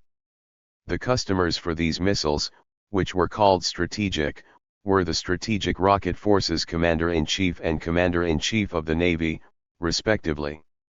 The Ministry of the Aviation Industry developed missiles for PVO and PRO systems and for arming airplanes, and the customers were, respectively, the PVO and VVS Commanders-in-Chief. 16. Each of the ministries had its own internal cooperative network for the development of missile guidance and control systems. Ministry of the Defense Industry organizations also developed control systems for Nedoradz's tactical missiles. There were projects enough for everyone. However, in the mid-1960s, with the very active support of Ustinov, Nedoradz went outside the bounds of his departmental framework and began to develop medium-range and then intercontinental missile systems. This was an area that had been allocated to MOM and the strategic rocket forces, but not to MOP and the ground forces. In so doing, it became clear that the MOP system did not have an organization capable of developing control systems for such complexes. Therefore, it was necessary to make use of the experience and power of MOM's main control system organization Pylyagin's NIAP. Thus, Ustinov found an optimal solution. But in so doing, MOM's monopoly on the development of medium-range and intercontinental strategic missile complexes was broken. It turned out that the head organization for control systems, NIAP, together with other instrument-building factories, was now obliged to work for MOP, the head ministry for Naderad's missile complexes. Meanwhile, Pylyagin was inundated with orders for his own chiefs, Mishin, Yangel, and Chelomi.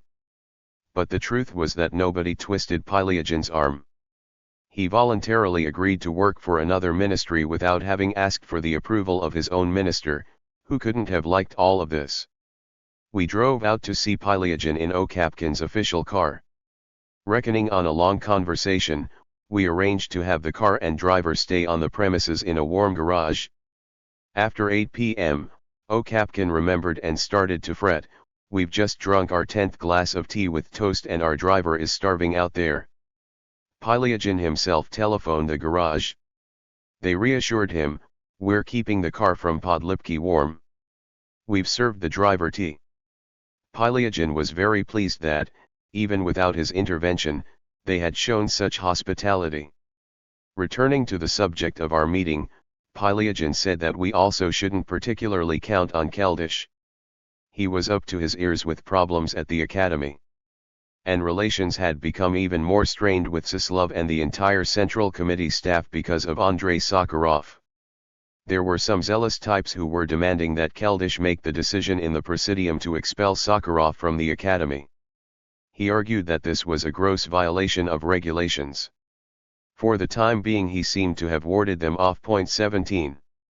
We continued to argue, discussing Chelomi's and Yangel's programs more than our own problems, which was the reason we had driven out there.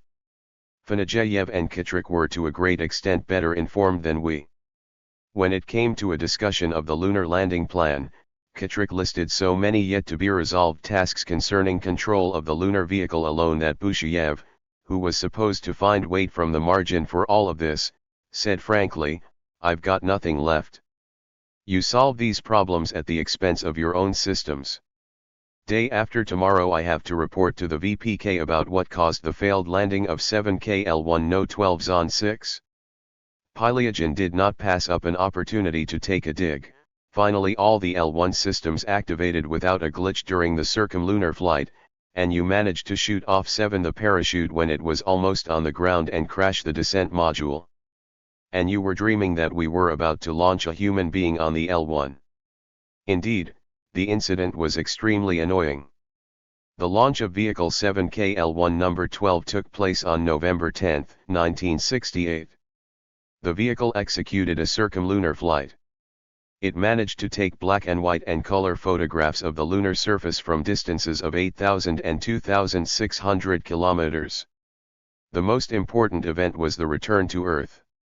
For the first time in the history of 7KL1 launches, a guided descent to the territory of the USSR was taking place during a return from the Moon at re-entry velocity. The descent module came down just 16 kilometers from the launch site from which it had lifted off 7 to the Moon. For the long-suffering circumlunar flight control system of the L1 vehicle, this was a great and long-awaited success. But just before reaching the ground, once again a vexing slip-up occurred. The cords of the fully deployed parachute shot off at an altitude of 5,300 meters. Fortunately, when it hit the ground, the 10 kilograms of TNT in the APO system failed to explode. Busheyev flew out to the crash site to lead the minesweeping of the descent module and recovery of the intact film. Konstantin Davidovich, if you could please tell us, after such a good flight, why did you crash the descent module? Pylyagin insisted. Because, answered Busheyev, depressurization occurred. On the 6th day of the flight the pressure fell to 380 millimeters of mercury, and during descent it fell to just 25 millimeters. But why? After all, that could doom a crew. It was an engineering error. There was a leak due to a bad seal in the edging strip around the hatch. After power was supplied to the landing system, a corona discharge occurred in the gamma ray altimeter circuit due to the low pressure. It issued a false command to start up the soft landing engines and, simultaneously, to shoot off the parachute. I felt partially responsible for the unforeseen occurrence of a corona discharge in the gamma ray altimeter. This was a blatant oversight that I had committed along with my subordinates working on the landing system, which the Leningrad Polytechnic Institute OKB had supervised. Professor Yevgeny Yurevich, the chief designer of the gamma ray altimeter, admitted that no one had tested the electrical reliability of the system at low pressures. The gamma ray altimeter was supposed to activate as the descent module neared the ground. The instrument was simply dead until the module reached an altitude of 5,000 meters. The pressure in the descent module was also supposed to be normal, otherwise the cosmonauts would die. It was also logical that it never occurred to anyone to test out the altimeter at a pressure of 25 millimeters of mercury. Again and again we realized that in our technology, coincidences of the not in your wildest dreams variety do occur. The day after our conversation at Pyliagin's office, no one from the ministry harassed us regarding a lack of actions. On December 27, Bushiev gave his account of the L1 failure in the State Commission. Yurevich came forward with a confession, accepting full responsibility for the occurrence of the corona discharge. One complaint was lodged against me. The engineering specifications had mentioned high vacuum conditions, but nothing had been said about the pressures at which a corona discharge occurs. Tyulin on the State Commission confined himself to a verbal castigation of Yurevich and TSKBEM, but there would be no retaliatory organizational consequences. The fact of depressurization aggravated everyone more than the corona discharge. They decided to execute the next unpiloted launch of Vehicle 7KL1 number 13 with the objective of a circumlunar flight on January 20, 1969. When Tyulin was already bringing the State Commission session to a close, Mrikin loudly asked, "But why should we launch number 13 at all? After all, tomorrow 3 Americans are returning to the Earth after flying around the Moon. If, God forbid, something happens again, our launch will be considered a failure of our lunar landing program." In their thoughts, the majority of the State Commission members agreed with Mrikin, but no one uttered a word in reply. On December 28, ministry leaders and our small group on the special list were granted the opportunity to watch the splashdown of Apollo 8, which had lifted off on December 21. The vehicle consisted of a main section weighing 30 tons, which was supposed to have been inserted into selenocentric orbit carrying 3 astronauts. From our point of view, this event stole the thunder from our lunar program by the very fact that it was a piloted lunar orbital flight. This was the first instance of using the Saturn V rocket to launch a piloted vehicle. Apollo 8 made 10 orbits around the Moon. Numerous television broadcasts followed the flight along its route to and around the Moon.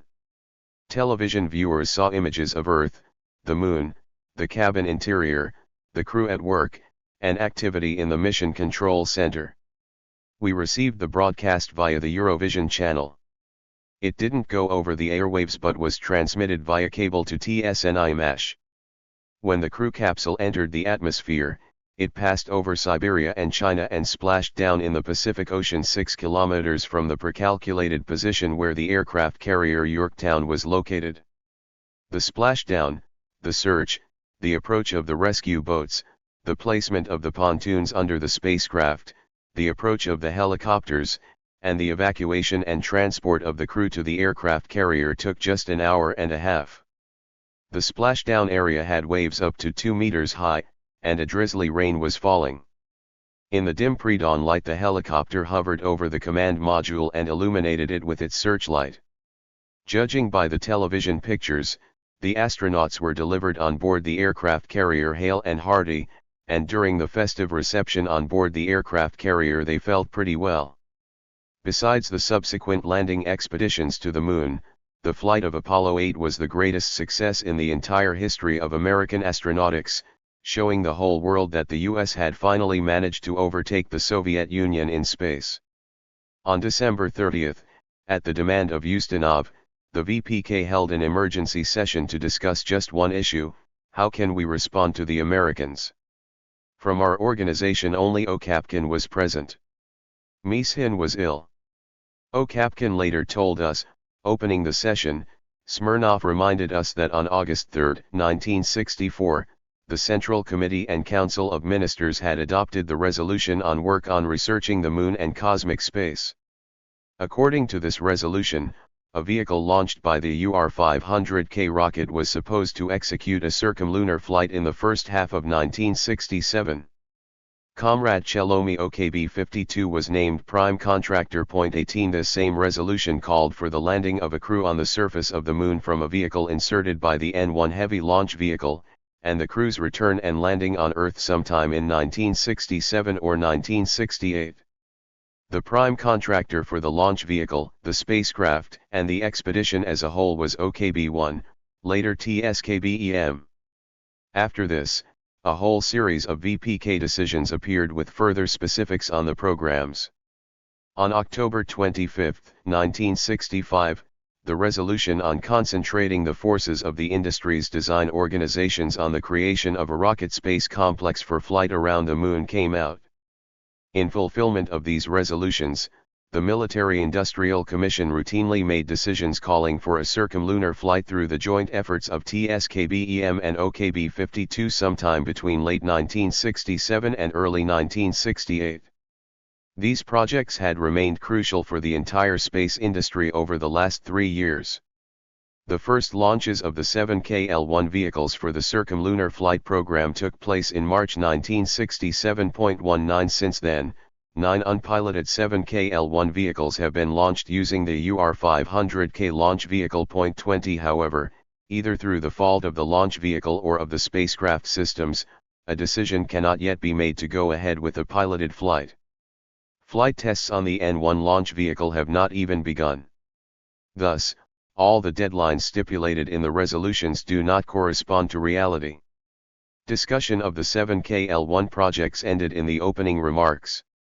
The main subject of this pre-New Year's VPK session was to approve the Ya-8-5 program, the delivery to Earth of lunar soil by an automatic spacecraft.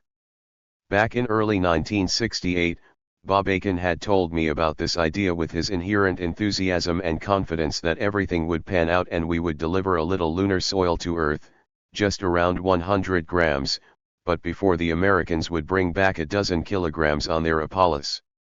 The project had so many purely engineering problems that I expressed my doubt as to whether the problem could be solved in the upcoming year. Bob Aiken's proposal seemed very bold, but it found support in the Central Committee as a backup scenario that was inexpensive. Now, having become aware of the lack of prospects for the 7KL-1 and the vague deadlines for the N1L3, even Keldysh spoke out in favor of accelerating the Ya-8-5 project. We can show that our way of studying the Moon is through automatic spacecraft. We have no intention of foolishly risking human life for the sake of political sensation. They made a tacit decision to give this explanation to the mass media. The year 1969 began with a jumble of events, among which the first launch of the N-1 rocket appeared to be far from the most important. In this situation it would seem that we needed to throw everything to the devil and use everything in our power in order to cut the Americans off at the pass. Fat chance. The behavioral algorithm loaded into our consciousness for adhering to Central Committee directives did not allow for showing such initiative. Other space programs had gained such kinetic energy and had been reinforced with such a number of Central Committee, Council of Ministers, and VPK resolutions and ministers' orders that a radical restructuring of plans was out of the question. Despite genuine space patriotism and the enormous potential of science and industry, Soviet cosmonautics had no true leader at the helm capable of turning around its development as decisively as Korolev had done in 1961. After our long pre-New Year's conversation with Pylyagin, I realized that even he, a true compatriot of Korolev, did not consider landing a crew on the Moon to be our main mission. Personally, most of his time was devoted to launching Natorad's solid propellant missiles from mobile launching systems, the technology for MIRV separation, the development of his own onboard computers, and a competitive system for remote control, monitoring, and launching of missiles. From time to time Pylyagin was so enthralled with the very development process that it was as if he had forgotten about the final objective. However, there was no time left to indulge in grim reflections. At the beginning of the year we celebrated our latest victory in space. On 14 and January 15 we launched Soyuz 4 carrying cosmonaut Vladimir Shitalov and Soyuz 5 carrying cosmonauts Boris Volynov, Alexei Yelisiev, and Yevgeny Kronov. The Soyuz vehicles executed an automatic docking, after which Yelisiev and Kronov performed a spacewalk to Shitalov's vehicle. The cosmonauts carried out the risky trek through open space splendidly. During these space operations, Trigub, Roskenbach, Busheyev, and I were at the control center in Yevpatoria. After the launch of Soyuz 5, Mishin flew in with Kirimov and Minister Afanasiev. Of course, along with us there were dozens of leading specialists involved in this truly engrossing work who had a great deal of work left to do on the N1L3 project. But during such events we all forgot about N1L3. This included Minister Afanasiev, who was chairman of the State Commission on N1L3. The first piloted docking, which included a vehicle-to-vehicle spacewalk to boot, went very smoothly. Among all the flight participants, Shitalov stood out in particular for the organization and integrity of his reports and his work. Shitalov's launch had been scheduled for January 13. We did not believe that 13 was an unlucky number. This time the ancient superstition proved true. At 1030 hours Shitalov was comfortably settled into the spacecraft and had begun to communicate with the bunker. Everything was going fine. Right before the launch, when the launch site had already been cleared, the control console issued a report revoking the readiness status of the launch vehicle gyroscopes. At a temperature of 24 degrees and a slight wind, to begin replacing gyroscopes when there was a cosmonaut on board was risky. Shitalov was safely removed from the spacecraft. He was upbeat and joked that he had performed the most precise landing. The gyroscopes were replaced, all the ground cables were rechecked, and the launch took place successfully the following day. I followed these events with a large group of specialists and enthusiasts at Yevpatoria based on scanty dispatches from the firing range. Vehicle rendezvous was conducted automatically. At a range of 100 meters in accordance with the program, Shitalov and Volynov switched to manual control. Approach and docking proceeded very precisely. The vehicles flew for more than 4 hours in a mated state. Soyuz 4 executed a normal landing, while the landing of Soyuz 5, which carried cosmonaut Volynov, was off nominal. The instrument systems compartment didn't want to separate when the electrical command was issued from the descent module. Point 21 It broke away only upon entry into the atmosphere. Descent was ballistic with great G-forces, the hull of the descent module was turned 180 degrees when it entered the atmosphere and almost burned up. After the ballistic descent, when the main parachute came out, its cords began to twist up. Before reaching the ground the cords untwisted, but the landing was very hard. However, miraculously, Volynov was alive and well. In this connection, local poets composed blank verse using the surnames of the crew members. Po Shitalis, they swayed. Po Volynili, they dawdled. Ni Krona Ni Stellili, they didn't do a thing. Yelisili, they barely landed. It was 4 days after Volynov's hard landing that the Soyuz 4 and -5 cosmonauts were exposed to mortal danger. On January 22, Moscow feted the new heroes. They were traveling to the traditional Kremlin banquet from Vinokovo airport in a motorcade. Right at the Kremlin's Borovitsky gates, someone hoping to kill Brezhnev fired on the motorcade. He fired on the wrong vehicle. 8 shots were fired at the car carrying Beregovoy, Leonov, Nikolaev, and Tereshkova. Their driver was mortally wounded, and a motorcyclist in the motorcade escort detail received a minor injury. The celebration at the Kremlin took place as if nothing had happened. We found out about the incident much later and enjoyed ourselves at the Kremlin Palace as we had before. But our laughter didn't last long. The launch of N103L was approaching, literally hanging over us. Chapter 10. 1969, the first N1 launch. On January 18, in Yevpatoria over lunch in the officers' dining hall, we actively celebrated Vasily Mishin's birthday and Boris Volanov's miraculous deliverance. 1 After a good meal, Mishin, Karamuov, Kamenin, Ponomarev and Beregovoy flew out to the firing range to greet the cosmonauts and send them off to the Moscow festivities. The next morning we, too, flew home. When we returned to Moscow, having celebrated the happy ending of our tribulations a good bit on the airplane, I said to Busheyev, "This is the 12th 7K landing, and look at the unexpected tricks it threw at us. For the L3 we're going to design a different descent module and a different descent system. How many modules need to first execute a descent at re-entry velocity for us to be sure?" He dismissed my question, saying, "Right now it's better not to think about this." It was noisy and festive in the airplane. Jokes and laughter relieved the tension of 4 stressful days. Babakin's group had remained at the Yevpatoria Center controlling the Venera 5 spacecraft launched on January 5 and the Venera 6 vehicle that had lifted off on January 10. For the time being, everything was going just fine for them. I would say even more than just fine. Sometimes things just line up so well. In the interval between the launches of these 2 Veneras, on January 8, the Central Committee and USSR Council of Ministers issued the resolution on the plan for researching the Moon, Venus, and Mars using automatic stations. Babakin had developed this resolution with Keldish's very active participation and support. The next 5 years for Babakin's staff and the many scientists associated with them had been concisely mapped out. The automatic spacecraft baton, which Korolev had passed to Babakin, had fallen into the hands of enthusiasts who could not conceal their joy both from their first successes and from the prospects that had opened up for them. Associating with Babakin and his comrades, I noted with chagrin that a similar optimistic joie de vivre had faded away among the TSKBEM staff. And this was not just the result of the disarray and vacillation in connection with the program of piloted flights and the American successes. On January 22 the entire TSKBEM management did practically no work. First they got ready and then set out for the Kremlin for the latest red carpet reception for 4 new cosmonauts all at once.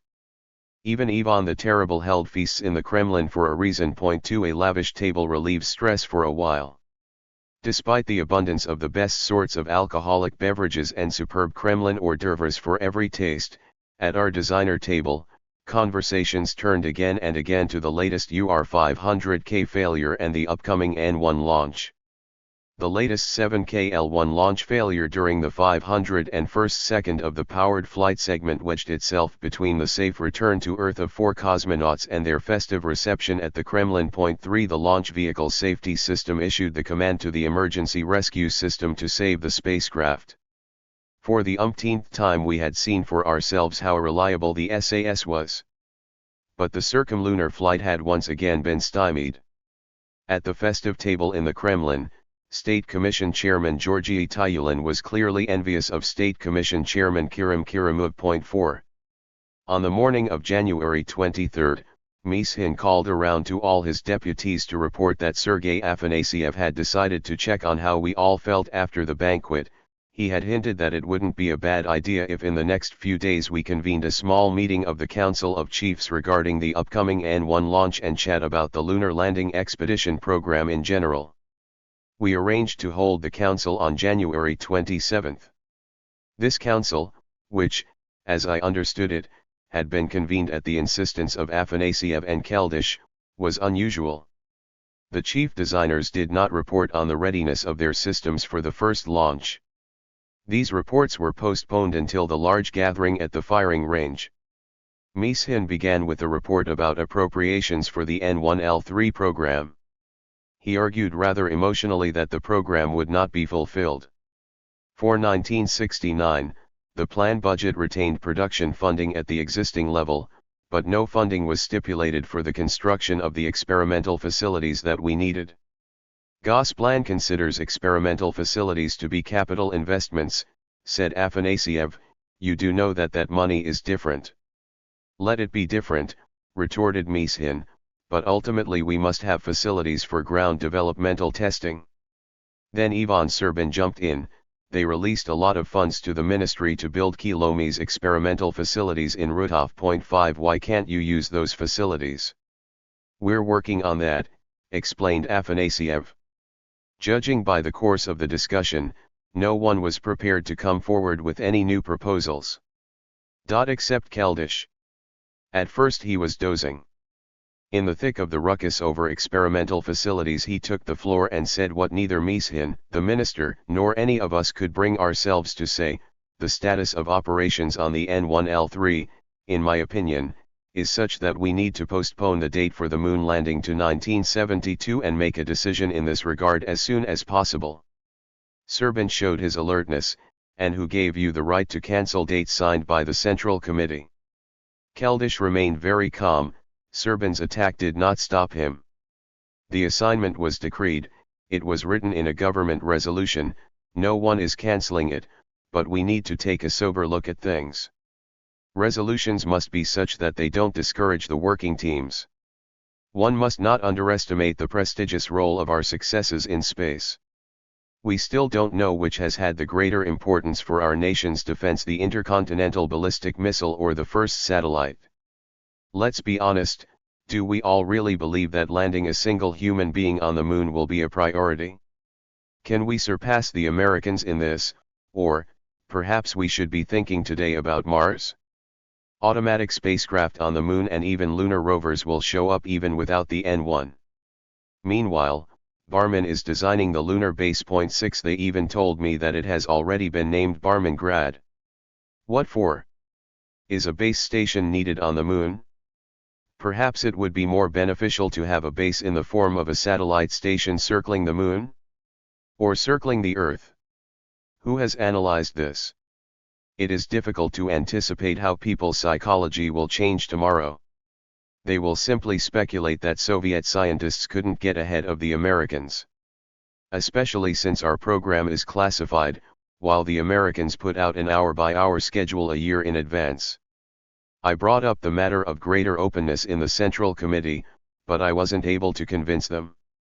We need to proceed from this and think about other priority programs. That is what, it seems to me, we should have a serious discussion about. Only Keldysh could have given such seditious speeches with Serbin present. Tyulen gave a reply from his seat: we are doomed to continue the N1L3 program, but this work does not guarantee us priority, we understand that. Keldysh continued: the Americans have developed a program for 10 years. The American people believed in this program. It was publicized and the president reported on it. Now they are going to land a man on the moon, they will celebrate, and it isn't even clear to them what they will do next. In my opinion, they will be thinking about this for another 3 years. Perhaps, we can take advantage of this confusion. I am not convinced that we need to update N1L3 for the sake of the moon, although, in principle, I am in favor of hydrogen. 7 But we need to have a goal. I am concerned that we don't have such a clear goal. Today we have 2 missions, a lunar landing and a flight to Mars. Aside from these 2 missions, for the sake of science and priority, no one is naming others. The Americans will accomplish the first mission either this year or next year. This is clear. What's next? I am for Mars. We can't make a complex vehicle like the N1 for the sake of the vehicle itself and then look around for a purpose for it. The year 1973 will be good for the unpiloted flight of a heavy spacecraft to Mars. We have faith in the N1 launch vehicle. I'm not sure about 95 tons, but we'll certainly have 90. The latest Soyuz flights proved that we have docking down pat. In 1975, we can launch a piloted Mars satellite using 2 N1 launch vehicles with a docking in orbit. If we were the first to find out whether there is life on Mars, This would be the greatest scientific sensation. From a scientific point of view, Mars is more important than the Moon. Given Keldysh's speech, there was the danger that there would be opposition despite directives from the highest levels. Afanasiev understood this. Considering it extremely undesirable to hold this discussion in front of Serbin, he came forward with a proposal that everyone give these matters a lot of thought, and since Mstislav Vsevolodovich was in favor of the N1 for any program, he asked Mishin to have a look at everything one more time before the first launch and ensure that all the chiefs and responsible parties have a timely departure for the firing range. The meeting did not progress any farther than this action.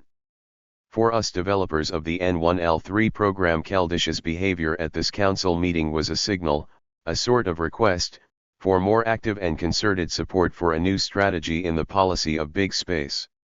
In 1969 it was still not too late. The history of our cosmonautics could go differently if we would be more courageous. This is when our history really missed Korolev. Yes, he had dreamed about Mars more than about the Moon. An open-minded and far-thinking government leader could make a decisive change in course. But we were not destined to have such a leader. Rereading my notes of Keldysh's speech a little less than 40 years later, I believe that it is even more relevant today. The role of personality in the history of cosmonautics has been great. It depends to a great extent on the personalities of state leaders. History simply did not bestow such talented commanders as Korolev and Keldysh, either in science or in politics, on the Soviet Union or on Russia, which inherited the USSR's space projects after its collapse. The only consolation, small as it may be, is that other nations also lack great, standout individuals. Incidentally, China might not have the talent of great commanders, but it exhibits Eastern wisdom capable of making an enormous nation into a great world power. And now, once again we return to the firing range. I settled in on the second floor of Hotel Number 1.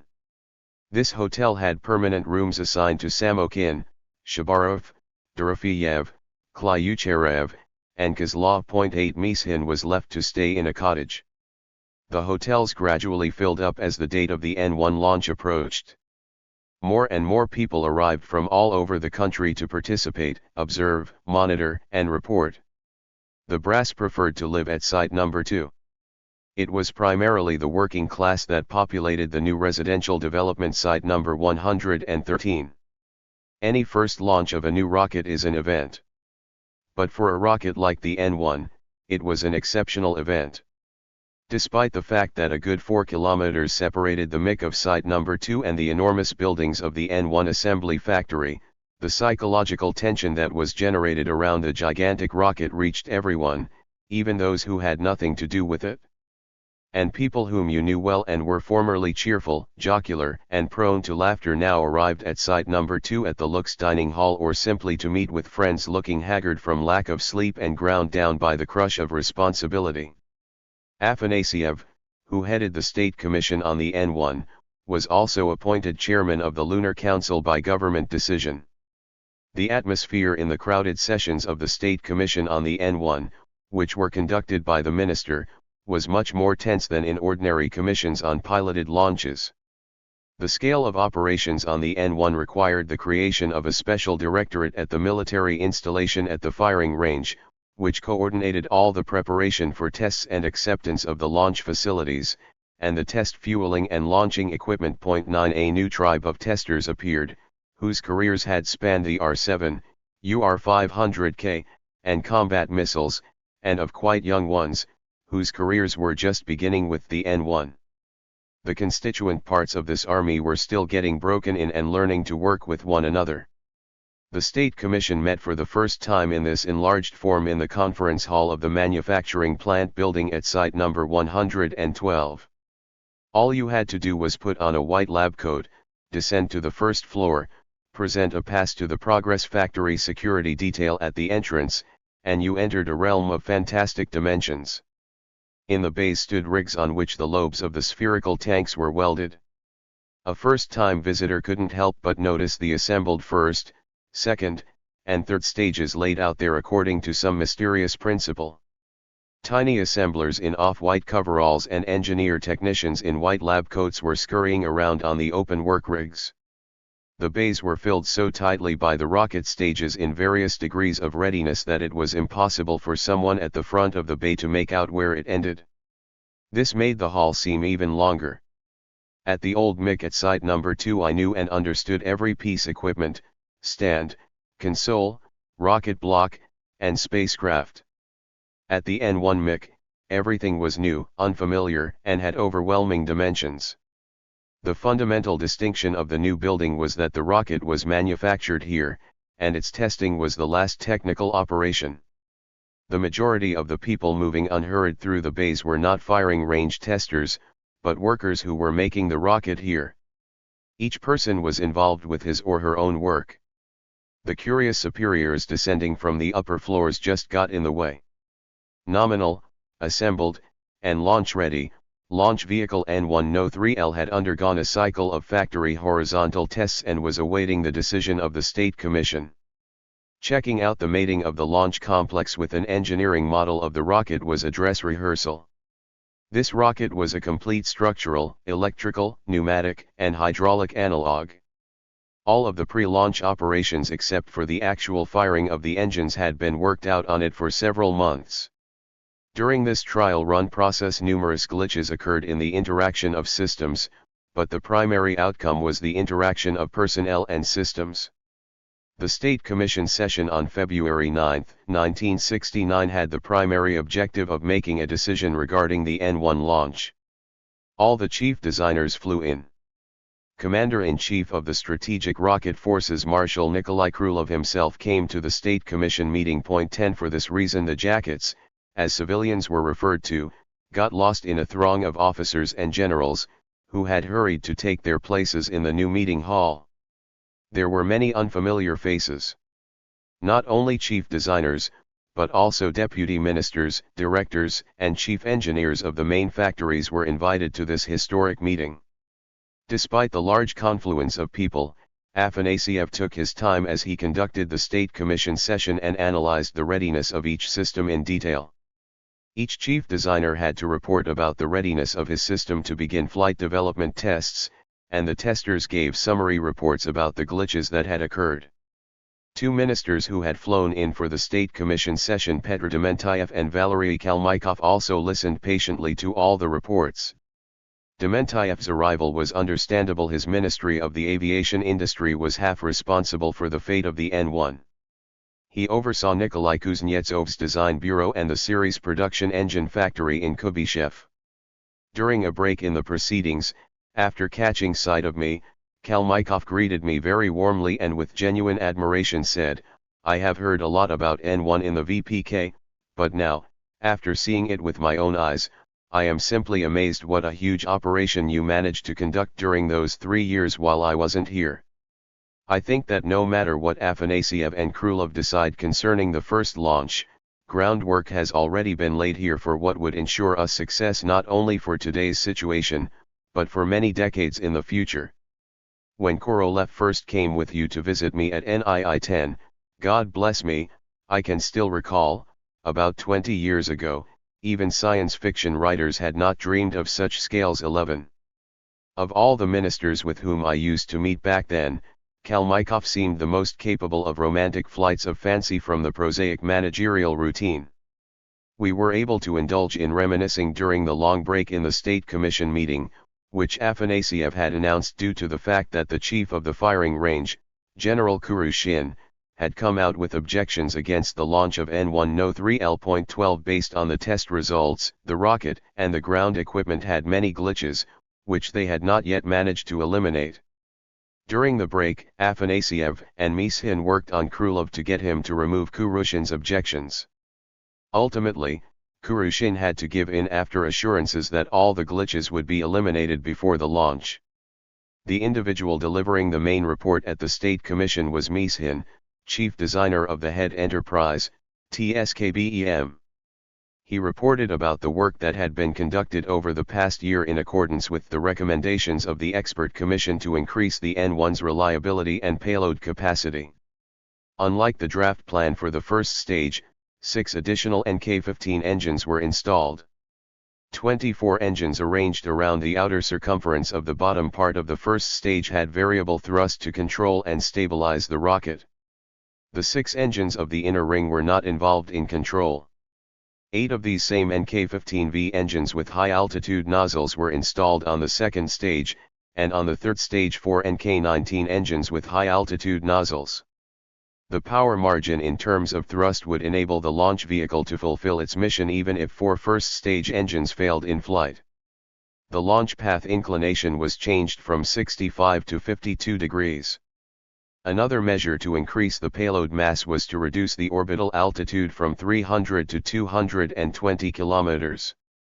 On subsequent launch vehicles, the following changes would be implemented: placing inserts in the equatorial portion of the tanks to increase the working fuel margin, maintaining thermostatic control of the fuel's temperature to -15 to -20 degrees and supercooling of the oxygen to -191 degrees, and augmenting the thrust of the propulsion systems of all 3 stages by 2%. While performing strength development tests of the rocket on a model, glitches occurred that required that the exterior panels of the hull be significantly reinforced. The developmental testing of the rocket blocks was conducted at NII 229 on special rigs. There, blocks B, V, G, and D underwent both cold tests and firing tests.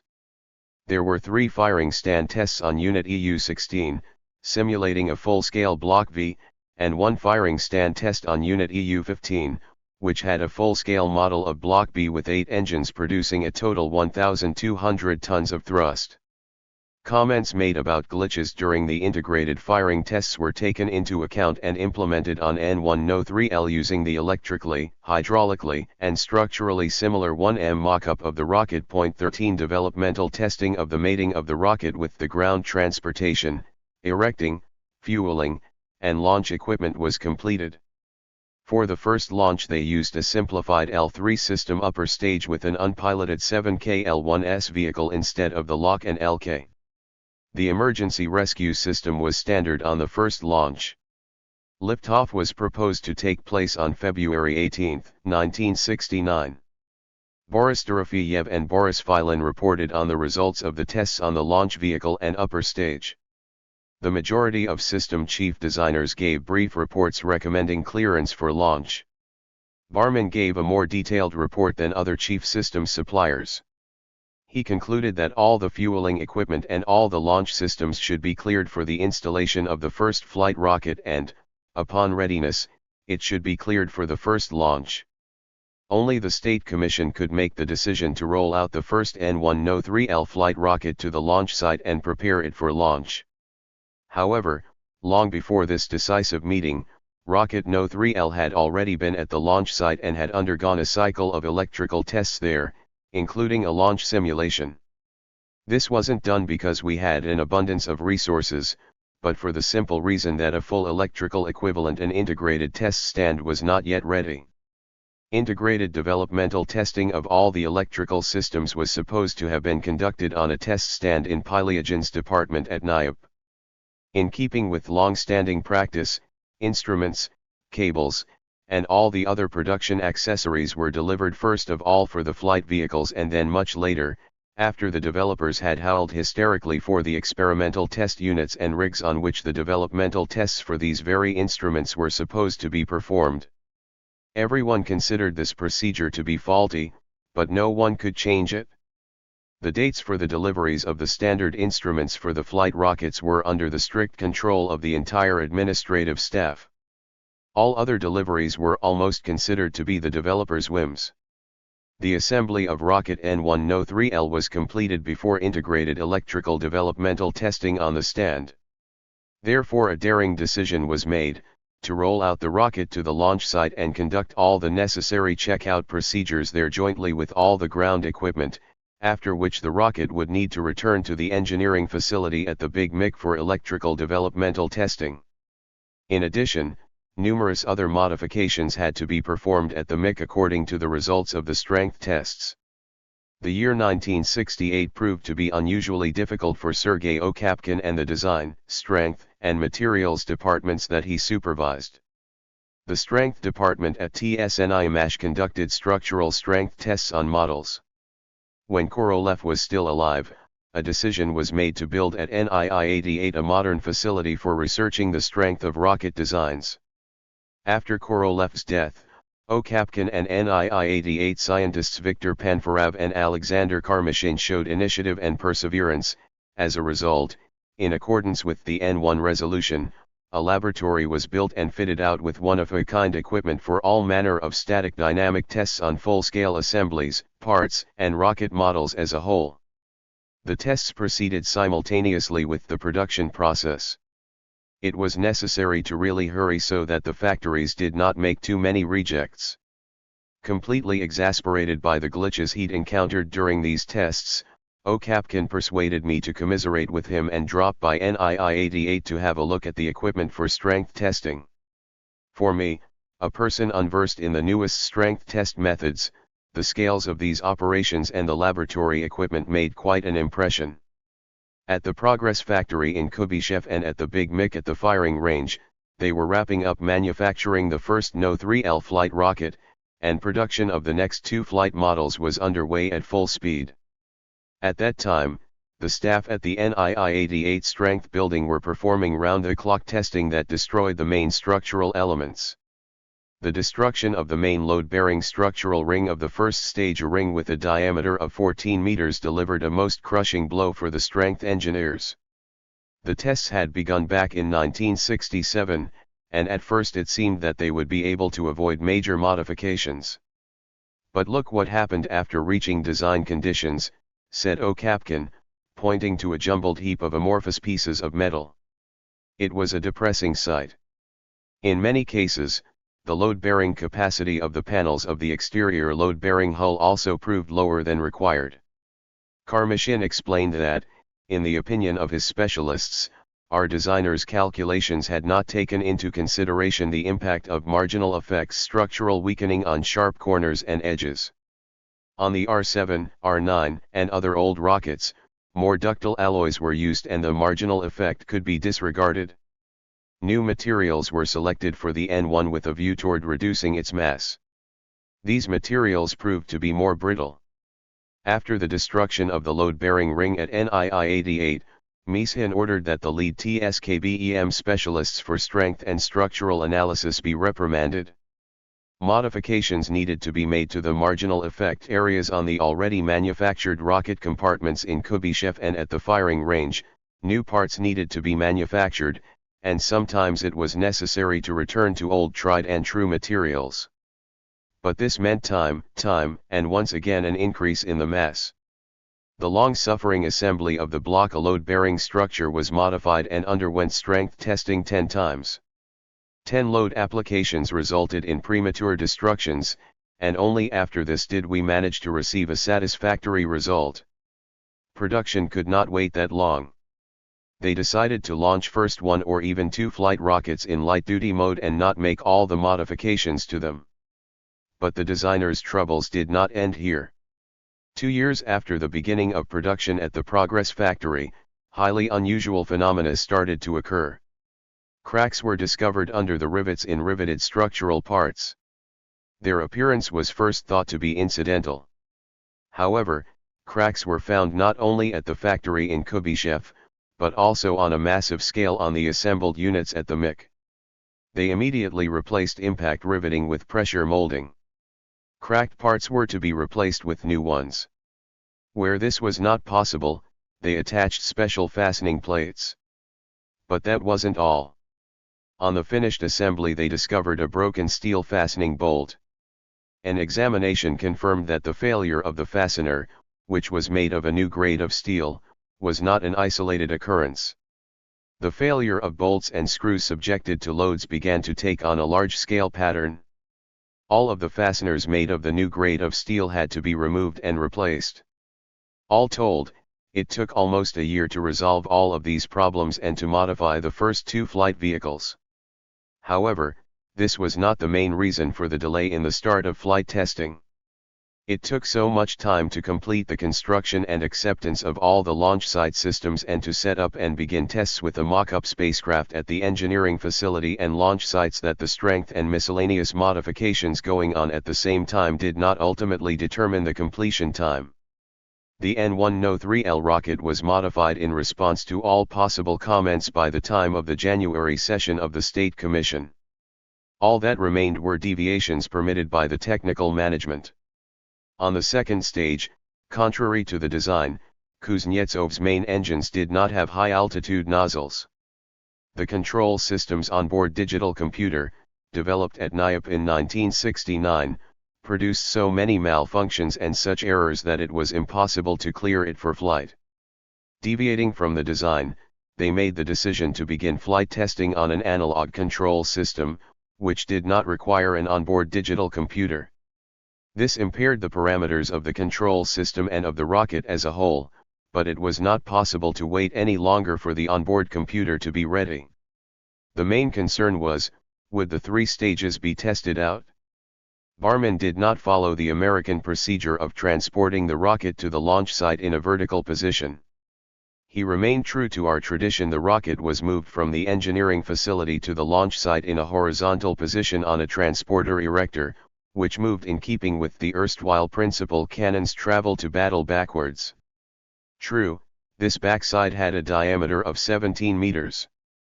4 motor locomotives moved the erector along 2 parallel railroad tracks. Laying the rocket on the erector, securing it, and preparing it for rollout took several days, as did the Commission's arguments before and after. Finally, February 9 was announced to everyone as the day of departure to the launch site, site number 110. During the days commemorating Korolev's 90th birthday, I had the opportunity to refresh my memory and re-experience the ceremonial process reproduced in the frames of a documentary film. The cameraman had selected a good angle. The gigantic rocket was comfortably bedded down on the platform of the erector as if that was its rightful place. Under the roof of the MiC, the rocket and erector seemed monolithic and grandiose. The entire bottom portion of the first stage filled the lens of the movie camera. With its 30 nozzles, it was looking at dozens of people thronging below in white lab coats. They were not working, they had gathered for the ceremonial rollout process. Most were smiling lightheartedly. The image of a laughing Mishin flashed by. Afanasyev's usually worried face lit up when a bottle of champagne was smashed against the erector. Shards of green glass were immediately snatched up as precious souvenirs. The N1 did not abandon the traditions that Korolev established during the time of the first Semyorka. Operations at the engineering facility ended with a ritual gathering of those who contributed to the rocket all that they could. Then in a couple of hours, 4 motor locomotives would deliver the first flight model from the bright, warm MiG to the launch site, where it would undergo several days of tests and begin launch preparation in a burning, frosty wind. The launch was scheduled for February 20. The day before, the Weather Service forecast low cloud cover hampering visual monitoring during the first stage operation flight segment. The launch was postponed to February 21. In keeping with the principle God helps those who help themselves, the population at large was evacuated from sites NOS 112 and 113. The launch control guest hall, which out of habit we called the bunker, was jam-packed with those involved with launch preparation, VIPs, and various representatives of similar status. Television screens made it possible to observe liftoff from here without using periscopes. Chief of the Firing Range's 6th Directorate Colonel Yevgeny Moisayev, Deputy Chief of the Firing Range General Anatoly Kirilov, and N1 Deputy Chief Designer Boris Dorofeyev occupied their places at the periscopes in the launch control hall. State Commission Chairman Sergei Afanasyev and Technical Manager Vasily Mishin were also here.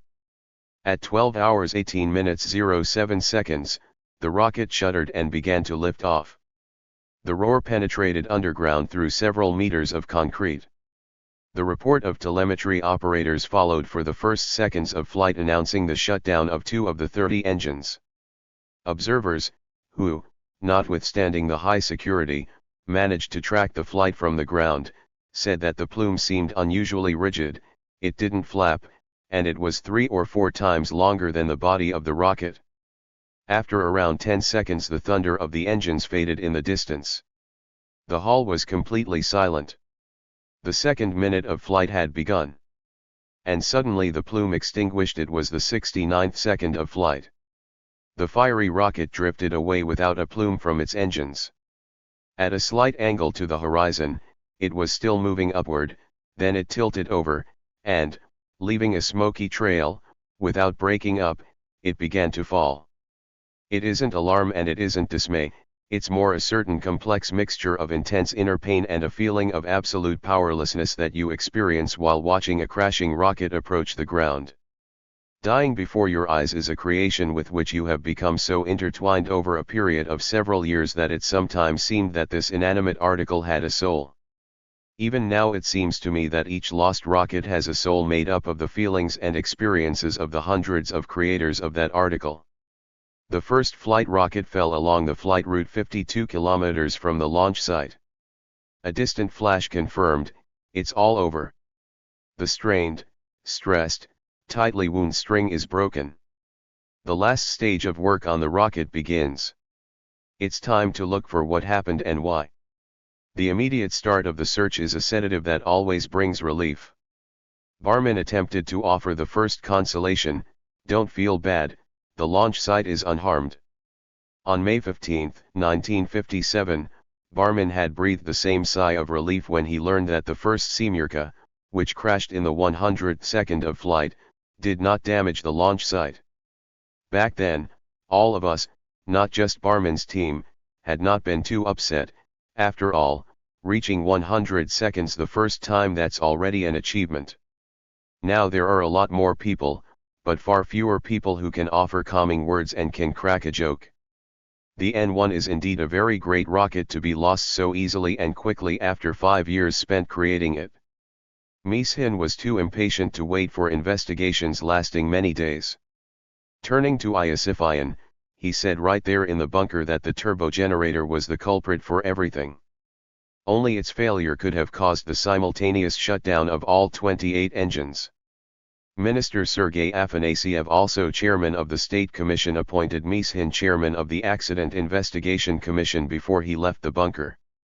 Iosifyan and Sheremetyevsky were unusually insistent and proposed searching the impact area immediately and delivering the turbogenerators for verification. The search team hunted for the turbogenerators. Surprisingly, they turned out to be whole and suitable for repeat use. They were immediately transported to the test rig at the Istrinsky facility, and after minor repair they started up. Telemetry also confirmed that the turbogenerators had operated up until the moment of impact with the ground. Who then shut down all 28 engines at once, and what was the offense of the two engines No 12 and diametrically opposed No 24 that switched off during liftoff from the ground? What kind of devil had made short work of all 30 engines? All the telemetry recordings were sent to Site No 10.14. The Analysis Bureau began its feverish round-the-clock deciphering. Scarcely 24 hours had passed when the first information emerged. At first it traveled like a rumor, then it began to be written up in reports, and finally it could be put out at the level of an Accident Investigation Commission and then the State Commission. At the end of this unusually long launch day I already knew that the shutdown of the first two engines during liftoff and of the remaining 28 during the 69th second of flight were prompted by a KORD system command. That night KORD system specialists, looking haggard from all the calamities that had come down on them, gathered in my hotel room. We wanted to have a talk without any outsiders eager for the latest news so that we could be the first to report to the higher UPS. We had worked on the KORD system for 3 years. We could assuage our guilt for the failure only after a thorough study of the true causes. We would brainstorm all the possible scenarios. By morning we had drawn up a main list of experiments that needed to be conducted on the next flight model N1 No 5L in Podlipki on the equipment and at Nyap on the integrated stand. Mishin, after making arrangements with the minister, made the decision to create a special commission to analyze the KORD system's operation. We don't need a lot of people, said Mishin. Chertok will be the chairman. It wasn't until early March, after arguments and calculations, and following repeated microanalysis of the telemetry films, that we began to establish a logical connection between all the events on board the rocket that had resulted in the tragic end. Analysis of such failures is truly a creative process and somewhat like the work of a criminal investigator getting to the bottom of a crime. However, the logic of cunning analysis available to lone geniuses such as Sherlock Holmes will not save you in these situations. A single human being is not capable of digesting all the multi-system and contradictory information, analyzing it after rejecting instructions from management and the hunches from people on the sidelines, and writing up incontrovertible findings. Dozens of people thought, pored over films, and argued. After spending 3 sleepless days, the telemetry specialists provided unequivocal information. All of the engine shutdowns were prompted by THIRD system commands. On March 7 there was a meeting of the technical management in which I felt myself to be the main culprit in the demise of the rocket. In keeping with the established tradition, the chairman of the investigation commission appoints each suspect to be his own investigator. My commission had the following membership: Vyladalen Fanajeyev Control System, Nikolai Sheremetayevsky Electric Power, Ivan Utkin THIRD System Sensors, and Alexander Cherkasov Engines. 15 By the time the commission had been created, the THIRD system specialists and I had already pieced together a picture of the system's behavior. Now we needed to explain it to all the other commission members, concisely write up our objective findings, and present them to the State Commission. He who honestly seeks will always find is a true statement for this sort of investigation. I shall remind the reader that to monitor the operation of all the engines of Blocks A, B, and V, the THIRD system used 4 control channels: pressure in the combustion chambers, pressure pulsations in the gas generator, revolutions per minute, i.e., rotation speed of the turbo pump assembly, and temperature of the gas generator. No deviations from normal operation were detected in the pressure and temperature channels. The channel monitoring the rotations per minute of the Block A turbo pump assembly activated upon receiving the command ignition and functioned normally until receiving the command main. Then, 0.34 seconds after the liftoff contact actuated, the control system shut down engine number 12 after receiving a THIRD system signal. The THIRD system ostensibly reacted to the sharp increase in the rotation speed of the turbo pump assembly. We determined that the command was false. The control system executed it and, in accordance with the logic, shut down engine number 24. Studies conducted in THIRD system laboratories and at NIOP showed that the THIRD system unit of engine number 12 responded to external interference, which occurred in the form of a spike of damped vibrations of voltage between the THIRD system power buses and the hull. This spike occurred at the moment of detonation of the explosive cartridges opening the valves feeding propellant components to the engines upon receiving the command main. The frequency and amplitude of the electrical vibrations that occurred when the pyro cartridges detonated simulated the emergency mode racing of the turbo pump assembly. The THIRD system did not tolerate this. A spike of similar damping vibrations usually occurs in an electrical loop containing capacitance, inductance, and resistance if a sharp change in current strength strikes it. This strike was the impulse that activated dozens of pyro cartridges. The capacitance and inductance of the cable network determined the vibration frequency. The cable network, in addition to performing its main task, simulated a sort of ringing loop. But why did this ringing cause only engine number 12 to shut down? We performed an experiment on the integrated stand at NIOP with a real cable network and real THIRD system instruments. The investigative experiment confirmed the hunch that the parameters of the long lines of the cable network in the area of engine number 12 were the most critical. The culpability of the THIRD system in shutting down this engine with a false command was proven unequivocally. At the discretion of the layout designers, the subsequent assembly and length of the cables for the other engines could also prove critical. In these presumed instances, in the very first second, so many engines could shut down that the rocket would not take off. In this horrible scenario, the destruction of the launch pad was inevitable. However, the remaining 28 engines held up until the 69th second. Like the 28 Panfilovsky heroes outside Moscow in 1941, joked Kirillov grimly. 16 and all of them to a man fell simultaneously. Why? What other ringing occurred there? The answer came from other investigating groups. Rigorous analysis showed that during the 6th second of flight, elevated vibrations caused the sample probe sensor tube measuring the gas pressure downstream from the turbine to break off. 25 seconds into the flight, the fuel pressure sensor tube upstream from the gas generator broke off. Acid gas at a temperature of 340 degrees Celsius spewed out through the ruptured tube and mixed with kerosene gushing out of the other broken tube. A cloud of fuel mixture formed and burst into flame 55 seconds into the flight. The fire engulfed a large portion of the aft section of Block A. 68 seconds into the flight. The flame that was raging in the aft section burned through the insulation of the cable network, including the alternating current 1,000 Hz power cables.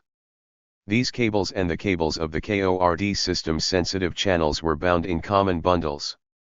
The 1,000 Hz current of the power system of the functional turbogenerator found its way to the KORD system's sensitive inputs, which perceived it as inadmissible pulsations in the gas generators. 25 volts of interference penetrating through the fire-damaged insulation bypassed all the filters and shut down all 28 engines virtually simultaneously. Moreover, this interference also passed upward to the KORD system units of Blocks B and V. The causes for the demise of the first N1 flight rocker were unequivocally identified. Mishin's main commission and my commission on the KORD system developed measures that would be introduced immediately on the next N1 number 5 flight model. The cable bundles were made separate. They reinforced the thermal insulation around the engines, wrapping them with an asbestos blanket. For the KORD system units themselves, they devised a protective system for the power circuits.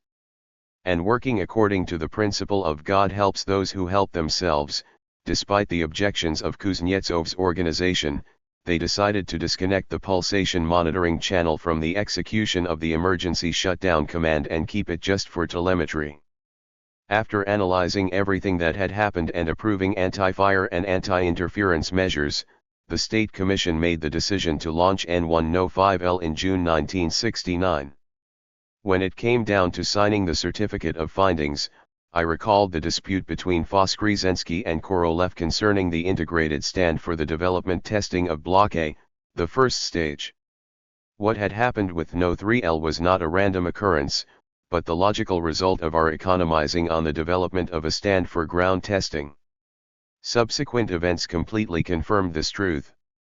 Having returned from the firing range after such a painful failure, I arranged with my deputies and department chiefs to hold a wide-ranging discussion of our mistakes and the lessons that each developer should take away from this event. We held a conference of sorts in this regard at the very end of February. I had reckoned on celebrating my birthday on 1 March. 17 Feeling not the least bit festive, I announced that I had no plans to mark the event and asked that nothing interfere with work. Nevertheless, without asking for my consent, Nikolai Golinsky led a group of telemetry specialists, none of whom were officially subordinate to me, and burst into my office with a bottle of cognac.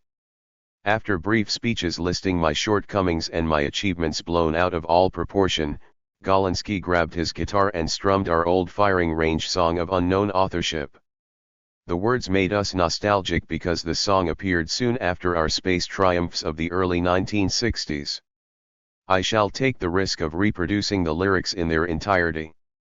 As for the tune, each performer selected one according to his or her own fancy. The rocket is filled, of course, not with water, and it's high time to push the launch button. Come on, friend, let's get out of the way. If only it would fly away, God forbid we should have to drain it. Refrain. I know, my dear friends, many years will pass by. And the world will forget all our pains.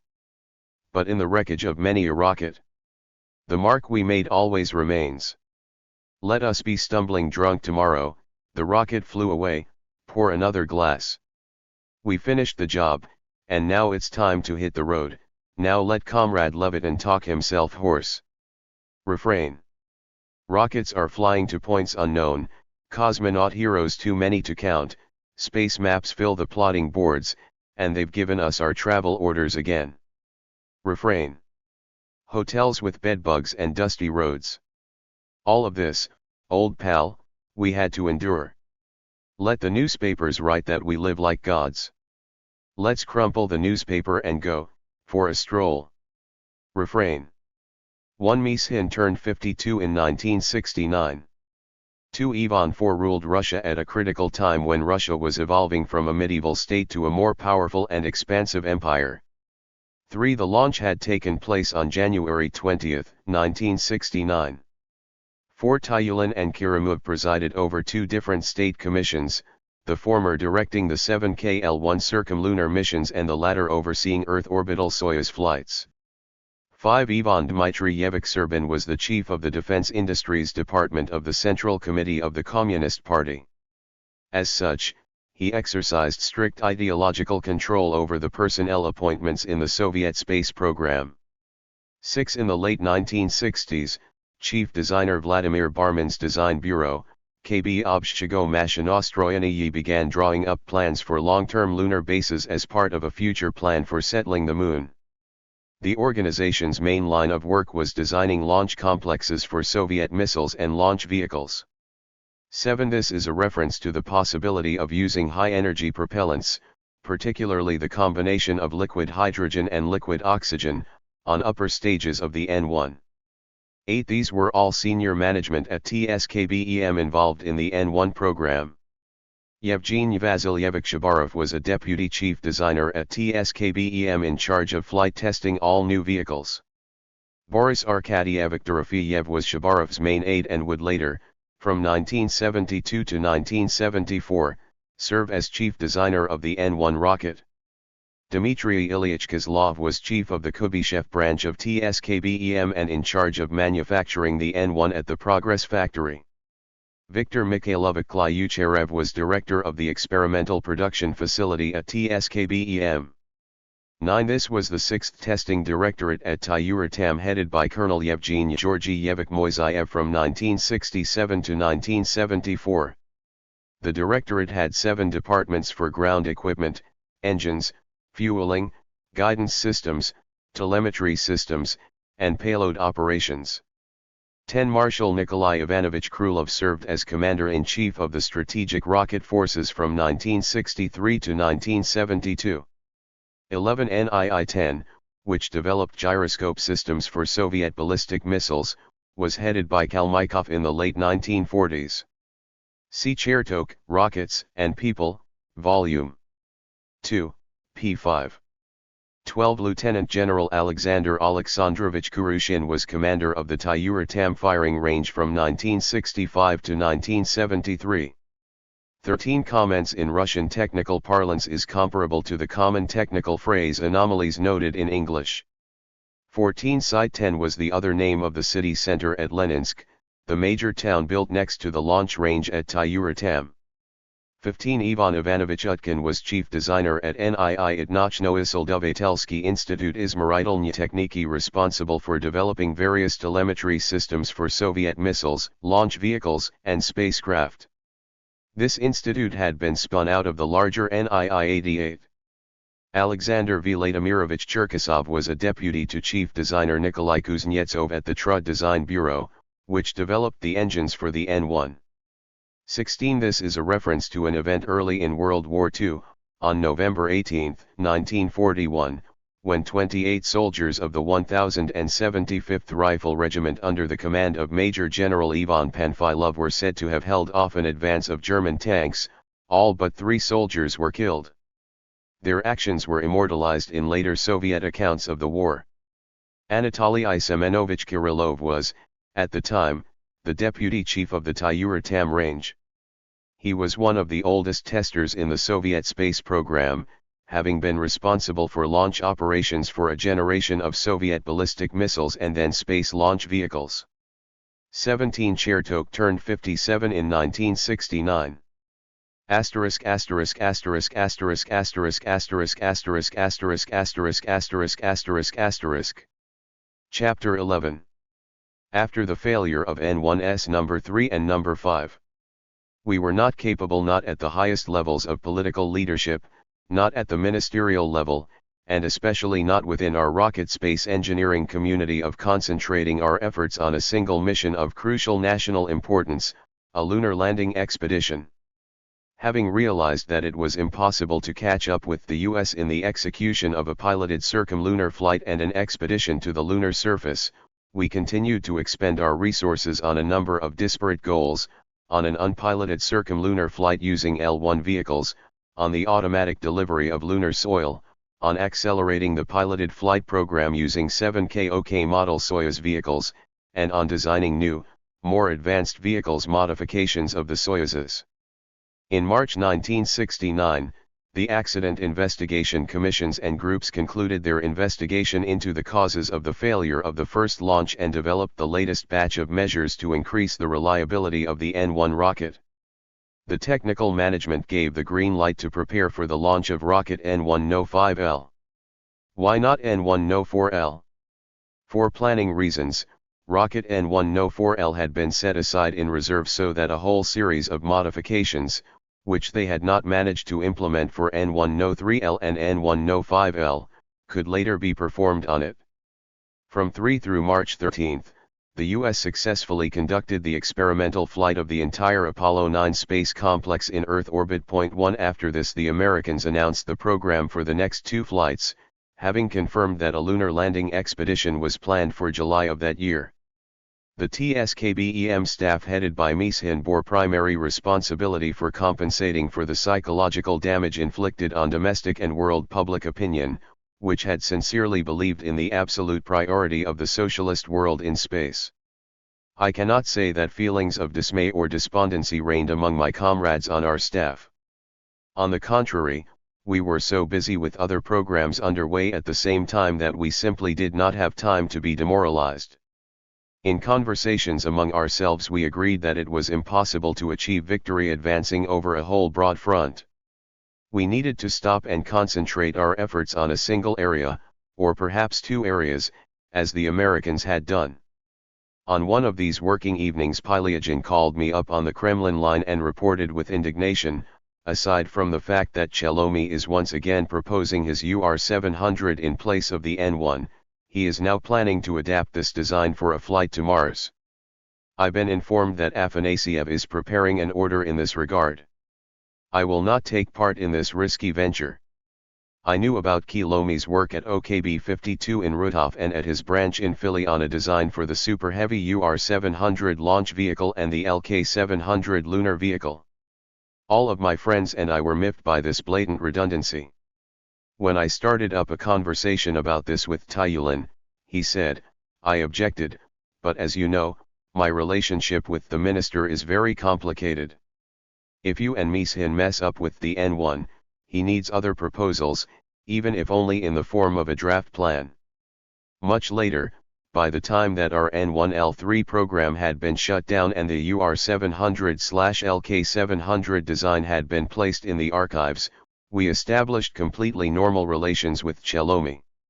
At one of the regular meetings of our academy department, after inviting me to the canteen for a glass of tea and cookies, Chelomy asked an unexpected question. Admit it, if 10 or 12 years ago they had accepted my proposal for the UR-700, we would now have a launch vehicle for both lunar and Mars expeditions that no one would be able to shut down. 3 UR-700 stages have completed the debugging stage, and now everyone needs them too. I had to admit that the UR-700 launch vehicle had its advantages. The design of the new rocket was based on the 3-stage UR-500K, which had already been in service. The UR-500 was installed as the second stage, whose first stage was undergoing development. The latter consisted of 9 blocks with a single RD-270 engine in each of them. The total thrust of the first stage engines near the ground was 5,760 tons. This made it possible to insert into orbit a payload with a mass up to 140 tons. We would have a launch vehicle that was just as good as the Saturn V, but with the advantage that the 3 upper stages would always be in series production, regardless of the lunar program, said Chelomi. In this sense he was right.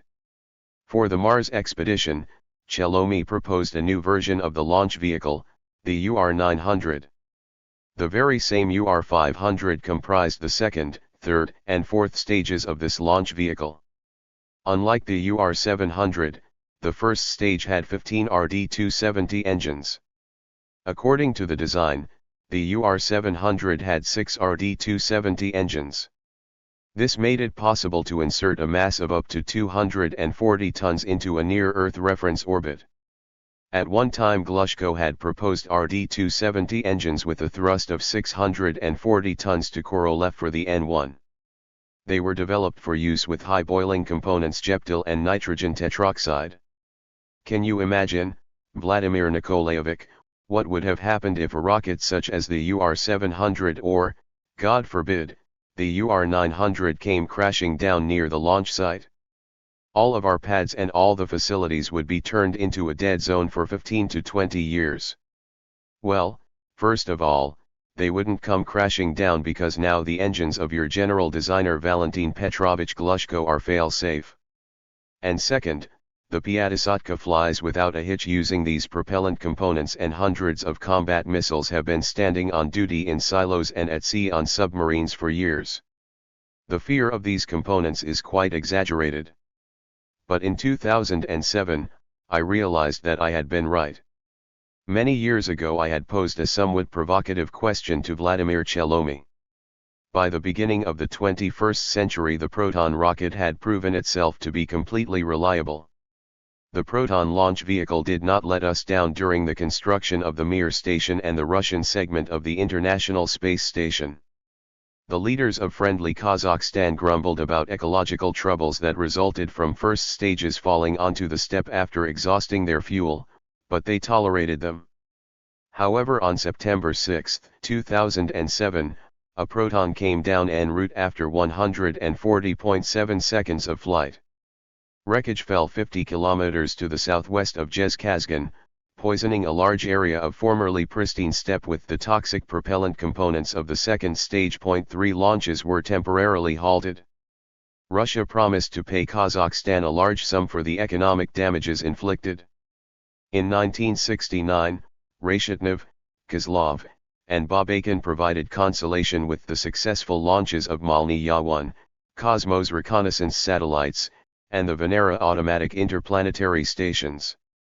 24 various Cosmos spacecraft were launched during the first 6 months of 1969. Our newspapers, which observed a ban on information about the American lunar successes, finally had the opportunity to fill their front pages with flights of enthusiasm over the successful arrival of Soviet automatic interplanetary stations Venera 5 and Venera 6 on Venus. A pennant bearing an image of Lenin in bas-relief and the emblem of the Soviet Union was delivered to the surface of Venus.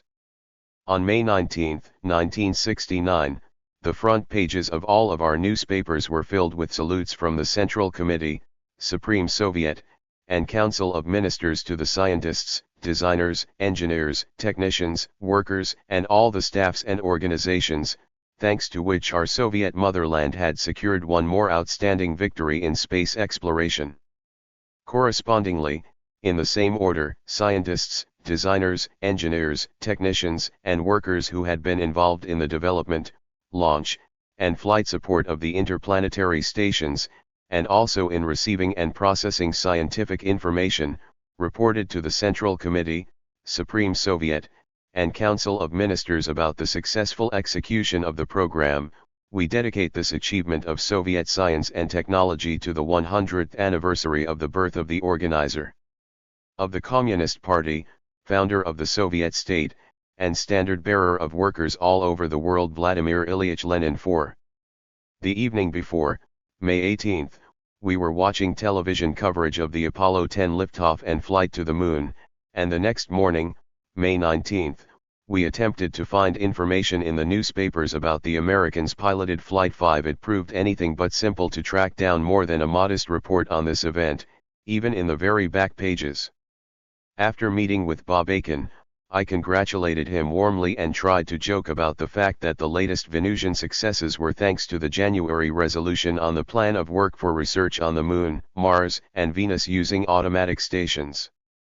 Bob Aiken beamed, but swore good-naturedly and complained that excessive attention from the brass was already beginning to grate on his nerves and distract him from his work. These achievements to a certain degree compensated for the failure of the lunar excavator, the Ya-8-5.6. We timed our landing on Venus specially so as to muffle the Apollo liftoff. Bob Aiken laughed it off. In Yevpatoria and at the firing range we often met with television correspondent Yuri Valerianovich Fokin. 7 He was firmly entrenched in our rocket space community, and we all treated him with great respect, understanding how difficult it was for him to water down information about cosmonautics, leaving only the ceremonial window dressing. So, we heard from him, or perhaps it was from some other representative of the press, that before the Apollo launches newspaper, radio, and television journalists fly out to Cape Canaveral from every nation except the Soviet Union. And it wasn't the American authorities who prohibited this, but our own Soviet governmental agencies. International rules of etiquette require reciprocity.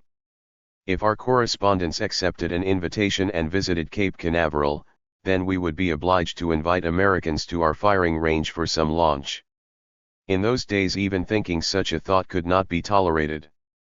At the press conferences devoted to Venera 5 and 6, in response to foreign journalists' cautious questions about our plans regarding the Moon, Keldysh gave vague explanations, that we had no intentions of being the first to send a human being to the Moon, or that we believed that a great deal could be learned using automatic stations before the need arose to risk landing a human being. It is very difficult, from the standpoint of common sense, to explain the total blackout of space information where no state secrets were concerned. During a discussion of this problem within our inner circle, we concluded that the reason was the obtuseness or stupidity of the Central Committee staff. However, among the party officials we mixed with and who sponsored us, I never met anyone who was either stupid or obtuse. When asked point-blank why there were information bans, they could not give any clearly defined answer. It made Academy of Sciences President Keldysh look foolish. On 29 and May 30, the Technical Management and State Commission convened at the firing range to officially close all the incidents regarding the launch of N1No3L and to make the decision to launch N1No5L. At a conference in Litvinov's office, the Minobshkimash section rehearsed its presentation for the next day's State Commission meeting. 8 For the umpteenth time I repeated my account of the KORD system's behavior on N1No3L and gave assurances that all necessary measures had been implemented on N1 number 5 and testing had confirmed their effectiveness. We are powerless to predict the behavior of the system if the cable networks are damaged by fire, I said. The most unpredictable connections can occur when cable insulation breaks down. It's best not to mention that in the State Commission, advised Litvinov. Barman disrupted the peaceful dialogue at this meeting. The failure of N1No3L could also have occurred 50 seconds sooner. Who can guarantee that this will not happen? If the rocket isn't immediately diverted farther away, we are putting all the launch facilities at risk. I propose to let the control specialists completely inhibit the ability for the engines to shut down for the first 15 to 20 seconds, and during that time the rocket will move a safe distance away. Because of his proposal, we started to argue, as a result of which Barman agreed not to bring this up in the State Commission, while Dorofeyev, Fanajeyev, and I promised to give it some thought and work it out.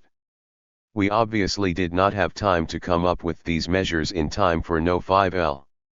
In the State Commission meeting on May 30 in the conference hall of the Big Mick, Mishin gave the report on the failure of N1No3L and proposals for N1No5L. Afanasyev still insisted that I give a more detailed account of why the KORD system shut down operational engines when there was a fire in the aft section. Barman reported on the readiness of all the ground fueling and launching systems. He kept his promise not to raise the issue of preventive engine shutdown inhibits. As for the rest, the Commission proceeded rather amicably until it came to the matter of verifying the status of the upcoming N1No6L rocket. The Commission got hung up on this problem because, beginning with the N106L, Mies promised to insert the lunar orbital vehicle capable of flying around the Moon as part of the payload rather than mock-up L3S type vehicles. 9. Lydarenko asked whether anyone had investigated using a test procedure on the electrochemical generators at the monitoring and test facility. Electrochemical generators require liquid hydrogen and liquid oxygen. How does one work with such an explosive mixture if there are dozens of testers right around the corner? Fanajeyev tried to calm everyone down, announcing that they were optimizing the procedure beforehand on a rig at their NIOP facility in order to have a reliable EKHG equivalent and that the fueling process would take place only at the launch site. Ovchinnikov assured Afanasyev and the military officers, who had begun to pose difficult questions, that everything had been thought through. The EKHG would not be fueled with hydrogen until it was on the launch pad and the safety of the operation had been verified many times. One was not supposed to close sensitive issues in state commissions without a good explanation. Afanasyev proposed, set up a commission to review this problem under the leadership of Comrade Lydarenko and appoint Comrade Fanajeyev as his deputy. And who shall we have from TSKBEM? I suggested, Ovchinnikov, Pinuk, Kupryanchik, and Sosnovic. And put some military types on the commission, subject to approval. I'll ask those who guarantee the safety of hydrogen on board to sign in blood, stated Afanasyev. Similar commissions, as a rule, were set up when issues requiring additional tests and time arose during state commission sessions. The protocol usually noted, make a joint reasoned decision on such and such a date, and have it approved by the technical manager. 10. Per Mieshin's proposal, a state commission decision set a deadline of July 3 for the launch readiness of N1 number 5. Hundreds of testers, designers, engineers, technicians, and workers faced stressful work in the fierce heat that had set in. For the first time they had gotten an air conditioning system in the new Big Mic and the atmosphere was quite tolerable. But at the launch site there was no reprieve from the direct rays of the sun. No 3L was prepared in January and February when the temperature was minus 25 degrees Celsius. Back then, people who had run to the heated sheds to warm their frozen hands and rub their frostbitten noses said that the summer heat was better. Now, when guzzling liters of water that couldn't quench their thirst, those same testers recalled, and when it was freezing cold you didn't feel thirsty at all.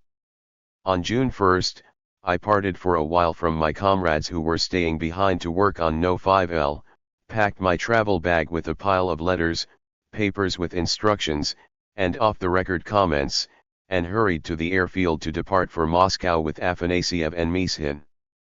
On the airplane Afanasyev tipped us off that the previous evening Smirnov had telephoned him and, on behalf of Ustinov, asked us TSKBEM management to gather to discuss the program of upcoming N1 launch vehicle launches. On the morning of June 3 in Mieshin's office, formerly Korolev's big office, a select company of chiefs gathered.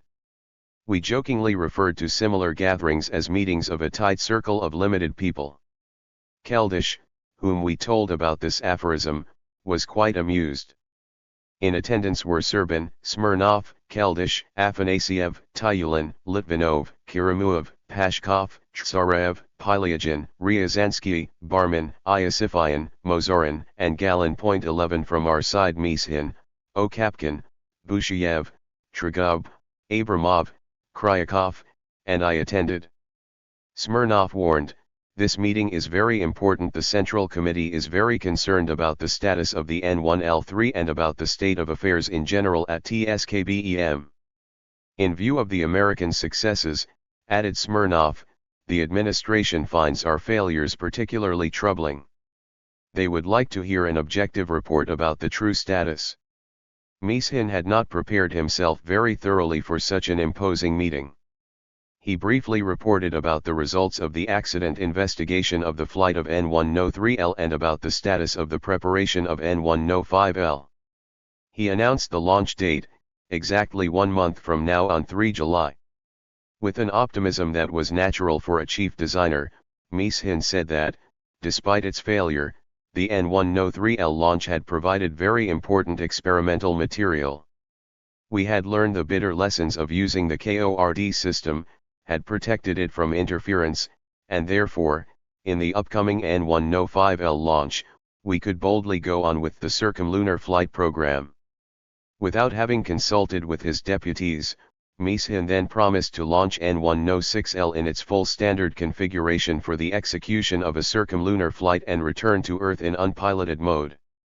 All of our systems and instruments are fully equipped, the matter is in the subcontractor's hands. Looking at the briefing sheet prepared for him earlier, Smirnov asked, "Is this really so?" According to our information, there is still a very large amount of missing equipment. Igor Babayrev had most likely prepared the briefing paper for Smirnov. 12 The other deputies and I often associated with him in the Kremlin offices of the VPK, not passing up the opportunity to ask for help to cover the deficit in equipment shipments, especially when we were dealing with outside ministries. Babayrev himself traveled around to the organizations and knew about the actual state of affairs better than the other Kremlin officials of the VPK offices. As was proper in such cases, I was supposed to come to Mishin's aid. It is feasible to complete the manufacture and delivery of all the missing instruments for N1L306L this year, I reported. But after we receive them they will need to undergo a cycle of testing, a test run of all the systems in the complex. Next I listed the most critical systems for this testing, the EKHG automatics, the NIOP computer and its interface with the other systems, and geophysic's optical sensors. Keldysh interrupted my wordy response and asked whether it would be possible to provide N106L and N107L in two versions. If the N105L launch were to show insufficient reliability, N106L and N107L could be equipped just with mock-ups and the launch vehicle itself could be tested out.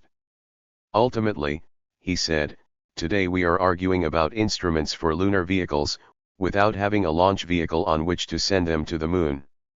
It seems to me that we need to give people the opportunity to calmly prepare and test out the LOC and LK. That's where there are still so many unresolved problems, and independent of that, we need to speed up launch vehicle launches. Your L3S vehicle is, after all, not the LOC, but its ersatz. By specifying a circumlunar flight at any cost, we once again tie our own hands. To this day we have been unable to reliably execute a circumlunar flight and return to the Earth using the special L1 vehicle. Where is the guarantee that the L3S will perform this mission better? In the coming year our task will be to optimize the launch vehicle. Tyulin supported Keldysh. He went further and said that we needed to think through backup plans for launches even with a dummy model instead of a vehicle. Mishin fervently objected. He promised to have N107L in full flight configuration, enabling the LOC not only to be inserted into lunar orbit, but also to ensure the automatic landing of the LK on the lunar surface. We don't need to make a mistake here, broke in Busheyev. The N106L launch is possible this year only in a simplified L3S version, we can't guarantee any circumlunar flight. We need to plan an insertion into Earth orbit or a highly elliptical orbit that does not involve the Moon. Serbin could not tolerate this hint at revising the Central Committee decision on the circumlunar flight, which he detected in the words of Keldysh, Tyulin, and Busheyev. We have no right to abandon the circumlunar flight. If you pose a question like that, then you need to report to the Central Committee about it, he declared. Smirnov nodded his head in agreement. Afanasiev quickly jotted something down on his notepad. Everyone else kept quiet. The discussion ended with an instruction to the minister to look into the matter and give an additional report to the Central Committee. They then talked about the N11 model and a Mars landing expedition project. 13 These discussions proceeded with breaks for tea and sandwiches, which Kozyakov provided in abundance. Okapkin gave a passionate speech in defense of the N11 rocket. Mishin rather tactlessly quipped that neither Keldysh nor Afanasiev had given the proper support to the so obvious advantages of this proposal. Taking advantage of the fact that my tea-drinking neighbor was Pashkov, I asked, and actually, Georgy Nikolaevich, if we had begun with the N11, as Korolev proposed, wouldn't we already have a launch vehicle every bit as good as the UR-500, but safe, with the 2 upper stages of the N1 already tested out. That was the way the Americans operated, first developing the Saturn IB. If you became acquainted with Kilome's UR700 design, you'd see he came out with the very same idea. Its upper stages were the already tested out UR500. Now is not the time. The military is completely against the entire program. We already have to fight to tear hundreds of millions away from purely military missions every year. Pashkov was right in the sense that the chiefs who had come out to this gathering with us today had their heads crammed with more than just lunar, let alone Mars, missions. The famous little civil war had flared up between the camps of Yangel and Chelomi. The selection of either of the 2 models of strategic missiles ran into several billion rubles. 14 Competing for scales of expenditures with the land-based strategic nuclear missile forces, the Navy and atomic scientists had also proposed their own doctrine of nuclear retaliation. Socializing with Isanin and Makayev at the latest Academy meeting, I already knew that work of unprecedented proportions was underway to rearm the fleet with ballistic missile submarines, each of which was equipped with 16 of Makayev's missiles. 15 In the next 5 years there were plans to build more than a dozen strategic missile submarine cruisers. The conversation with Makayev took place in a festive mood. The 2 of us had just been elected to the Academy of Sciences. 16 You must excuse me, said Makayev, as you know, I don't like to brag, but the atomic submarine cruiser with our 16 missiles is as expensive as the N1, and perhaps, as complex. We are constantly working on new designs. In 2 or 3 years, at a maximum, along with ships, we are going to deliver cruisers with intercontinental ballistic missiles. Find the time to come over and see for yourself. I am very sorry that I didn't find the time and didn't make the trip out to my ass to see Makayev. I found out about the tough problems with the submarine missile control system after visiting Semikhatov in Sverdlovsk. 17 5 years later, shipbuilders put the manufacture of atomic submarine cruisers online. Missiles literally had to be made like sausages in order to arm them. In modern terminology, this was sleek and high technology. Ustinov was also absorbed in a new undertaking, Naderad's mobile missile complexes. Afanasyev opposed the development of such missile systems outside his ministry. With that stance he spoiled good relations with Ustinov. All of these problems addled the minds of our bosses far more than the prospects of the Moon and Mars. Nevertheless, at this meeting Keldysh came out in support of Mars expedition studies that we had begun back when Korolev was still with us. He asked Mishin to briefly report on the status of the project.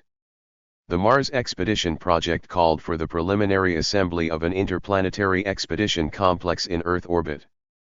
The main modules of the complex were an interplanetary orbital vehicle, a Mars landing vehicle, a module for the return trip to Earth, and a nuclear reactor-based power plant. The power plant supported the operation of electric rocket engines in interplanetary orbit en route to Mars and the return of the expedition to Earth orbit. The expedition would take 2 to 3 years. The use of artificial gravity was assumed. At that time the medical community did not believe that human beings would be able to maintain their health and performance under conditions of weightlessness for more than 2 or 3 months. Work on the Mars expedition project was enthralling. But it distracted our main gurus from current problems that couldn't tolerate delays. Mishin's Mars report was received very unenthusiastically. On the contrary, the chiefs who had gathered let it be known that it was a total waste of our time. Only Keldysh spoke out in favor of continuing operations, but not to the detriment of the L3. At OPM we've also looked into such possibilities. 18 I must say, declared Keldysh, that if the N1 launch vehicle flies reliably and if it's modified, making the 3rd stage operate on hydrogen, then the dual launch scenario might prove sufficient for a piloted flight to Mars. I am not in favor of diverting efforts to the N11 now. We already have the UR500 with the same capabilities. We need to quickly test out the N1. Mishin assured everyone that we were working on the Mars project without diverting people from the L3, but had not abandoned the hydrogen block for the 4th stage, and in a year we would have it ready for rig testing. 19 At the very end of the conversations, after glancing at his papers, Smirnov asked Mishin, "You promised the flight of 3 Soyuzes before the October Revolution anniversary. Can I convene a commission to make a decision and report to the Central Committee?" Coming to Mishin's aid, Busheyev and I attested that preparation was underway for the program, which entailed the docking of 2 Soyuzes, while a third one would fly around them and provide television coverage. Litvinov supported us, saying that the only things holding us up for the time being were technical bugs with Igla. At the mention of Igla, Afanasyev looked at me and said, "These launches are extremely important for us. Let Chertok stay here and resolve all the issues with his friend Nat Sakanian and look after the docking assembly. Disgracing ourselves with the piloted Soyuzes is the last thing we need right now. They're all we have for the time being." This instruction was one of the reasons why I was not at the firing range on the day of the launch of No-5L. At the mention of docking assemblies, Klyucherev came to my aid and chimed in, "Docking assemblies are being manufactured. They are very complex mechanisms, but we have mastered them. Machine tool builders and the Azov Optical Mechanical Factory have helped us a lot." On that note, the high-ranking guests who had been in conference with us for almost 4 hours went their separate ways after first agreeing that in late June, when prompted by State Commission Chairman Afanasyev, they would gather at the firing range for the launch of N1 No-5L. However, the minister did not turn a deaf ear to the Martian conversations. On June 30, Afanasyev issued an order obligating Chelomi, over the course of a year, to develop a design for a Mars complex comprising the UR-700M launch vehicle and the Mk-700M Mars vehicle. After learning about this and having been officially relieved of my duty to fly out to the firing range to take part in the launch of N1 No-5L, I found the time to discuss proposals for the Mars Expedition Control System. In August 1997, Igor Gansvin dropped by to see me. In the 1960s he was the lead planner of the piloted vehicle's landing control system for both the Mars landing and its touchdown on Earth after returning from the expedition. At that time, he handed over a sketch of the vehicle, which he had received with the baseline data for designing the landing control system, and handwritten notes of my report. Gansvind recalled that in the summer of 1969 I had convened a large technical conference with all the subcontractors concerned and delivered an audience-inspiring report about the makeup and structure of the Mars Expedition Control System. If it hadn't been for my inimitable handwriting, I might have questioned the authorship of the Martian manuscript. But I confess that a quarter-century later I read this document with as much interest as I had read Alexei Tolstoy's famous Elita 75 years before. 20. But my modern-day Martian activity didn't end there. A week after my conversation with Gansvind, a BBC team that had flown in from London descended on me to make a television documentary about the history of Mars explorations. I told them about the incidents described in my third book, Rockets and People, Hot Days of the Cold War, in the chapter The Cuban Missile Crisis. And Mars. We hadn't even dreamed of such success finding a living participant of the first Mars rocket launch during the 1962 Cuban Missile Crisis. The world stood on the brink of an exchange of nuclear missile strikes across the Atlantic, and you were preparing for a launch to Mars. The young British woman leading the team peppered me with questions. She was very well versed in the history of all of mankind's attempts to send automatic interplanetary stations to explore Mars and promised that British television viewers would be receptive. In December that same year I received a videocassette from the BBC in which I discovered my own talking head. However, Akademician Sagdiyev, the former director of the USSR Academy of Sciences Institute of Space Research, who moved to the US after his marriage to the granddaughter of President Eisenhower, proved to be in the forefront and unrivaled in the documentary 21. The failure of N1 No-3L was a painful but instructive example of what happens when new methods for testing the reliability of complex rocket space systems are disregarded. Catastrophic failures that developed during the first launch should have occurred earlier during integrated firing rig tests on the flight-ready first stage. Now we were paying for the fact that Korolev had resigned himself to the draft plan's lack of requirements for the construction of a rig for such tests. With the exception of the deceased Leonid Voskresensky, we all had humbly consented to this. We in Korolev's camp sympathized with the rebel Voskresensky, but no one dared side with him publicly. The history of our aviation and the first years of atomic and rocket technology are rich with examples of the successful borrowing from outside experience in order to catch up.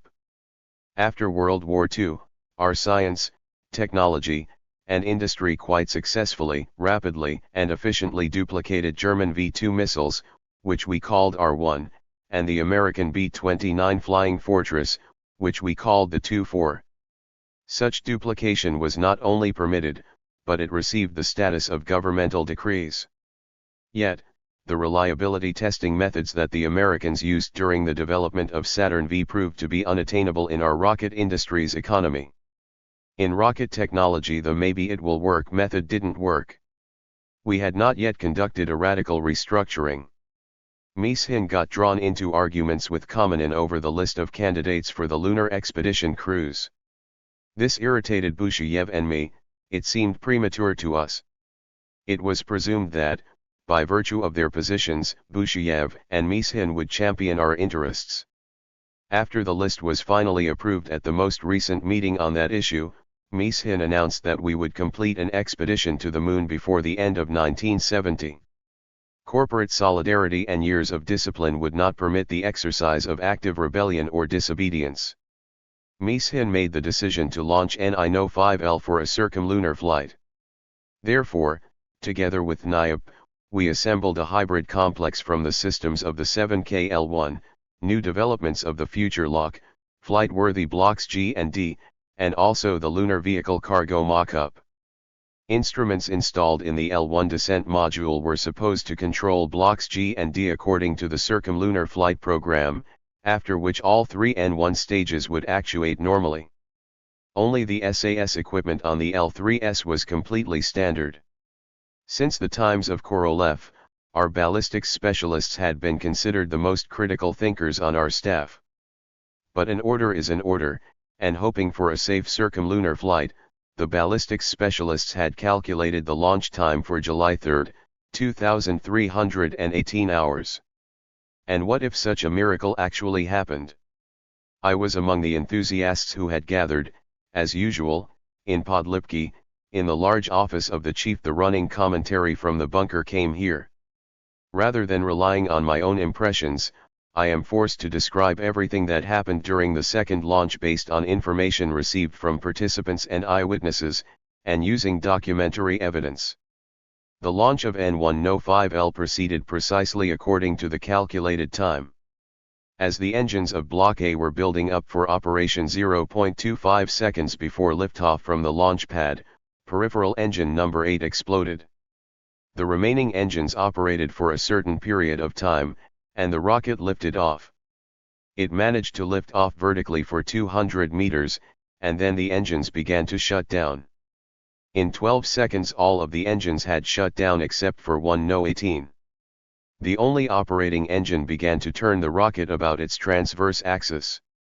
15 seconds into the flight, the solid propellant engines of the emergency recovery system actuated, the fairing segments opened and the descent module, which had broken away from the launch vehicle, flew off into the darkness. 23 seconds into the flight the rocket fell flat on the launch site. A series of violent explosions followed. In a white flame, 2,500 tons of kerosene and liquid oxygen burned, illuminating the steppe under the night sky for dozens of kilometers. The inhabitants of the town of Leninsk, 35 kilometers from the launch site, observed a bright glow, shuddering at the terrible thoughts. Their family and friends were there at the launch site. The blast waves blew out the windows not only in the buildings close to the launch site, but also in the residential areas of site number 113 and even at site No. 26 kilometers from the launch site.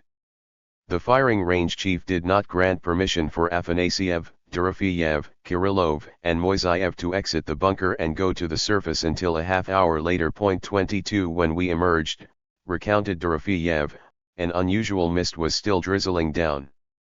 Drops of kerosene, which had not managed to burn, were falling to the ground. They had been lifted high into the sky by the blast waves and were now precipitating out in the form of rain. The safety measures that the firing range command had taken proved to be effective. All reports about destruction ended with the reassuring words, "No one was harmed." "Wrong!" exclaimed Barman in a fit of temper, shaken by what had happened. "There are many hundreds of people who were harmed, all of us who built the launch site. Now we have to rebuild it? We are the ones actually harmed." Barman was in charge of the commission concerned with ground destruction. He assessed damage not in rubles, which were of little interest to anybody, but in deadlines. Rebuilding would take at least a year, even with the most intensive all-hands effort. It seemed amazing that the second launch position, the left launch pad located just 3 kilometers from the one that exploded, was practically unharmed. "Flight testing can continue," joked someone from the Accident Investigation Commission that had just been created. "Impossible," objected Barman. "I will not give my consent now for a launch until the rocket is modified so that the engines won't shut down right over the launch site. Take it out into the steppe and blow it up there. You can slap together a couple dozen rockets if you want, but we only have one launch site, and even that one still needs to be modified." First thing in the morning, they began a cursory and then a rigorous study of the telemetry recordings. There were no particular differences of opinion about the source of the explosion. Everyone concluded that it had begun in engine number 8. The investigators of the Accident Investigation Commission painstakingly gathered the remains of the engine assemblies that had been strewn over a 1-kilometer radius from the launch site. Unlike the other 29 assemblies, which had retained their external shape, the turbo pump assembly of engine number 8 was melted and mangled by the internal explosion. The rocket could not survive after such an explosion. The lines in the adjacent engines were broken and damaged. A fire broke out, and with a snowballing effect the lower section of Block A began to disintegrate. With its last breath, the THIRD system managed to identify permissible limits violations for pressure and RPMs in engines number 7, 19, 20, and 21 and issue commands to shut them down. Telemetry did not determine how the other engines shut down. In the midst of the general chaos, engine number 18 continued to operate right up until the crash, at least, that is what the telemetry experts reported. For inexplicable reasons, this fact sparked keen interest during spur-of-the-moment debates, although it was obvious that it had nothing to do with the root cause of the accident. The main heated arguments that flared up among the engineers were about the root cause. Kuznetsov and his entire team stood solidly behind the hypothesis of a foreign object in the pump. In their opinion, the steel diaphragm of the pressure pulsation sensor ended up in the oxidizer pump. They could not imagine any other foreign objects that could have become dislodged and then sucked into the oxygen pump. A study of the pressure sensor and experiments involving the forced breakaway of the steel diaphragm in question from its place did not clarify the situation. It was difficult to convince skeptics that the sensor was at fault. The assumption that the pump had exploded on its own, without a foreign object, had dangerous implications. If the pumps exploded spontaneously, it meant that flight tests must not be continued. Kuznetsov's staff categorically rejected any scenarios other than the foreign metallic object one. Raykov dared to tell his hypothesis only to Mishin: a foreign object has nothing to do with it. Most likely an axial shift of the rotor occurred. The clearances in the pump are negligible. A very small bit of play in the bearings, combined with extreme tolerances and deformations, could result in the rotor striking the stator. Local heating of hundreds of degrees would occur in the liquid oxygen medium and an explosion is inevitable. Mishin wasn't about to blame Kuznetsov. Together they had made the decision to clear the engines for flight, relying on the findings of the Interdepartmental Commission, which in late 1967 had confirmed that the engines were fit for flight development tests. Mentioning, even in the mildest of terms, that the explosion of the oxidizer pump could have been caused by design or process shortcomings meant the suspension of N1 flight tests due to faulty engine technology. It was natural that Kuznetsov, all of his specialists, and even the military representatives argued that the explosion could only have been caused by the interference of a foreign object. Just when meetings and heated debates of the accident investigation commissions were in full swing and we were working out schedules for rebuilding the launch site, we received news of the Apollo 11 moon launch. 23 The next 8 days of the Americans' flight, the stunning stroll on the moon, and the delivery to Earth of 25 kilograms of lunar soil samples might make high-ranking officials reconsider the N1L3 program. 24 We watched the Apollo 11 flight on the television at TSNIMASH. After the happy conclusion of the lunar expedition, Tyulan proposed stopping by the director's office. There, over a glass of cognac, he said, "This is all Chertok's fault." In 1945 he came up with a scheme to snatch von Braun from the Americans and didn't manage to pull it off.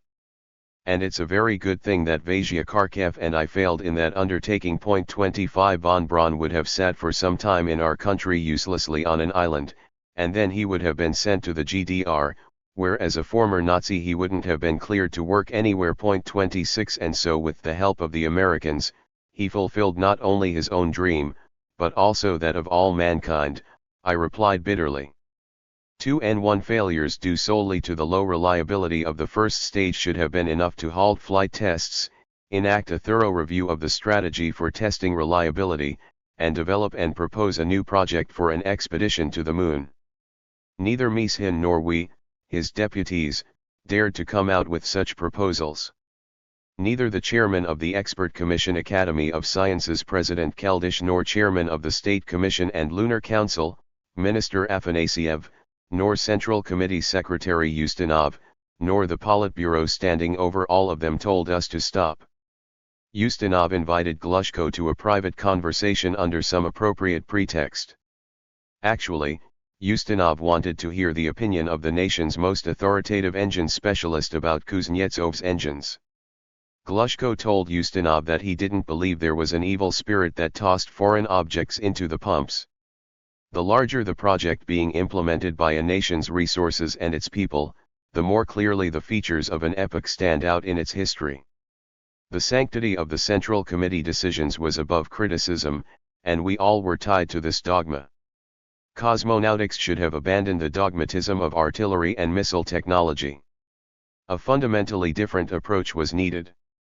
A large rocket space system must fulfill its primary mission on the very first attempt. To do this, everything imaginable needed to be tested on the ground and tested out before the first dedicated flight. Preliminary experimental flights are needed to test out only those systems and processes that basically cannot be simulated under ground-based conditions. The Americans surpassed us in the practical implementation of this principle, and this enabled them, beginning in 1969, to take the position of the leading power in space exploration. The first people who dared criticize our work methods were not scientists on expert commissions, but the military. Back when Korolev was still alive, they had prepared a démarche concerning the large number of failed Moon, Mars, and Venus launches. In 1965, I was present when Kirillov alerted Korolev that he had received the command assignment to prepare material incriminating the chief designers and industry in a large number of failures as a result of erroneous testing procedures. Subsequent triumphs, however, subdued the military's aggression toward cosmonautics. But 4 years later, in response to the failures of 2N1S, failures in the circumlunar flight program using the 7KL-1, and the failed launches of Bob Akin's lunar excavators, the commander-in-chief of the Strategic Rocket Forces, Marshal Nikolai Krylov, was finally persuaded to sign a letter addressed to Afanasiev containing constructive criticism directed at us. 27 The letter said, "The results of the analysis of the 2 failed launches of the N1L3 complex, as well as the statistics from the launches of other sophisticated rocket space complexes show that the existing procedure for developmental testing of rocket space complexes does not ensure that they have a high degree of reliability when they are released for. The existing procedure of ground developmental testing of is basically analogous to the developmental testing procedure for missiles, which, as a rule, are significantly simpler than alike the N1L3. At the same time, during the process of missiles, Several dozen articles are expended for their optimization to the required level of reliability. When conducting on heavy, it is not possible to perform prolonged troubleshooting during flight when it involves the consumption of a large number of launch vehicles. In view of this, it seems expedient to change the customary scope and nature of ground testing of these complexes before they are released for. In our opinion, new methods for ground testing of heavy must be set up so that they are reusable, so that their component systems and assemblies have large service life reserves, and so that engines and rocket blocks are tested without subsequent reassembly in order to expose production defects and undergo a breaking-in period. 128. We were aware of the main thrust of Krylev's letter long before its official distribution. When a copy of the letter with the minister's resolution reached us in Mishin's absence, Okapkin, in his capacity as first deputy, assembled a meeting of his inner circle to discuss the wording of the response to the Commander-in-Chief's démarche. Melnikov and I announced that we were in full agreement with Krylev's proposals. As a matter of fact, we had proposed the same thing a long time ago, and the Americans operate the same way. Our response needed to be that we accept the proposal of the Minister of Defense, and to that end we consider the following necessary: to develop a reusable modification of Kuznetsov's engines, to design and build a rig for technological firing tests on Block A, and to perform the assembly of subsequent rockets only after each of the blocks A, B, V, and G have undergone firing rig tests. Some reacted to our stance with sarcastic remarks, although we were all of the same mind, all part of the same staff, and had passed through Korolev's school. People argued with all earnestness.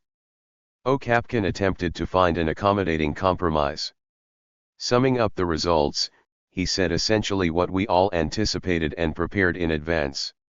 He noted that we had to propose a list of actions that we would introduce for the upcoming launches. We needed to show that measures were being taken in response to all probable causes for the failures, precluding the possibility of repeating them, and substantially increasing reliability.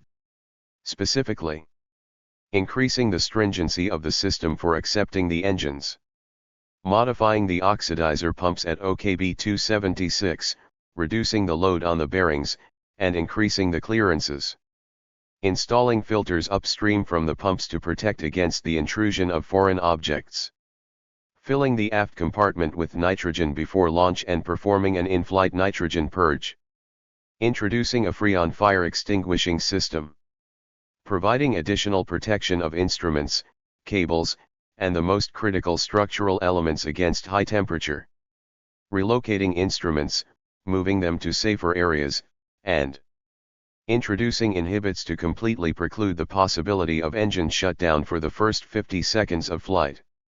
Arguments broke out over this last item. But what if the turbogenerators malfunction during the first seconds and all of the systems lose power? Petr Shulgin, Emil Brodsky, and Sofia Lobanova, Iosifyan's curators specializing in the pneumatic system feeding compressed helium to the turbogenerator, helped me defend the honor of the autonomous turbogenerator. It had come to the point where the development of a sophisticated and heavy emergency power supply system using storage batteries might be required. Almost all the actions were approved after heated debates during the work of the Accident Investigation Commission that analyzed the causes of the N105L disaster. They increased the rocket's reliability but did not guarantee that the launch facilities would remain intact in the event of a failure during the first seconds after liftoff. If an emergency situation occurred during the first seconds, it was imperative to divert the rocket further into the step. Such a requirement seemed completely unconventional, since the times of the V-2 all short-range, medium-range, and any other range and size of ballistic missiles had launched vertically. It would be only 5 to 6 seconds after launch that they would be at a relatively safe distance from the launch site. Before the failure of N105L, no one had dared violate this 25-year tradition. A collective and intense use of intellect, with the participation of individuals who are truly creative, rather than obedient, almost always brings success. Here is a list of the authors in alphabetical order: Degtyarenko, Dorofeyev, Gasparian, Shutenko, Velitsky, Voropayev, and Zelvinsky. These are the men who came up with the method and the device for which an inventor's certificate was later issued. The invention guaranteed that the rocket would clear the area even if the electric power supply system of all the control surface actuators shut down, provided that the main engines were operating. Springs in the mechanisms of the control surface actuators, pre-armed for actuation in the event of an accident, set all the thrust control throttles of the first stage engines in the proper position to divert the rocket further into the step. This invention found application not only on subsequent N-1 rockets, but also in an appropriately altered form 15 years later on the Energy Ya rocket.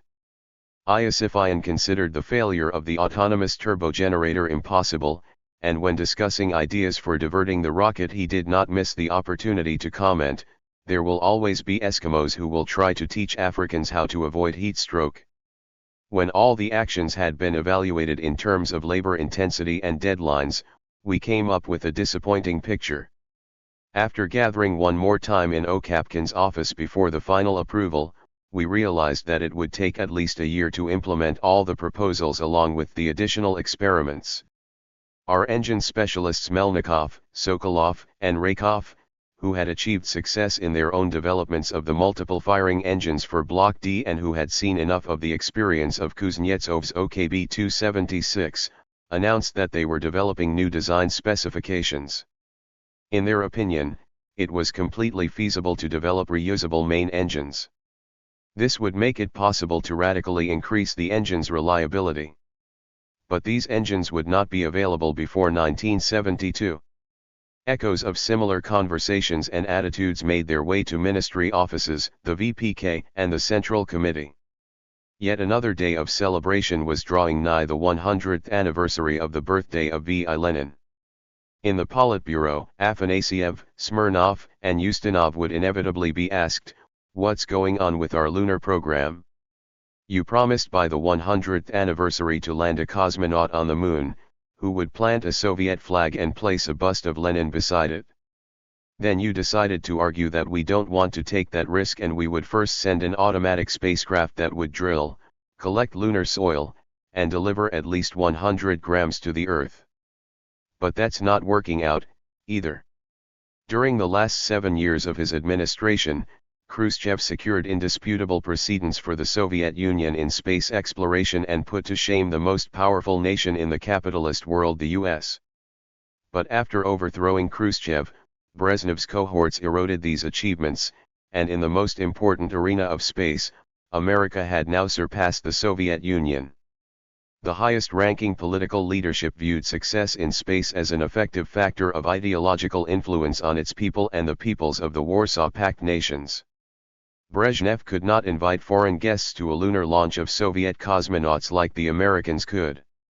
Nevertheless, in late 1969 he dared to fly with a Czech delegation to the firing range and drove out with them to the left-hand N-1 launch site, which had remained intact. 29 An impenetrable fence surrounded the launch site to the right, which was under repairs.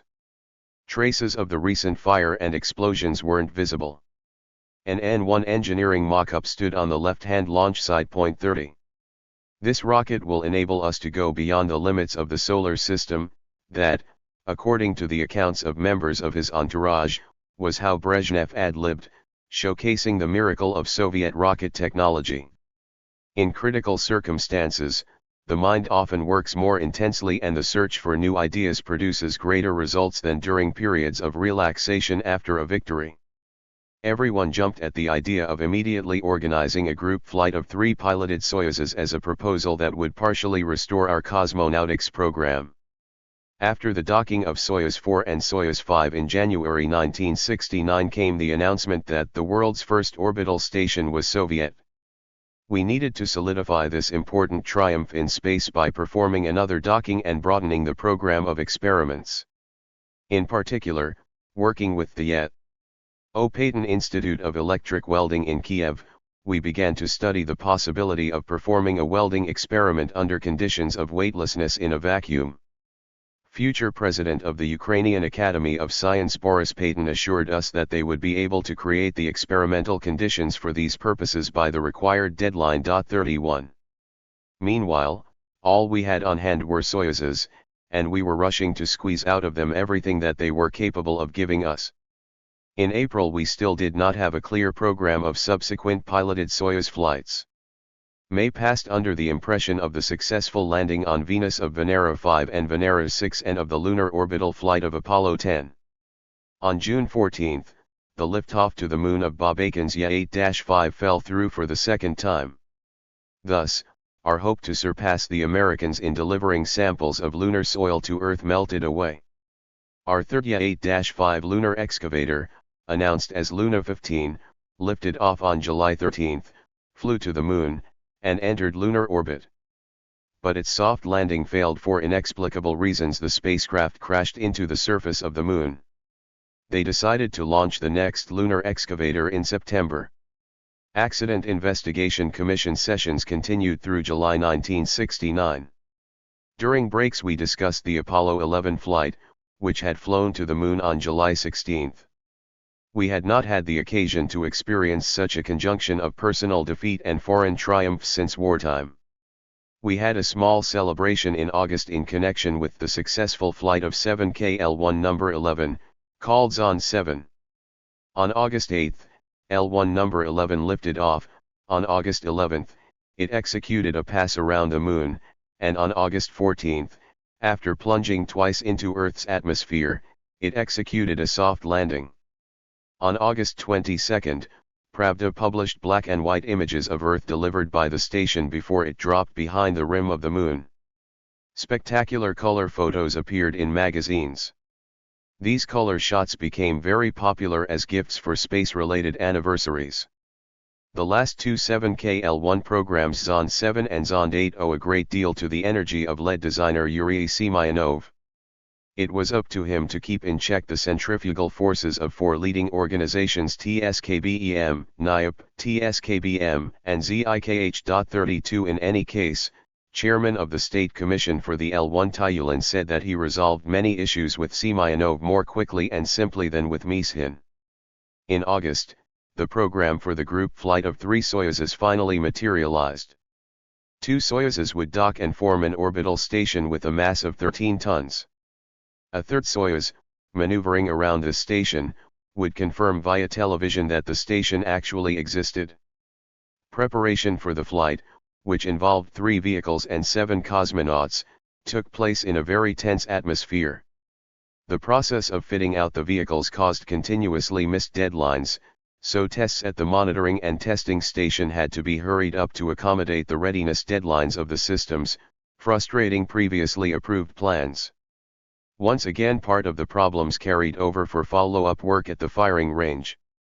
It wasn't until September 18 that Smirnov conducted a session of the VPK, which made its final decision concerning the group flight of 3 Soyuzes in the first half of October. I was at that session, and in keeping with tradition, after the reports of Mishin and the other chief designers, I confirmed the readiness of the control systems of all 3 vehicles to execute the program. Cosmonauts Georgy Shonin and Valery Kubasov, Anatoly Filipchenko, Vladislav Volkov and Viktor Gorbatko, and Vladimir Shitalov and Alexei Yelisiev reported their readiness to execute their mission with enviable pride and optimism. Everyone was in high spirits and shared the hope that we would emerge from a streak of back-to-back failures. The color photographs of Earth and the Moon marked the beginning of an upswing in our mood and a strengthening of faith in our efforts. On September 19, Tyulin convened the State Commission on the L1, which after 2 successful circumlunar flights suddenly found empowerment, and Mishin even hinted about a possible piloted circumlunar flight on the L1 in 1970. Now if we can finally get the Ya-8-5 to the moon and back 5 days from now, fantasized Tyulin. On September 23, the first 3 stages of the UR-500 operated normally, but the Block D failed to work through to the second firing, and the entire lunar complex stayed in Earth orbit, receiving the name Cosmos 300. Our nation possessed enormous capabilities. However, during this period in history, there was no one at the helm of power capable of soberly analyzing the course of events, of displaying farsightedness, and of altering the official political course without regard for the established dogmas. In space politics, the Politburo under Brezhnev lacked the boldness of Khrushchev's time. NASA management, inspired by its historic triumph, sent a report to the President of the United States Special Committee on Space in September 1969.33. The document summarized the first results of the Americans' work in the field of the peaceful use of space and contained proposals concerning the program of operations for the next few decades. The military aspects, which the Pentagon managed, were not considered in the report. Throwing aside all my work, I read this 130-page document as if it were an absorbing novel. After reading any novel, it can be set aside and forgotten.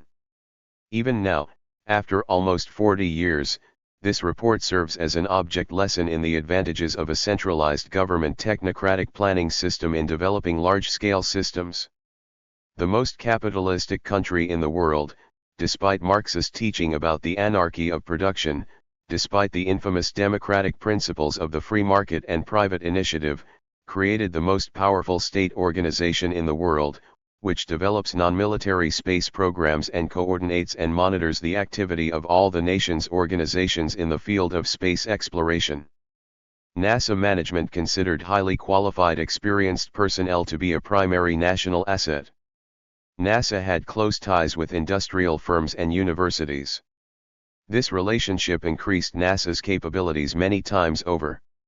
In 1969, NASA had a staff of 31,745. Of this number, 13,700 were scientists and engineers.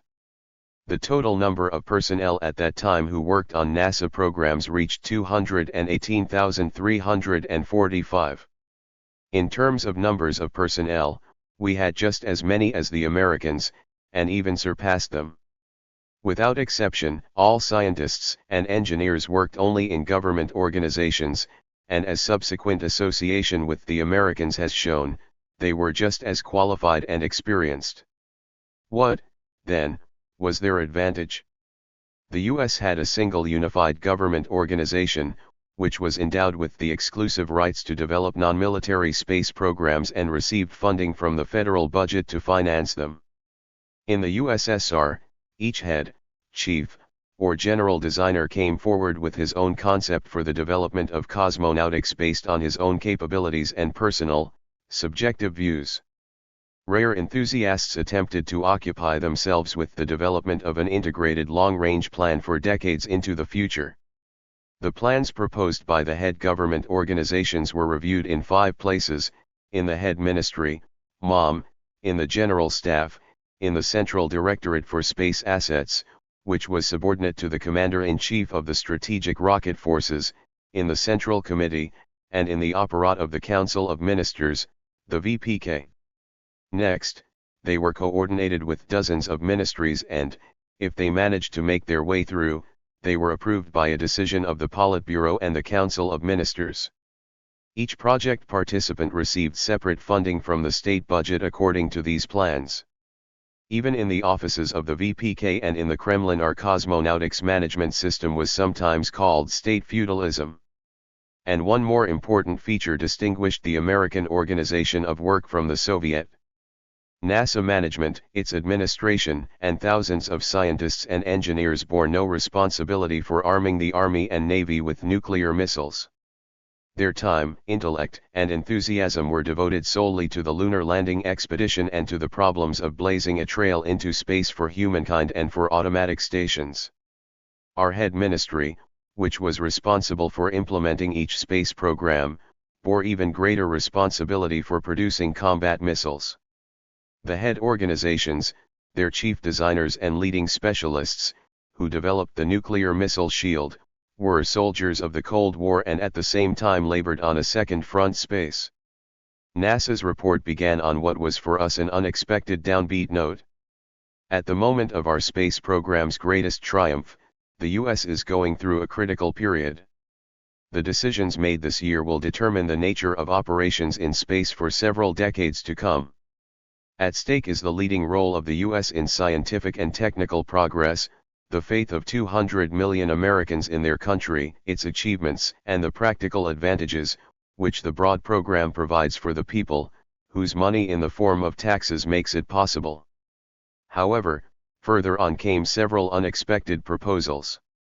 One of the main elements of the recommended program for the development of non-military projects in space is the creation of a long-duration habitable station in near-Earth orbit to accumulate experience in long-duration human spaceflight, to obtain practical benefit from observation of the Earth and near-Earth space, and also for the performance of scientific experiments. 31. They proposed building the first habitable station in near-Earth orbit no later than 1977. Between 1980 and 1984, base stations were supposed to appear in near-Earth orbit with a crew of 50 persons, and by 1989 their number would increase to 100. Truly dreams, dreams, where is your sweetness? 35. Now, the US together with Russia, Western European nations, and Japan are building the International Space Station, which, according to plan, should have a crew of just 6 persons by 2009, with an active service life of 15 years. At first, it was assumed that by 2002 it would have a total of 8 to 10 crew members. Actually, in the first decade of operation, most of the time there was a crew of just 3 on the ISS. The crew numbers 10 members only during visiting expeditions, which the Space Shuttle delivers to the station. 36. Later, the 1969 report describes missions that must have staggered the imagination not only of average Americans, but also seasoned congressmen. The continuation of flights to the nearest planets Mars and Venus, and then to Jupiter and other distant planets of the solar system Saturn, Uranus, Neptune, and Pluto. The primary scientific mission of these flights was to search for extraterrestrial life. An expedition to Mars could take place as early as 1981. As far as the further use of vehicles from the Apollo program was concerned, it was assumed that 8 more expeditions to the Moon would be carried out from 1970 through 1972. From 1978 to 1980, the Americans were preparing to build a habitable station in near-Earth orbit, and from 1980 through 1983 they were on the verge of beginning construction of a habitable base station on the Moon. What a historical paradox! In the USSR, our lunar program crisis was a result of failures and disasters.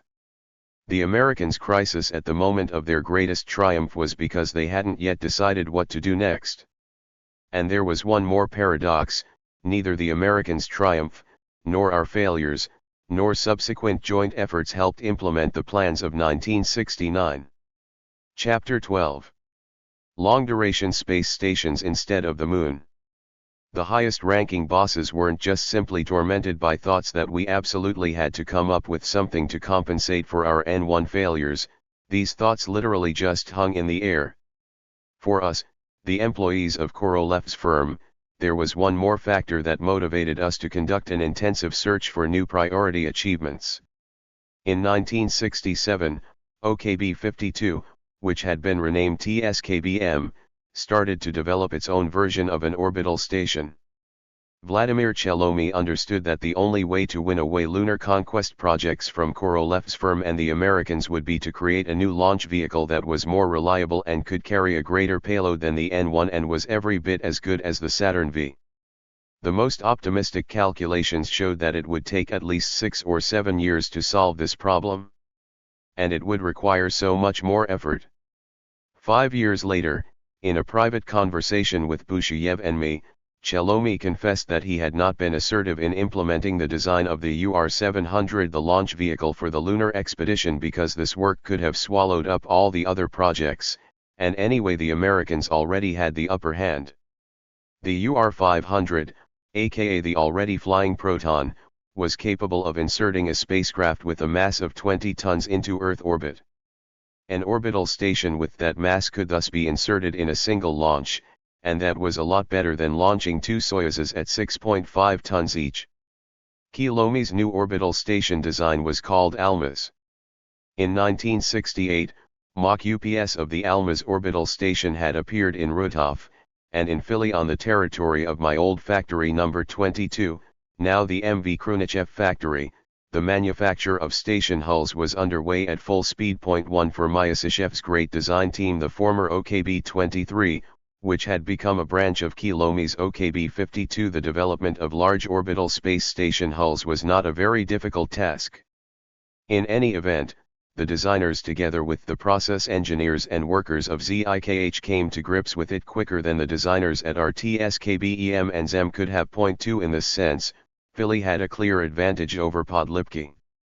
The experience, traditions, and manufacturing process of aircraft builders played their roles. Officially, the Almaz was developed per Ministry of Defense specifications. It consisted of an orbital piloted station, a return vehicle for the crew's descent from orbit to Earth, and a large capacity transport supply vehicle. Point 3. It was assumed that the Almaz OPS would be a more state-of-the-art space reconnaissance vehicle than the Zenit automatic unpiloted photo reconnaissance satellites. The Almaz's large camera only used up film to photograph ground-based objects at the cosmonauts' discretion. They could examine Earth in the visible or infrared spectrum through powerful space binoculars, and if they saw something suspicious, they gave the command for a series of snapshots. The films were developed on board under the crew's control. Fragments of images deserving the attention of military intelligence were transmitted to the ground over a television channel. These and any other sections of the planet could also be scanned using side-scan radar. Reconnaissance conditions required that the OPS be continuously oriented to Earth while the camera could be turned and aimed at various objects. These conditions required that the station's control system provide a high degree of precision in maintaining three-axis orientation for an extended period, rotation about the longitudinal axis at specified angles, and orientation of the solar arrays on the Sun. At the same time, working fluid consumption enabled the spacecraft to actively operate for at least 3 to 4 months. Following our example, Chelomi organized his own team responsible for developing the entire control system complex. The absolute philosophical priority of Chelomi's control specialists was the installation of the electromechanical stabilization system developed at Venia M, which used a spherical rotor and ring flywheel with great kinetic momentum.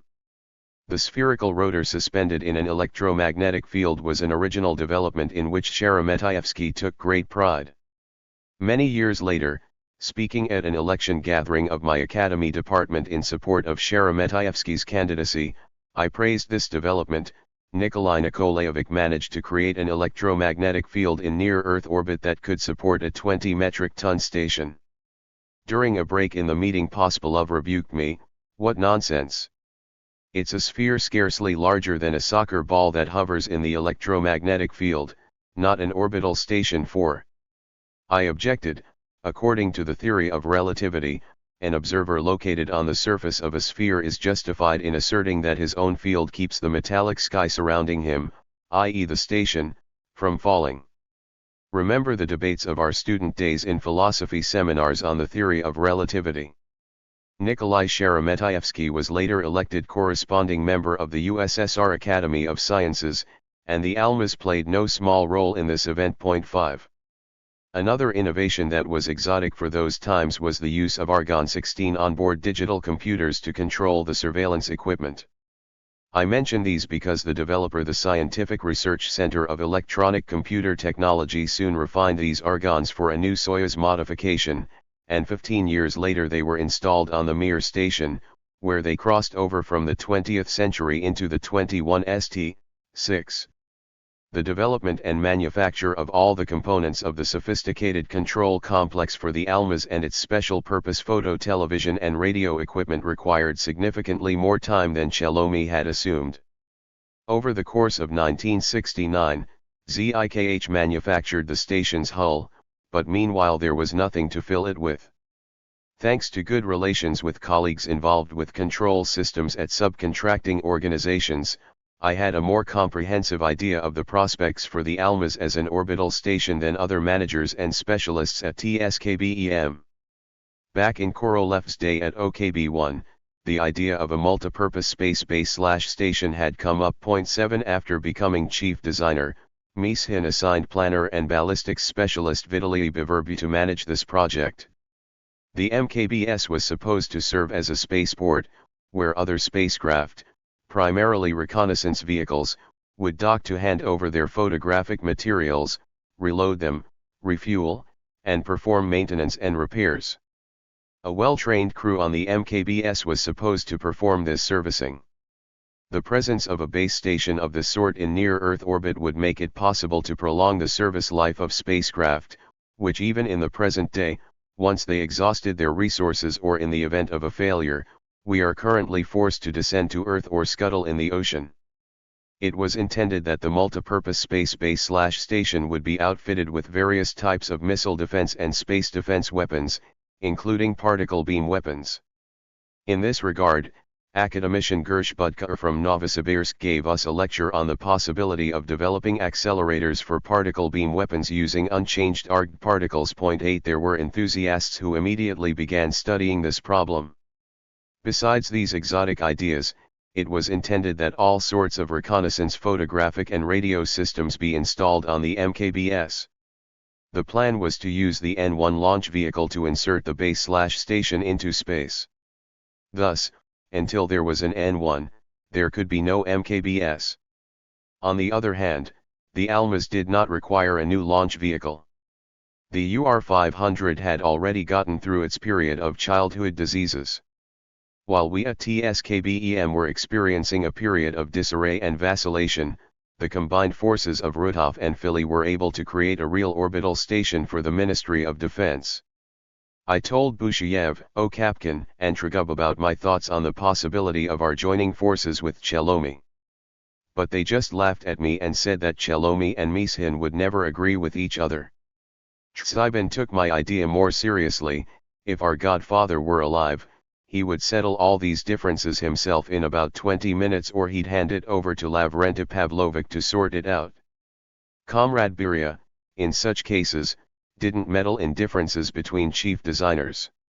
If Stalin instructed him to sort it out, he'd call in both parties and say, if two communists can't come to an agreement with one another, it means one of them is the enemy. I don't have time to figure out which one of you is the enemy. I'll give you 20 minutes. You decide for yourselves 9.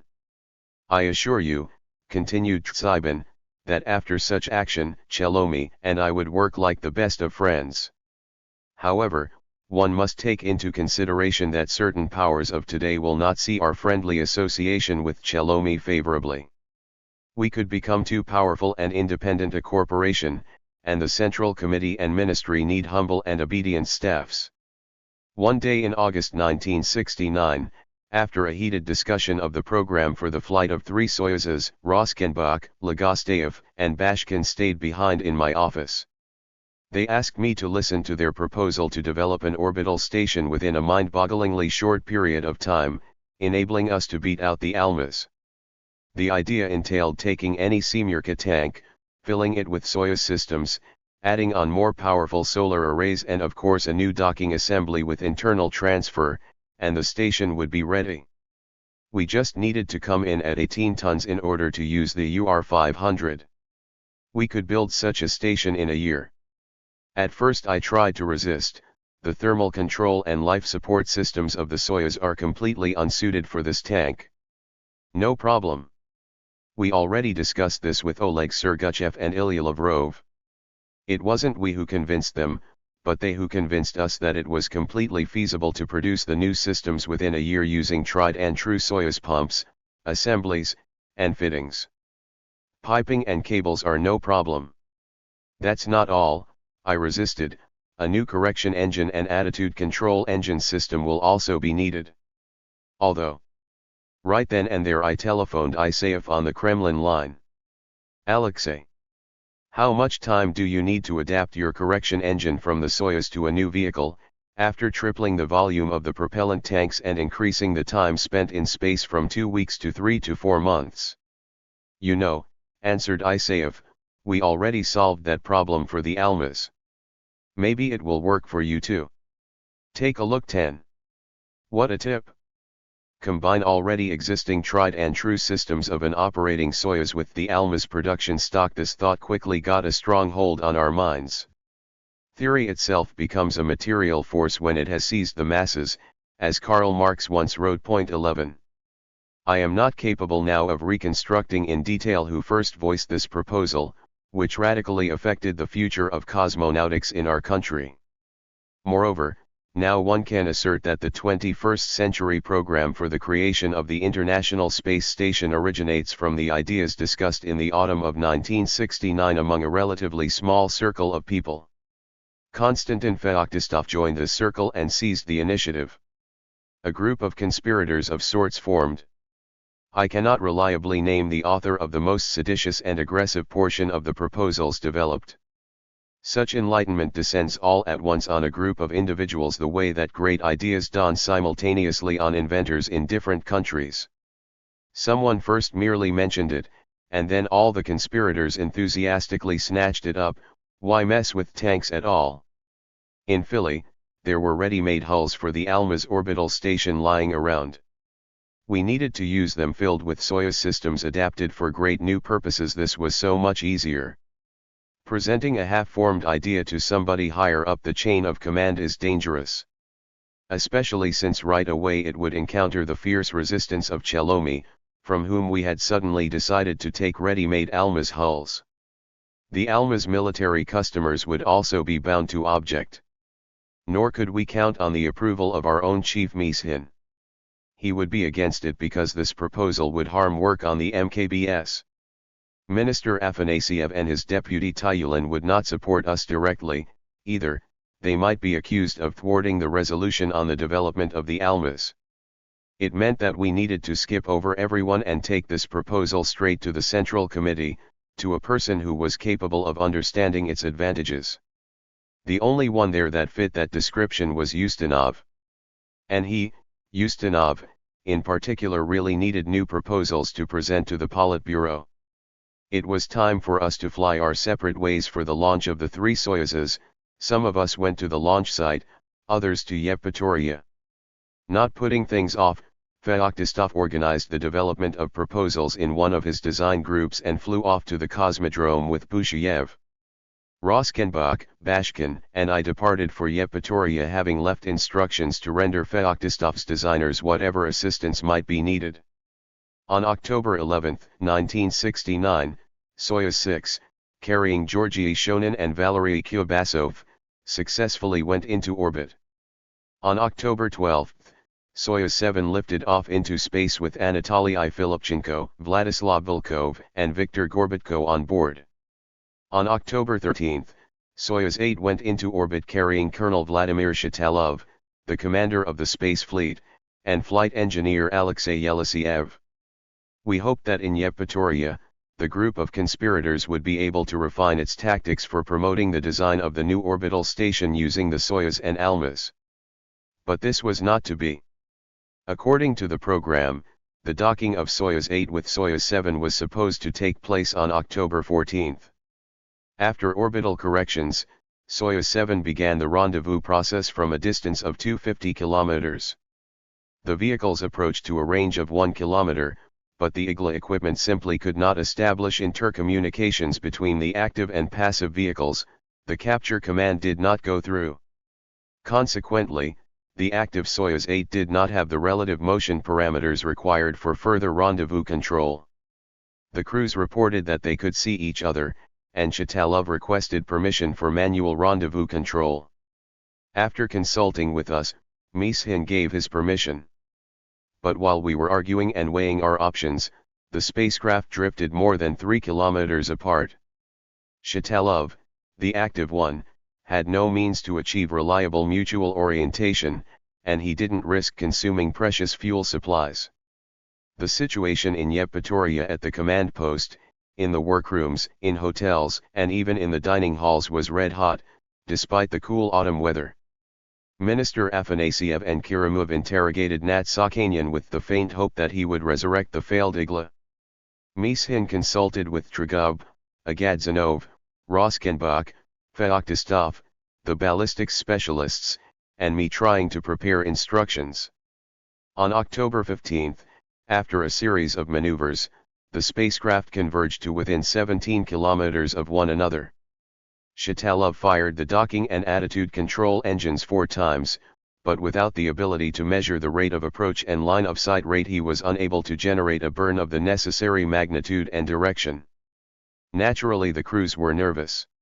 The on-duty medical officer reported that the heart rates of all the cosmonauts exceeded 100 beats per minute. At the command post, nobody took our pulse, but most likely it was just as high. It wasn't the Igla's failure that had us worked up so much as our powerlessness to perform rendezvous working together with the crews of the space vehicles. Flight Director Pavel Agadzanov was under extreme stress. He commanded the entire network of ground and sea-based tracking stations and was supposed to be able to task each of them to issue real-time commands at the strictly specified time determined by the coverage zones. But in order to do this, he first had to receive the decision of the technical management, which continued to shout and argue until the very beginning of the brief communication session. Usually, the shorter the time before communication with the crews, the more alternative proposals and recommendations appeared. Given the primitive data processing and display technology that we had back then, and given the need to continuously report about all of our actions to the chairman of the State Commission, to the minister, and sometimes to Moscow as well, Vladimir Pravitsky hypothesized that the adrenaline levels in the bloodstreams of the chiefs at the command post were higher than those of the spacecraft crew members. 12. For us, the developers of the control system, the failure to execute rendezvous and docking was a harsh and painful lesson. In 2 years' time we had not figured out how to provide the spacecraft with basic instruments measuring mutual parameters in order to perform manual rendezvous.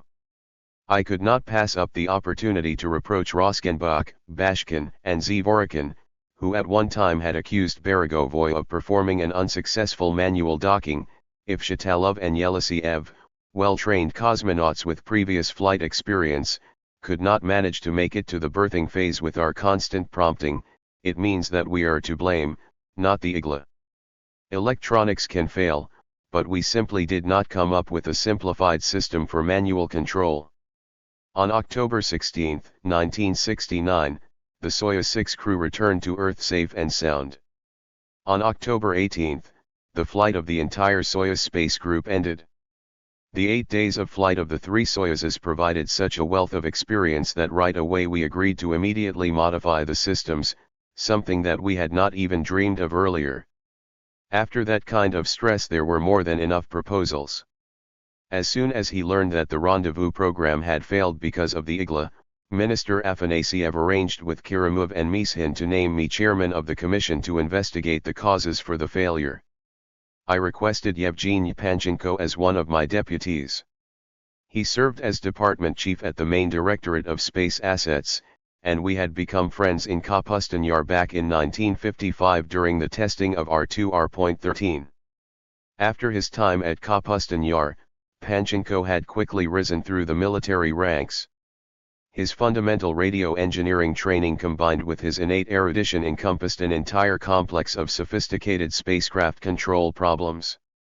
As a military officer, Panchenko was officially supposed to play the role of the exacting customer, who wasn't obliged to delve into the system's developers' problems. However, he was happy to immerse himself in the process of studying the systems, especially when investigating numerous off-nominal situations. His suggestions were sometimes quite useful. Together we got to know the Igla rendezvous system during the process of its frequent failures. As often happens in such situations, the immediate developers of a system guess the true causes of a failure before the High Commission tracks them down. This time we quickly concurred that capture had not taken place due to a discrepancy between the frequencies of the transmitters and receivers, which were stabilized by special quartz resonators. The piezo quartz crystals were supposed to be in thermostats at a strictly constant temperature. A thermostat malfunction caused the failure to create the second piloted orbital station. 14 The low degree of reliability of our electronics elements caused off-nominal situations in rocket space technology time after time. On October 19, 1969, everyone departed from the Crimea, convinced that there would be reprisals for the flub program or at least notification of reprimands and strict warnings in the ministry collegium. However, Moscow received us with such delighted greetings from the Central Committee, Presidium of the Supreme Soviet, and Council of Ministers, which were published in all the mass media, that it simply would have been a shame after that to impose some sort of punishment. Then, on October 22 came decrees about awards for the crews, who were celebrated in a manner befitting them at a Kremlin banquet. A week later the traditional press conference took place, at which Keldysh in his opening speech mentioned that in January of this year a spacecraft docking was performed and the world's first experimental orbital space station was created. Without having uttered a single word about the intentions to create another orbital station, he announced that the multi-day group flight of 3 Soyuz spacecraft successfully worked out cutting-edge problems pertaining to the creation of piloted orbital space systems and the testing of the vehicle's interaction while they performed wide-ranging maneuvers in Earth orbit. Cosmonauts Shatalov, Kuybasov, Shonin, Filipchenko, Gorbatko, Volkov, and Yelitsev spoke at the press conference describing their work in space. They shared their observations, which were very interesting for specialists, but not one of them dared hint that the program's main mission had not been accomplished. And no one recalled that this had happened because of an ordinary quartz stabilizer thermostat. Very few knew about one other off-nominal incident on Soyuz 6. Kuybasov had performed an in-flight plasma arc welding experiment. While welding, he almost burned through the hull of the vehicle's living compartment, which in the absence of spacesuits could have resulted in a catastrophic situation. At the press conference and in the press there was talk of a unique experiment that had been performed with complete success. We can't allow the thought to even occur to our people about our having mishaps in space. We have our own path, our own road, and if the Americans also achieve success, then it is somewhere to the side of our general line. This is more or less the directive that the Central Committee issued not only to all the mass media, but even to the President of the Academy of Sciences, all the cosmonauts, and the publicly known scientists working on space issues. After the first days of euphoria, which we endured with mixed feelings of pride for what we had accomplished and disappointment over the actual failure of the program, our group of conspirators gathered in Bushayev's office to develop a plan of further actions to enlist Ustinov into our conspiracy. Bushayev, being discreet, proposed that we wait until Mishin left on vacation. We can't just approach the Central Committee Secretary without having informed our own chief designer. Everyone agreed with this, and each of us pledged, if Ustinov would receive us, to prepare a presentation arguing the feasibility and necessity of creating an orbital station within a time frame that was inconceivable for everyone except for us. We need to take advantage of the buzz that the group flight is still generating. And as deputy chief designer for piloted flights, Bushayev should call Ustinov on the Kremlin line. That was my proposal. Bushayev didn't like it. Feoktistov summoned up his courage and offered to make the call himself. But we questioned whether this would be proper.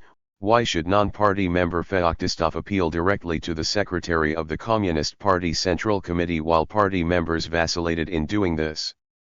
I hesitate after the passage of almost 40 years to come up with an explanation as to why Ustinov decided to invite Okapkin, Bushayev, Feoktistov, Roskenbach, and me to his office right after Mishin departed for Kislovodsk. 15 Officially, we did not ask for the meeting and we didn't know what to think. Each of us received a phone call from the Central Committee, and no one dared refuse. Not even non-party member Feoktistov. When we entered the office on Kubyshev Street, we saw Keldysh, Afanasyev, Tyulin, and Serbin, who had probably already come to an agreement on something. Sitting there were 3 Central Committee Defense Department staffers: Boris Stroganov, Vyacheslav Krasavtsev, and Viktor Popov. All 3 were from Podlipki. We had no doubt about their goodwill and active participation in organizing this event. While we were coping with the 3 Soyuzes, Krasavtsev, who looked out for our TSKBEM in the Central Committee bureaucracy, had received information from Bushayev's designers about our underground operations on a new orbital station. Information was properly checked and reported to Ustinov. He was informed about the disastrous state of the Almaz. Independent of us, the Central Committee understood that in the best case it would be 2 years before the Almaz could become an orbital station. But even if this happened, then we couldn't make a fuss for the whole world, the Almaz must remain a secret military spacecraft. If possible, we needed to have a non-secret station and demonstrate to the whole world that we offer international cooperation in the interests of science and economics. We needed to do all of this quickly, before the Americans hit upon the idea of taking an astronaut from some European country with them to the moon. An unexpected report from NASA to the President also hinted at the idea of accelerating operations on a non-military orbital station. At the meeting, as we had expected according to our script, Feoktistov was called upon to speak first. Konstantin Petrovich talked very convincingly about the advantages of our proposal and assured them that, given the proper monitoring and assistance, a long-duration orbital station could be inserted into space within a year. I, in turn, assured them that I foresaw no serious problems for the control system because everything that we needed had already been tested in space on the Soyuzes. However, there would be a new element, a docking assembly with internal transfer. It was currently being manufactured and would undergo a cycle of development tests, but we would manage to do that within a year. After the pertinent presentations of Busheyev and Okapkin, Keldysh asked an unexpected question: so, you all say that this can be done in a year if you get help setting up the operations and have no days off and even work practically around the clock. But how is all of this going to affect your work on the N1L3? Okapkin answered, for all of us, a whole different group of people should work on the long-duration orbital stations. In our shop a permanent contingent is working on the N1, and we, God forbid, won't bother anyone there. Sergei Osipovich kept silent about the fact that if all the brass were to start managing the dose storm, this would inevitably affect all the other operations, and the N1L3 first and foremost. We were already headed in the direction in which the hand of fate was pointing. We should be in charge of developing an orbital station. It seemed to me that something dawned on all of the participants of this momentous meeting. Evidently our proposal came at the best possible time. The meeting ended with an instruction to immediately prepare a ministerial order, a decision, and a VPK timetable, and to issue a Central Committee and Council of Ministers resolution concerning the development of an orbital station no later than January. Certain of Ustinov's support, after arriving at work the day after the meeting in the Central Committee, we announced the dawning of a new era. In a year's time we must develop a heavy-duty orbital station. It is most astounding that this new project was perceived among the majority of staffs as very timely. What's more, one heard choruses of voices asking, "And where were you before? It's about time we merge with ZIKH and develop a real station instead of having our heads in the clouds with whimsical projects." Taking advantage of the situation, many specialists who were needed for the lunar program crossed over from L3 developments to the DOS. Busheyev openly expressed his apprehensions for the fate of the L3 program. Once they had gotten wind of the conference in the Central Committee, staff subordinate to me started to celebrate. 3 or 4 days later this gave way to lawful requirements concerning the legalization of projects via the appropriate timetables, introducing them into monthly schedules, and reviewing other projects benefiting the DOS.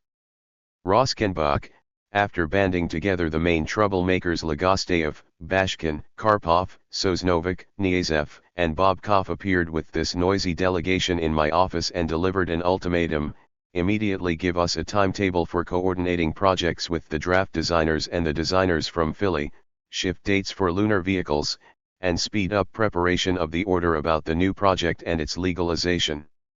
This project can't be conducted on enthusiasm alone. It was unacceptable to hold off on organizational decisions any longer. But how could an order be issued in the absence of the chief designer, being fully aware of his negative attitude? We urgently needed both a ministerial decree and a VPK timetable for the subcontracting organizations. In the intervals between our noisy shouting matches, I found the time to look into the state of affairs with the new docking assembly. Kalashnikov, Velitsky, Syromyatnikov, and Utkin were full of designers' optimism. The original electromechanical assembly, despite its apparent complexity, looked pretty good. The main thing was that we needed to believe in it. The team of designers that was working on the drawings was made up of realists, who understood what was required and what the capabilities of our technology were. Now it was a matter of production. That was our general opinion. The day after the meeting in the Central Committee, we familiarized Factory Director Klyucherev with the upcoming work. A day later, Klyucherev and Chief Engineer Hazanov discussed with us in detail the problems of manufacturing and performing experimental development testing on the new docking assembly. We agreed to have a special team sent on an urgent mission to the Azov Optical Mechanical Factory, the primary manufacturer of the docking assembly mechanisms. Kalashnikov and I found the time to visit the Mashino-Apparat factory in Moscow, which had been tasked with producing the electric motors and damping devices. We had enjoyed excellent relations with this factory and its chief designer, Georgy Kitkov, for 20 years now, since the time when the first control surface actuators were mastered. Okapkin, Busheyev, and I decided that we needed to take the risk and appoint a lead designer to coordinate operations, prepare the ministerial decrees and the government decisions, and maintain constant contact with OKB 52 and its branch Point 16. Naturally, he needed to be freed from all other concerns. In my opinion, said Okapkin, operations on the L1 are wrapping up today. Well, perhaps there will be another 1 or 2 launches. It doesn't matter what Mishin promised the brass, no one dares conduct a piloted circumlunar flight. And who needs it now? How about if we transfer Semyonov from the L1 and make him lead designer on the DOS? I agreed with Okapkin. After all, he is the only one of the potential candidates who has dealt with Philly, and if something happens, he won't be cowed by Chelomi. I proposed that he issue a directive. But he said that, first of all, he would consult with the party committee, second, he would telephone Mishin, and third, he would contact the minister as well. I have a feeling, continued Okapkin, that this place is going to be very hot, and I don't want to catch hell for untimely independent action. But the fat was in the fire. The candidacy of Yuri Semyonov passed through the entire hierarchy. This determined his subsequent fate. In late 1969, we who had promoted Semyonov as a candidate for the lead designer for the DOS, and Semyonov himself couldn't and didn't even attempt to predict the subsequent development of events based on what seemed such an ordinary decision. But the future, over which we had no command, took charge in its own way. 20 years later Semyonov occupied that historic office from which academician Korolev departed forever in January 1966.17. People working in a group that seethes with creative impulses are completely immersed in internal problems and not always capable of properly assessing external circumstances. The idea of drawing up a 6 or 7 year plan for the development of domestic cosmonautics and reporting to the Politburo came to fruition under such critical circumstances for our rocket leadership.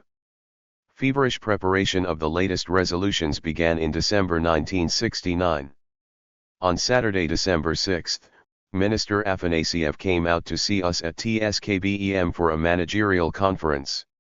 At his request, Pylyagin, Ryazansky, Viktor Kuznetsov, and Kilomi's deputy Arkadyides also came. 18 Afanasiev announced that he had received instructions to consult with us and work out additional proposals for the 6-year plan and objectives for the next 2 years for the Central Committee and the Politburo to discuss. How can we fix things so that the 100th anniversary of Lenin's birthday and 24th Party Congress might be properly celebrated? With that question Afanasiev began his long speech. 19 We have a proposal to update piloted 7K vehicles and execute a flight of record-setting duration in recognition of the 100th anniversary. Things are still going badly with the orbital stations. Chelomi is way behind on the Almaz. You hinted at how to correct the situation, take an Almaz hull and place a passive Igla unit and a passive docking assembly on it and provide life support for the station using the active 7K vehicle. There are objections to the 7KS.20. We need to decide what to do with this vehicle. The military needs it very much. This does not mean that we intend to abandon the Almaz. We need to think of a way to set up joint projects. When it came to the L1, the majority spoke out against the piloted circumlunar flight. We need to use the available vehicle production stock for scientific purposes, after installing additional equipment. We should design the orbital station more thoughtfully and put together a phase-by-phase developmental testing plan. Would it be worth it to make a piloted L1 vehicle using the Piatissodka? Everyone is complaining that very strict weight limits have been imposed on the N1L3. They say that the LK has just 20 seconds to maneuver before landing. That's ridiculous. If things keep going like that, we'll only be able to land half a man on the moon.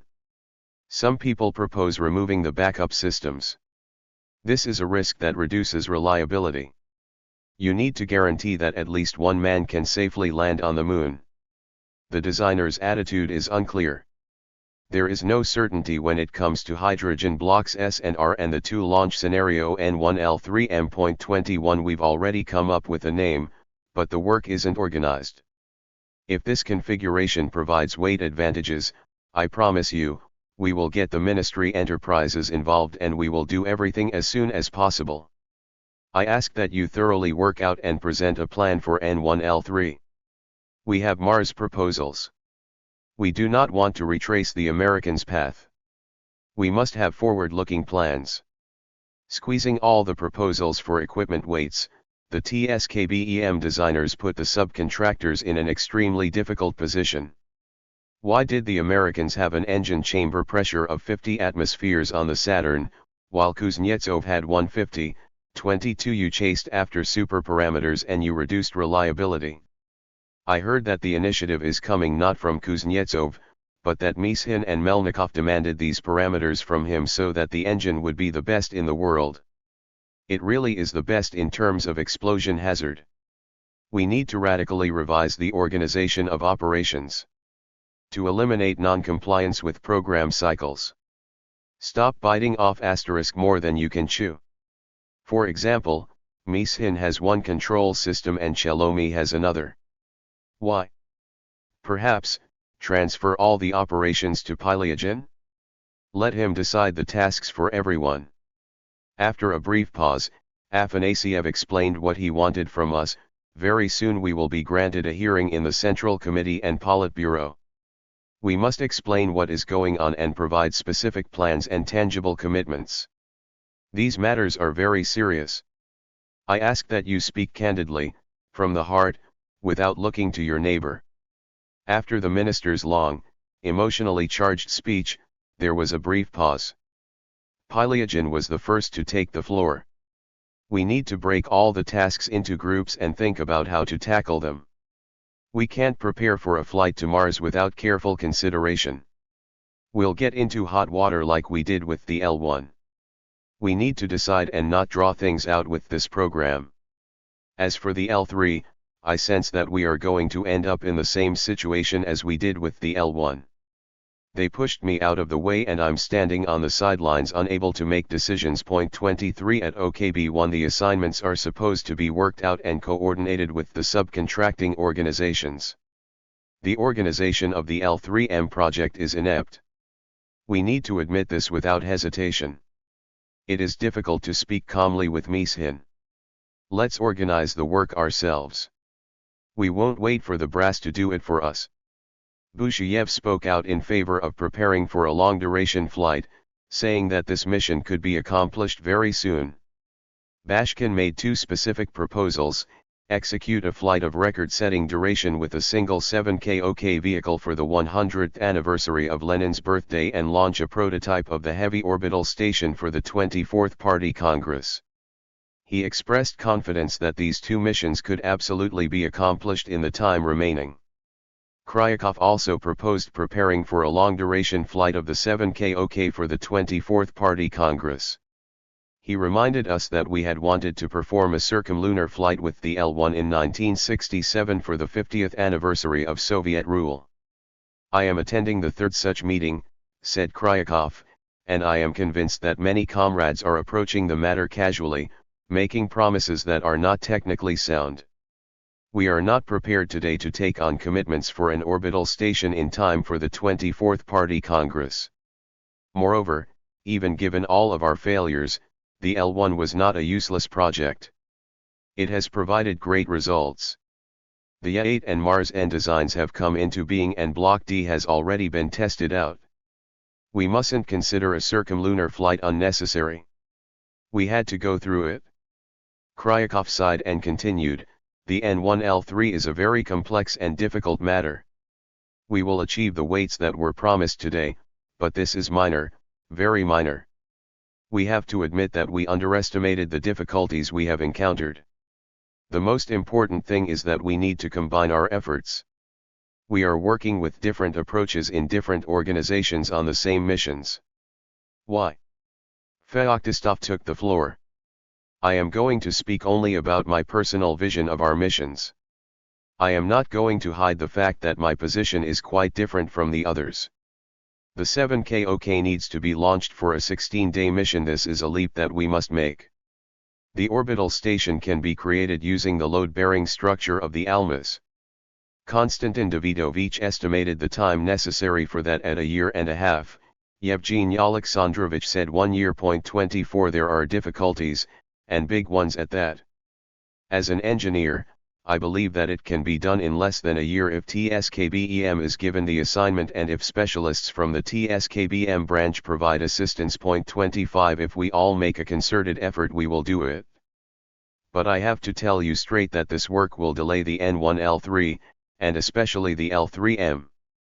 We're all leaving for the front, for the station, and we won't have anything left for the moon. This is an enormous experimental project, and there is no doubt that the N1L3 will suffer. It's a shame to abandon the L1. We need to use the hardware as long as we have it. We need to go into the Zond orbits and try to use the L1 production stock for the sake of science, for example, for radio interferometry. The astrophysicists have ideas like this. If the Central Committee wants an orbital station to be developed, the N1L3 program needs to be reconsidered, and it needs to be shifted 2 or 3 years. Looking over the rough drafts of our speeches at this conference recently, I could not recall whether we had stated everything that we had prepared. It turned out that I spoke for 25 to 30 minutes. By the way, this time the minister did not interrupt anyone. He diligently jotted down notes on his notepad. I attempted to impart to my presentation a sense of program and history. During the development of the R7, we got way ahead of the Americans because the demands of the atomic scientists forced us to design a very far-sighted configuration. 12 years have passed since the first launch, but the capabilities of the launch vehicle have yet to be depleted and there is no end in sight to the upgrades.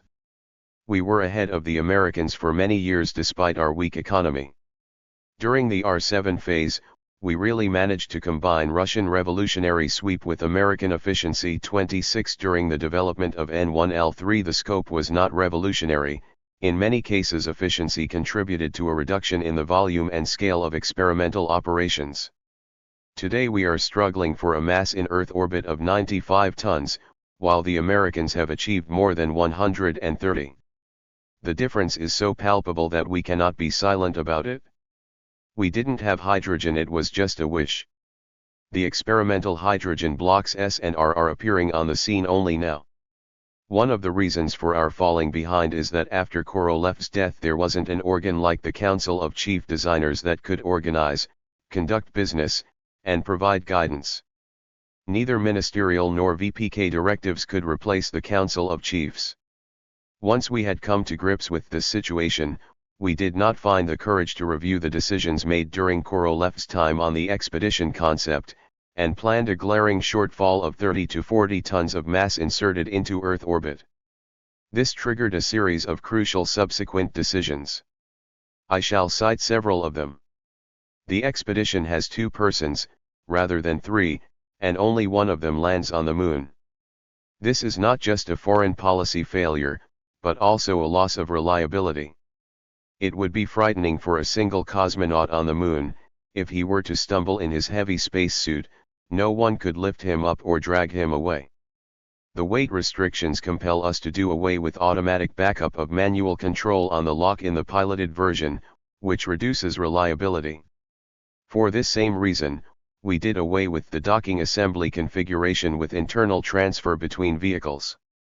The fatigued cosmonaut must execute a circus act of questionable safety, making his way from the LK to the lock in an external transfer. Now a docking assembly with internal transfer is being urgently developed for 7KS, for 7KT, and for the future DOS.27. Unfortunately, this can't be achieved for the lunar vehicles as there are no weight reserves. We left a ridiculously small amount of time for hovering over the surface of the moon while selecting a site for landing, just 15 to 20 seconds. The Americans had 2 minutes, and still they consider this very little, even though there are 2 astronauts looking and controlling, and they have a good view. We did away with television en route there and back, even black and white, while Apollo had color television along the entire route. We are taking a step backwards in autonomous navigation even compared with the L1. On the L1 we regularly conduct orientation sessions to determine navigational parameters. On the L3 we have the equipment, but not enough fuel for these measurement sessions. The time margin for the LK to function autonomously is very small, just 12 to 16 hours. If an error occurs again, then it will be all over for the cosmonaut in the LK.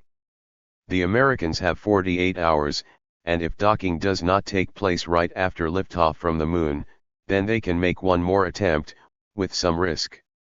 We have done away with a backup automatic descent control system during return to Earth. This is one more step backward compared with L1.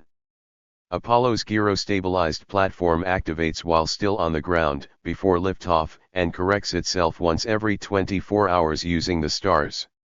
A similar system that we have was tested out for Lavochkin's Beria and underwent testing in 1959.28, but the Americans have advanced even further thanks to television star trackers. They developed a sextant that automatically scans and enters data into a computer. We have not managed to place an order for such a star tracker. We have pitiful ground-based flight control facilities. As yet no center has been set up in Moscow like the one in Houston, and automatic processing and real-time display facilities are primitive. All of this has a bearing on N1L3. Hence the following proposals. 1. A long-duration flight up to 16 to 18 days on 7KOK for the 100th anniversary of Lenin's birthday can be executed. This is a problem only for the life support systems. The control systems can cope with this mission. 2. Create a reliable long-duration orbital station through the joint efforts of the 2 head organizations, ours and Kilome's, together with the Philly branch and ZIKH.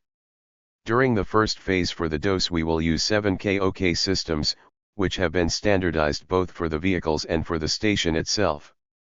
We'll be in a position to realize this phase in 14 to 15 months and to insert the station into space in the spring of 1971. Having gained experience operating piloted DOSes with 7KOK vehicles, we can move on to the second phase, the creation of an orbital station using more state-of-the-art control equipment. We can use ALMA's production stock, but our 7KOKs will still be the piloted transport vehicles.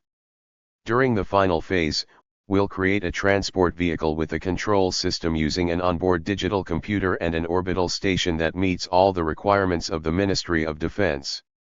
Over the next 12 to 18 months, our primary resources need to be aimed at the creation and developmental testing of a complex of orbital stations. Therefore, the N1L3 project plans should be reviewed. The main task for the upcoming year is to increase the reliability of the launch vehicle. We should not distract specialists involved with the N1 launch vehicle with work on DOSes.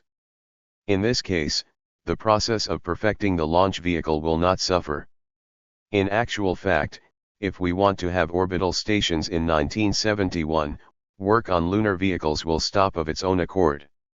And perhaps this is for the best. During that time we need to redesign the L3 transition to a dual-launch L3M configuration. We will be able to land at least 2 cosmonauts on the moon in 1975.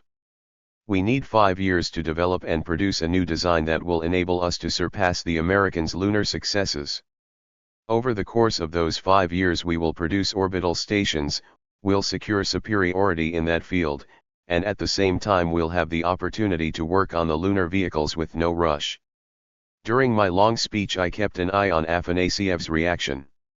When I listed the shortcomings of N1L3, he took elaborate notes all the while contritely shaking his head. When I moved on to proposals, his face brightened, and as he took notes, he nodded his head in agreement. But when I mentioned the date for the expedition to the moon 1975, tearing himself away from his notes, he looked at me with reproach and remarked, "Keep this in mind, God help you if you ever mention these dates." Our proposal to Ustinov and the Central Committee to develop an orbital station did not envision Pylyagin's participation in these operations. He wasn't even invited to take part in the discussion. Chelomi designed Almaz without Pylyagin, too. At the same time, the control systems of the entire N1L3 complex were developed primarily by Pylyagin's NIOP. In my program-oriented speech, Pylyagin sensed the danger of the lunar operations being phased out in favor of orbital stations, and he took the floor for a second time. If that's the way we're going to treat the L3, then before too long we'll end up the same way on this project as we did with the L1.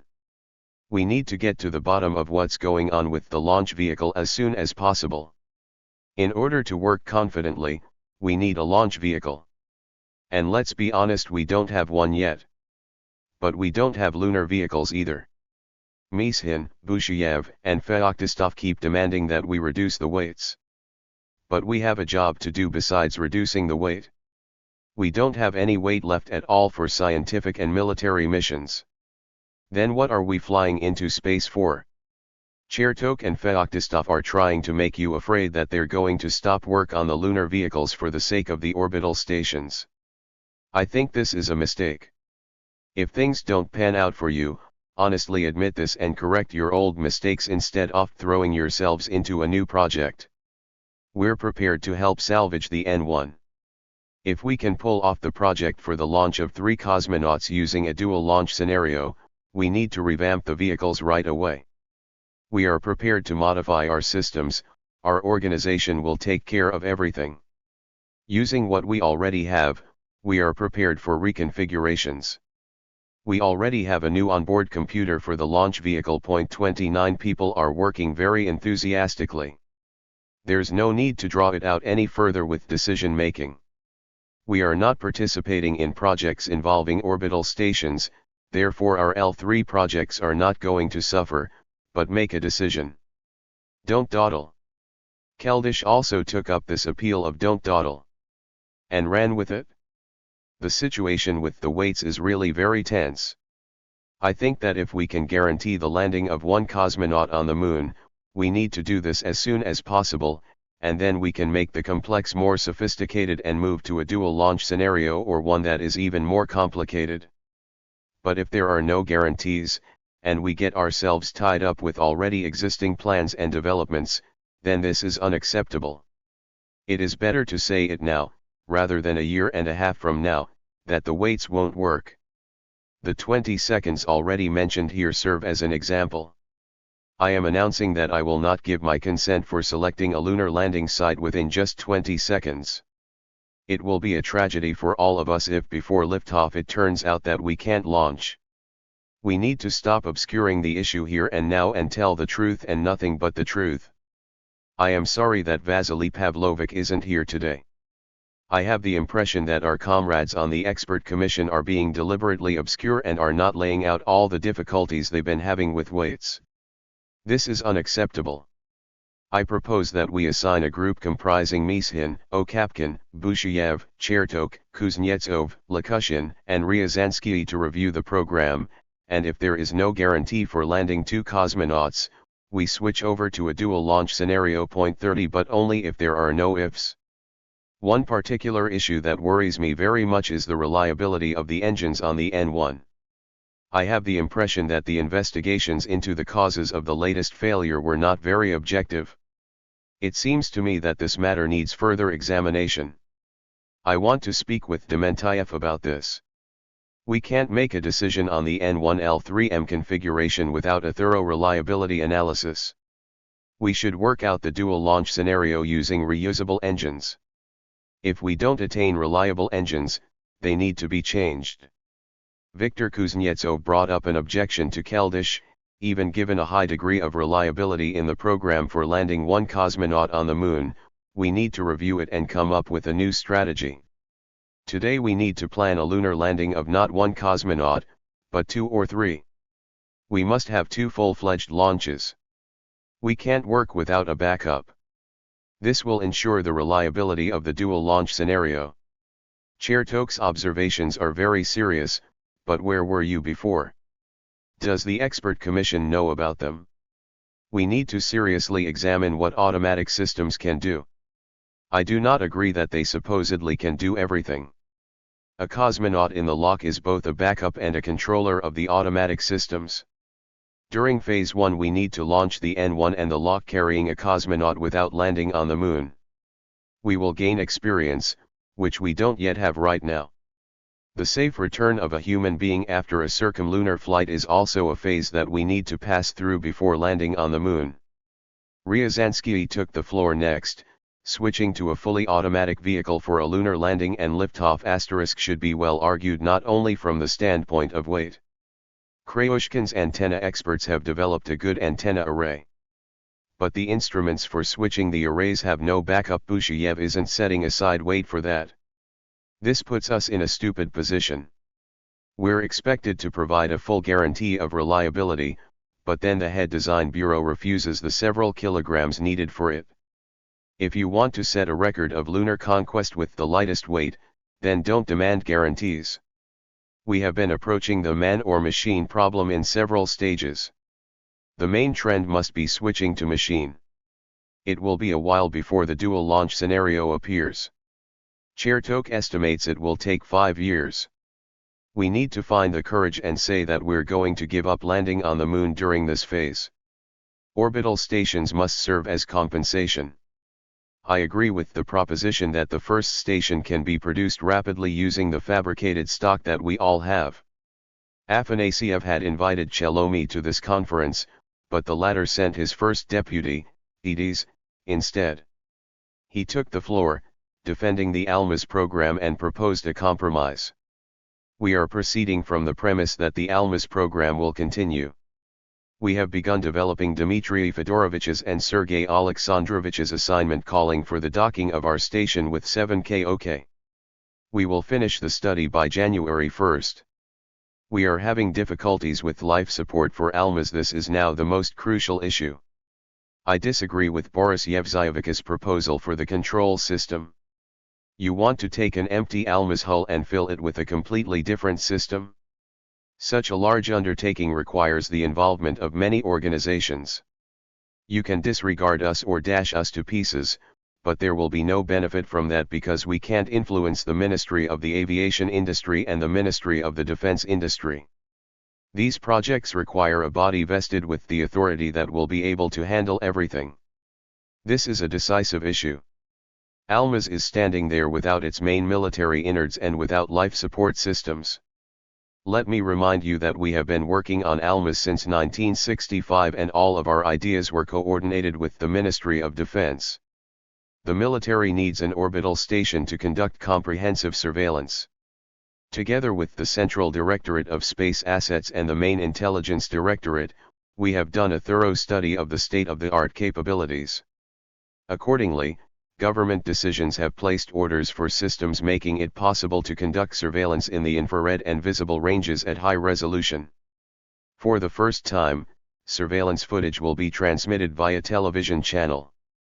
The participation of our branch and of ZIKH in the manufacture of doses will disrupt operations on Almaz. We agree to combine our efforts with TSKBEM to produce a transport system using the 7KOK spacecraft. Help us get it fitted out and there will be an orbital station. The minister thanked everybody for their comments. Exercising caution, he neither praised nor criticized anyone. He alerted us that in the near future many of us would take part in a conference with Ustinov. Afanasyev was in the most difficult situation. He answered to the Politburo for the entire area of endeavor. Ultimately he would have to make a decision and report. But what? On December 26, 1969, Ustinov convened a conference at his office on Kubyshev Street. Okapkin, Chertok, Busheyev, Roskenbach, and Feoktistov represented TSKBEM. Mishin was still on vacation in Kislovodsk. Neither Chelomy nor his deputies had been invited. Once again, the chief designers of the old council attended: Pylyagin, Kuznetsov, Ryazansky, and Barmin.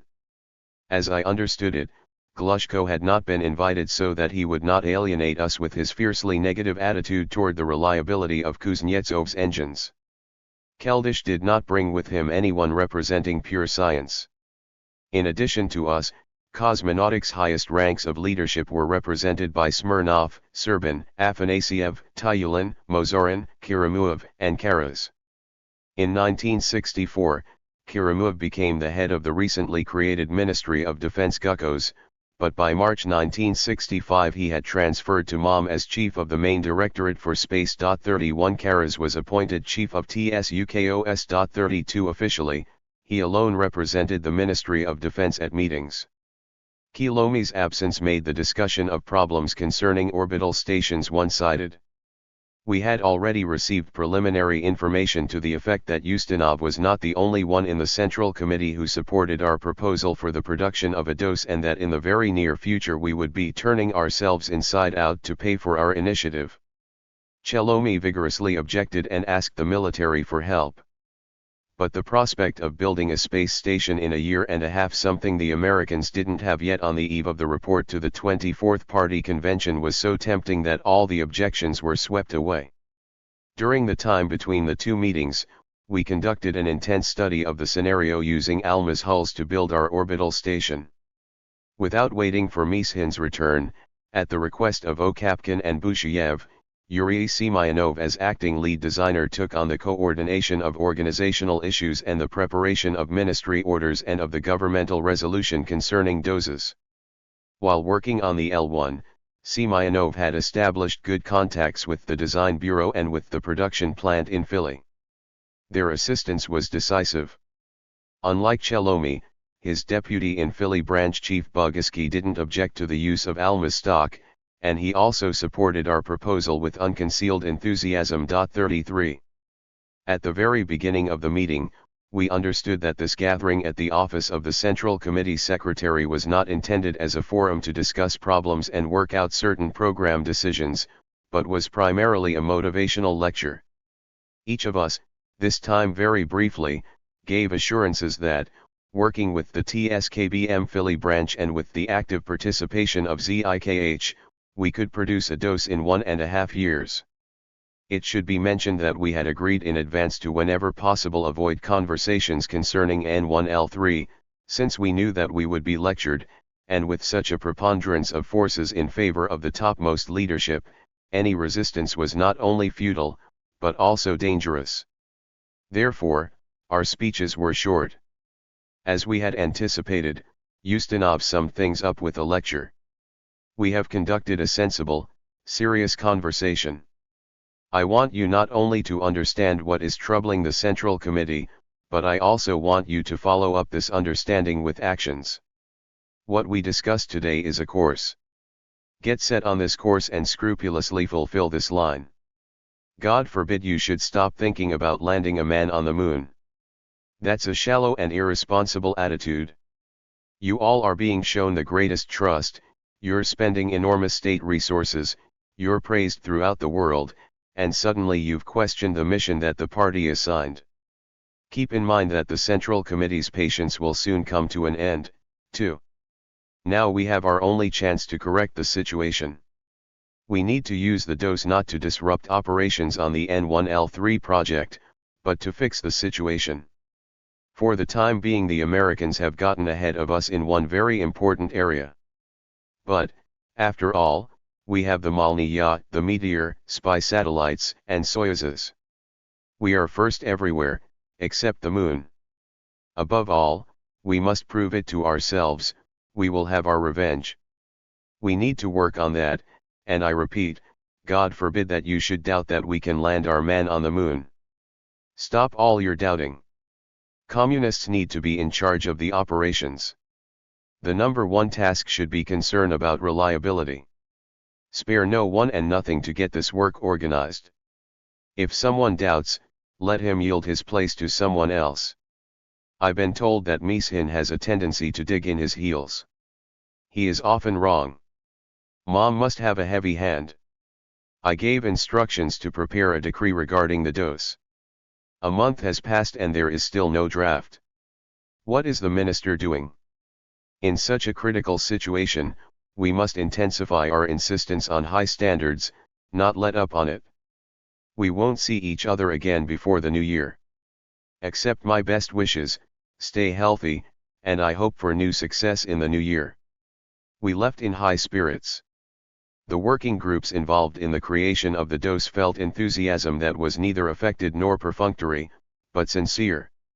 We didn't need any meetings or slogans calling for acceptance of socialist obligations. During this period, new problems cropped up like mushrooms after a summer rain. Over the course of the workday, the attention and energy of each manager was spread out in many directions. A 5-, 6- or 7-year integrated plan for the development of cosmonautics was never even approved by a government decree. But the spectrum of operations remained exceptionally broad. After the American successes, a lunar expedition gradually ceased to be perceived as a critical mission as the old decrees had demanded. Throughout 1970, the Soviet Union inserted 88 different spacecraft into space. Cosmos spacecraft alone accounted for 72 of these. 29 of those 72 Cosmoses were various models of Zenits developed at the TSKBEM Kubyshev branch and manufactured at the Progress factory in Kubyshev. 34. I should remind the reader that the Progress and ZIKH factories, former giants of the aviation industry, at that moment determined the industrial potential of Soviet cosmonautics. The Progress factory worked on OKB-1 projects, i.e., those of Korolev, then Mishin, and chief designer Kozlov, who soon thereafter became independent. The Progress director was responsible for manufacturing R-9 missiles, space reconnaissance satellites, all modifications of the R-7 launch vehicle for all piloted and unpiloted vehicles that it could insert into space, and the N-1 super rockets in Kubyshev and at its branch at the launch site. The ZIKH director first and foremost facilitated the production and servicing of Sotka missiles, the most common intercontinental missiles. He also rolled out Piatisotka rockets, and now he would be manufacturing the Almaz and Dos. Also among the Cosmoses was the experimental lunar vehicle, the LK of the L3 complex. It is amazing, but the flight developmental testing of the lunar landing vehicle the LK was ahead of the developmental testing of the main lunar orbital vehicle the LOK. The spacecraft for the L3 program, all models of 7K spacecraft, and booster blocks D for the N1 and UR500 launch vehicles were small-scale production. It was the domain of our ZEM.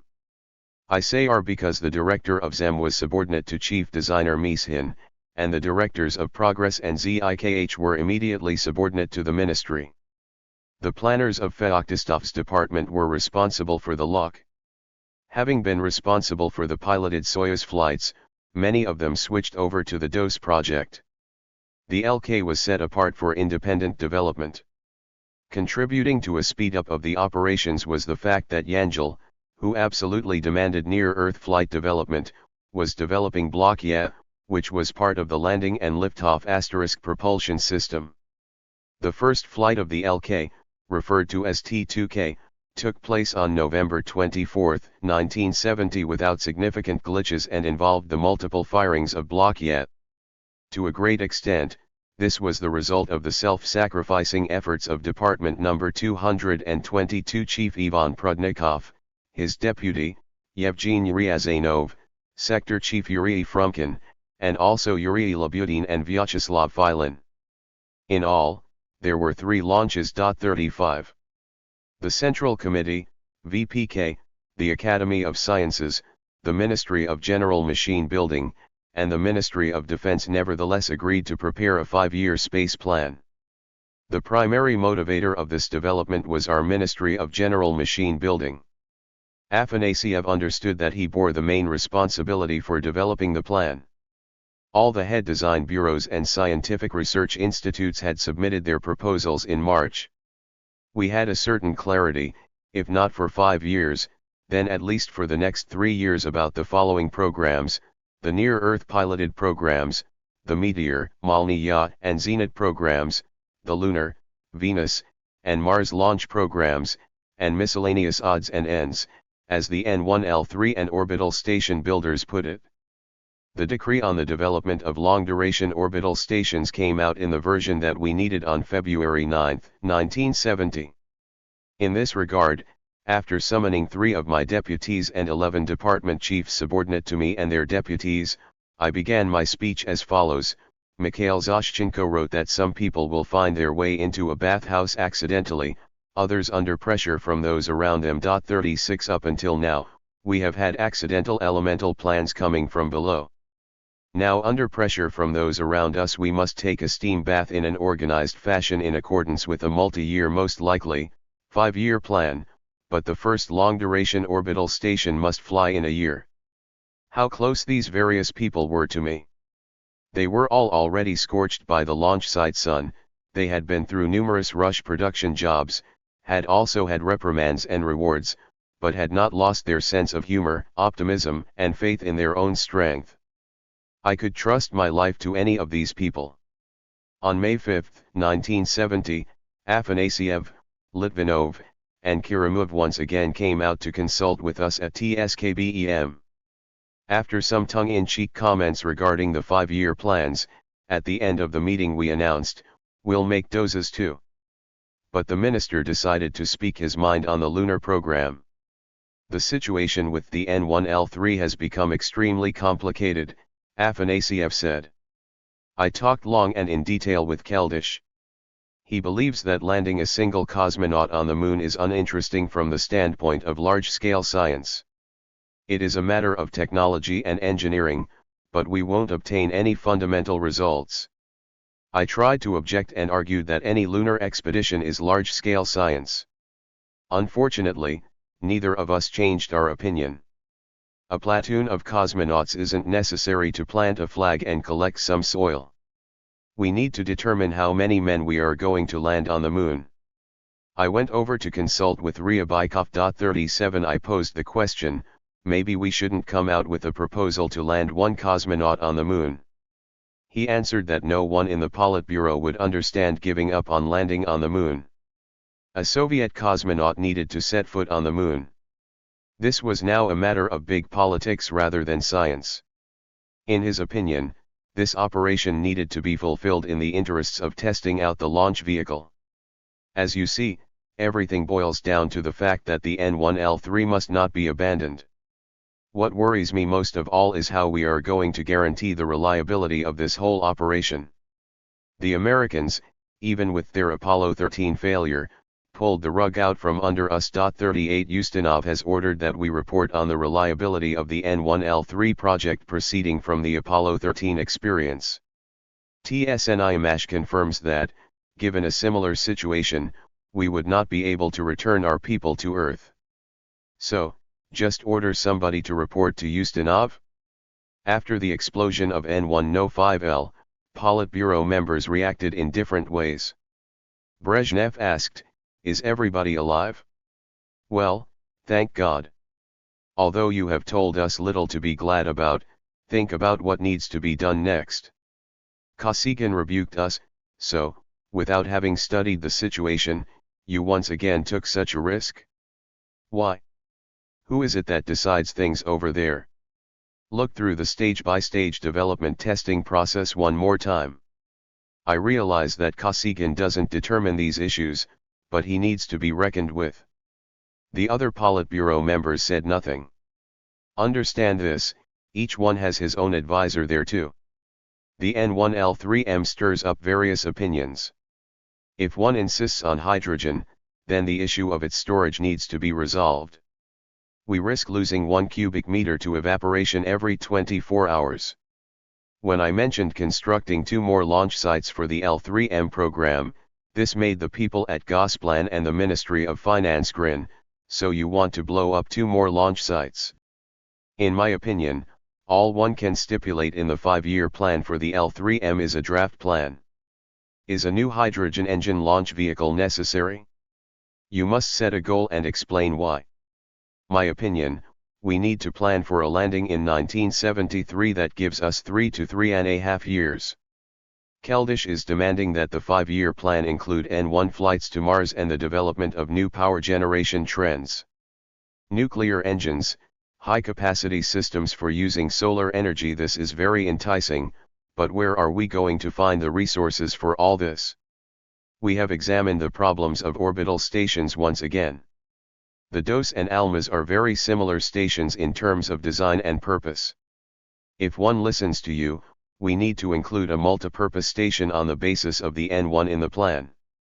You yourself have brought forward the decision on the Mach N1.39. This is a 70 to 80 ton orbital station for new space weaponry.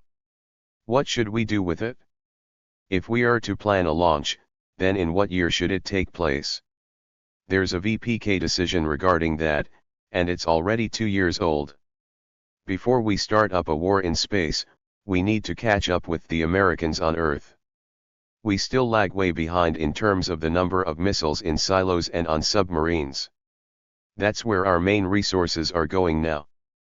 Gosplan and the Ministry of Finance will budget enormous amounts of funding for the next 5-year plan to ensure the state's military and technical power.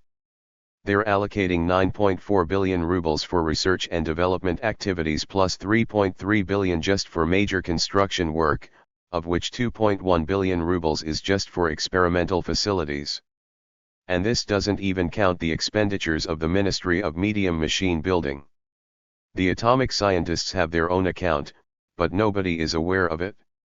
And now, according to our information, the US will have a satellite just for television broadcasting by 1975.40. Why aren't we working on this?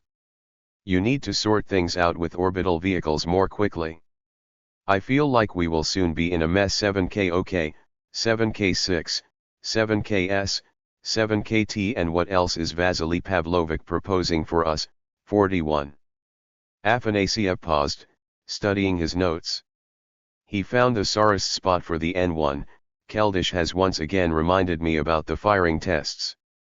He has been informed that the Americans' engines for the Saturn undergo firing tests 3 times, and after the burns in the stage, they go into flight without reassembly. And you and Kuznetsov don't allow a single one. How do you want me to respond to that? Dementayev promised me that Kuznetsov would also start to develop reusable engines. So, maybe we should wait? Should we not hurry with the N1, go to the brass and repent and request that we postpone the flight to the moon? I'm just afraid that after that they will shut down the N1 project completely. Mark my words. This calm conversation was one more way to contemplate the situation. At OKB 276, in July 1970, Kuznetsov had just begun developing reusable engines for the N1 with a long service life. The work had been downplayed to avoid the question of what exactly are they going to do now. In early 1970 it was still not too late to halt flight testing on the N1 with the old engines. 3 years later, new engines really did appear that were so reliable that a quarter-century later the Americans were delighted with them and wanted to get some to install on their own launch vehicles. 42. However, back then it seemed inconceivable that the N1 flight tests with the new engines could be started up again before the end of 1973. Neither Keldysh, nor Afanasiev, nor Mishin, nor Kuznetsov dared take a 3.5-year break in flight testing. Only their joint action, coordinated with the military, brought about by the need to use new engines and promising proposals for the new L3M system, was able to stop the N1 from creeping towards its ultimate demise. A certain herd instinct came over everyone. Everyone from the assembler at the Big MiG to the minister took off like a stampede of horses, in which the ones at the back inevitably push those at the front into the abyss. The people who created cosmonautics made up a very thin layer of Soviet society. If those people, scattered among various design bureaus and factories, main directorates and ministries, launch sites and even central committee departments, had gained some general understanding of the situation, an idea about the reality if a general solidarity had formed that removed the psychological pressure from the higher political leadership, then the history of cosmonautics could have been different. The ideology of struggle for the plan permeated all forms of social life. Decrees of the Central Committee and Council of Ministers were not subject to criticism. Incidentally, this affected more than just cosmonautics. After the removal of censorship restrictions on publications on the history of missile technology and cosmonautics, when describing one development or another, they began to refer to the date and number of the appropriate Central Committee and government decree. During the era of Stalin, a few days, or even hours, were spent on issuing decrees on the beginning of new projects. Stalin made a decision personally in his office after the individuals summoned there had made their report. If he approved, modified, added to, or rejected the document, it was, without exception, a final decision, which in a matter of hours was duplicated and distributed to those responsible for its execution. The post-Stalinist state apparat gradually began to acquire certain traits of democratization. Khrushchev allowed significantly more free discussion. The fear that had muzzled it before disappeared. But a final decision could not be made without Khrushchev's approval. As with Stalin, the state apparat did not risk passing off to him the necessary paper for his signature. Discussions ended only with his personal participation. During the post-Khrushchev era, the bureaucratization of the apparat intensified, and sometimes it took months for the text of a decree to be approved and for the necessary authorizations to be gathered. The issuance of each new decree was all the more significant an event. Finally, it became clear that there was a need to produce a single decree and doctrine plan for the future development of cosmonautics. Confusion with the distribution of the priorities in the preceding decrees, disruption of deadlines for many of them, and the successes of the U.S. space program gave rise to the inevitability of developing a single policy defining the main goals and missions and precisely drawing up the priorities. Each chief designer had his own ideas, biases, and supporters in the party and state apparat. Decisions were drawn up not only in the comm of offices, but also at the launch sites, and matured in the intense discussions of expert commissions and in the councils of chief designers. Ultimately, however, a decree was implemented only after a report to the Politburo and after approval by the Central Committee apparat. Among the many routine minor and even erroneous decisions were those that defined the fate of space technology for many years. The initiative for the issuance of one decree or another for the development of a new rocket space system could originate at the top and descend below as a directive. In this case, ministries and chief designers transformed this initiative into a form suitable for execution, the bureaucracy imparted the necessary formalization to the text, and the latest law obligating everyone appeared. Such were the decrees obligating Korolev as chief designer to develop the intercontinental delivery vehicle for the hydrogen bomb in 1954, and the decree of 1964, which named him chief designer of the system for landing a Soviet cosmonaut on the moon. But, after Stalin's time, an initiative from below could also be the source of decrees. A chief designer could propose developing something extremely unconventional and effective that would guarantee the superiority of our science and technology, but only under the condition that a special decree of the Central Committee and Council of Ministers be issued. This was necessary for funding, for receiving various benefits, for enlisting the cooperation of factories, etc. General Designer Chelomi was the record holder for issuing proposals for an initiative from below. He was ordered to develop the UR-100 intercontinental ballistic missile and the heavy UR-500 only after he himself proposed them and prepared the draft decree.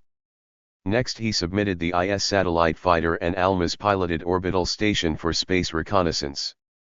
All of these proposals from below gave rise to decrees, from the texts of which it was impossible for an uninformed individual to know whether an all-seeing, all-understanding, wise general secretary himself had realized that this needed to be done or a general designer had enticed the nation's top political leadership to assign this development project to him.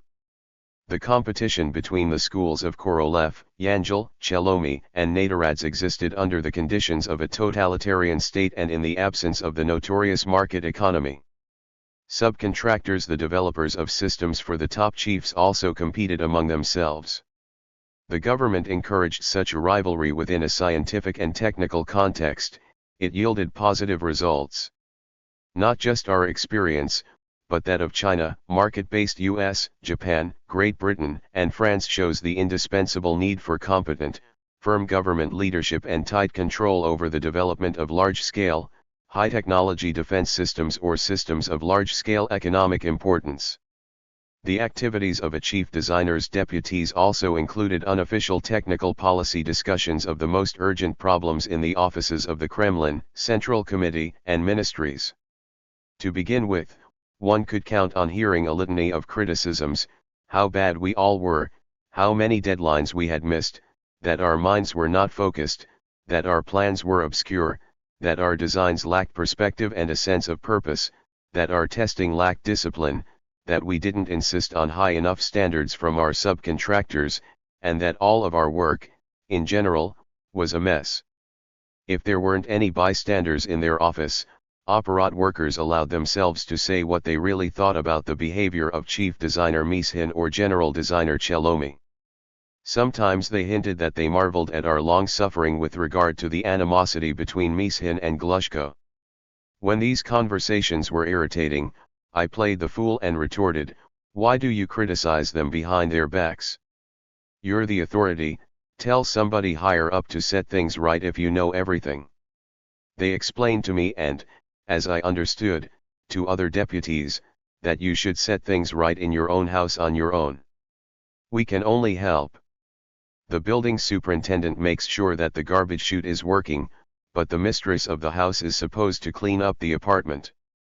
On the one hand, visiting the offices of high-ranking bureaucrats gratifies one's sense of vanity. I am among a small group of people who are invited here, but on the other hand, you experience a certain discomfort from the awareness of your own second-class standing compared with the elite who sit here.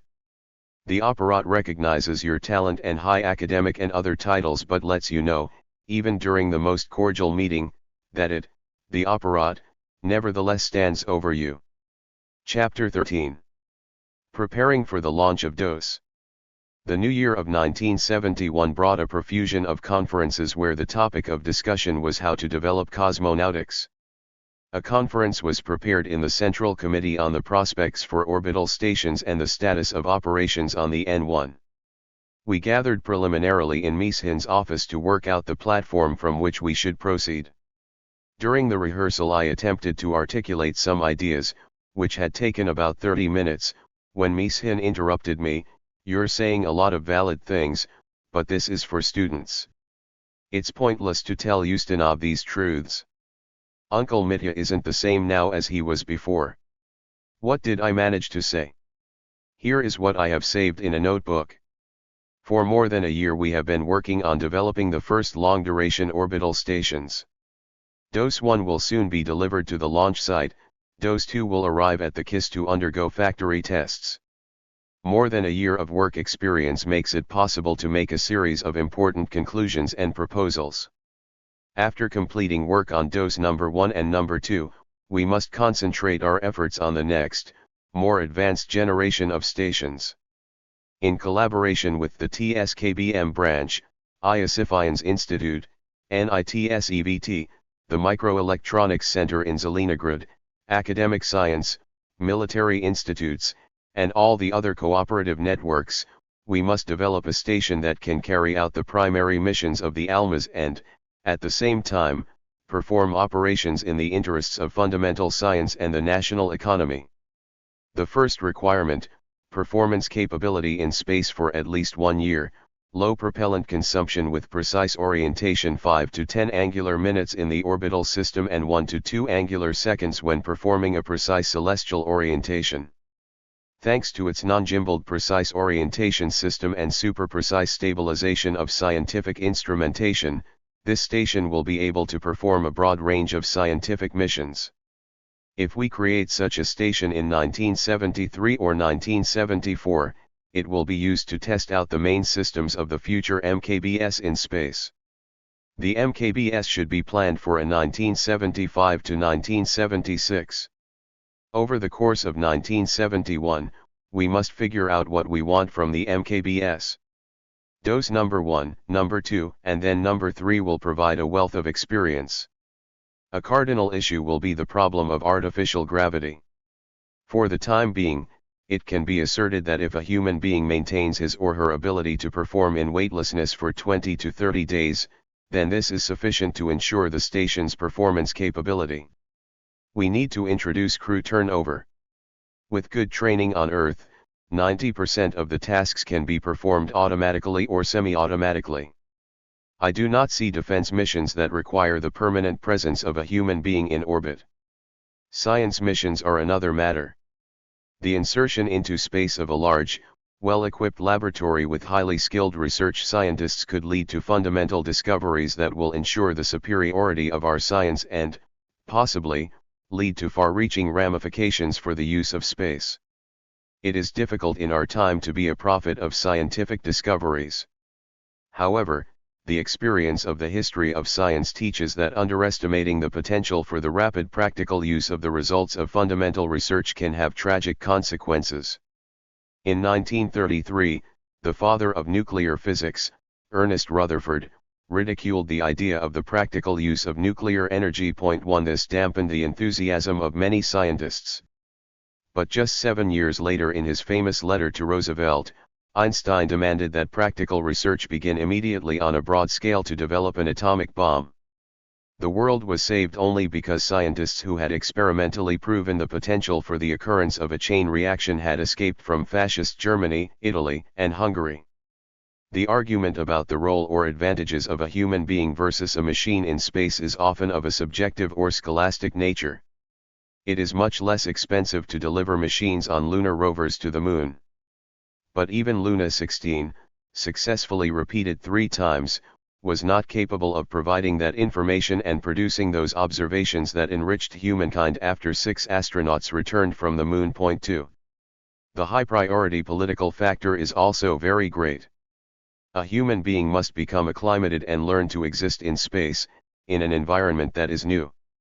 No machines could replace people on the first North Pole 1 station in 1937.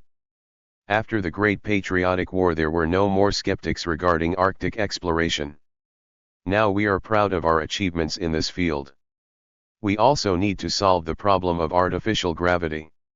It is much more beneficial to take advantage of a natural satellite, the moon, and its natural gravity. It makes more sense to conduct long-term studies there over a broad range of military and scientific problems rather than racking our brains over artificial gravity designs on the MKBS. We have accumulated our own wealth of experience, but we must not ignore the Americans' experience either. It is time to return to ideas of long-duration lunar bases. This mission was assigned back during Korolev's time and written in decrees by the Central Committee and Council of Ministers. Researchers can be sent to a lunar base for 2 or 3 months, and perhaps even for a half year. This idea is completely realistic for the state-of-the-art level of technology. The main difficulty, most likely, is not in the development of the base itself, but in the transport system and, first and foremost, a reliable launch vehicle. But what should we do on the moon before that? As early as 1972 we need to combine the L3 program with the Lunocode programs and create a Lunar Orbital Station Lunar Vehicle Lunocodes project. To do this, it will be necessary to overcome a psychological barrier and combine various programs, various chiefs, as we did when we combined the DOS, ALMAS, and Soyuz programs. We can begin with unpiloted programs. This is even simpler and less expensive than landing a single cosmonaut on the moon for 5 or 6 hours, as some are demanding, citing the old Central Committee decree. Do we need to rush to land a cosmonaut on the moon? If we fail, it will be a political fiasco. The technology for that is already obsolete. We will need to invest a lot more energy into this operation. There is one more argument against blindly continuing this program. The people at the various enterprises have lost their sense of purpose. We didn't have clearly formulated goals and missions for the moon. The DOS was developed within the shortest time frame ever, not because of economic incentive, but because of the enthusiasm and sense of purpose among the individuals involved. We were able to show goals and missions to its hundreds, perhaps thousands, of creators that were worthy of their creative work, goals and missions for which it was worth taking a justified risk and working with the enthusiasm and unity that we achieved while working on the stations. Why was the dose created within this inconceivably short period of time? It wasn't simply because we used systems that had been tried out on 7K vehicles. Did you see how the people worked? It wasn't a matter of economic incentives, nor one of administrative pressure. They worked with great enthusiasm as they had during wartime, as they did during the days of the Vostoks. We swept away bureaucratic walls. It would be unforgivable to lose this remarkable experience. With respect to funding, we won. Reducing the time is always an economic gain, so long as it does not come at the expense of ground experimental operations. We can't make people work like that for the sake of an old program, such as landing a single cosmonaut on the moon for 5 or 6 hours, because economic or moral incentives won't work. As far as prestige is concerned, all preceding flights, first of all ours, and now the Americans too, show that the world is delighted if a new, daring goal is achieved using new, reliable means. Could we fly across the ocean in a single-engine, single-seat airplane? Yes, but Lindbergh already did this in 1927. So why do it again if we now have modern, comfortable airliners? For the sake of a few lines in the newspapers? We need to critically utilize the experience of the Apollo flights to the full extent. And we have already lost at least a year, having rejected a more efficient scenario, an expedition aimed at creating a base. When I reread my speech out loud, I understood that in the best case, even if I read it as fast as I possibly could, it would take me 40 minutes. This was completely unrealistic. Nevertheless, I wasn't going to redo it and shorten it. I decided to play it by ear. I didn't manage to say everything. My full load for the program speech simply went unused.